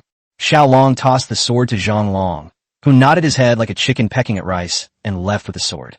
Xiao Long hadn't been to the iron pot kiln much lately, so he checked on their knife forging progress. Your Highness, these are the knives we've been forging recently. The veteran blacksmith pushed open the door of the warehouse next door, and when Xiao Long saw the piles of steel knives on the ground, he gasped. There were dozens of piles of varying sizes on the ground, with each pile estimated to contain around 100 items. That's enough. Xiao Long was a bit negligent. He forgot to set a quantity for them. Not many, just over 2,000 knives, and here we also have over 2,000 sets of armor and over 20 sets of iron crossbows.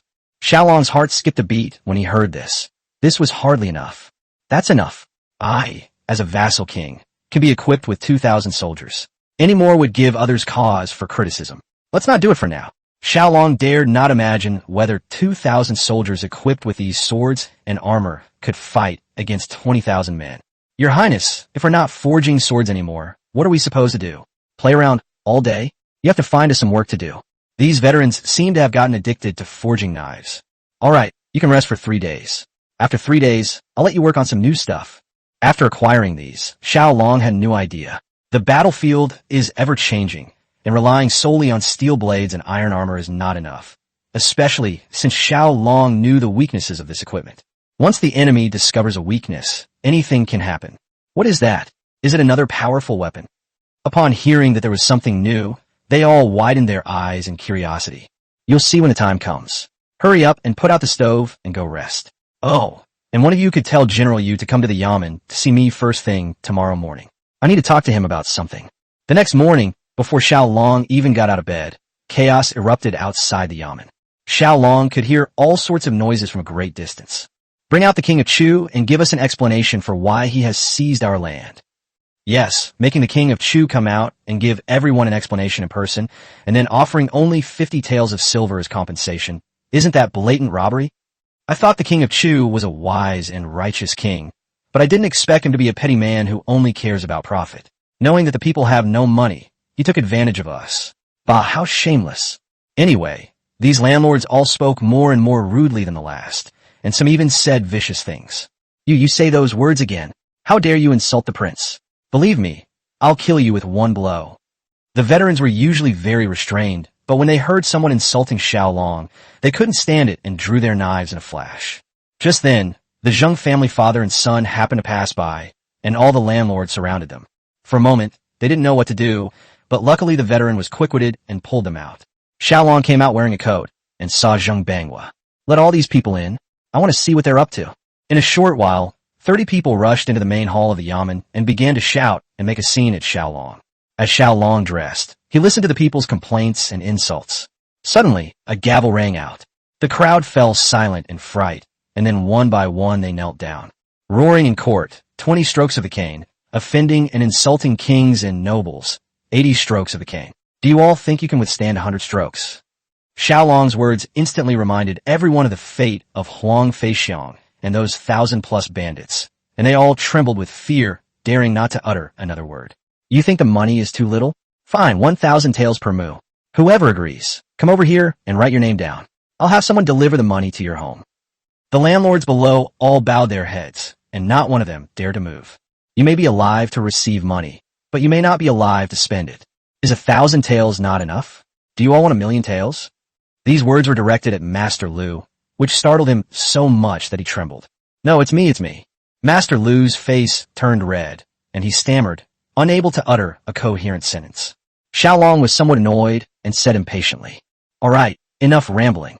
Let me tell you, there will be plenty of opportunities to make money in the future. Anyone who doesn't want to get rich with me, Xiao Long, step forward. I'll buy your land for 3 times the market price, and you can even move away from Chuanzhou. A gentleman keeps his word and will never make things difficult for you in the slightest. You have 1 incense sticks time to consider this. After that, you're out of luck." After saying that, Xiao Long turned around and went to the dining area near the Yamen Gate to have breakfast. These landlords were caught in a dilemma. The king of Chu has only been in Chuanzhou for a month. You can see the changes in Chuanzhou.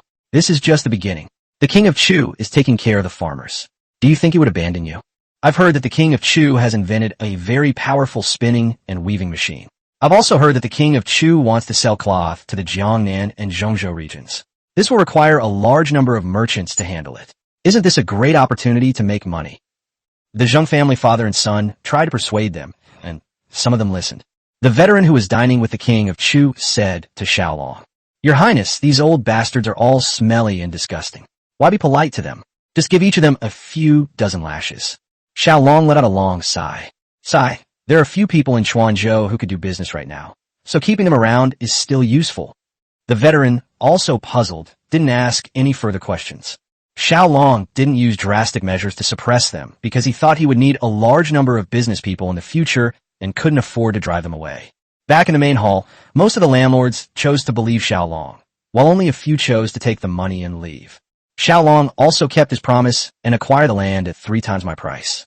Surprisingly, Master Lu agreed to the purchase price of 51 taels. Just as the landlords were leaving, Yu Goen, Zhang Long, and Zhao Hu arrived to find Xiao Long on orders. The initial construction of Chuanzhou City is nearing completion, and he wants to reorganize the army and recruit new soldiers as appropriate. The city defense force was expanded to 1,500 men, while Zhang Long and Zhao Hu's 1st and 2nd battalions were both expanded to 250 men. This force of just 2,000 men did not exceed the regulations of the imperial court. When Yu Goen learned that all the soldiers of the city's defense army could be equipped with steel swords and armor, he was so excited that he almost burst into tears. 3 days after the recruitment notice was posted, surprisingly few people signed up. Zhang Long and his colleagues asked the young man why he didn't want to join the army. The answer I gave him was that he now has food and drink, and he gets paid so much for his work, so it's better than being a soldier.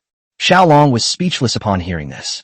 It seemed that the only options were to increase the soldiers' pay or wait until the initial construction of Chuanzhou was completed. The frenzied construction in Chuanzhou City was so large that the Shiliang garrison at Linshui Pass noticed something amiss. "Report, General, according to our scouts, the people of Chuanzhou City are frantically firing kills for some unknown reason. There are red bricks and white clay, and we don't know what they're going to do with them, but the scale of it is enormous. Upon hearing this, Ma Chong, the garrison commander sitting upright before his desk, began to have some doubts. Could it be that Chuanzhou is manufacturing weapons in an attempt to seize Linshui Pass?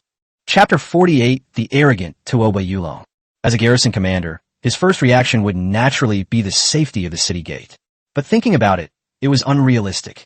Sichuan was in a state of decline. Although it had not been conquered many times, it was merely clinging to life.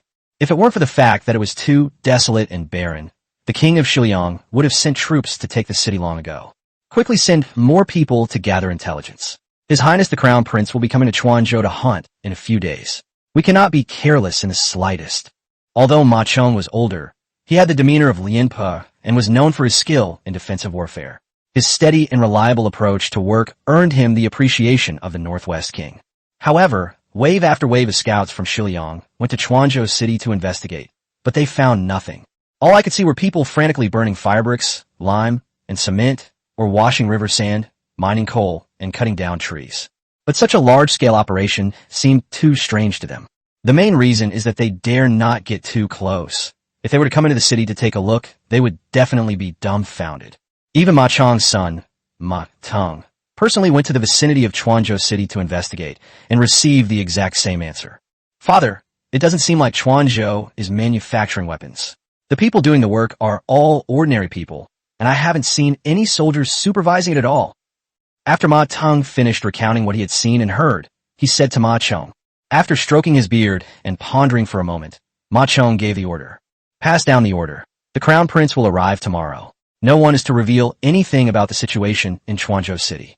Anyone who disobeys will be executed. The messenger left immediately after receiving the order. Father, I've heard that the young master is arrogant and domineering, and not someone to be trifled with. We must be careful. Ma Chong frowned, looking annoyed.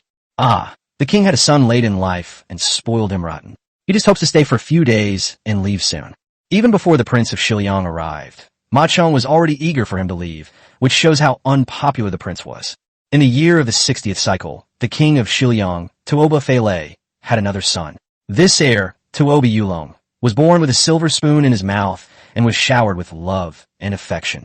He grew up with his elder brother's son, and the two of them were notorious local bullies in Xiao, and no one dared to mess with them. Early the next morning, Tuoba Yulong led a large entourage of over 1,000 people to Linshui Pass. Ma Chong and his son went out of the pass for 30 miles to greet them, and inside the pass, they prepared fine wine and delicacies to entertain them. However, the prince not only refused to eat, but also led his men south to Chuanzhou to hunt, leaving Ma Teng to accompany him personally. After wandering around the forests in northern Sichuan for a long time without finding any trace of prey, Tuoba Yulong was so angry that he ignored Ma Teng's advice and headed south again. However, the only harvest he got all day was a pheasant, which made Tuoba Yulong very dissatisfied. They all say that there are many game animals in Chuanzhou, but why do I see everything? Have you hunted them all up all the time? Tuoba Yulong threw the pheasant at Ma Teng and then drew his sword, slapping Ma Teng on the back of the head. At this moment, Ma Teng felt like a million grass mud horses were running through his mind, but he still smiled ingratiatingly. Your Highness, the weather has been a bit cold these past few days, and the prey have all hidden away to avoid the cold, which is why we haven't encountered any. Once the weather warms up a bit in a few days, Your Highness will surely have a bountiful harvest. Tuoba Yulong glanced at Ma Teng, then sheathed his sword and rode north. Because too many scouts had come the previous days, they were eventually discovered by the city defense soldiers during their patrol. Chuanzhou was a barren place, and there were only a few horses in the city. The sudden appearance of many hoof prints outside the city aroused Yugoan's suspicion. He dared not be careless and reported the matter to Xiao Long. The Xiao army has never marched south in winter in recent years, but recently scouts have been appearing frequently, which is very unusual. Could it be that our reconstruction of Chuanzhou City has caused too much of a stir? Upon hearing this, Xiao Long put down his pen and began to think carefully. It is indeed very likely, and we must guard against an invasion by the Xiao army. It is necessary to strengthen patrols and vigilance. After Yugoan left, Xiao Long went to the iron kiln. A few days ago, he handed over the blueprints and samples of a new weapon to the veteran blacksmiths, wanting to see how well they were making it. Your Highness, can such a small crossbow be powerful? The veteran blacksmith, holding the newly made small repeating crossbow, questioned its performance. Xiao Long didn't explain, but instead pulled out a crossbow from behind his back and handed it to the old soldier. Just look at that pillar in front of you. The veteran loaded the crossbow bolt with some skepticism, aimed, and pulled the trigger. The bowstring made a crisp sound, and the crossbow bolt shot through the air, hitting the pillar instantly. When they went to check, they found that the arrow was embedded a finger deep into the wood, and they almost couldn't pull it out. Damn, this little guy is surprisingly powerful, not inferior to a longbow at all, and the key is that he can fire in rapid succession. The veteran blacksmiths were astonished. Although this thing was a bit troublesome to make, its power and practicality were extremely high. Didn't you all notice how easy it is to wind it up? You can wind it up easily with just a gentle pull on the rope. This was Xiao Long's masterpiece, which the veteran hadn't noticed, so he had to point it out himself. Wow, it's amazing how easily such a stiff bow can be strung. Could it be because of these wheels? In fact, Xiao Long simply added 2 sets of labor-saving pulleys to the crossbow. Since the crossbow is relatively small, it can just overcome the long pulling stroke required for the string to be wound. Look, the quiver here is detachable. When you run out of arrows, just remove the quiver and replace it with a new spare quiver, and you can shoot again, right? Ah, that's true. If someone carried 5 quivers, they could shoot 100 arrows. That's terrifying. Under Xiao Long's guidance, the veteran quickly grasped the significance of being able to disassemble the arrow box. Another point is that the bow of this crossbow can be folded up, making it easy to carry during marches, which is also very practical. The veterans were very fond of this small crossbow. Alright, let's get started. Make sure the quality is top-notch, and see who makes the best crossbow. Seeing that the veteran blacksmiths had mastered the production method, Xiao Long also began his research. During this period, Xiao Long had a lot of free time as he left all the affairs inside and outside the city to Zheng Banghua and his son. There's also time to research new things. Early that morning, Zheng Yinlai brought 50 bolts of new cloth to Xiao Long. Your Highness, please take a look. This was woven all day yesterday. Xiao Long picked up the fabric and examined it carefully. He found no flaws. The hemp thread was of uniform thickness, and the fabric was perfectly woven. The 20-odd machines were all finished a few days ago, and after debugging, mass production began for the first time yesterday. The output of 50 bolts of cloth in one day was indeed quite frightening, but that was exactly what Xiao Long wanted. Find someone to take over the sales with a 10% profit margin. The price should be affordable so that ordinary people can afford it, while also ensuring that we make a profit. A few days ago, Meng Yao came to him. The silver in the warehouse was not coming in and going out, and the daily consumption was increasing. If they didn't find a way, they would starve. Thankfully, the cloth has finally been woven. However, just in case, Xiao Long restarted the abandoned copper mine after the Zhou family's death and used all the smelted brass to mint coins. However, this was all done in secret. The princes of Tianxi did not have the right to mint coins, and being discovered would certainly be a serious crime. Your Highness, I've done the calculations. At our current rate of spending silver, we still can't keep up with the rate of selling cloth to mint coins. We need to find another way. Xiao Long scratched his head. This was something that had been giving him a real headache lately. Suddenly, an idea struck him. Didn't he bring back some coarse salt when he first visited the Zheng family? If the process is improved to produce high-quality salt, wouldn't that generate a huge income? If all else fails, we can manufacture another batch of glass beads and sell them in Jiangnan. But this time we'll only ask for money. Without further ado, Xiao Long buried himself in the iron smelting kiln to begin his research, and also secretly burned dozens of glass balls along the way. After the fire was lit, Zhang Long was sent to Jiangnan again, this time with the goal of making money. After more than a day of experimentation, Xiao Long devised a complete plan for purifying crude salt. When he showed the 3 members of the Zheng family father and sons, they were utterly shocked. Since following Xiao Long, they have become accustomed to the shocks he can bring them unexpectedly. Your Highness, if this salt were sold in Jiangnan, the price would be 10 times higher than before. It's even better quality than the tribute salt from the East China Sea. Xiao Long must know the quality of the tribute salt. This body was raised on tribute salt. Of course, the price will naturally be increased, but how much is up to you. I suggest not raising the price too high. The goal is to quickly seize the market and crush the other salt merchants. Once our salt has firmly established itself in the market, we can then raise the price appropriately. Although Xiao Long was not good at economics and trade, he still understood this simple capital business model. Your Highness's idea is excellent. The only concern is that production might not be able to keep up. Xiao Long laughed out loud. What's there to be afraid of? With me here, what's there to be afraid of in terms of output? He wasn't bragging. If he focused solely on this one task, he was confident he could produce enough salt in a single day to feed all of Apocalypse's population. The Zheng father and son smiled knowingly. Huh, that's right. With a powerful figure like the prince around, what is there to be afraid of? Father, I think we should return the salt mine rights to the prince. The prince's salary for the three of us is more than what we make from the salt mine. It would be too much for us to keep the salt mine. Zheng Yinlai suddenly raised this suggestion to Zheng Banghua, and Zheng Banghua and Zheng Jianghe immediately agreed. Yes, what do we need so much money for? Enough is enough. We'll listen to you and return the salt mine mining rights to the prince.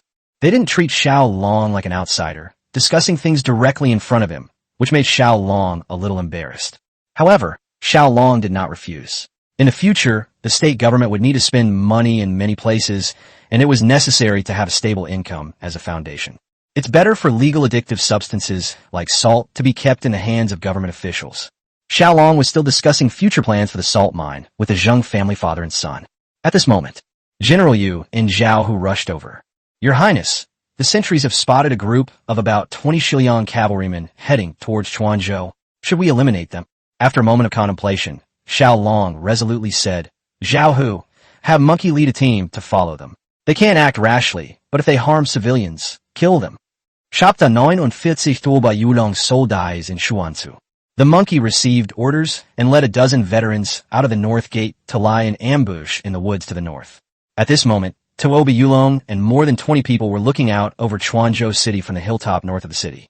Although the situation in Chuanzhou City was unclear, the thick smoke billowing in the distance gave it a semblance of life. Come on, let's catch some fresh two-legged sheep to play with. After saying that, he spurred his horse and charged straight towards Sichuan. Two-legged sheep is a derogatory term used by the people of Shiliang to refer to the people of Tianqi. In the eyes of their nomadic people, the people of Tianqi were like the cattle and sheep they raised. Whenever they ran out of slaves, they would rush into the barren states and other places to plunder the people of Tianqi. Meanwhile, Ma Chong and Ma Teng from Linshui Pass had just received the heir and gone to Chuanzhou City. It's over, it's over. If anything happens to the young master, even 10 heads wouldn't be enough to chop off. Ma Chong was extremely anxious. He pointed at Ma Teng and cursed. You dog, didn't I tell you to keep an eye on him? What are you standing there for? Take some men and bring the young master back to me. Ma Teng was stunned at first, but now he realized what was happening and scrambled out of the room. It takes 2 days to travel from Chuanzhou City to here, and Ma Teng regretted that he shouldn't have gone back to Linshui Pass yesterday. In just one day, Tuoba Yulong found an opening. He led several hundred lightly armed cavalry on a raid, hoping only that nothing would happen to Tuoba Yulong.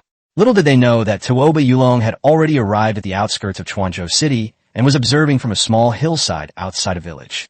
It was lunchtime, and wisps of smoke were rising from the village.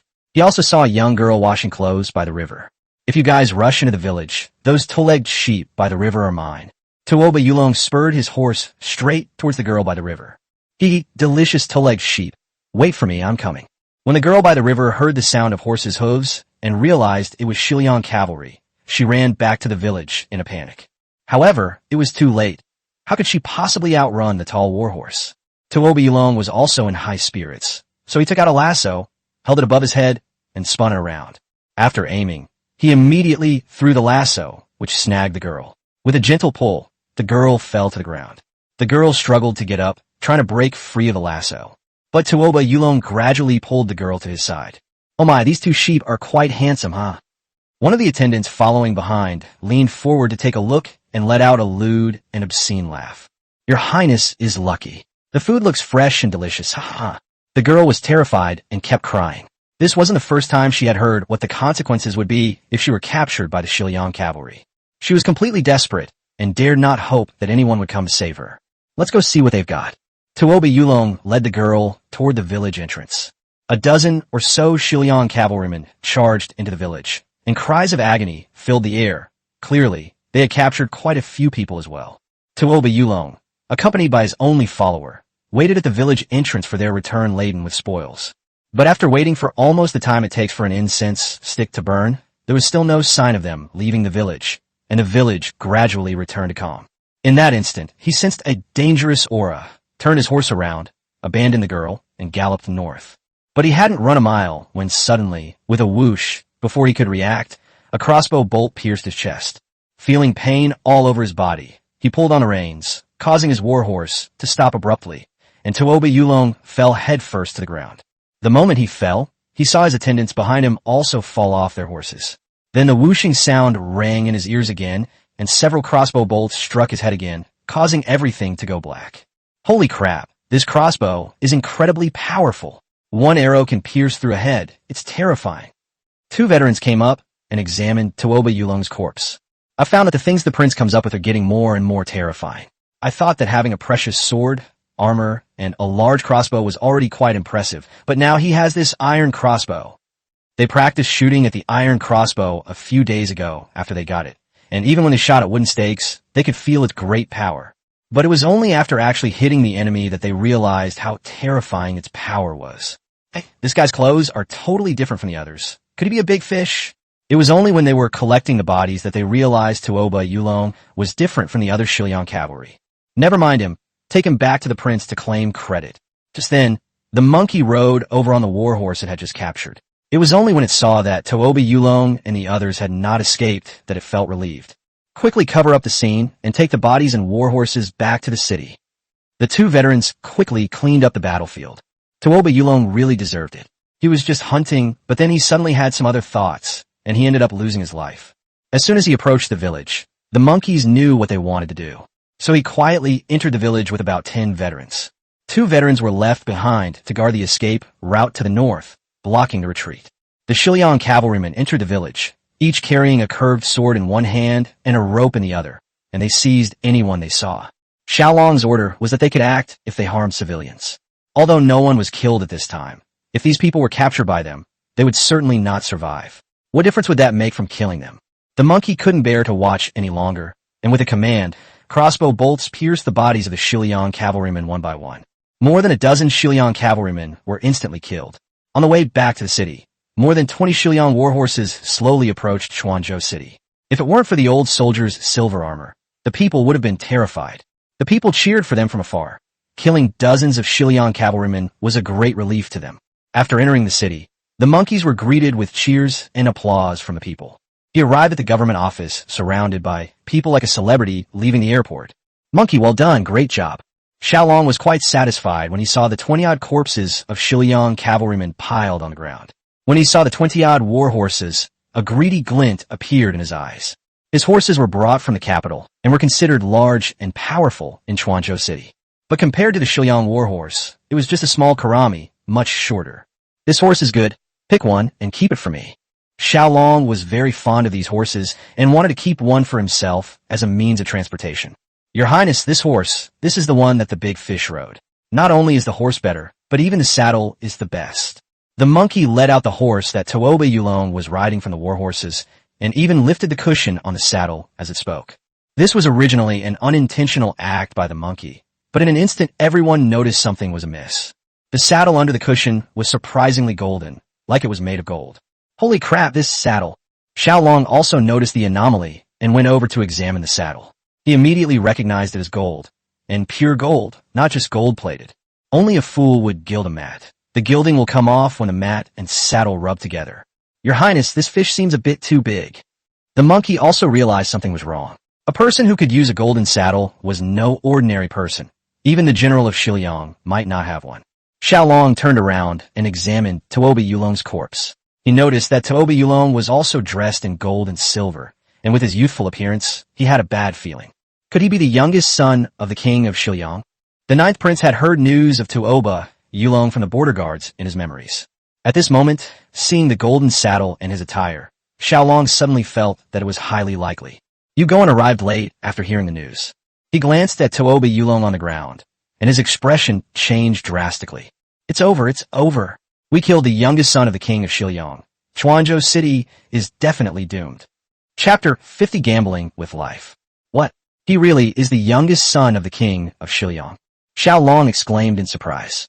The surrounding crowd was in an uproar, none of them expecting that the youngest son of the king of Xiao Long would deliver himself to be killed.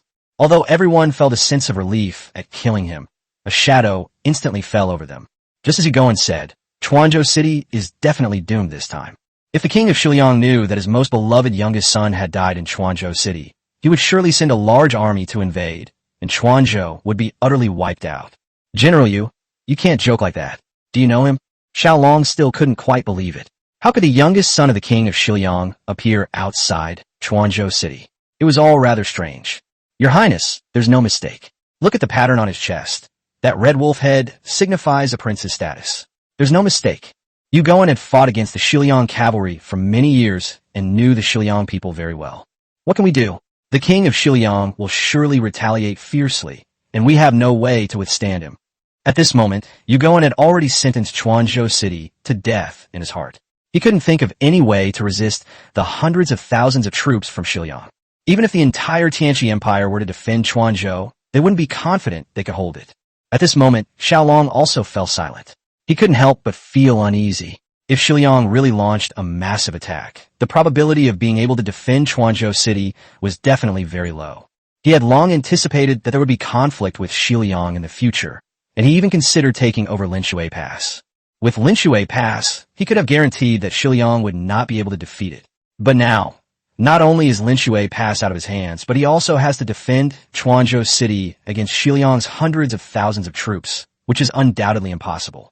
Don't panic, everyone, there might still be a way. Xiao Long forced himself to remain calm, telling himself that he must not lose his composure in a crisis. What other choice do we have? The Xiliang army is definitely coming. Staying here will only mean waiting to die. Let alone the Xiliang army. We might not be able to stop the Xiliang army at Linshui Pass. The city's garrison soldiers knew the power of the Xiliang cavalry. If hundreds of thousands attacked, it would be a devastating blow to the small city of Chuanzhou. But it's too late to run now. It takes 8 days to get from here to Langyu Pass. We'll be overtaken by the Xiliang cavalry before we even get there. It's better to escape to the mountains and hide than to stay and wait to die. How long can you hide in this freezing weather? You'll either starve or freeze to death. For a while, everyone was arguing non-stop, but no matter how much they argued, they were all heading towards a dead end. Monkey, go and seal the gate. Don't let anyone in or out. Understood. The monkey led the veterans to seal off the gates of the government office. At this time, not many people knew that Tuobi Yulong had been killed. Even these few people were already panicking. If the people of Chuanzhou knew, things would completely spiral out of control. Everyone is absolutely right. We're at a dead end now. Whether we run or not, wherever we run, we're all going to die. Since we're all going to die anyway, why not take a gamble? If we win, we live. If we lose, we could take a few people down with us. What do you all think? Xiao Long thought about it carefully. At present, Xiliang did not know about Tuobi Yulong's death. The situation of a large army pressing in is not imminent. There is still some time to deal with it. Xiao Long's words silenced everyone. No one dared to utter sound. I bet I'm going to die anyway. So what's there to be afraid of? Yu Guan, who had been extremely flustered just moments before, has now calmed down. His eyes are resolute, and his upright spine stands there like a steel spear. I'm betting too. Let's go big this time. In an instant, the soldiers of the city defense army also overcame their fear of death with their passion and determination, and one by one they made up their minds to risk their lives. All right, from now on, everyone present must keep this a secret. If it is revealed, we will be doomed. I swear to God, I will not reveal any information. Yu Guan was the first to make a guarantee again and swore to keep it a secret. The soldiers then took an oath one by one. Xiao Long glanced around. Everyone's eyes were filled with such determination. Then he took out a map of Sichuan and spread it on the table in the hall. After observing it for a while, he pointed to a spot on the map and said to General Yu, General Yu, I have a plan. If we can hold off the Xiliang cavalry here, can we ensure the safety of Chuanzhou? Yu Guan lay on the map, examining the place Xiao Long was pointing to. He immediately confirmed Xiao Long's judgment. The place in question is called Beauty's Waste, where the heavenly river and the earthly river flow together, outlining the silhouette of a beautiful woman in Sichuan. The narrowest point between the two rivers is at the Beauty's Waste, which is only about 2 miles apart. If the Xiliang cavalry are blocked north of Mirenyeo, they will naturally be unable to march south and attack Chuanzhou City. Your Highness is right, but the terrain here is flat. Even if it were only 10 zhang wide, let alone 2 li wide, we wouldn't be able to stop it. Indeed, narrow terrain can slow down the cavalry charge, but it cannot be stopped by manpower alone. I have a way. In just 3 days, I will be able to stop the hundreds of thousands of troops from Xiliang. Upon hearing this, everyone looked at Xiao Long with a mixture of curiosity and disbelief. With hundreds of thousands of Xiliang troops coming, it will take at least 3 days. There is still time. Does your Highness have any ideas? General Yu asked curiously. Having come up with a solution, Xiao Long's lips curled up slightly, and he said confidently, "We can build thousands of giant barricades in 3 days." A giant barricade? The Tianxi and Xiaoliang and Beiliang had fought for many years and had some experience in dealing with cavalry, but their only methods were digging horse traps and using small shavoks to fries. At this moment, the giant barricades that Xiao Long proposed were hard for them to imagine what they would look like. If it's just a commonly used barricade in large size, let alone making several thousand in 3 days, even making a dozen would be difficult. Seeing everyone's puzzled expressions, Xiao Long simply picked up a pen and started drawing on the paper. Soon a simple barricade pattern appeared on the paper, and everyone suddenly realized what it meant. The raw material for Xiao Long's simple, giant wooden horse is whole trees.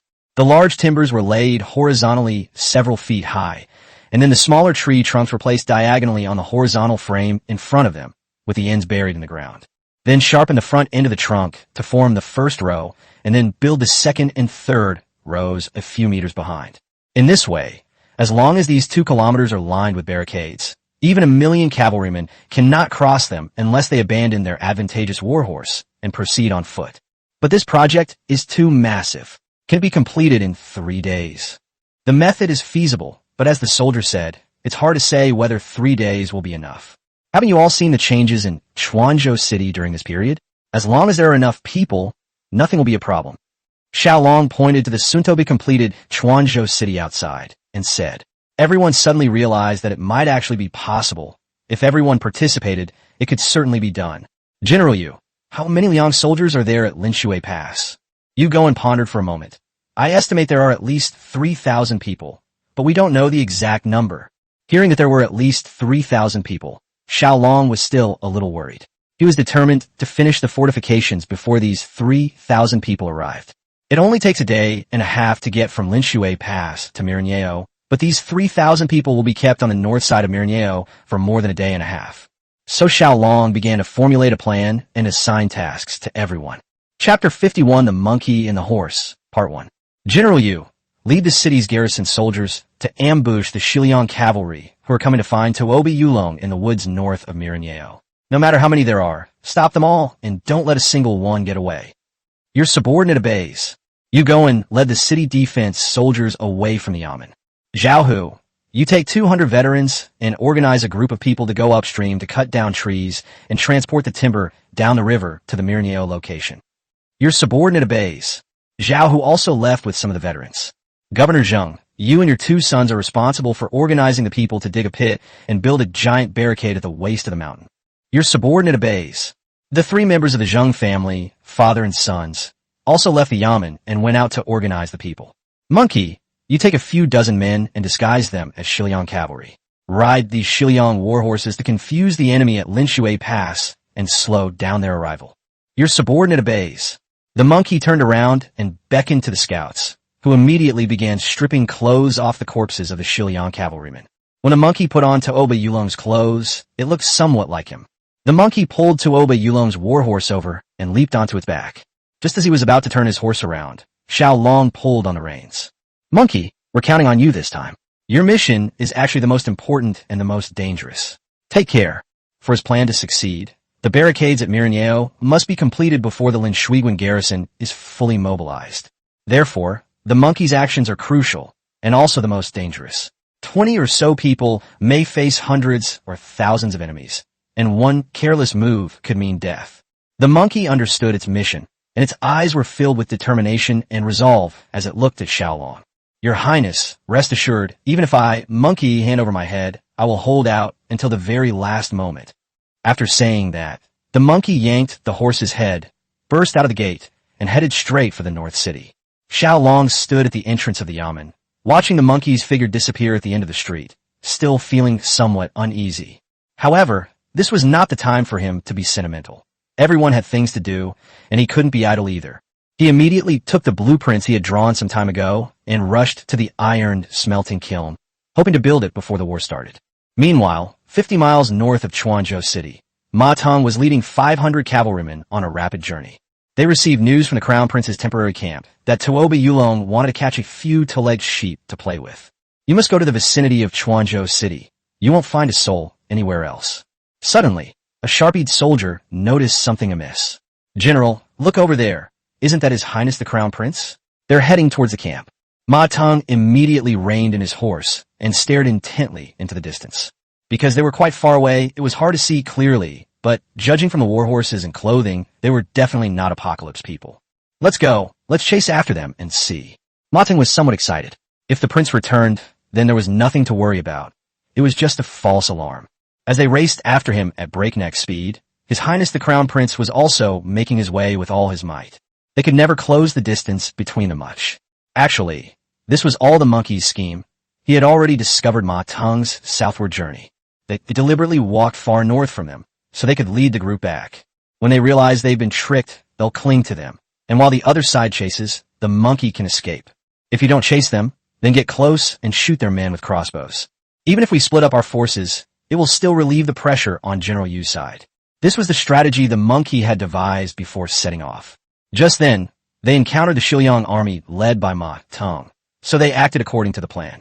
Sure enough, Ma Teng was led north for half a day, almost reaching Linshui Pass. General, something's not right. Isn't His Highness going back to the camp? Why is he heading straight back to Linshui Pass? Ma Teng didn't think much of it. This warhorse and its clothes must belong to His Highness the Crown Prince, no doubt about it. However, when faced with the questions raised by the soldiers, he became even more convinced that it was a spuro-fement decision by the young master to obey Yulong.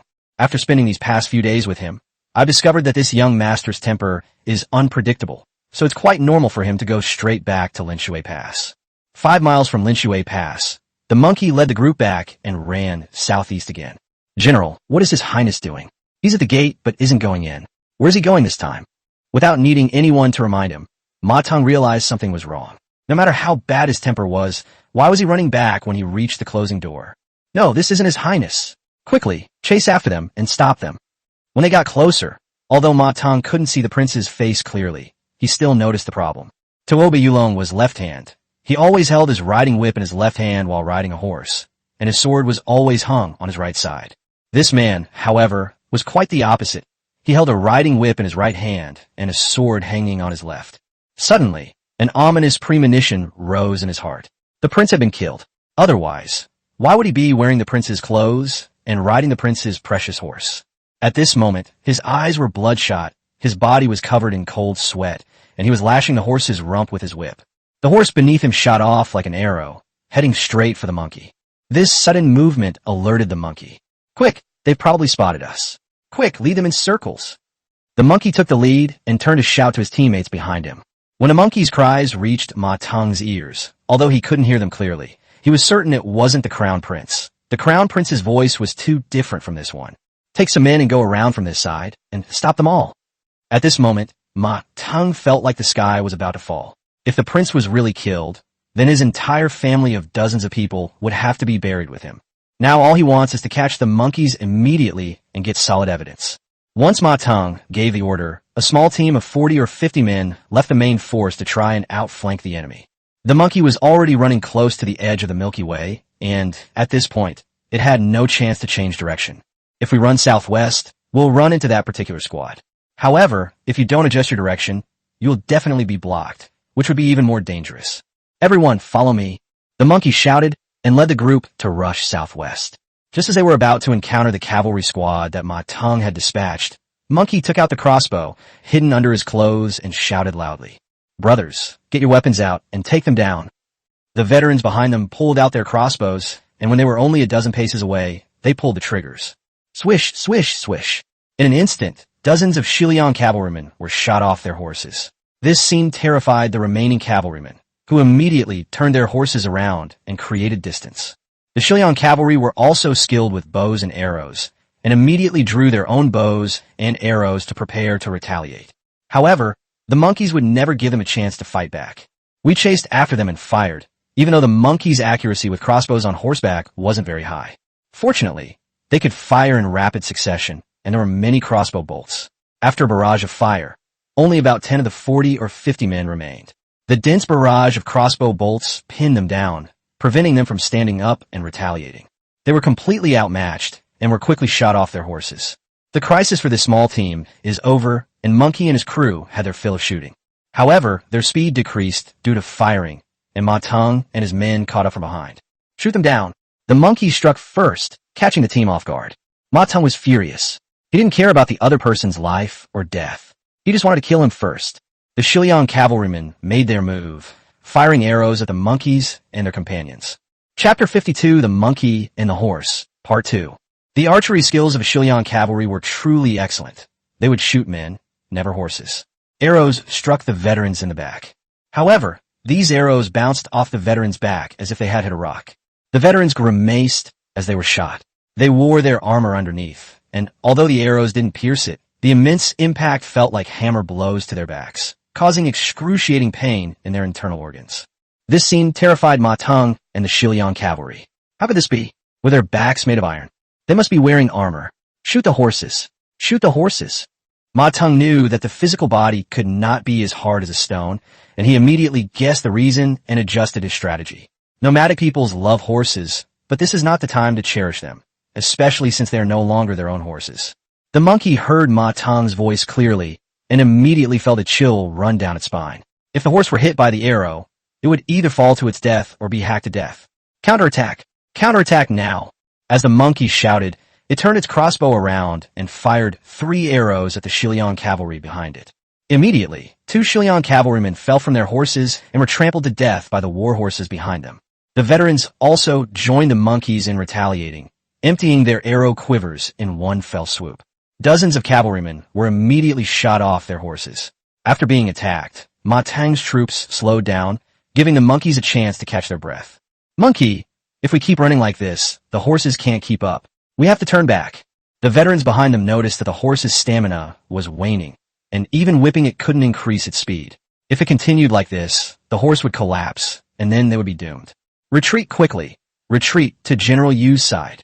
Having already spent most of the day running with Ma Teng, and considering that Ma Teng only brought 500 men out with him, and that 60 or 70 of them had been killed by Monkey and his gang, they might as well just take them to Yu Goen's ambush location and kill them all. We're not too far from the woods where General Yu is lying in ambush. We just need to cross that small hill to get there. Suddenly, the war horse under the old soldier's horse buckled in the front legs and fell headfirst to the ground. Help! The monkey shouted, reined in his horse, and turned back, but the Xiao cavalry behind them had no chance. A hail of arrows rained down. The Xiao cavalry, furious at having just lost dozens of their men, would have fired long ago had the range been greater. This was a perfect opportunity, and they weren't about to let it slip by. They fired arrows at the monkeys as if they were free. Go! Don't worry about me, go. The veteran, who had fallen from his horse, realized that his leg was broken and his horse was exhausted, so there was no hope of escaping. He didn't want to implicate the monkeys, so he waved and shouted at them desperately. Hurry up, you still have a mission, don't worry about me. The monkey and the group of veterans had bloodshot eyes and wanted to go back to save him, but a hail of arrows rained down on them, so they could only grit their teeth, spur their horses, and continue galloping forward. The monkey glanced back and saw that the old soldier was now surrounded by Xiao cavalry. Keep chasing, quick. Ma Teng did not stop, but continued to chase the monkeys. However, after the monkeys had traveled a long way through the woods, they suddenly stopped, turned their horses around, and waited for the Xiao cavalry to arrive. What are they going to do? When Ma Teng saw the monkeys stop, he couldn't help but feel puzzled. Why didn't they run away? Could it be? The moment his guess crossed his mind, the soldiers around him began to fall off their horses one by one. Release the arrows. Yu Goen had already spotted the Xiao cavalry behind Monkey and his men. Upon receiving the order to fire, the ambushing city defense soldiers also fired a volley with crossbows. A dense barrage of crossbow bolts hurtled towards the Xiao cavalry. Aim at the man, but don't hurt the horse. Yu Goen was terrified that they would shoot and wound the war horses, so he shouted desperately. Although they have no worries about food and drink now, Xiao Long has also equipped them with luxurious swords and armor, and even a lot of crossbows. But war horses aren't something you can just get whenever you want. In Apocalypse, they're a strategic resource, and you can't necessarily buy them even with money. More than a decade of poverty had seeped into Yu Goen's bones. He was truly terrified of poverty. He looked at these war horses as if they were his precious treasures, afraid of damaging them. Surround them. Surround them. At Yu Goen's command, the soldiers who had been lying in ambush rushed out of the woods and surrounded Ma Teng and his more than 400 men. Infantry could not fight cavalry heathen, so they slowly surrounded them, firing crossbow bolts one by one at the Xiao cavalry. General, we'll protect you and get you out of here. Seeing that the city defense troops were increasing in number and were about to completely surround them, and that the surrounding soldiers were falling off their horses one by one. They knew that if they didn't rush out now, they would have no chance. Retreat! Retreat quickly! Ma Teng roared and took the lead in turning his horse around and galloping back. The charge of war horses was beyond the ability of soldiers to stop by manpower, and the city defense soldiers could only retreat. The Xiliang cavalry quickly broke out of the encirclement, but by then they had lost more than half their men. At this point, they didn't care about anything else. They were just glad they could get out of there. They whipped their horses' rumps and fled north. Meanwhile, the monkeys followed closely behind them, their crossbow bolts constantly aimed at the Xiao cavalry. They left behind several corpses after running a certain distance, and only stopped when the monkeys ran out of crossbow bolts. Ma Teng ran for several miles, then looked back and saw that he had less than 100 people left. This made him very angry. They happened to run into the dozen or so men who had stayed behind, who were waiting with the captured veteran. "Take him with you. Let's get out of here." Ma Teng dared not linger at this moment, as the monkeys' crossbow bolts were exceptionally fierce, and if they were caught up, there would be further casualties. After fleeing north for dozens of miles, Ma Teng stopped to rest when he realized that Monkey and the others were not chasing him. The main reason was that the war horses had reached their limit and would all die of exhaustion if they ran any further. Ma Teng sat on a large rock under a tree, looking at the remaining dozens of disheveled people, feeling as if the sky was about to fall. "Tell me, what did you do to those Xiliang people?" Ma Teng roared angrily at the captured veteran. "They're all locked up in Quanzhou City. What? You want to rescue them?" Upon hearing that the prince was still alive, Ma Teng felt a little calmer. If he had died, he really wouldn't know what to do next. "Are you sure they're not dead?"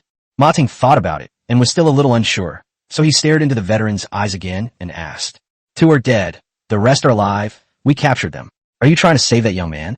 Is he the son of one of your important figures?" This was something the monkey and they had agreed upon before setting off. If they were ever caught, they absolutely could not say that the prince was dead. If you tell them that the crown prince is still alive, they won't dare to act recklessly, and perhaps they won't send troops to invade. They'll definitely try to negotiate first to see if they can get it back with something. Upon hearing the old soldier's tone, Ma Teng believed him. He was convinced that the prince was not dead, but rather that he was in the hands of Tianxi and would be difficult to rescue, as the other party would definitely demand an exorbitant price. "Someone untie him. I can let you go back, but you have to pass on a few words to you going." Ma Teng dared not send anyone to negotiate at this point. Having just suffered a heavy ambush, he dared not risk sending anyone away. "Whatever message you need to convey, just don't send too much, otherwise I won't be able to remember it all." The veteran was very excited at this moment, but he did not show it, and spoke in a cold tone. After pondering for a moment, Ma Teng spoke. "Tell Yugoan to release my nephew. We'll let bygones be bygones, and give you the warhorse. Let's all live in peace. If he doesn't release him, let him think about whether he can withstand the wrath of the people of Xiliang." Chapter 53. The dog is back. "Okay, I'll definitely bring it." The veteran clasped his hands in a respectful gesture, glanced at the Xiliang cavalryman beside him, and stared at his crossbow. It seems he won't leave unless he's given a crossbow. Give him to him, and give him another horse. Ma Teng flicked his hand, turned around, and mounted his horse. The veteran took his crossbow and led the horse that the Xiliang soldier had brought over. But his leg was broken, so he couldn't exert any force. "Hey bro, give me a hand." The veteran had no choice but to call out to the nearby Xiliang soldiers. The Xiliang soldiers were somewhat helpless, but they still pushed him onto the horse. Before nightfall, the veteran returned to the position of the beautiful waste. At this moment, the place called Mirneo was brightly lit and packed with people. Tens of thousands of people had come and were working in a very enthusiastic manner. Those damn Xiliang people. I heard they almost kidnapped several girls from Phoenix Village today, but luckily they were rescued by the city defense army. Those dozens of Xiliang cavalrymen were all killed. Yeah, they never come in winter before. Why are they all coming to snatch people in the winter? Those bastards deserve to die. Get to work quickly. Once this thing is fixed, we won't have to worry about the Xiliang cavalry anymore. Everyone will be safe then, so don't slack off. These people don't need any prompting. They're more enthusiastic than anyone else. They have suffered enough harassment from the Xiliang cavalry over the years, especially during the autumn harvest season when the Xiliang cavalry would come to rob their grain. Sometimes, when there was no other choice, the grain was harvested before it was fully ripe. Otherwise, it would all be looted by the Xiao soldiers. Old Lu is back. Look, it's Old Lu. Suddenly, the veterans on duty spotted the returning veteran. They quickly went to meet Old Lu and brought him back. Old Lu was covered in sweat the size of soybeans, and his face was contorted in pain. His leg was broken. He could bear it if he didn't move, but every time the horse moved, his wound would hurt, and each time it hurt more and more. He endured it and got through it. Where's the monkey? They carried the veteran, named Lao Lu, down and leaned him against a big tree. Lao Lu was panting heavily. Soon the monkey was summoned.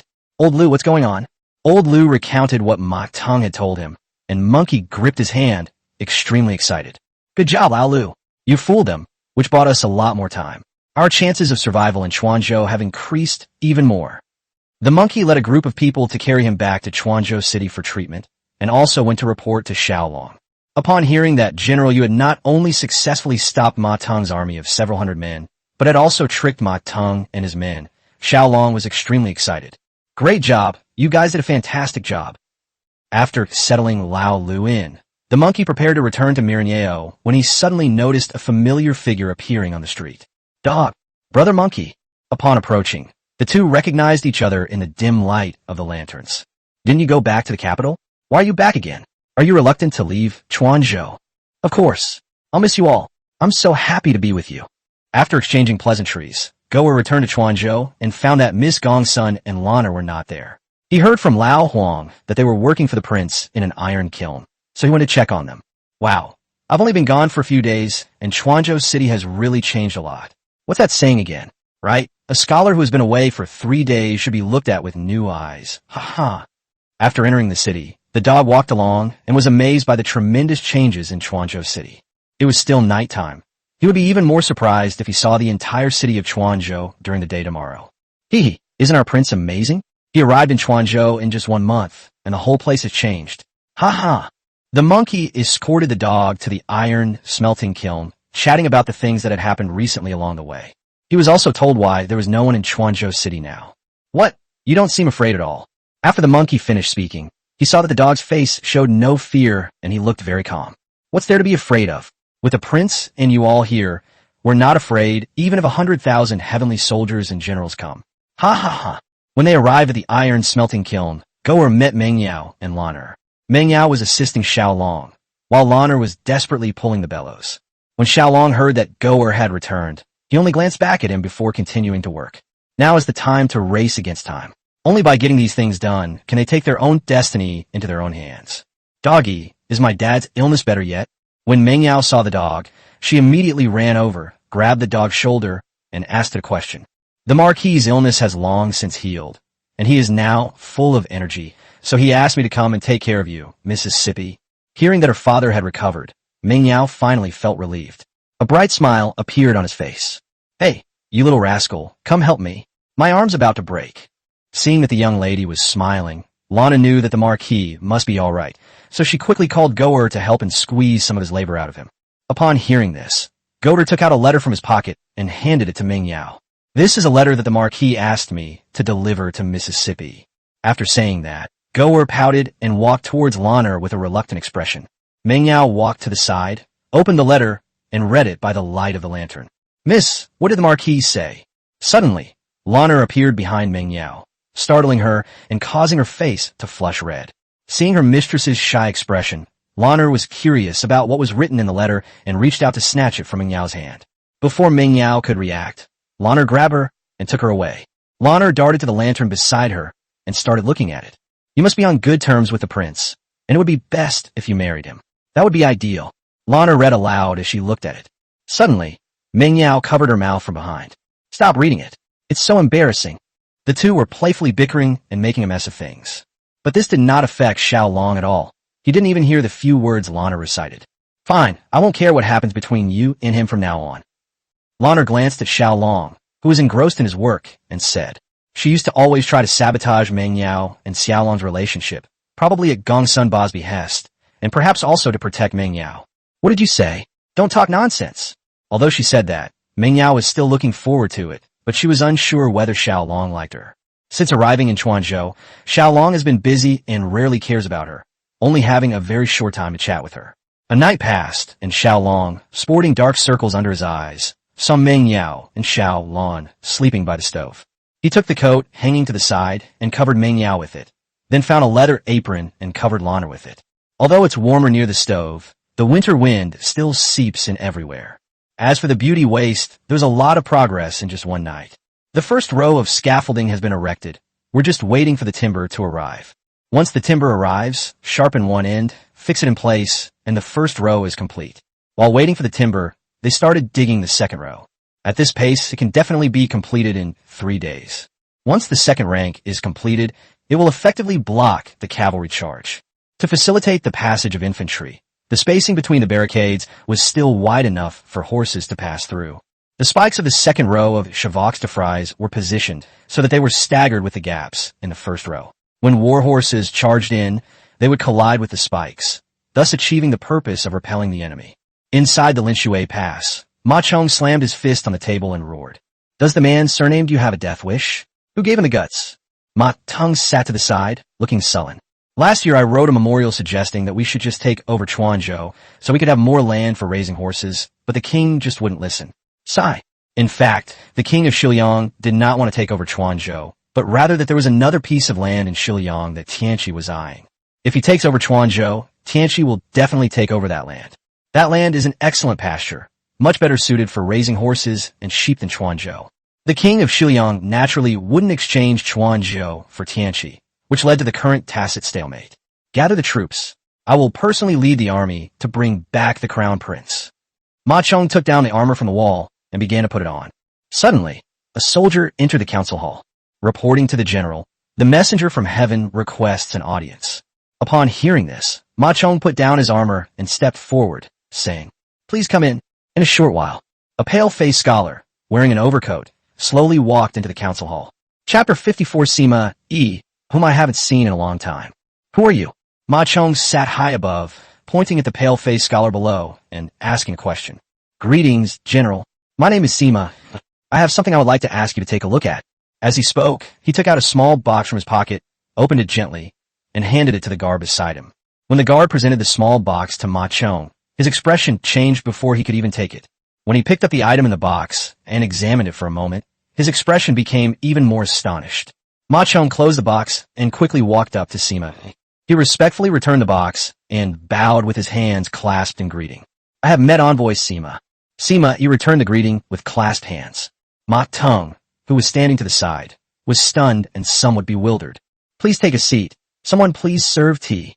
Ma Chong's extremely polite attitude towards Sima surprised Ma Tung. He's just an envoy. While we can't just kill envoys, there's no need to be so polite.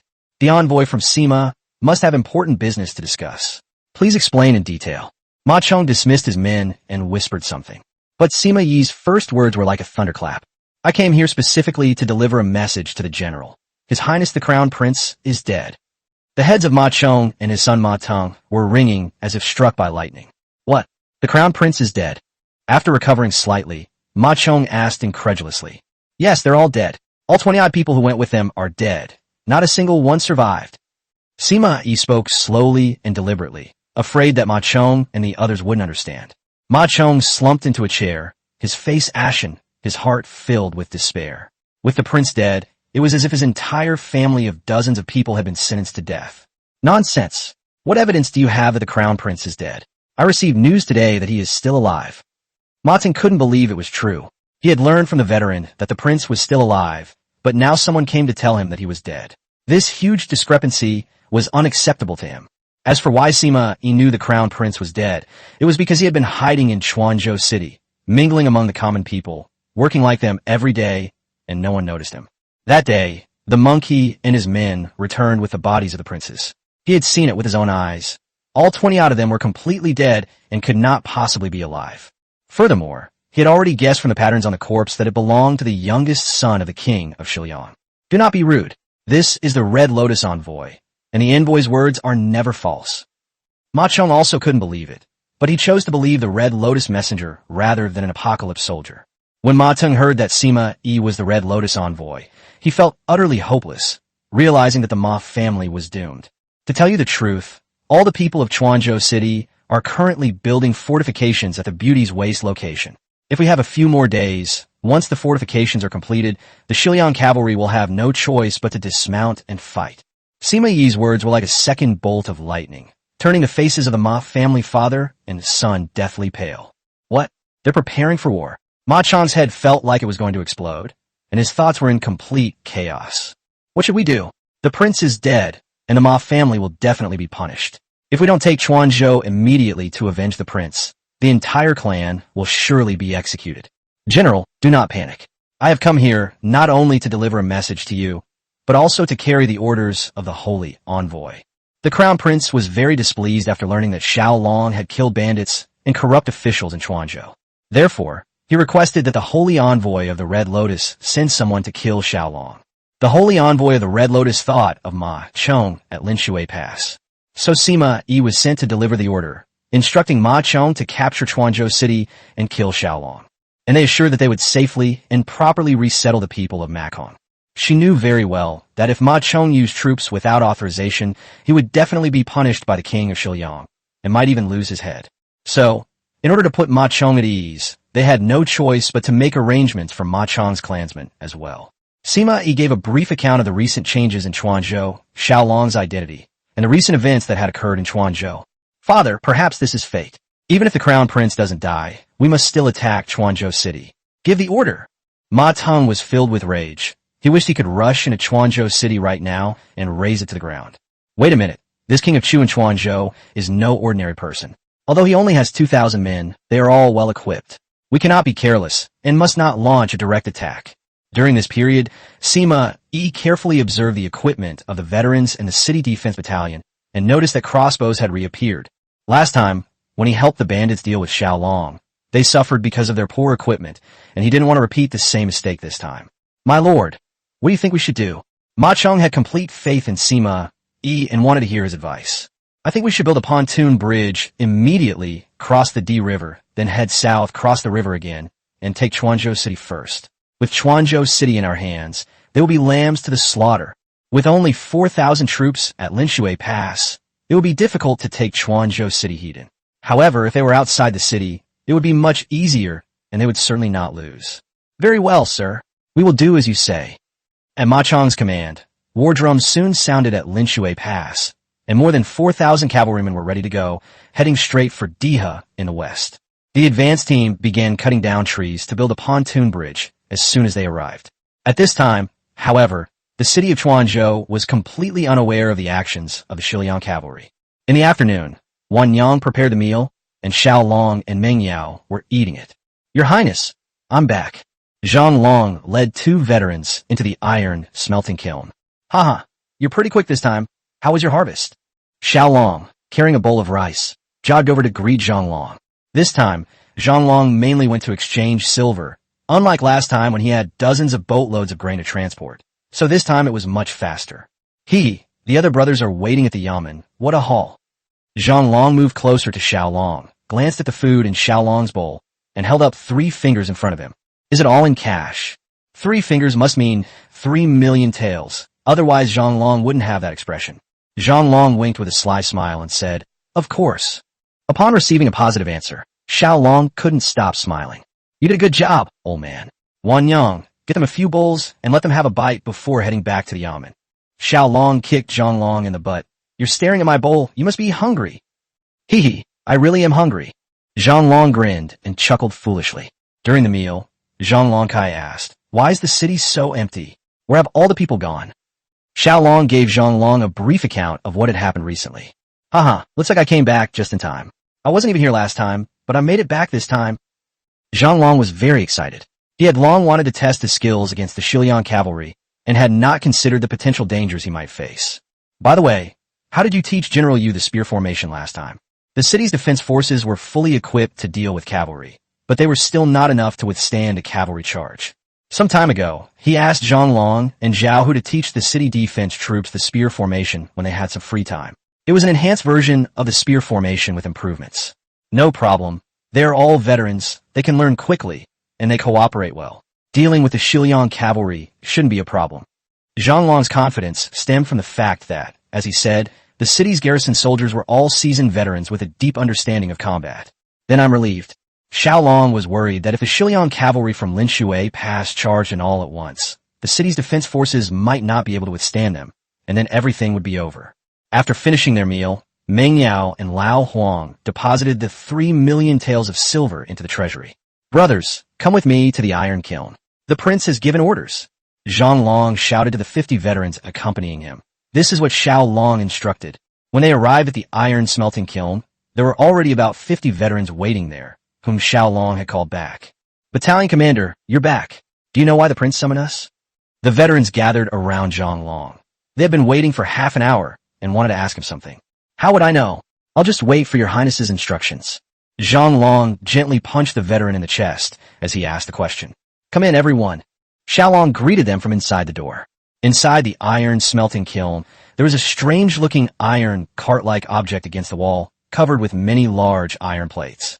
Push them all outside.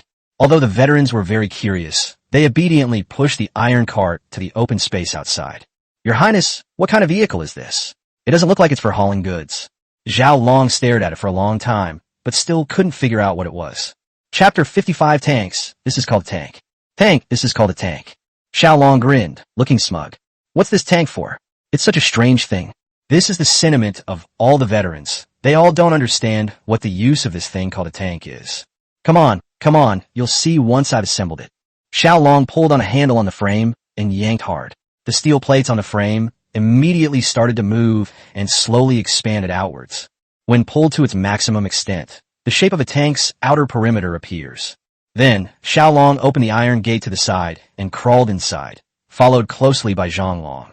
After securing several pins, the tank's exterior was fixed in place. Xiao Long then inspected it and nodded in satisfaction. To be honest, the tank that Xiao Long created is a hodgepodge. Firstly, there's no gun barrel or tracks, and the rotating turret on top cannot rotate. It's just an empty shell with the shape of a tank. Not to mention, there's definitely no protective armor on the outside, just many small windows that can be opened and closed in every direction. Alright, I'll explain it to you now. Everyone listen carefully. Xiao Long opened the small windows in each direction so that the veterans could observe inside. With Xiao Long's explanation, the veterans gradually understood the use of this thing. It's actually an active all-around shield. This tank can hold 20 people, and there's a large door on all four sides for people to pass through. There were also small windows on the main gate, which were used for observation and shooting. The soldiers are safe inside. No one outside can harm them. You could also call it a mobile fortress. This tank is equipped with 4 large iron wheels. There's a braking system, mainly for controlling speed when going downhill. There are many hidden compartments under the chassis, which can store a lot of crossbow bolts, making it an ammunition depot. Most importantly, the tank is not too heavy, so veterans can easily push it around inside and glide downhill, giving it a certain degree of mobility. When not in use, it can be folded up and pulled by oxen or horses, making it quite convenient for transportation. If you place this thing in a strategic position, it's practically a curse for the enemy. You can't take it down, and it can keep attacking you. It's kind of shameless. However, its drawbacks are also obvious. This thing has very poor mobility, and enemies can easily avoid it. Xiao Long also wanted to build a real tank, even a simplified version, as long as it was mobile and agile. But now there are no conditions. Even if you manage to make one by hand, it's all for nothing without oil. Your Highness, isn't this thing just an iron turtle? After understanding Xiao Long's meaning, one of the veterans said with a sly grin. Xiao Long raised his hand and tapped him on the head. What iron turtle? You're practically calling yourself a turtle. Are you stupid? Ha ha ha. You're a bastard. Don't drag us into this. The other veterans were amused and burst into laughter. Alright, you guys take turns getting familiar with it. 20 people per group, and there's still 4 more people assembling. Make sure you're familiar with it before dark, so don't let me down when it's your turn. Xiao Long turned and left, letting them figure out on their own. He still has one crucial thing to develop, and it's reached its final stage. Meng Yao and Lan'er, who had finished their work, also came to continue assisting Xiao Long. In winter, darkness falls early, and night quickly blankets the entire Sichuan region. It's done. Meng Yao, Lan'er, stand back a bit. I'm going to light the fire. In front of Xiao Long, there was a spoonful of grayish-white powder in an iron bowl. He was holding a lit branch in his hand. You all stand further back. Meng Yao and Lan'er only took a symbolic step back, but he still felt it wasn't safe, so he waved his hand to tell them to stand further away. The moment the burning branch in Xiao Long's hand came into contact with the gray powder, with a whoosh, a flash of fire appeared, followed by thick white smoke spreading in all directions. When the smoke cleared, Meng Yao and Lan'er's eyes nearly popped out of their sockets in shock. Xiao Long was dressed in gray and white, and a large patch of his hair was burned off. Your Highness, are you alright? Meng Yao rushed over and examined him thoroughly. At this moment, Xiao Long blinked, and the corners of his mouth quickly turned up, revealing 2 rows of white teeth. Ha ha, it worked! It worked! He excitedly pulled Meng Yao into his arms and then picked her up and spun her around a few times. When Lanner saw this, she pouted and turned her face away, looking disgusted. Your Highness, I'm dizzy, I'm dizzy. Xiao Long was extremely excited. He had been experimenting all day, but could never get the perfect ratio of gunpowder. This time, he finally succeeded. Hearing Meng Yao's pleas for mercy, he finally realized what was happening and quickly put her down. Suddenly, Xiao Long felt a chill run down his spine as he thought of something terrifying. Lanner. He vividly remembered Lanner's flying kick. The thought of it sent chills down his spine. He mustered his courage and turned his head, but when he saw Lanner pouring charcoal powder on her own, his heart began to waver again. What's wrong with Lanner today? Something's not right with her. She should be very angry, shouldn't she? Meng Yao covered her mouth and chuckled, then gently poked his waist. You're not used to not getting a scolding from Lanner, are you? Xiao Long grinned foolishly, while Meng Yao took out a handkerchief to wipe Xiao Long's face. He was too close when the gunpowder was ignited, and the flames sprayed all over his face, burning off a patch of his hair, but thankfully not his handsome face. Xiao Long wasn't making ordinary gunpowder. He wanted high-efficiency gunpowder, which could also be called explosives. However, due to limited resources, he was unable to extract high-purity nitroglycerin. Otherwise, he could have directly formulated high explosives. With his highly efficient gunpowder, it could be said that the era of war with firearms was ushered in. Your Highness, you've been busy for so long. What's the use of this thing? It's quite frightening. Meng Yao carefully wiped the dust off his face and asked in confusion. How can I tell you this? This thing is incredibly terrifying. It can kill many people. Xiao Long was also pondering whether inventing this highly efficient gunpowder was a good thing or a bad thing. Just like Dr. Maxim, who invented the Maxim machine gun in his previous life, his original intention was to make politicians consider the devastating consequences of war and to make soldiers fear war. Unexpectedly, politicians used the Maxim machine gun to massacre millions of people. But the wheels of history will always turn forward, and this day will always come. It is all inevitable. After thinking about it, Xiao Long had a headache. As a physics whiz, he was most afraid of philosophical questions. Murder? How can this kill someone? It just looks scary. Meng Yao was puzzled by Xiao Long's words and didn't think that the flashing, smoking thing was that terrifying. You'll see later. Xiao Long sighed. He knew that without this thing, he would hardly have the means to make a living. No matter how well Chuanzhou develops, in the face of overwhelming military power, you will only be fish on their chopping block.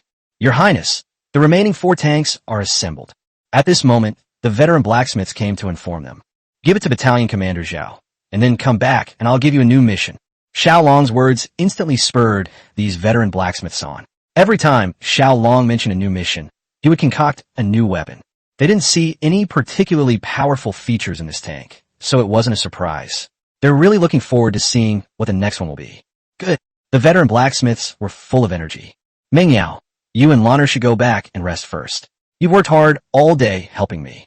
Xiao Long is used to staying up late, but these 2 girls are very precious, so you shouldn't let them get sick from staying up all night.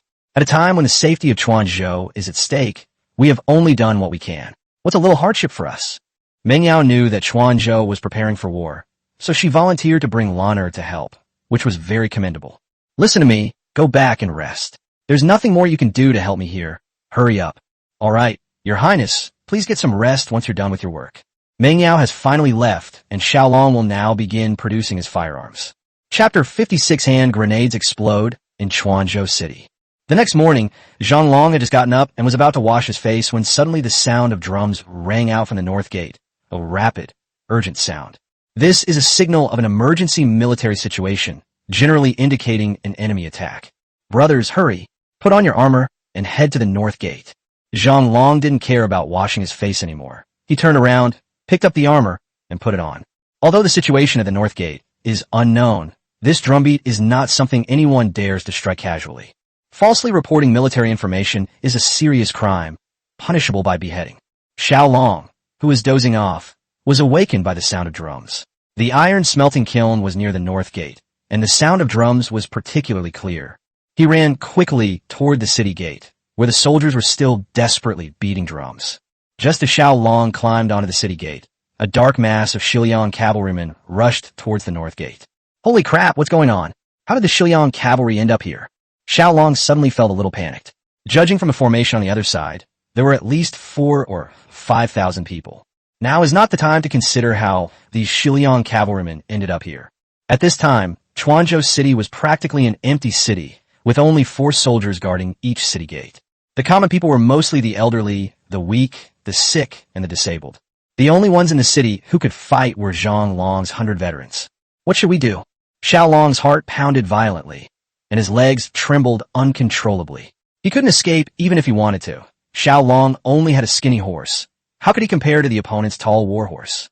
Besides, running away wasn't in his nature. His stubbornness wouldn't allow him to be a deserter. At this time, the veterans of the iron smelting kiln also heard the drum beats and came one after another. Quickly, ride my horse out of the east gate and go to Mirneo to ask for help. Xiao Long knew that no matter what, 100 people in the city could not possibly stop an attack by 4,000 or 5,000 people. The only hope now is to send someone to deliver a message before they besiege Quanzhou City. Xiao Long also knew that even if General Yu's city defense battalion of over 1,000 men came, it would be difficult to defeat so many cavalrymen. There is even a risk of total annihilation. But now is not the time to consider these things. If Quanzhou City falls to the Xiao cavalry, no one will survive. One of the blacksmith veterans, a short one, volunteered and shouted, "Oh my, I'm small, the horse runs faster." After saying that, he turned around, went to the stable, mounted his horse, and headed straight for the east gate. At this moment, Xiao Long arrived with 100 veterans. When they climbed the city wall and looked at the dark mass of Xiao cavalry in the distance, they were all stunned. Damn it, where did these bastards come from? Didn't someone come last night saying that the 3rd row of the Beauty Waste building was almost finished? Why didn't they stop them? Xiao Long encountered a team returning to collect grain last night and learned during their conversation that the Meiyao project was progressing rapidly. They crossed the river. They knew we had set up obstacles at the waist of the mountain, so they crossed the river overnight. This was the only answer Xiao Long could think of. He had considered this situation from the very beginning when he decided to build the giant barricade at the waist of the woman's body. He expected the enemy to suffer heavy losses before resorting to this method, but he never imagined they would play by their own rules. As the enemy drew ever closer, the sound of horses' hooves thundered in, creating an oppressive atmosphere that made it hard to breathe. Xiao Long, take some men and move those 2 crossbows up here, then move the crossbow bolts and all the quivers to the city wall. Old Su, bring up everything we sat on last night. Xiao Long's resolute tone carried a hint of fearlessness and a willingness to fight to the death. Soon, 2 crossbows were positioned above the city gate, one on the left and one on the right. The other veterans also placed their quivers nearby, within easy reach, ready for battle. Old Su and his men carried boxes and stacked them on the city wall, totaling more than a dozen boxes. "Your Highness, what are these?" Xiao Long was very curious when he saw Xiao Long open a box containing neatly arranged round iron lumps. "Granate." Xiao Long was both nervous and anxious, and blurted out Xiao Long's question. "Don't ask, you'll find out soon enough." He knew Xiao Long would definitely ask what the grenade was, and with the enemy getting closer, it was better to show it to him later than waste his breath arguing with him. "Everyone, prepare for battle. If we can hold out for a while, reinforcements will arrive." Xiao Long didn't say much. He knew these veterans. They didn't seem like the kind of people who were afraid of death. This time, the entire army of Lin Shui Pass launched an attack, and Ma Chong naturally took the lead, with Ma Teng as the vanguard charging at the forefront. With only 100 paces to the city gate, Ma Teng slowed down, pulled out the grappling hook from his back, and prepared to use it to climb the city wall. It wasn't that the Xiao army lacked siege ladders and ramparts, but rather that this was a surprise attack across the river, and those cumbersome siege weapons were inconvenient to carry. The vanguard troops around Ma Teng all drew their grappling hooks, ready to abandon their horses and scale the city walls at any moment. Behind them was a dense, dark mass of Xiao cavalry. Xiao Longxin, standing on the city wall, was on the edge of his seat. His body was inexplicably excited, probably due to the surge of adrenaline from being too nervous. "Kill them." The moment the enemy approached the city wall, Xiao Long shouted, and the crossbows in the veterans' hands made a series of crisp sounds. The crossbow bolts whistled through the air, and screams of agony echoed as they pierced the Xiao cavalry. As the soldiers in front fell, the soldiers behind rushed toward the city gate one after another. One by one, grappling hooks were thrown at the city wall, and then people climbed up the wall. The veterans naturally wouldn't let them climb up. They immediately opened fire with crossbow bolts. The fallen soldier landed on the back of the warhorse below, startling the horse into a chaotic stampede. Seeing that scaling the wall was not going smoothly, a group of soldiers in their vanguard stopped, dismounted, took pieces of wood from their horses, assembled all the wood together, attached 4 wheels, and thus formed a battering ram. Charge! The soldiers shouted in unison and pushed their battering rams straight toward the city gate, hoping to break it down in one fell swoop. There was no one behind the city gate at this moment. If the battering ram broke through the city gate, it would be the end of the game. The veterans immediately fired a volley at the battering ram, but the ram had a shield to block the crossbow bolts, so they couldn't stop it at all. As the battering ram drew ever closer, Xiao Long and his men grew increasingly anxious. Suddenly, a smoking iron lump traced an arc in the air and landed near the battering ram. Bang! With a loud bang, the Xiao Long soldiers near the battering ram were blown off balance, and the battering ram came to a stop. The loud noise terrified everyone on both sides. Apart from the veterans on the city wall who had a clear view, the Xiao Long cavalrymen below the city were all stunned. They had no idea what had just happened. Why did a loud bang suddenly cause so many deaths and injuries? Especially the war horses, who had never experienced such a scene before, were terrified and fled in all directions. Many Xiao Long cavalrymen were thrown off their horses. Holy crap, this thing called a grenade is so powerful. Xiao Long shouted excitedly. He turned to look at Xiao Long and saw that Xiao Long was holding a grenade in one hand and a tinderbox in the other. While the loud noise caused a small disturbance, it did not completely stop the enemy's attack. The grappling hook was still being thrown upwards, and the enemy soldiers who had fallen off their horses rushed to the battering ram and pushed it forward again. Xiao Long would never allow them to destroy the city gate, so he lit the grenade in his hand and threw it down again. Bang! Another explosion rang out, killing or wounding dozens of Xiao Long cavalrymen, who cried out in agony. Another small-scale disturbance occurred, but this time the other Xiao Long cavalry reacted much more strongly. They were frightened, completely bewildered as to what it was and how a single loud bang could have caused so many deaths. And the sound was terrifyingly loud, like a thunderclap in summer. What people fear most is the unknown danger, and in a short time, the riots of the Xiao Long cavalry began to spread. What is this? It's terrifying. Is this sorcery or witchcraft? Some Xiao Long soldiers suspected that Xiao Long and his men had used the legendary evil arts or witchcraft, and a terrifying atmosphere quickly spread among the Xiao Long cavalry. Don't be afraid. It's neither sorcery nor witchcraft. It's just a smokescreen. Attack the city. If we don't take it, we'll all die. Ma Cheng was also puzzled and confused, but as the commander-in-chief, how could he lead the panic? So he forced himself to calm down and shouted at the soldiers. They killed the crown prince. If we fail to capture the city, everyone will be executed along with him. Our first chance of survival is to capture Chuanzhou city and atone for our crimes. Kill them. Ma Teng was at the forefront and saw everything that happened. Like Ma Cheng, he could only shout to stabilize morale and boost spirits. Chapter 57, The Power of Hand Grenades. The soldiers of Xiao Long were indeed brave, and encouraged by Ma Teng, they quickly restored order to the siege. Even when their comrades were shot by veterans, they still climbed the city wall without hesitation. They are few in number. Anyone who climbs the city wall and kills them will be rewarded with 100 taels of silver. Kill them. Ma Teng no longer wanted to delay. He realized that there weren't many soldiers guarding the city wall, and that it would be easy to take it once he got up there. With such a generous reward, these Xiao Long soldiers, as if injected with adrenaline, frantically climbed the city wall. Even though countless people were shot down in front of them, they were fearless as they stepped over the corpses of their comrades. At this moment, the veterans on the city wall felt immense pressure. There were too many soldiers. They couldn't kill them all. They simply couldn't kill them all. The quiver beside me was replaced one after another. At this rate, the crossbow bolts would soon be used up, and that would be the beginning of a nightmare. What's even more terrifying is that they pushed the battering ram again. Bang! Another loud bang was heard, and dozens more Xiao Long soldiers near the battering ram were killed. Those who were closer were blown several meters away, but this time they didn't react much to the explosion, as if they were used to it. One batch falls, and another batch comes. Xiao Long also blows up one batch after another. After several attempts, the Xiao Long soldiers finally understood that anyone who dared to get close to the battering ram would be blown to death by the loud noise. For a moment, no one dared to approach the battering ram. They preferred to climb it using grappling hooks. At this moment, the 2 crossbows on the city wall were also firing at full power, and thick crossbow bolts whistled through the enemy troops. Each time, they could take away several enemy soldiers, and sometimes even pierce through their war horses, leaving a scene of carnage below the city. This was the first time Xiao Long had witnessed such a brutal battlefield.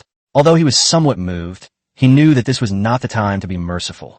Mercy to the enemy is cruelty to oneself. Now at a life-or-death situation where it's either you or me. Separate, scatter. Ma Chong had been overseeing the battle from the central command. He noticed that the defenders on the city wall were few in number, but had ample firepower, and the unfamiliar weapons seemed to pose a significant problem. Seeing soldiers falling one by one beneath the city walls, Ma Chong grew anxious and shouted loudly, ordering them to spread out their battle lines. The enemy is few in number. Once the battle line is stretched out, their defenses will have gaps, and their firepower will be dispersed, making it easier for them to scale the city walls. Siege warfare has always been a bloody meat grinder, and the attacking side must have a huge gap in numbers and equipment to succeed. The Xiao army outnumbered Xiao Long's forces by 400, so they should have been easy to defeat. However, Xiao Long's side had a firepower advantage, and the situation became deadlocked. It was clear that Ma Chong's strategy was correct. As the soldiers dispersed and scaled the city walls, the veteran soldiers on the walls found it increasingly difficult to cope. I'm running out of arrows. Does anyone have extra arrows? Mine is almost gone too. Over here, the enemy is coming up. For a moment, the veterans on the city wall were overwhelmed and began to panic. This chaos gave the Xiao army an opportunity, and several Xiao soldiers climbed the city walls, but they were still shot dead. Xiao Long dared not use the grenade in his hand carelessly. He was saving it to guard the city gate and would not use it unless absolutely necessary. It was his last trump card. The bounty doubles for every kill. Get them! Ma Tong shouted desperately, watching as soldiers began to climb the city wall. He wanted to add fuel to the fire. Encouraged by the generous reward, the soldiers became even more frenzied, and more soldiers climbed the city walls. Damn it, we're out of arrows. Many veterans had also run out of crossbow bolts, and could only draw their steel swords to fight the enemy hand-to-hand. In an instant, the battlefield shifted from the city walls to the city below. Shouts of battle. The sound of weapons clashing. A roar. Screams. The entire battlefield was filled with a cacophony of sounds, a tragic war song written in blood. Go, break down the city gate. Seeing that there was no longer any firepower threatening the soldiers below the city wall, Ma Tong ordered the city gate to be rammed again. The soldiers below also mustered their courage once again and approached the battering ram. However, what awaited them was the sudden arrival of grenades. A grenade exploded near the battering ram, killing dozens of people again. And this time, the siege hammer's wheels were blown up, which pleased Xiao Long. Without the battering ram, it was essentially rendered useless, and the pressure on the city gate was relieved. As the number of Xiao soldiers on the city wall increased, Xiao Long could no longer afford to be stingy with grenades. They threw them one after another into the crowd. Bang! Bang! Bang! Loud explosions rang out among the enemy troops, creating a vacuum of several meters in radius with each explosion. The loud explosion startled the war horses again, and no matter how the soldiers tried to control them, the horses ran wildly, causing considerable chaos. Your Highness, we've come to help. Meng Yao, along with Lan'er and Go'er, climbed up the city wall at some point, carrying wooden sticks and kitchen knives. What are you doing here? It's too dangerous here, go back. Xiao Long was furious. Lan'er was alright. She was a rare helper, but Meng Yao and Go'er were two burdens in Xiao Long's eyes. If the city falls, we'll be in danger just as much as we are. Where can we hide? We might as well come and help. Meng Yao shouted and threw the wooden stick in her hand off the city wall. She turned around and looked around and found that there were many boulders on the city wall. These are weapons that the city defense troops usually bring up to be used as defensive weapons during wartime. Meng Yao picked up a rock the size of a human head and threw it down the city wall, instantly killing an enemy soldier. See, I'm useful too. Meng Yao's words seemed to be proving that she was not a burden. The dog also imitated Meng Yao, carrying stones and throwing them down from the city walls, each stone taking the life of an enemy soldier. Lan'er charged towards the enemy soldiers on the city wall, wielding the precious sword forged by Xiao Long. She darted up and down among the enemy troops, cutting them down as easily as chopping melons and vegetables. Actually, the veterans are doing relatively well against the soldiers on the city walls. So far, there haven't been any casualties. This is all thanks to the excellent equipment that Xiao Long made for them. If it weren't for this steel-bladed armor, Chuanzhou City would probably have already fallen. Bang! Another loud bang, and dozens of people were blown senseless and fell to the ground. Meng Yao witnessed all of this and was so shocked that she couldn't close her mouth. What is this? How could so many people die at once? Xiao Long didn't have time to explain to her. It's hard to explain in a short time. Let's kill the enemy first. Xiao Long lit grenades and threw them into the densely populated areas, and the explosions became more and more frequent. The soldiers below the city began to riot, and their morale began to decline. Since the siege began, the city gates have not been captured, and climbing the city walls would be suicidal. They have begun to feel fear. They also noticed something unusual. A smoking lump of iron would always appear before the explosion. They guessed that the loud noises were caused by this thing, and when they saw something smoking, they scattered and fled. Soon the scene below the city became even more chaotic, all of which was witnessed by Ma Teng and his son Ma Chong. Send 500 men to the east gate and 500 men to the west gate, quick! Ma Chong was furious. Seeing that nearly 1,000 soldiers had died and they still hadn't captured the north gate, he was enraged. It was also my fault for underestimating Xiao Long. I thought I could definitely take the north gate in less than the time it takes for an incense stick to burn, so I didn't think about splitting my forces to attack the city. The soldiers panicked. Upon hearing the news, they treated it as a general amnesty. Regardless of whether their centurions had given orders, they all rushed toward the east and west city gates. There were virtually no soldiers willing to stay at the north gate. But Ma Chong and Ma Teng saw all of this. Quickly drive the extra soldiers back. Seeing that the troops had split up below the city, Xiao Long's heart clenched. The east and west gates are practically undefended. They're about to breach the city. With only 100 men on our side, where will we find the manpower to spread out for defense? Chapter 58 Divine Soldiers Descend from the Sky. Seeing the enemy soldiers below the city wall begin to move to both sides, Xiao Long panicked completely. Although it was a helpless situation, they had no choice but to divide their forces to defend. Xiao Long, you take a few dozen men to the west gate. I'll take a few dozen men to the east gate. The rest of you stay put and defend. You must hold the line and wait for General Yu to come to our rescue. Xiao Long shouted and prepared to carry the box of grenades toward the east gate. Wait a moment. Suddenly, Xiao Long noticed something was wrong. The Xiliang cavalry heading east had stopped and were showing signs of slowly retreating. Then, a series of neat shouts of battle came from the corner of the eastern city wall. Kill! Kill! Kill! As the sound grew closer, rows of soldiers with spears and black shields appeared around the corner, their silver armor gleaming. Then, rows of spear formations appeared along the western city wall, shouting battle cries as they approached the north gate. It's the city defense troops. General Yu has come to our rescue. Xiao Long roared excitedly, wiping the blood from his face as he wiped it away, still bloodshot from the fight. Sweat and blood stained his face red, revealing 2 rows of white teeth. Xiao Long felt relieved. Based on the timeline, it should have taken General Yu some time to receive the news and arrive with his men to provide assistance, which was earlier than expected. Fortunately, they arrived in time. Otherwise, they definitely wouldn't have been able to defend if they had split their forces. The Xiliang cavalry were forced back step by the spears. They launched several attacks, but not only did their war horses dare not charge, many Xiliang cavalrymen were also impaled by the spears. Put at the command of the city defense captain, the soldiers in the middle of the column unleashed a volley of arrows at the Xiiliang cavalry, a dense barrage of crossbow bolts raining down on the enemy. In an instant, many Xiiliang cavalrymen were shot off their horses, and the wounded war horses neighed and fled the battlefield. The Xiiliang cavalry was in complete disarray, which greatly worried Ma Teng and his son Ma Chong. Father, what kind of formation is this? It's so powerful. We're no match for them. Ma Teng and Ma Chong met up, both looking dejected. As long as we break through their shield wall, this formation will be broken. Ma Chong didn't want to give up. He still had more than 2,000 cavalrymen, and his numbers were still superior, so he naturally wanted to break through the enemy lines and charge. Chiefs, centurions, lead your troops to charge from both flanks and tear through their shield wall. Ma Chong shouted the order, and the Xiiliang cavalry began their charge again.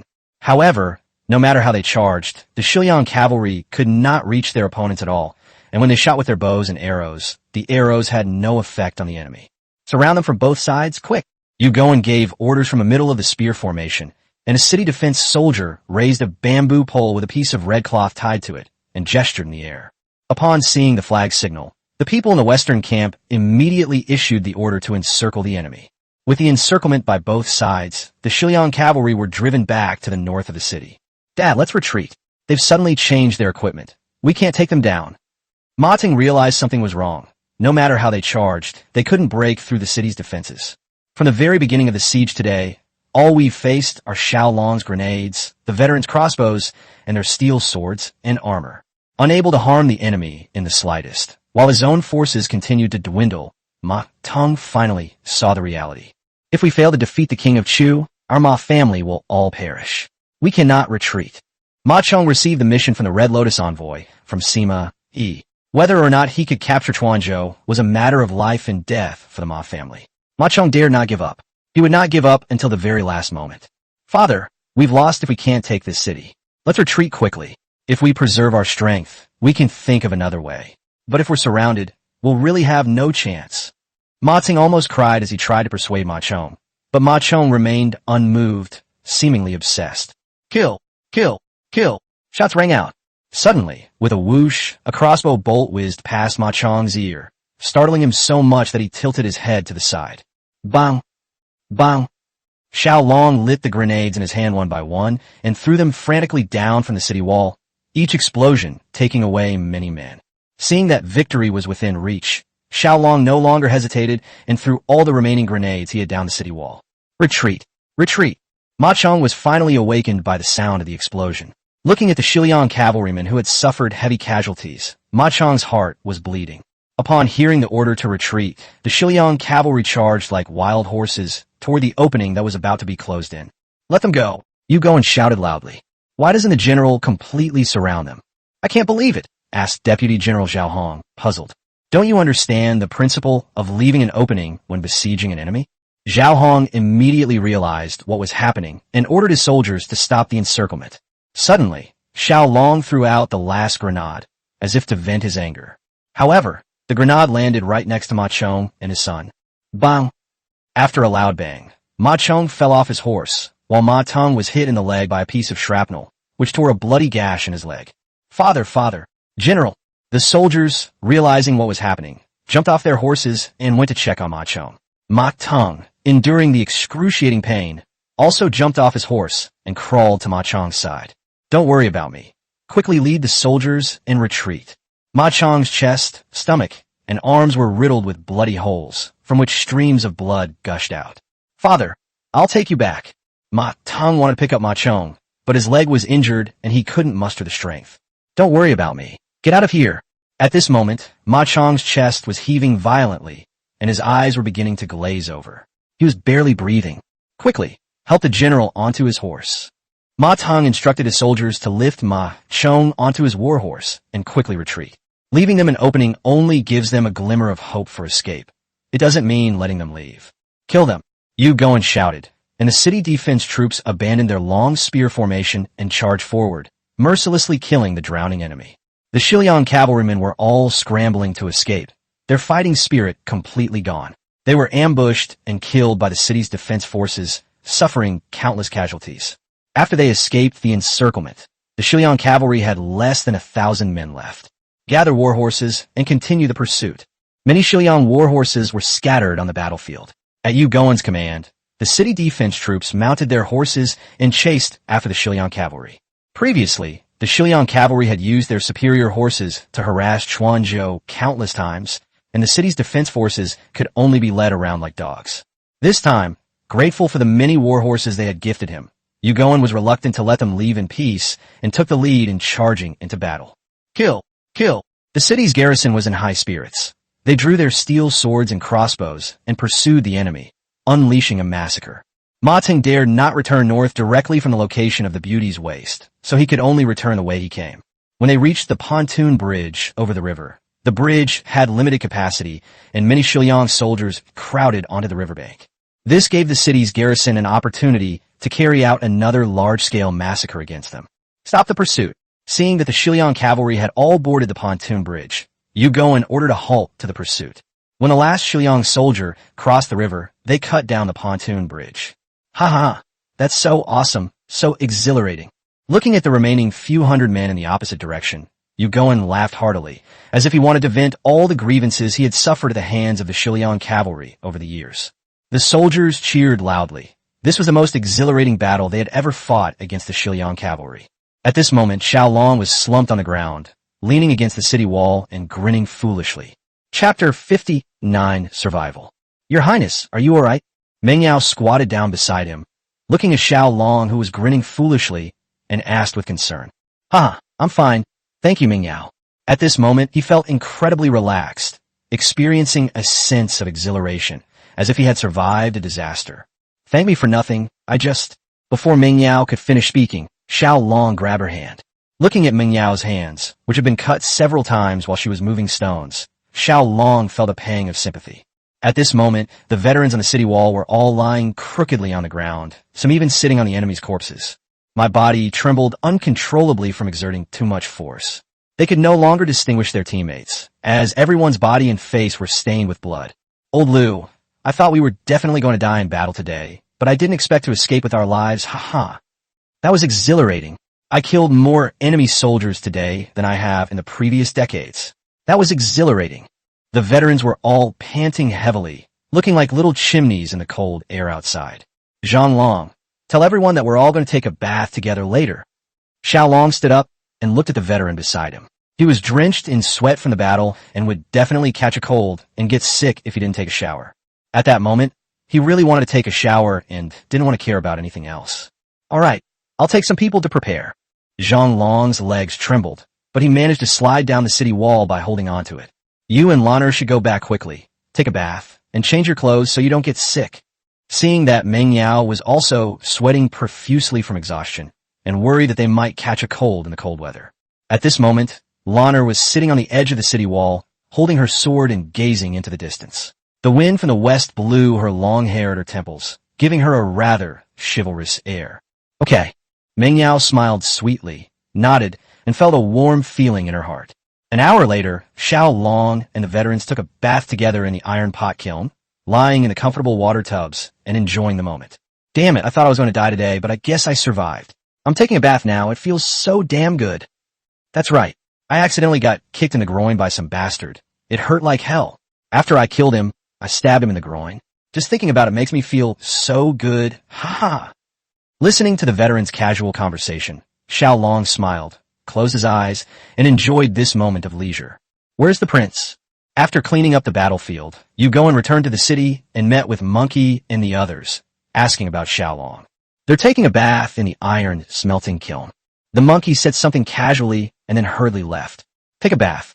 Yu Goen was a little confused as to why they were taking a bath right after the battle.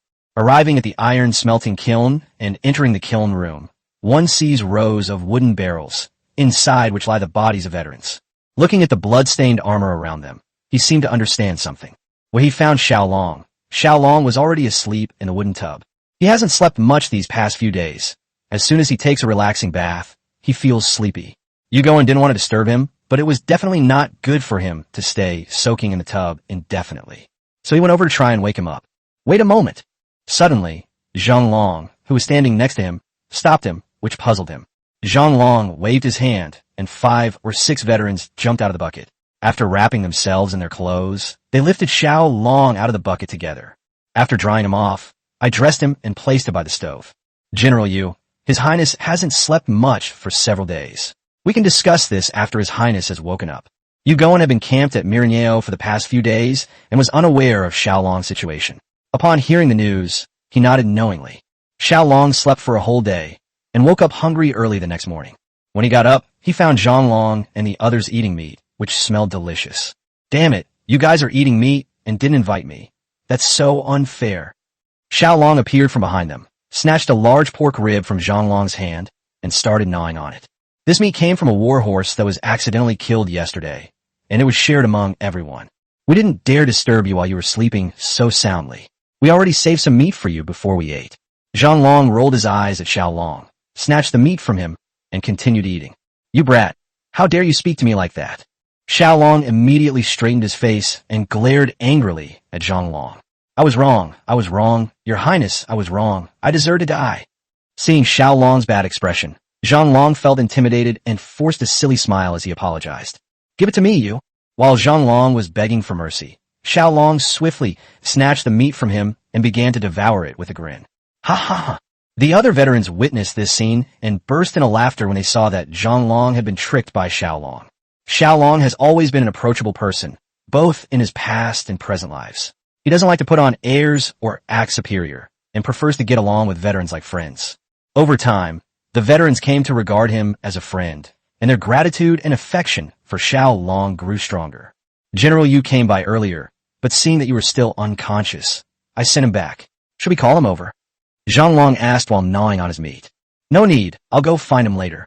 They chatted while eating meat, and Xiao Long was speechless when he realized that they had fished him out of the wooden tub. Hey, you bunch of old bastards, did you take advantage of me? We wouldn't dare, we just took the measurements on the side, huh? The veterans burst into laughter. Your Highness, you're awake? Yu Goen arrived again at some point, and as soon as he entered, he found Xiao Long eating meat.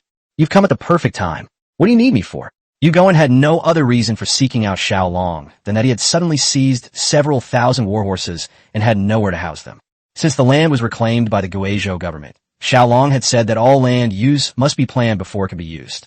He dared not make decisions on his own, so he went to find Xiao Long. Go find Governor Zheng and ask him to build a few simple stables next to your camp first. I'll make a detailed plan later. Xiao Long could see that Yu Guo was good at arranging troops and fighting battles, but not so good at handling trivial matters. Although he broke through the enemy's defenses at Linshui Pass yesterday, an even greater crisis could come at any time, and warhorses are not the priority right now. Yu Goen nodded in agreement, and then reported the battle situation statistics to Xiao Long again. In yesterday's battle, more than 3,500 enemy soldiers were killed, and more than 3,000 warhorses and a number of weapons were captured. Our side suffered 13 dead and more than 400 wounded. Most of the casualties were people who were not good at riding horses or had fallen off their horses. As for the enemy corpses, Yu Goen gathered them all together and burned them. They wouldn't rot in the middle of winter and would be difficult to dispose of, so burning them was the best solution. Xiao Long inquired about the progress of the giant barricades at the Beauty's Waste. 5 rows had been completed last night, and a 6th row would be finished this morning. This progress has exceeded Xiao Long's expectations, and he is very satisfied. Notify Governor Zheng and Zhao who that all team leaders go down to the Yamen and assemble. I have new instructions. Xiao Long instructed Zhang Long that he should begin preparing for the final crisis. Zhang Long responded and led the veterans to deliver the message. Yu Goen then leaned closer to Xiao Long and asked, Your Highness, may I see that grenade from yesterday? How is it so powerful? After yesterday's battle, the soldiers of the city's defense forces learned that Xiao Long had created a terrifying weapon, and they were all discussing it animatedly. They all urged Yu Goen to ask Xiao Long for information. They wanted to see it for themselves, just like when they saw the veterans wearing precious swords and armor before. They wanted them too. That's all. We used it all up yesterday. I'll show you when I rebuild it. Xiao Long knew Yu Goen's thoughts, and there was no need to hide them. It would be good to broaden their horizons. There will be even more powerful and cutting-edge weapons in the future, so it's good to give them a heads up. Okay. Yu Goen was very excited upon hearing this, rubbing his hands together as if he couldn't wait. The news of Xiao Long's great victory spread to every corner of Quanzhou. The people were even happier than during the New Year, and the gloom of being bullied by the Shiliang cavalry over the years was swept away. Xiao Long, who helped them vent their anger, was revered as a god by the people, who regarded him as a deity sent down from heaven to save them. At this time, Xiao Long's reputation among the people reached a whole new level. It can be said that now, no matter what Xiao Long asks them to do, they will do it without hesitation, even if they don't understand it. Quanzhou was filled with the joy of victory, while the morale of the Shiliang army, led by Ma Teng, plummeted. They didn't return to Linshui Pass until noon the next day, looking disheveled. Ma Chang's body was already frozen solid. When it was carried in the main hall inside the pass, the pale-faced scholar Sima Yi was dumbfounded. General Ma, what is this? Sima Yi stared at Ma Teng in disbelief. He simply couldn't believe this outcome. Chapter 60, Planning Ahead. With his strategy, he should have been able to take Quanzhou City easily. Even if there were some casualties during the siege, it shouldn't have ended in such a crushing defeat. At this moment, he was eager to know what had happened in this battle. But Ma Teng, with red eyes, completely ignored him. The hall was so quiet you could hear a pin drop. The atmosphere was unusually heavy. Guards, seize this man and throw him into jail to await further orders. Ma Teng suddenly turned his anger towards Sima Yi, blinded by rage, and placed all the blame and his father's death on Sima Yi. It was his idea that led to the deaths and injuries of countless soldiers at Linshui Pass. If they had launched a direct attack southward, even if they couldn't win, they wouldn't have suffered such a crushing defeat. Wait a minute, General Ma. What do you mean by this? What crime have I committed? Sima Yi was shocked. He guessed Ma Teng's intentions and knew he was going to pin the blame on him. It was all your idea. You were the one who told us to attack the city. Look at how few people came back. You even caused my father's death. Tell me what your crime is? Death. Ma Teng grabbed Sima Yi by the collar, lifted him up, and angrily berated him. Ha ha ha. It seems you deserve your defeat. As a general, How could you not understand the reason for your defeat? How could you not be defeated? Sima Yi burst into laughter, looking at Ma Teng with disdain. He only hoped to provoke Ma Teng with these words and make him reflect on himself, so that he would not suffer. Ma Teng was truly awakened by his scolding. Recalling the events leading up to and following the siege, he discovered the problem. It wasn't that our soldiers weren't brave enough, nor that Sima Yi's strategy was wrong. If things had gone according to plan, we would have won this battle and taken Quanzhou no matter what. But they were defeated. The problem wasn't how fierce the enemy soldiers were, but rather their equipment and tactics and the strange weapon that killed Ma Chong. Untie them. Ma Teng flicked his sleeve, plopped down in a chair, picked up the cold tea on the table, and took a sip. General Ma, I apologize for your father's death, but in the face of the death of the heir, I have come up with a way to protect your entire family. I wonder if you would be willing to listen to it. Sima Yi slowly walked to sit down on the chair next to Ma Teng. I would like to hear the details. In fact, the defeat of the Xiao army did not matter much to him. Now that his father was dead, the crisis of the crown prince's murder still loomed over the entire clan, and the crisis had not yet been resolved. Regarding the news of the crown prince's death, General, you haven't reported it to the king of Xiao yet.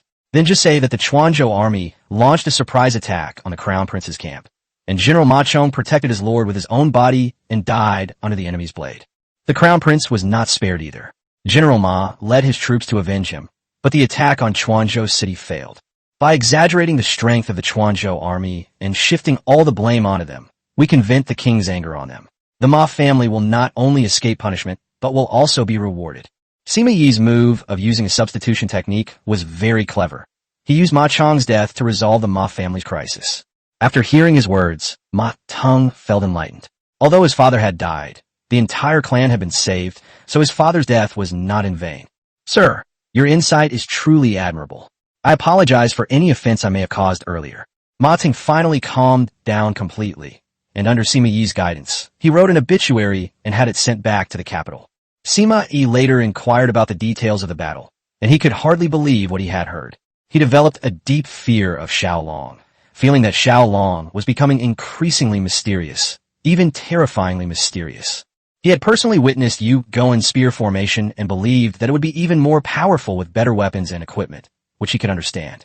When he learned that Ma Chong had died from a mysterious weapon of Xiao Long, he racked his brains but couldn't figure out what could be so terrifying and even wondered if it was some kind of evil magic. He watched Xiao Long go from being penniless to having everyone armed with precious weapons and armor, and now possessing mysterious weapons. The changes were too rapid in just 2 months. He was thinking that if he were given more time to develop, he really didn't dare to imagine what it would become. At this moment, in the main hall of the Quanzhou government office, everyone was gathered together, their faces beaming with smiles, the joy of victory. Seeing that everyone had arrived, Xiao Long stood up and addressed them. Gentlemen, yesterday's great victory was by chance, thanks to General Yu's timely support. Although the enemy has been defeated and fled, the crisis has not been resolved. There will definitely be another retaliation, or even hundreds of thousands of troops pressing in. Anything is possible. We cannot be complacent because of a temporary victory. Only when Lin Shui Pass is back in our own hands will we be safe. After Xiao Long finished speaking, he analyzed the current and future situation for everyone, which was well received. Everyone's smiles vanished, and a sense of crisis returned. This was Xiao Long's deliberate act. He couldn't let everyone be at ease, because ease would lead to problems, possibly fatal ones. Xiao Long then prepared for the impending dangers. This time, the beauty waste and the tank were things he had put a lot of effort into but couldn't use, which was due to the sudden and drastic changes on the battlefield. He also blamed himself for not thinking things through, which gave the enemy an opportunity. This time, he was determined to be absolutely sure. I learned from General Yu that if the Xiao army were to advance, it would take at least half a month to reach Quanzhou. That means they only have at least half a month to prepare. To address the shortcomings of the giant barricades, he made adjustments. Because they were close to the river, the barricades could be upgraded with mud and sand from the river to prevent the enemy from using fire attacks. The city walls were reinforced and redesigned, as they could not rely solely on the beauty waste, a metaphor for strong defenses, to defend against enemies. They also had to be prepared for a siege. Zheng Jianghe was responsible for reinforcing the defenses of the beauty's waste. General Yu cooperated with Zheng Banghua to build and reinforce the city walls.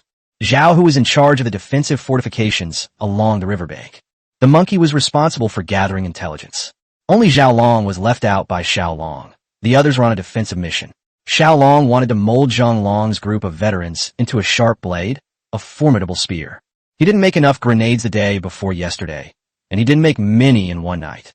He needs to make more during this time. It seems he's suffering from a fear of insufficient firepower. Having just survived a life-or-death ordeal, he's now extremely insecure.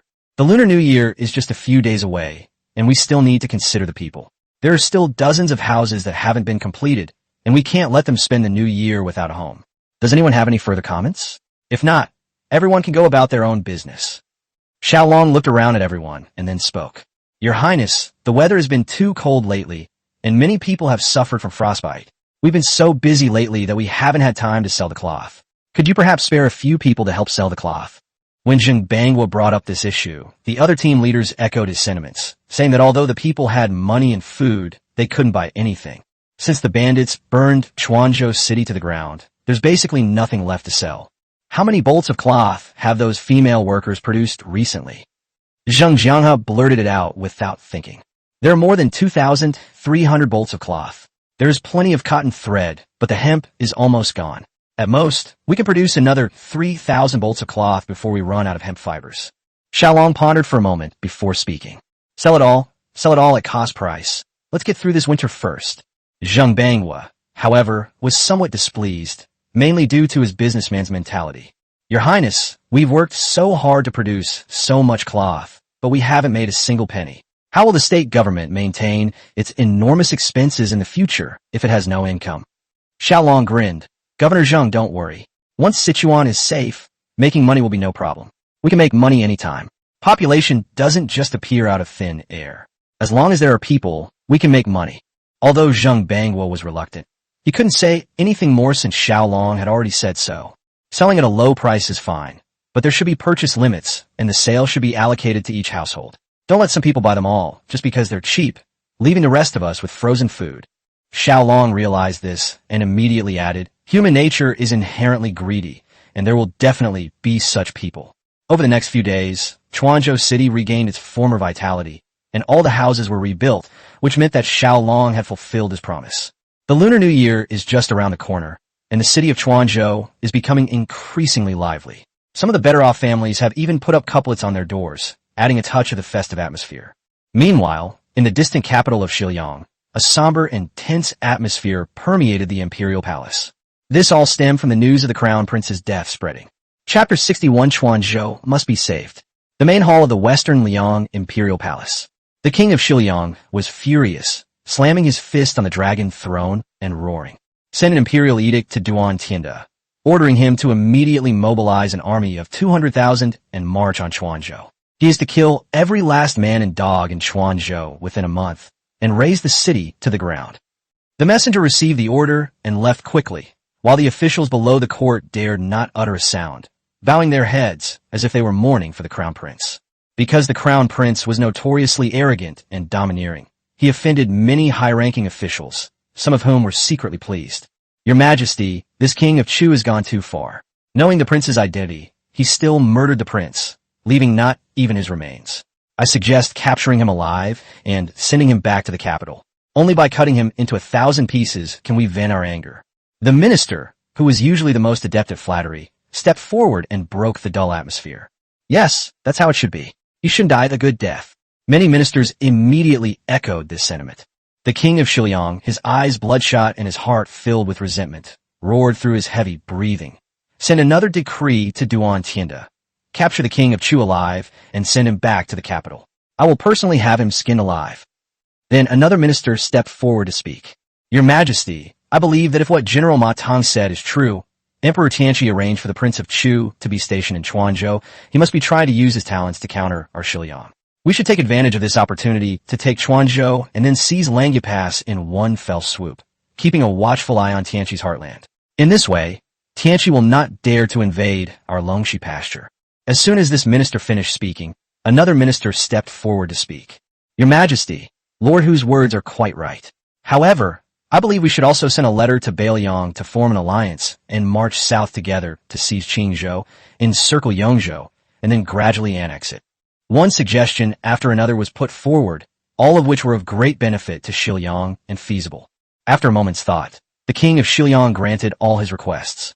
Perhaps only in this way could the anger in the heart of the king of Xiao be quelled, and he would feel that his youngest son had not died in vain. The death of the crown prince of Xiao seems to have created a butterfly effect, igniting a new round of war. When Duan Tianda, the top general of Xiao, received the imperial edict from the king of Xiao, he immediately made arrangements and dispatched 200,000 troops to Quanzhou. The vast procession set off, a dark, boundless mass stretching across the endless, snow-covered landscape. Such a large-scale operation could not be kept secret and was quickly noticed by Apocalypse's spies.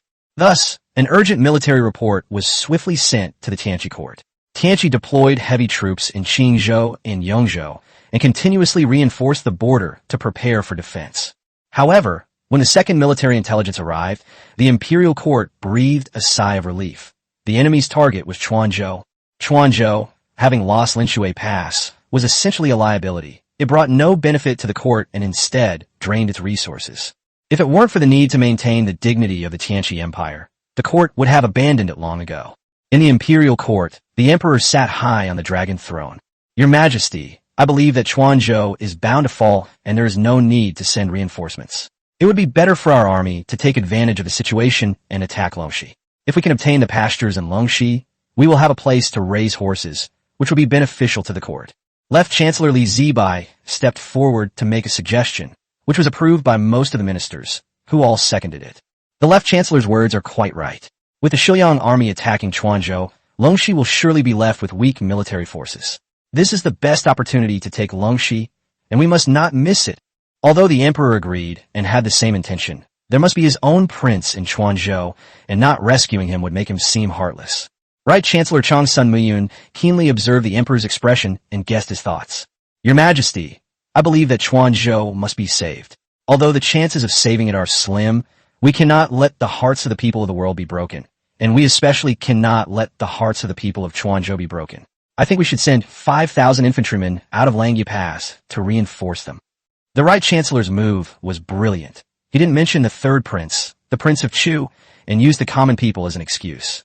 He proposed sending 5,000 troops to provide support, but by the time Langyu Pass received the order, the 5,000 infantrymen would not have even reached Quanzhou, and Quanzhou might have already been lost.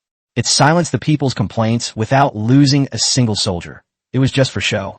Very well, the two prime ministers are quite right. Immediately order the Yongzhou army to march to Longxi, and order 5,000 infantrymen from Langyu Pass to rush to the aid of Quanzhou. The emperor glanced at Chang Sun Miyun and tilted his head slightly in acknowledgement. Your Majesty, I believe that Quanzhou is doomed to fall, and the Prince of Chu is in grave danger. An imperial edict should be issued to recall the Prince of Chu. Liu Happy, the Minister of Revenue, stepped forward to make a suggestion. These words immediately sparked a flurry of discussion in the court, and the emperor's lips twitched, his expression somewhat complicated. The crown prince stared intently at Liu Happy. If looks could kill, Liu Happy would probably have been reduced to ashes long ago. Your Majesty, Lord Liu's words are somewhat inappropriate. The third prince has already been in theft as a prince and must take it upon himself to protect the territory of the court. Now that a great enemy is at hand, he has left his fiefdom. What will the people of the world think of the royal family? This is a loss of the royal dignity. Left Chancellor Li Zibai stepped forward to debate and received support from many ministers. All right, the people of Quanzhou are also my subjects, and so is Xiao Long.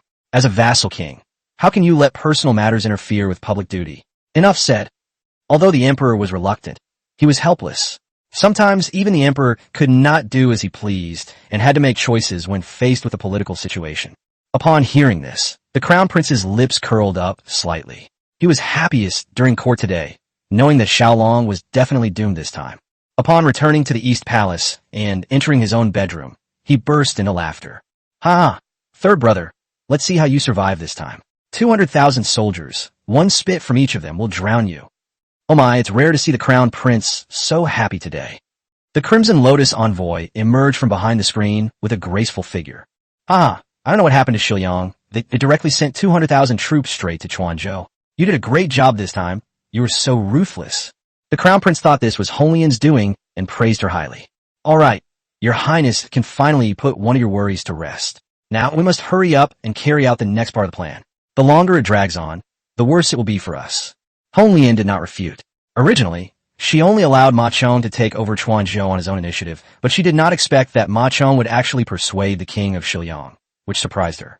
Upon hearing Hong Lian's words, the crown prince's face immediately darkened. This sixth brother is much more difficult to deal with than the third brother. If it weren't for the support of the Northern Liang royal family, I would have killed him long ago. Hong Lian swept her long legs up and put her feet on the opposite table, reclining in a captivating pose. Let's stall him for now. Once we succeed, you can not only kill him, but also get me. Wouldn't that be perfect? Hong Lian's tone was seductive. Her alluring figure ignited the prince's lust, making him yearn to pounce on her immediately.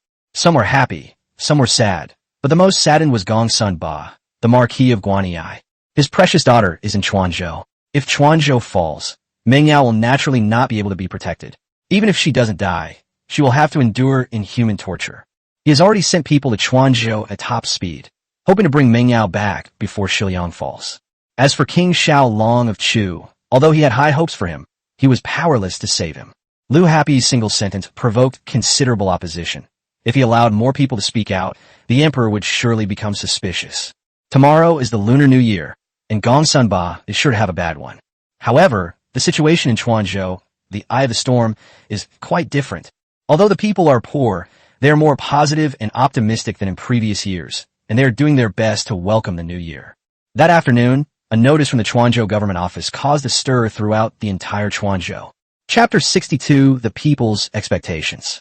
The notice stated that, in order to thank the people for their active participation and cooperation with the state government, the king of Chu would stay up with everyone at midnight on New Year's Eve and would give everyone a gift.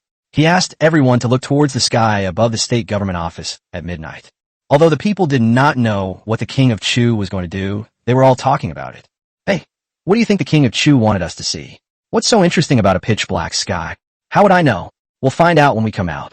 Anyway, I'll do whatever the king of Chu tells me to do, and I can't go wrong. That's true. Listening to the king of Chu is definitely the right thing to do. We'll see tomorrow night. In the past few days, all the houses in Chuanzhou have been built. Although there hasn't been time to repair other facilities, such as sewers and toilets, it's not a problem to make do with them for now. The people moved into brick houses they had never lived in before, without spending a penny of their own money or even receiving wages for building their own houses. How can anyone not be more reasonable about such a good thing? Zheng Jianhe used river mud and sand mixed with cement to fill all the gaps in the last row of the giant wooden horse, leaving only the sharp spearheads. This formed another solid wall. Under Xiao Long's guidance, a layer of cement slurry was applied to the first 5 rows of giant wooden horses, making them no longer afraid of fire attacks. Since the last row of gaps on the giant wooden horse was filled, Xiao Long ordered them to leave a 3-hang-wide passage at intervals to facilitate the entry and exit of his troops and to help defend against enemy attacks. The position of this beautiful waste can be described as impregnable, a barrier built out of thin air by human effort. As for the renovation of the city wall of Chuanzhou, not only was the outside of the city wall smoothed with cement mortar, but also a lot of crossbows were installed on the top of the city wall. This thing is incredibly powerful. It can even pierce through a warhorse. It's a deadly weapon among cold weapons. However, this was not enough for Xiao Long, but for now, something was better than nothing. The busiest place these days is the iron smelting kiln. Old Su led the blacksmith veterans in a full-scale attack, and also recruited many folk blacksmiths to help, working together to forge crossbows of all sizes.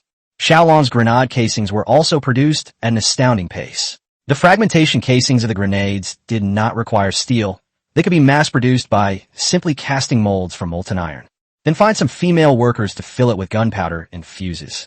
Because there was no time to develop mercury fulminate or lead azide, they could not manufacture primers and had to manually ignite the fuses to detonate the grenades. However, this is sufficient for now. As for the mysterious weapon, the hand grenade, Xiao Long is unlikely to tell anyone else about its core gunpowder technology. If it were leaked, it would change the entire world. So he had his own separate workshop in the iron smelting kiln, where he made his own glassware, mainly for extracting various chemical substances, and gunpowder was also prepared here. Once the hand grenade was invented, the cannon was easy to make. If it weren't for the limited resources and time, he could have even made a missile. Back in his previous life, he was a senior technician who participated in the development of various high-end weapons. Making this simple homemade cannon would have been a piece of cake for him. The gun barrel and carriage are cast directly from molten steel, and then 2 wheels are attached at it. That's simple. The shells were just large hand grenades, very simple. Gunpowder is used to launch cannonballs with fuses.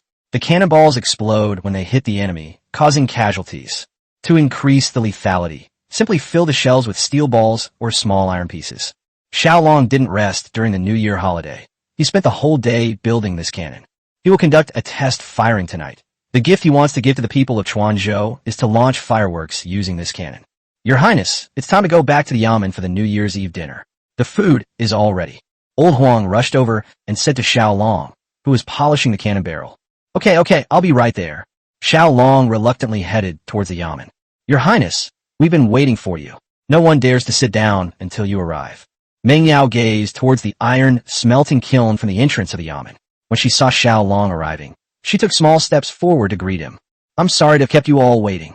Back at the Yamen, seeing everyone waiting, Xiao Long apologized. It's all right. We're not hungry anyway, Your Highness. Please sit down. Zhang Long pulled Xiao Long and forced him to sit on top. He glanced around at the food on the table. It was a very lavish meal, with meat and fish. Everyone, please sit down and eat. Xiao Long beckoned everyone to take their seats. Those present were none other than Meng Yao and Lan'er, Old Huang Wanyang, and a few people who came with him from the capital, as well as the captains of the veteran Zhang Long, Zhao Hu, and Monkey. Everyone sat down, but no one touched their chopsticks for a long time. Your Highness, shouldn't you say something? Meng Yao blinked and looked at Xiao Long as she spoke. Thank you all for your care and support these past few days. I, Xiao Long, am grateful to everyone. Today we are having this reunion dinner together, so you're my family. We are all family, so let's not stand on ceremony. I wish you all a happy and healthy new year, and I hope you enjoy your meal. Xiao Longkai suddenly remembered that in this world, the head of the family was required to give a speech before the New Year's Eve dinner. He was a little flustered and didn't know what to say, so he just said something casually and buried his head in his food. Haha, Your Highness, you are the head of our family. Shouldn't you find us a wife? Zhang Long laughed, and, seeing that Xiao Long seemed a little awkward, deliberately teased him. Isn't this readily available? Wanyang picked up her bowl, took out her chopsticks, and pointed at Meng Yao. Yes, it's ready-made. Haha, everyone hold on. Let my mother say a few words. Zhang Long waved his hand and cheered. Meng Yao's face flushed red instantly. She lowered her head shyly and remained silent, secretly glancing at Xiao Long's reaction out of the corner of her eye. Xiao Long, with a stern face, punched Zhang Long on the arm. Eat your food. Stop talking so much. I'll find you a wife after the new year. His words immediately made everyone burst into laughter. Although the food wasn't as good as before, everyone enjoyed their first New Year's Eve dinner in Sichuan, and everyone's face was beaming with happiness.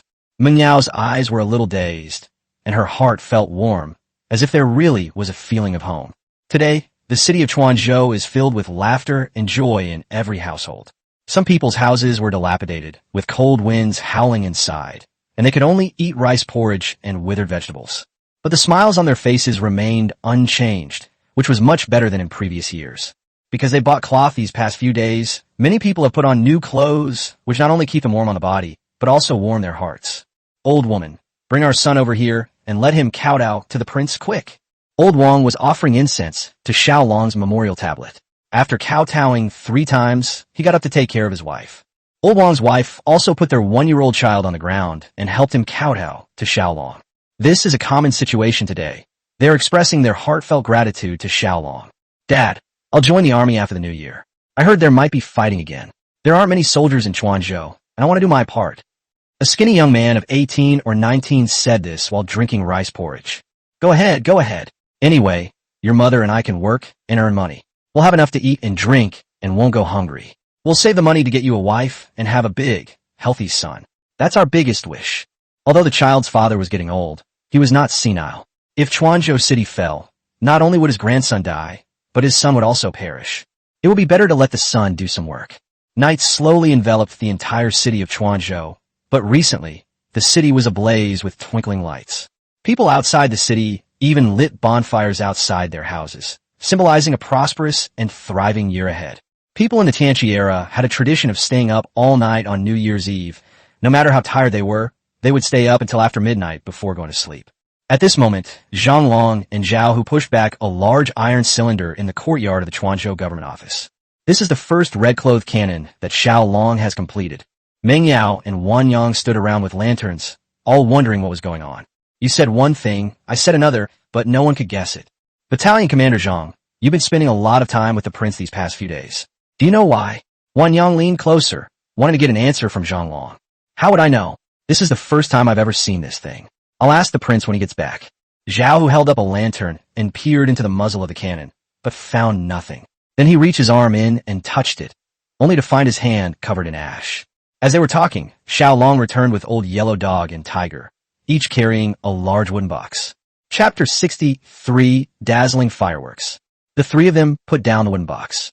Xiao Long told everyone to spread out a bit, and then fixed the cannon muzzle upwards.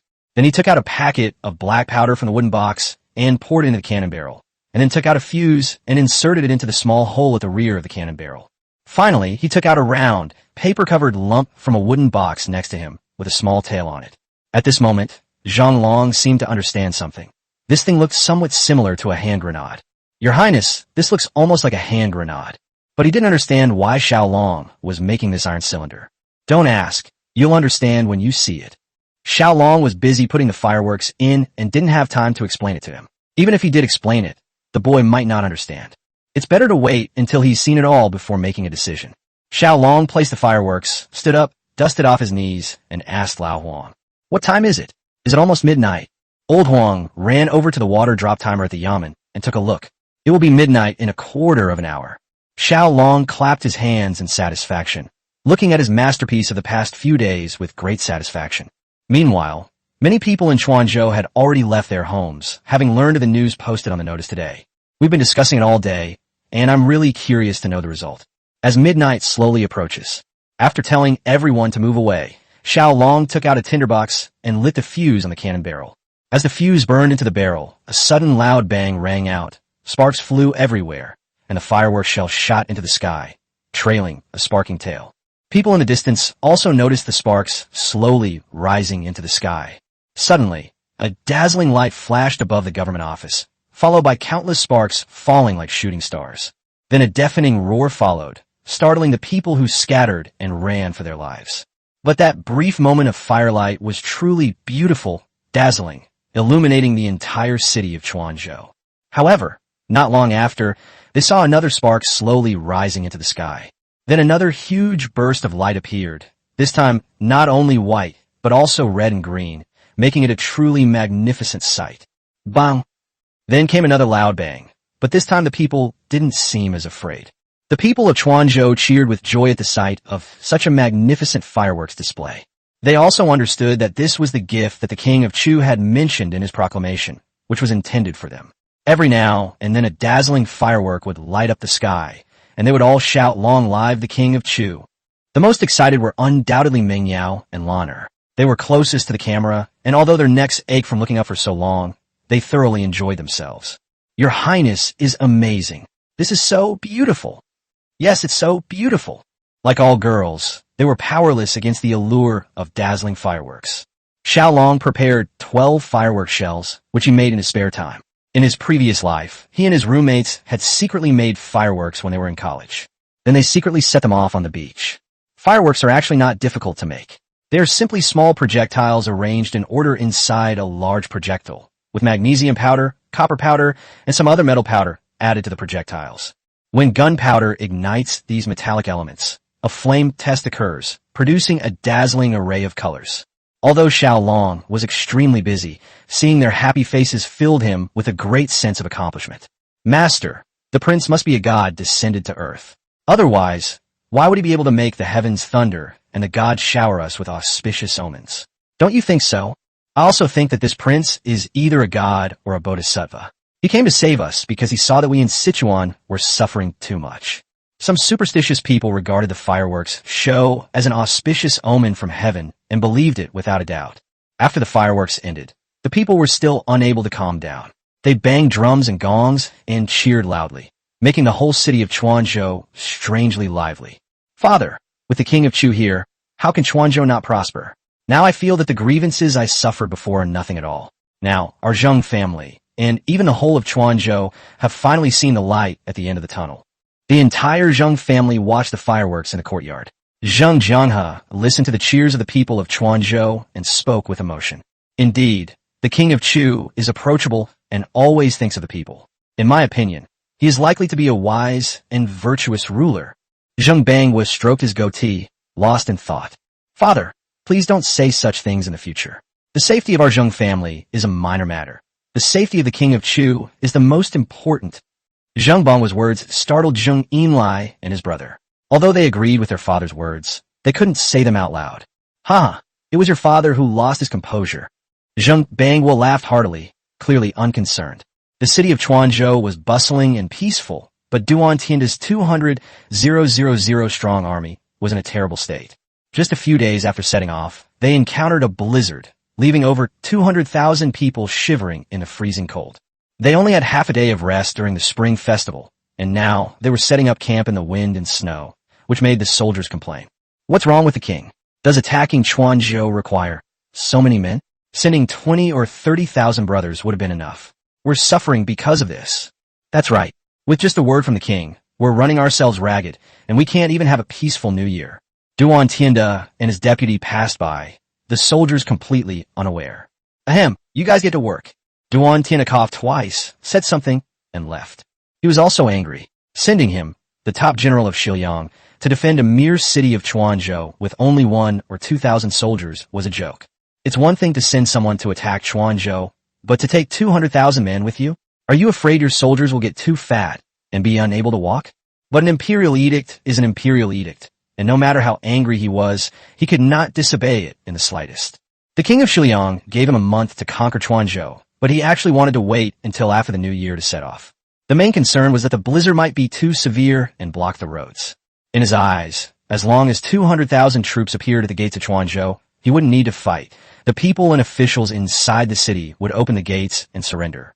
Even if they don't surrender, one person's urine could flood Sichuan Prefecture.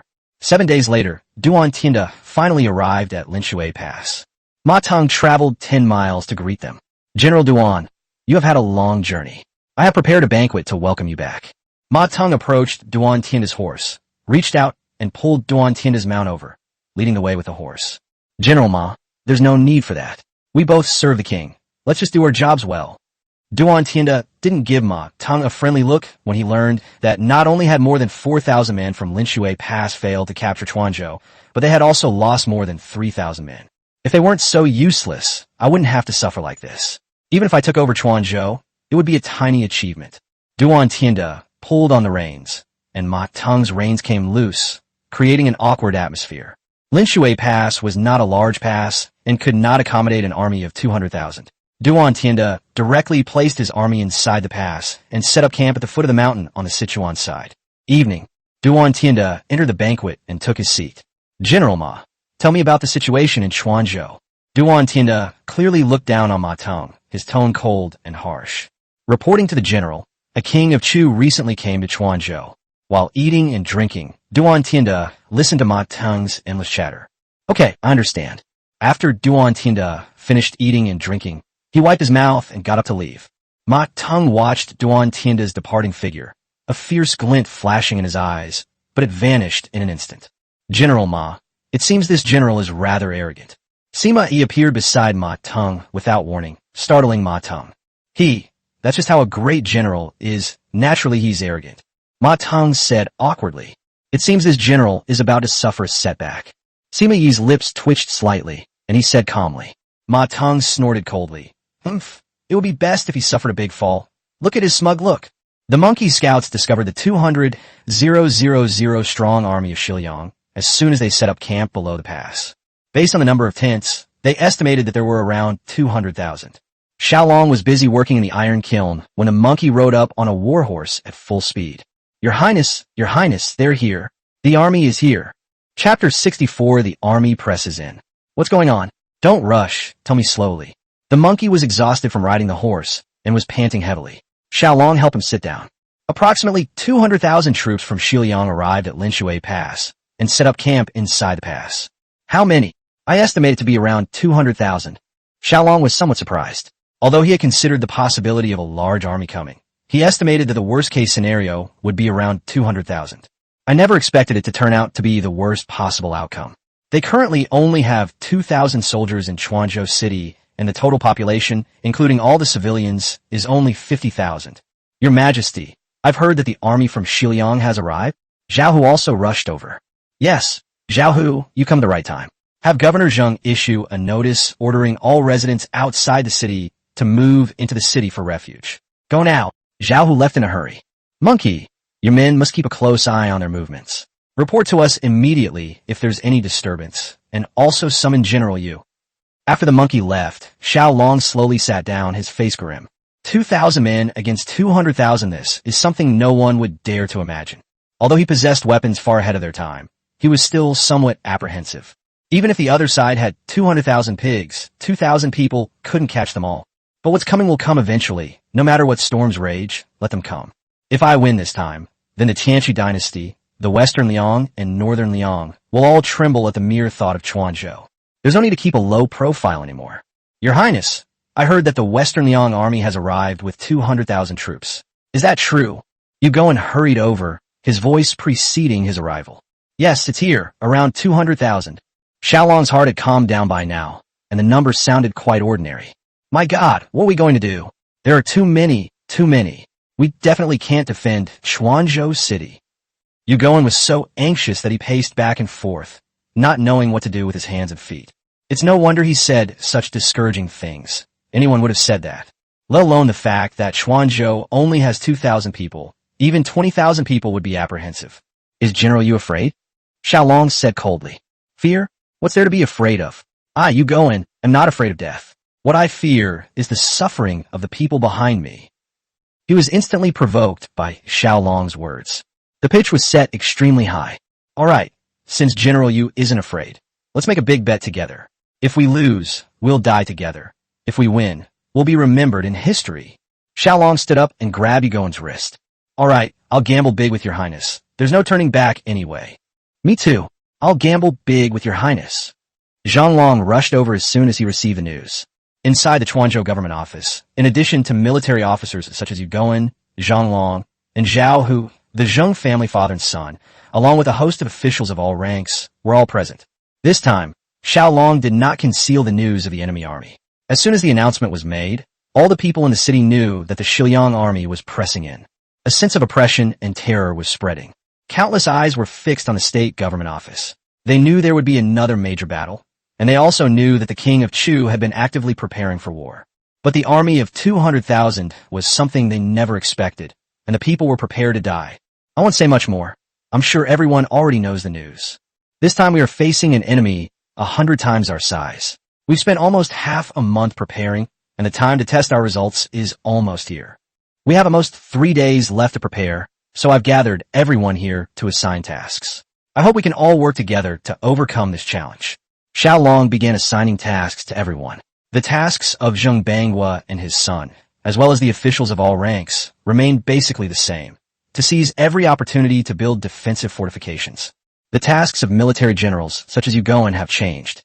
Yu Goen's city defense force used 1,000 men in a spear formation to defend the area around the Beauty's Waste. Xiao Hu led 800 cavalrymen out of Mirenyeo, 50 li away, and set up camp to await orders, in order to prevent the enemy from sneaking across Mirenyeo as before. Once the monkey detects the enemy, it quickly relays the information to Xiao Hu, who then responds accordingly. Xiao Long led a squad of 400 men to defend Quanzhou City. As for the other officials, their job was to settle the people and maintain public order. With only so many people in Quanzhou, the 200 or so people who have signed up to join the army in the past few days are just a drop in the bucket. As everyone received their tasks and prepared to disperse, the moment the state government office opened, the streets outside were packed with people. Your Highness, I want to join the army. I want to fight on the battlefield. I want to go into battle and fight the enemy too.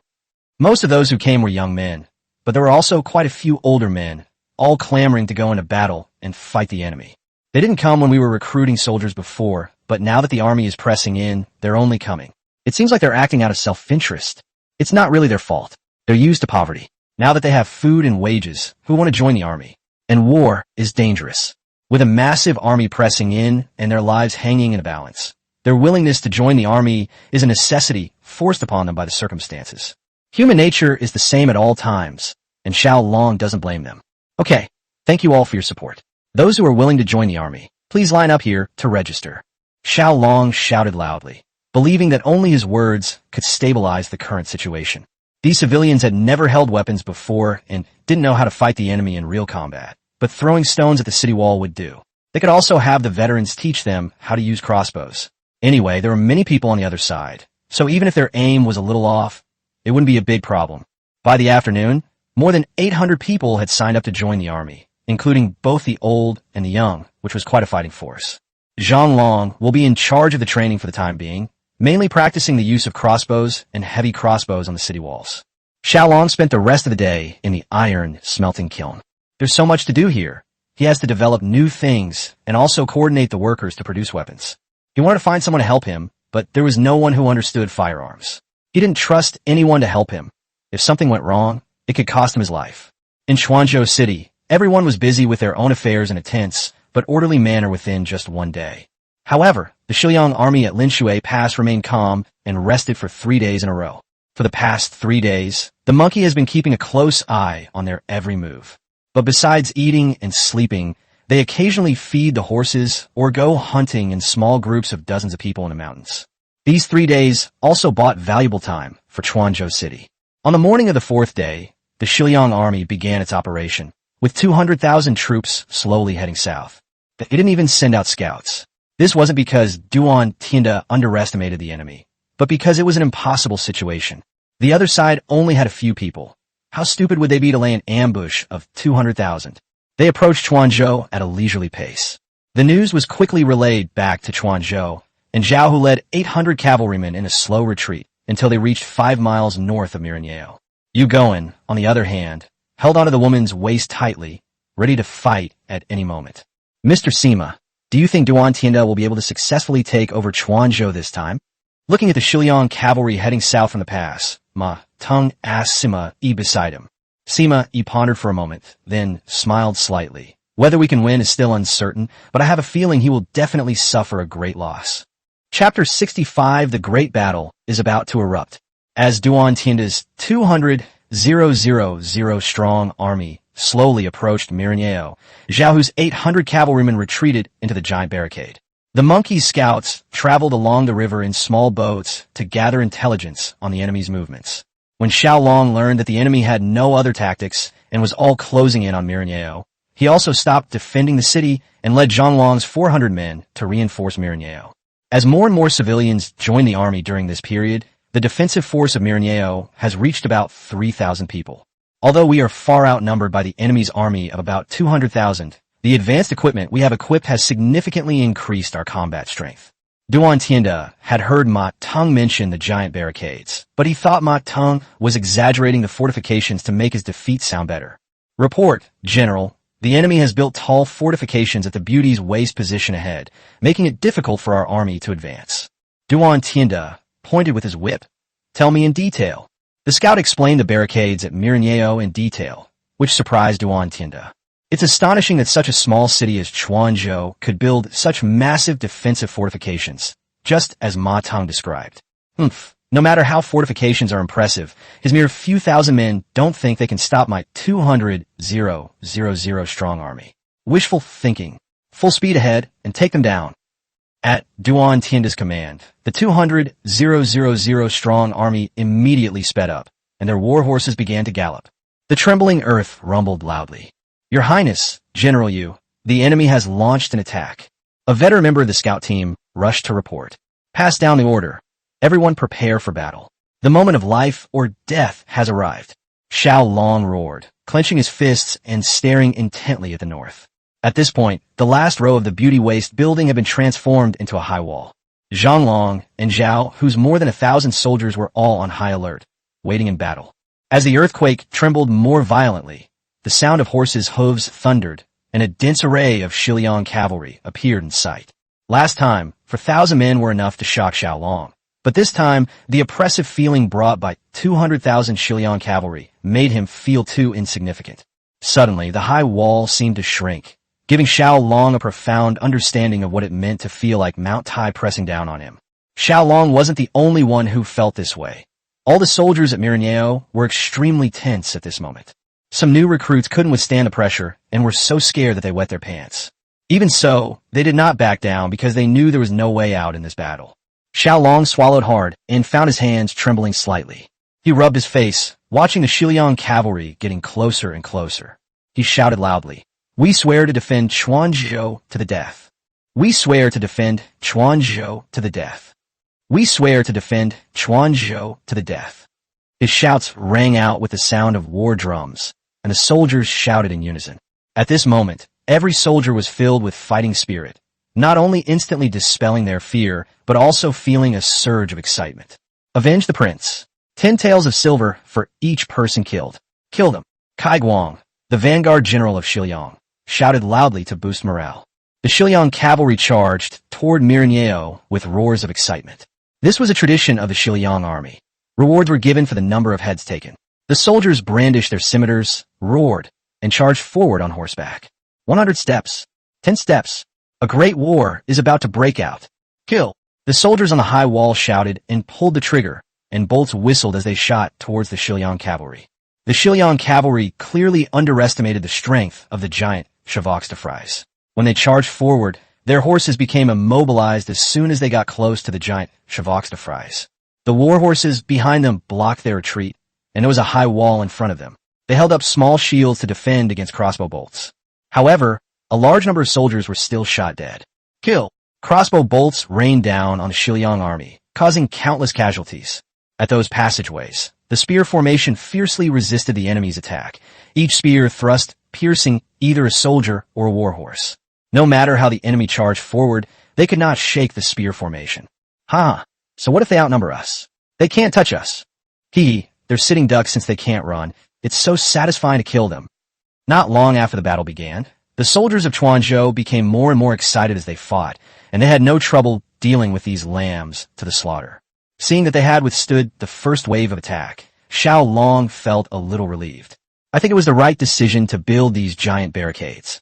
Without these fortifications, we really wouldn't have been able to withstand it. Archers, fire. The vanguard General Kai Guang discovered that the soldiers in front could not get close to the high wall at all, and soldiers were constantly being killed. He immediately made adjustments, ordering archers from the rear to provide support. Several thousand archers spurred their horses forward and unleashed a barrage of arrows at the soldiers on the high walls.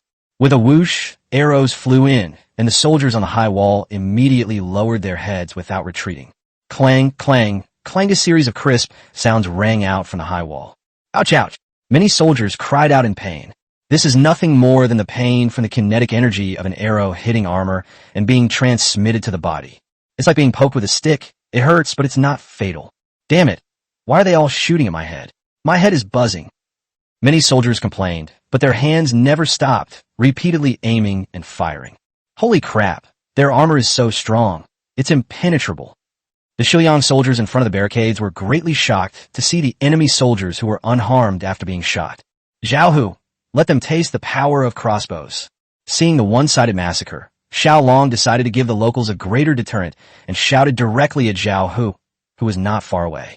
Archers, prepare your crossbows and fire.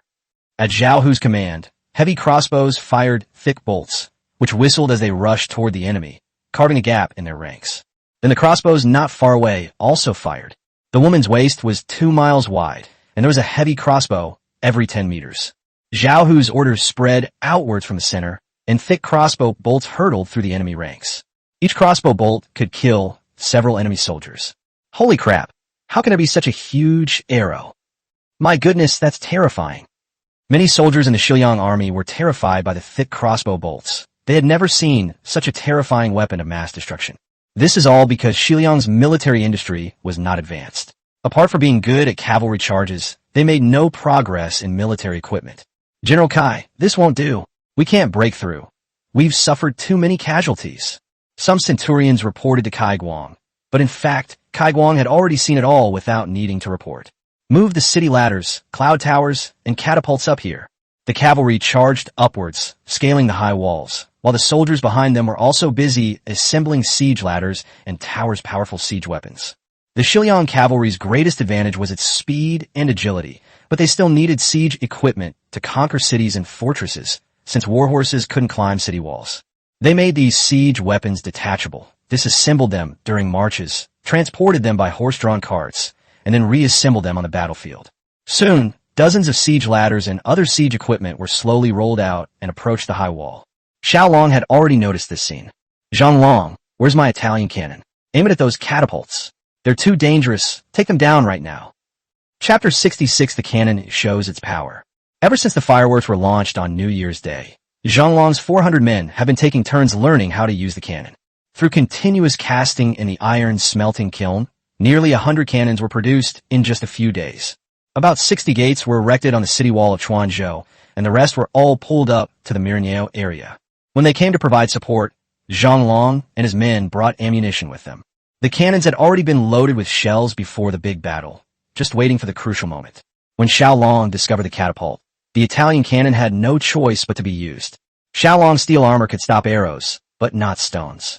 Once the catapults start hurling stones, it will inevitably cause considerable losses to our soldiers. Everyone, aim your explosive grenades at that catapult. At Xiao Long's command, the soldiers began operating the cannons. Some pointed with their thumbs up and aimed with one eye, while others turned the levers to adjust the firing angle. The thumb distance measurement method was taught by Xiao Long, of course. It's not difficult at all. Anyone who knows basic arithmetic can do it. Put.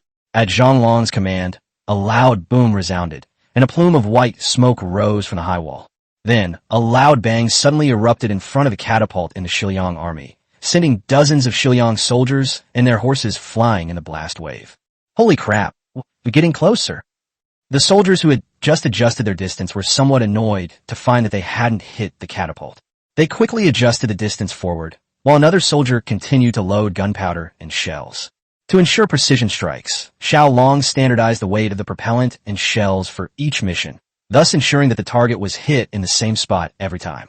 Just as that cannon fired, another cannon nearby roared to life. The soldier's range finding was excellent. The shell landed precisely on a catapult in front of him. With a loud bang, the catapult was blown to pieces, sending wood chips flying everywhere.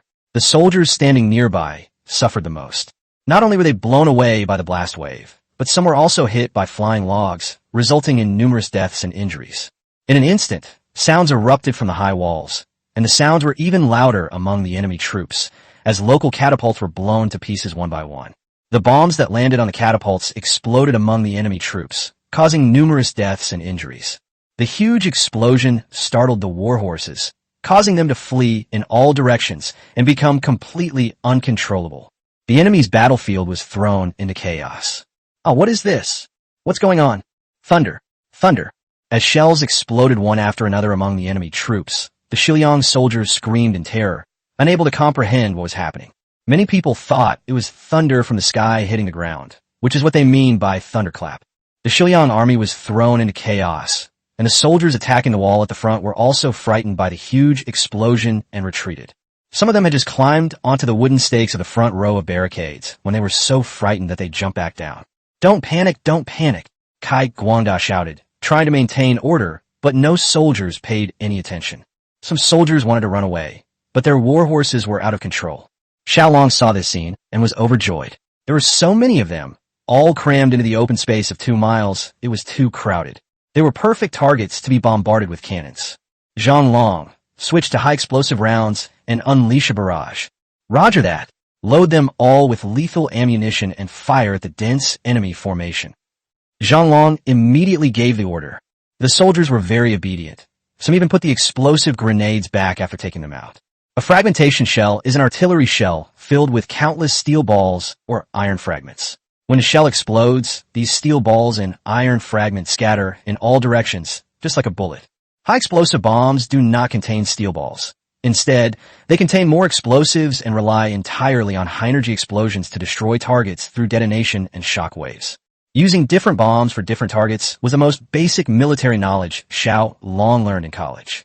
This time, the soldiers operating the artillery did not wait for Xiao Long's orders. Instead, they filled the ammunition and lit the fuse directly.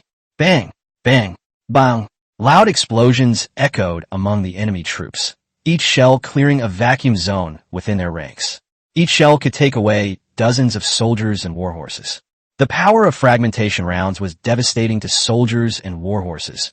Being hit by even a small steel ball or shrapnel was almost always fatal, especially those who were nearby. Some people and their war horses were blown to pieces. Xiao Long was terrified. In his previous life, he developed countless powerful weapons, but he had only ever seen explosions on open ground and on targets. This was the first time he had ever seen one actually explode among living people. This is 100 times more terrifying than a hand grenade. Some scenes even made him feel like he was watching a farcical anti-Japanese war drama. Xiao Long, stop! Stop! Xiao Long couldn't bear it and quickly called for a stop. He knew the cruelty of war, that it was a matter of life or death, but the scene before him still made him uncomfortable. Having lived in a peaceful era in my previous life, it's really hard to adapt to this bloody and violent environment. He couldn't forget the last time he used a grenade, and even dreamed about that brilliant scene. Deep down, he felt he had been too cruel. This kind of massacre-style battle had a profound impact on him. At this moment, the Xiao army was in complete chaos. The soldiers were terrified and disregarded all military orders, fleeing northwards. Even the vanguard, General Kai Guang, was pushed backward by the fleeing torrent. No retreat. Anyone who retreats will be executed. Kai Guang brandished his scimitar and slashed at several fleeing soldiers, trying to intimidate them. Faced with lethal bullets and Kai Guang's sword, they were clearly more afraid of the lethal bullets. It took some time for Xiao Long's military order to reach both sides before someone's cannonball struck Kai Guang not far in front of him. With a loud bang, the lethal bomb exploded. The powerful blast of air blew Kai Guang's hat off, and a piece of iron shattered his ear. Half of his ear drooped down, and blood trickled down his neck and into his arms. Retreat! Retreat! Kai Guang shouted loudly and turned his horse around to retreat. Ooh! Seeing the enemy retreat, leaving behind a field of corpses, the soldiers of Quanzhou, with their beautiful waists, began to cheer. They jumped and danced with excitement. If they won this battle, they could brag about it for the rest of their lives. 3,000 men repelling 200,000 is a feat so extraordinary, it's an ancien millennium event. Since the start of the battle, Duan Tianda has been watching the fighting from a small hill in the rear. What kind of supernatural powers do they possess? It's unbelievable. He was also stunned by the shock. He had fought for decades and fought thousands of battles, big and small. He had seen all kinds of bloody and cruel scenes. But today, in this small Sichuan province, he actually felt fear. This must be the explosive thing that Ma Teng mentioned. It seems even more powerful than he described, capable of destroying catapults and city ladders. The deputy behind him responded from his side. He was equally shocked, and recalling what Ma Teng had said a few days earlier, he felt that Ma Teng's words were too conservative. General, what should we do? Retreat. Another deputy general beside him asked in a low voice. They were already filled with fear and didn't want to fight anymore. Duan Tian's eyes were bloodshot, and his hand gripping the horsewhip cracked. We cannot retreat.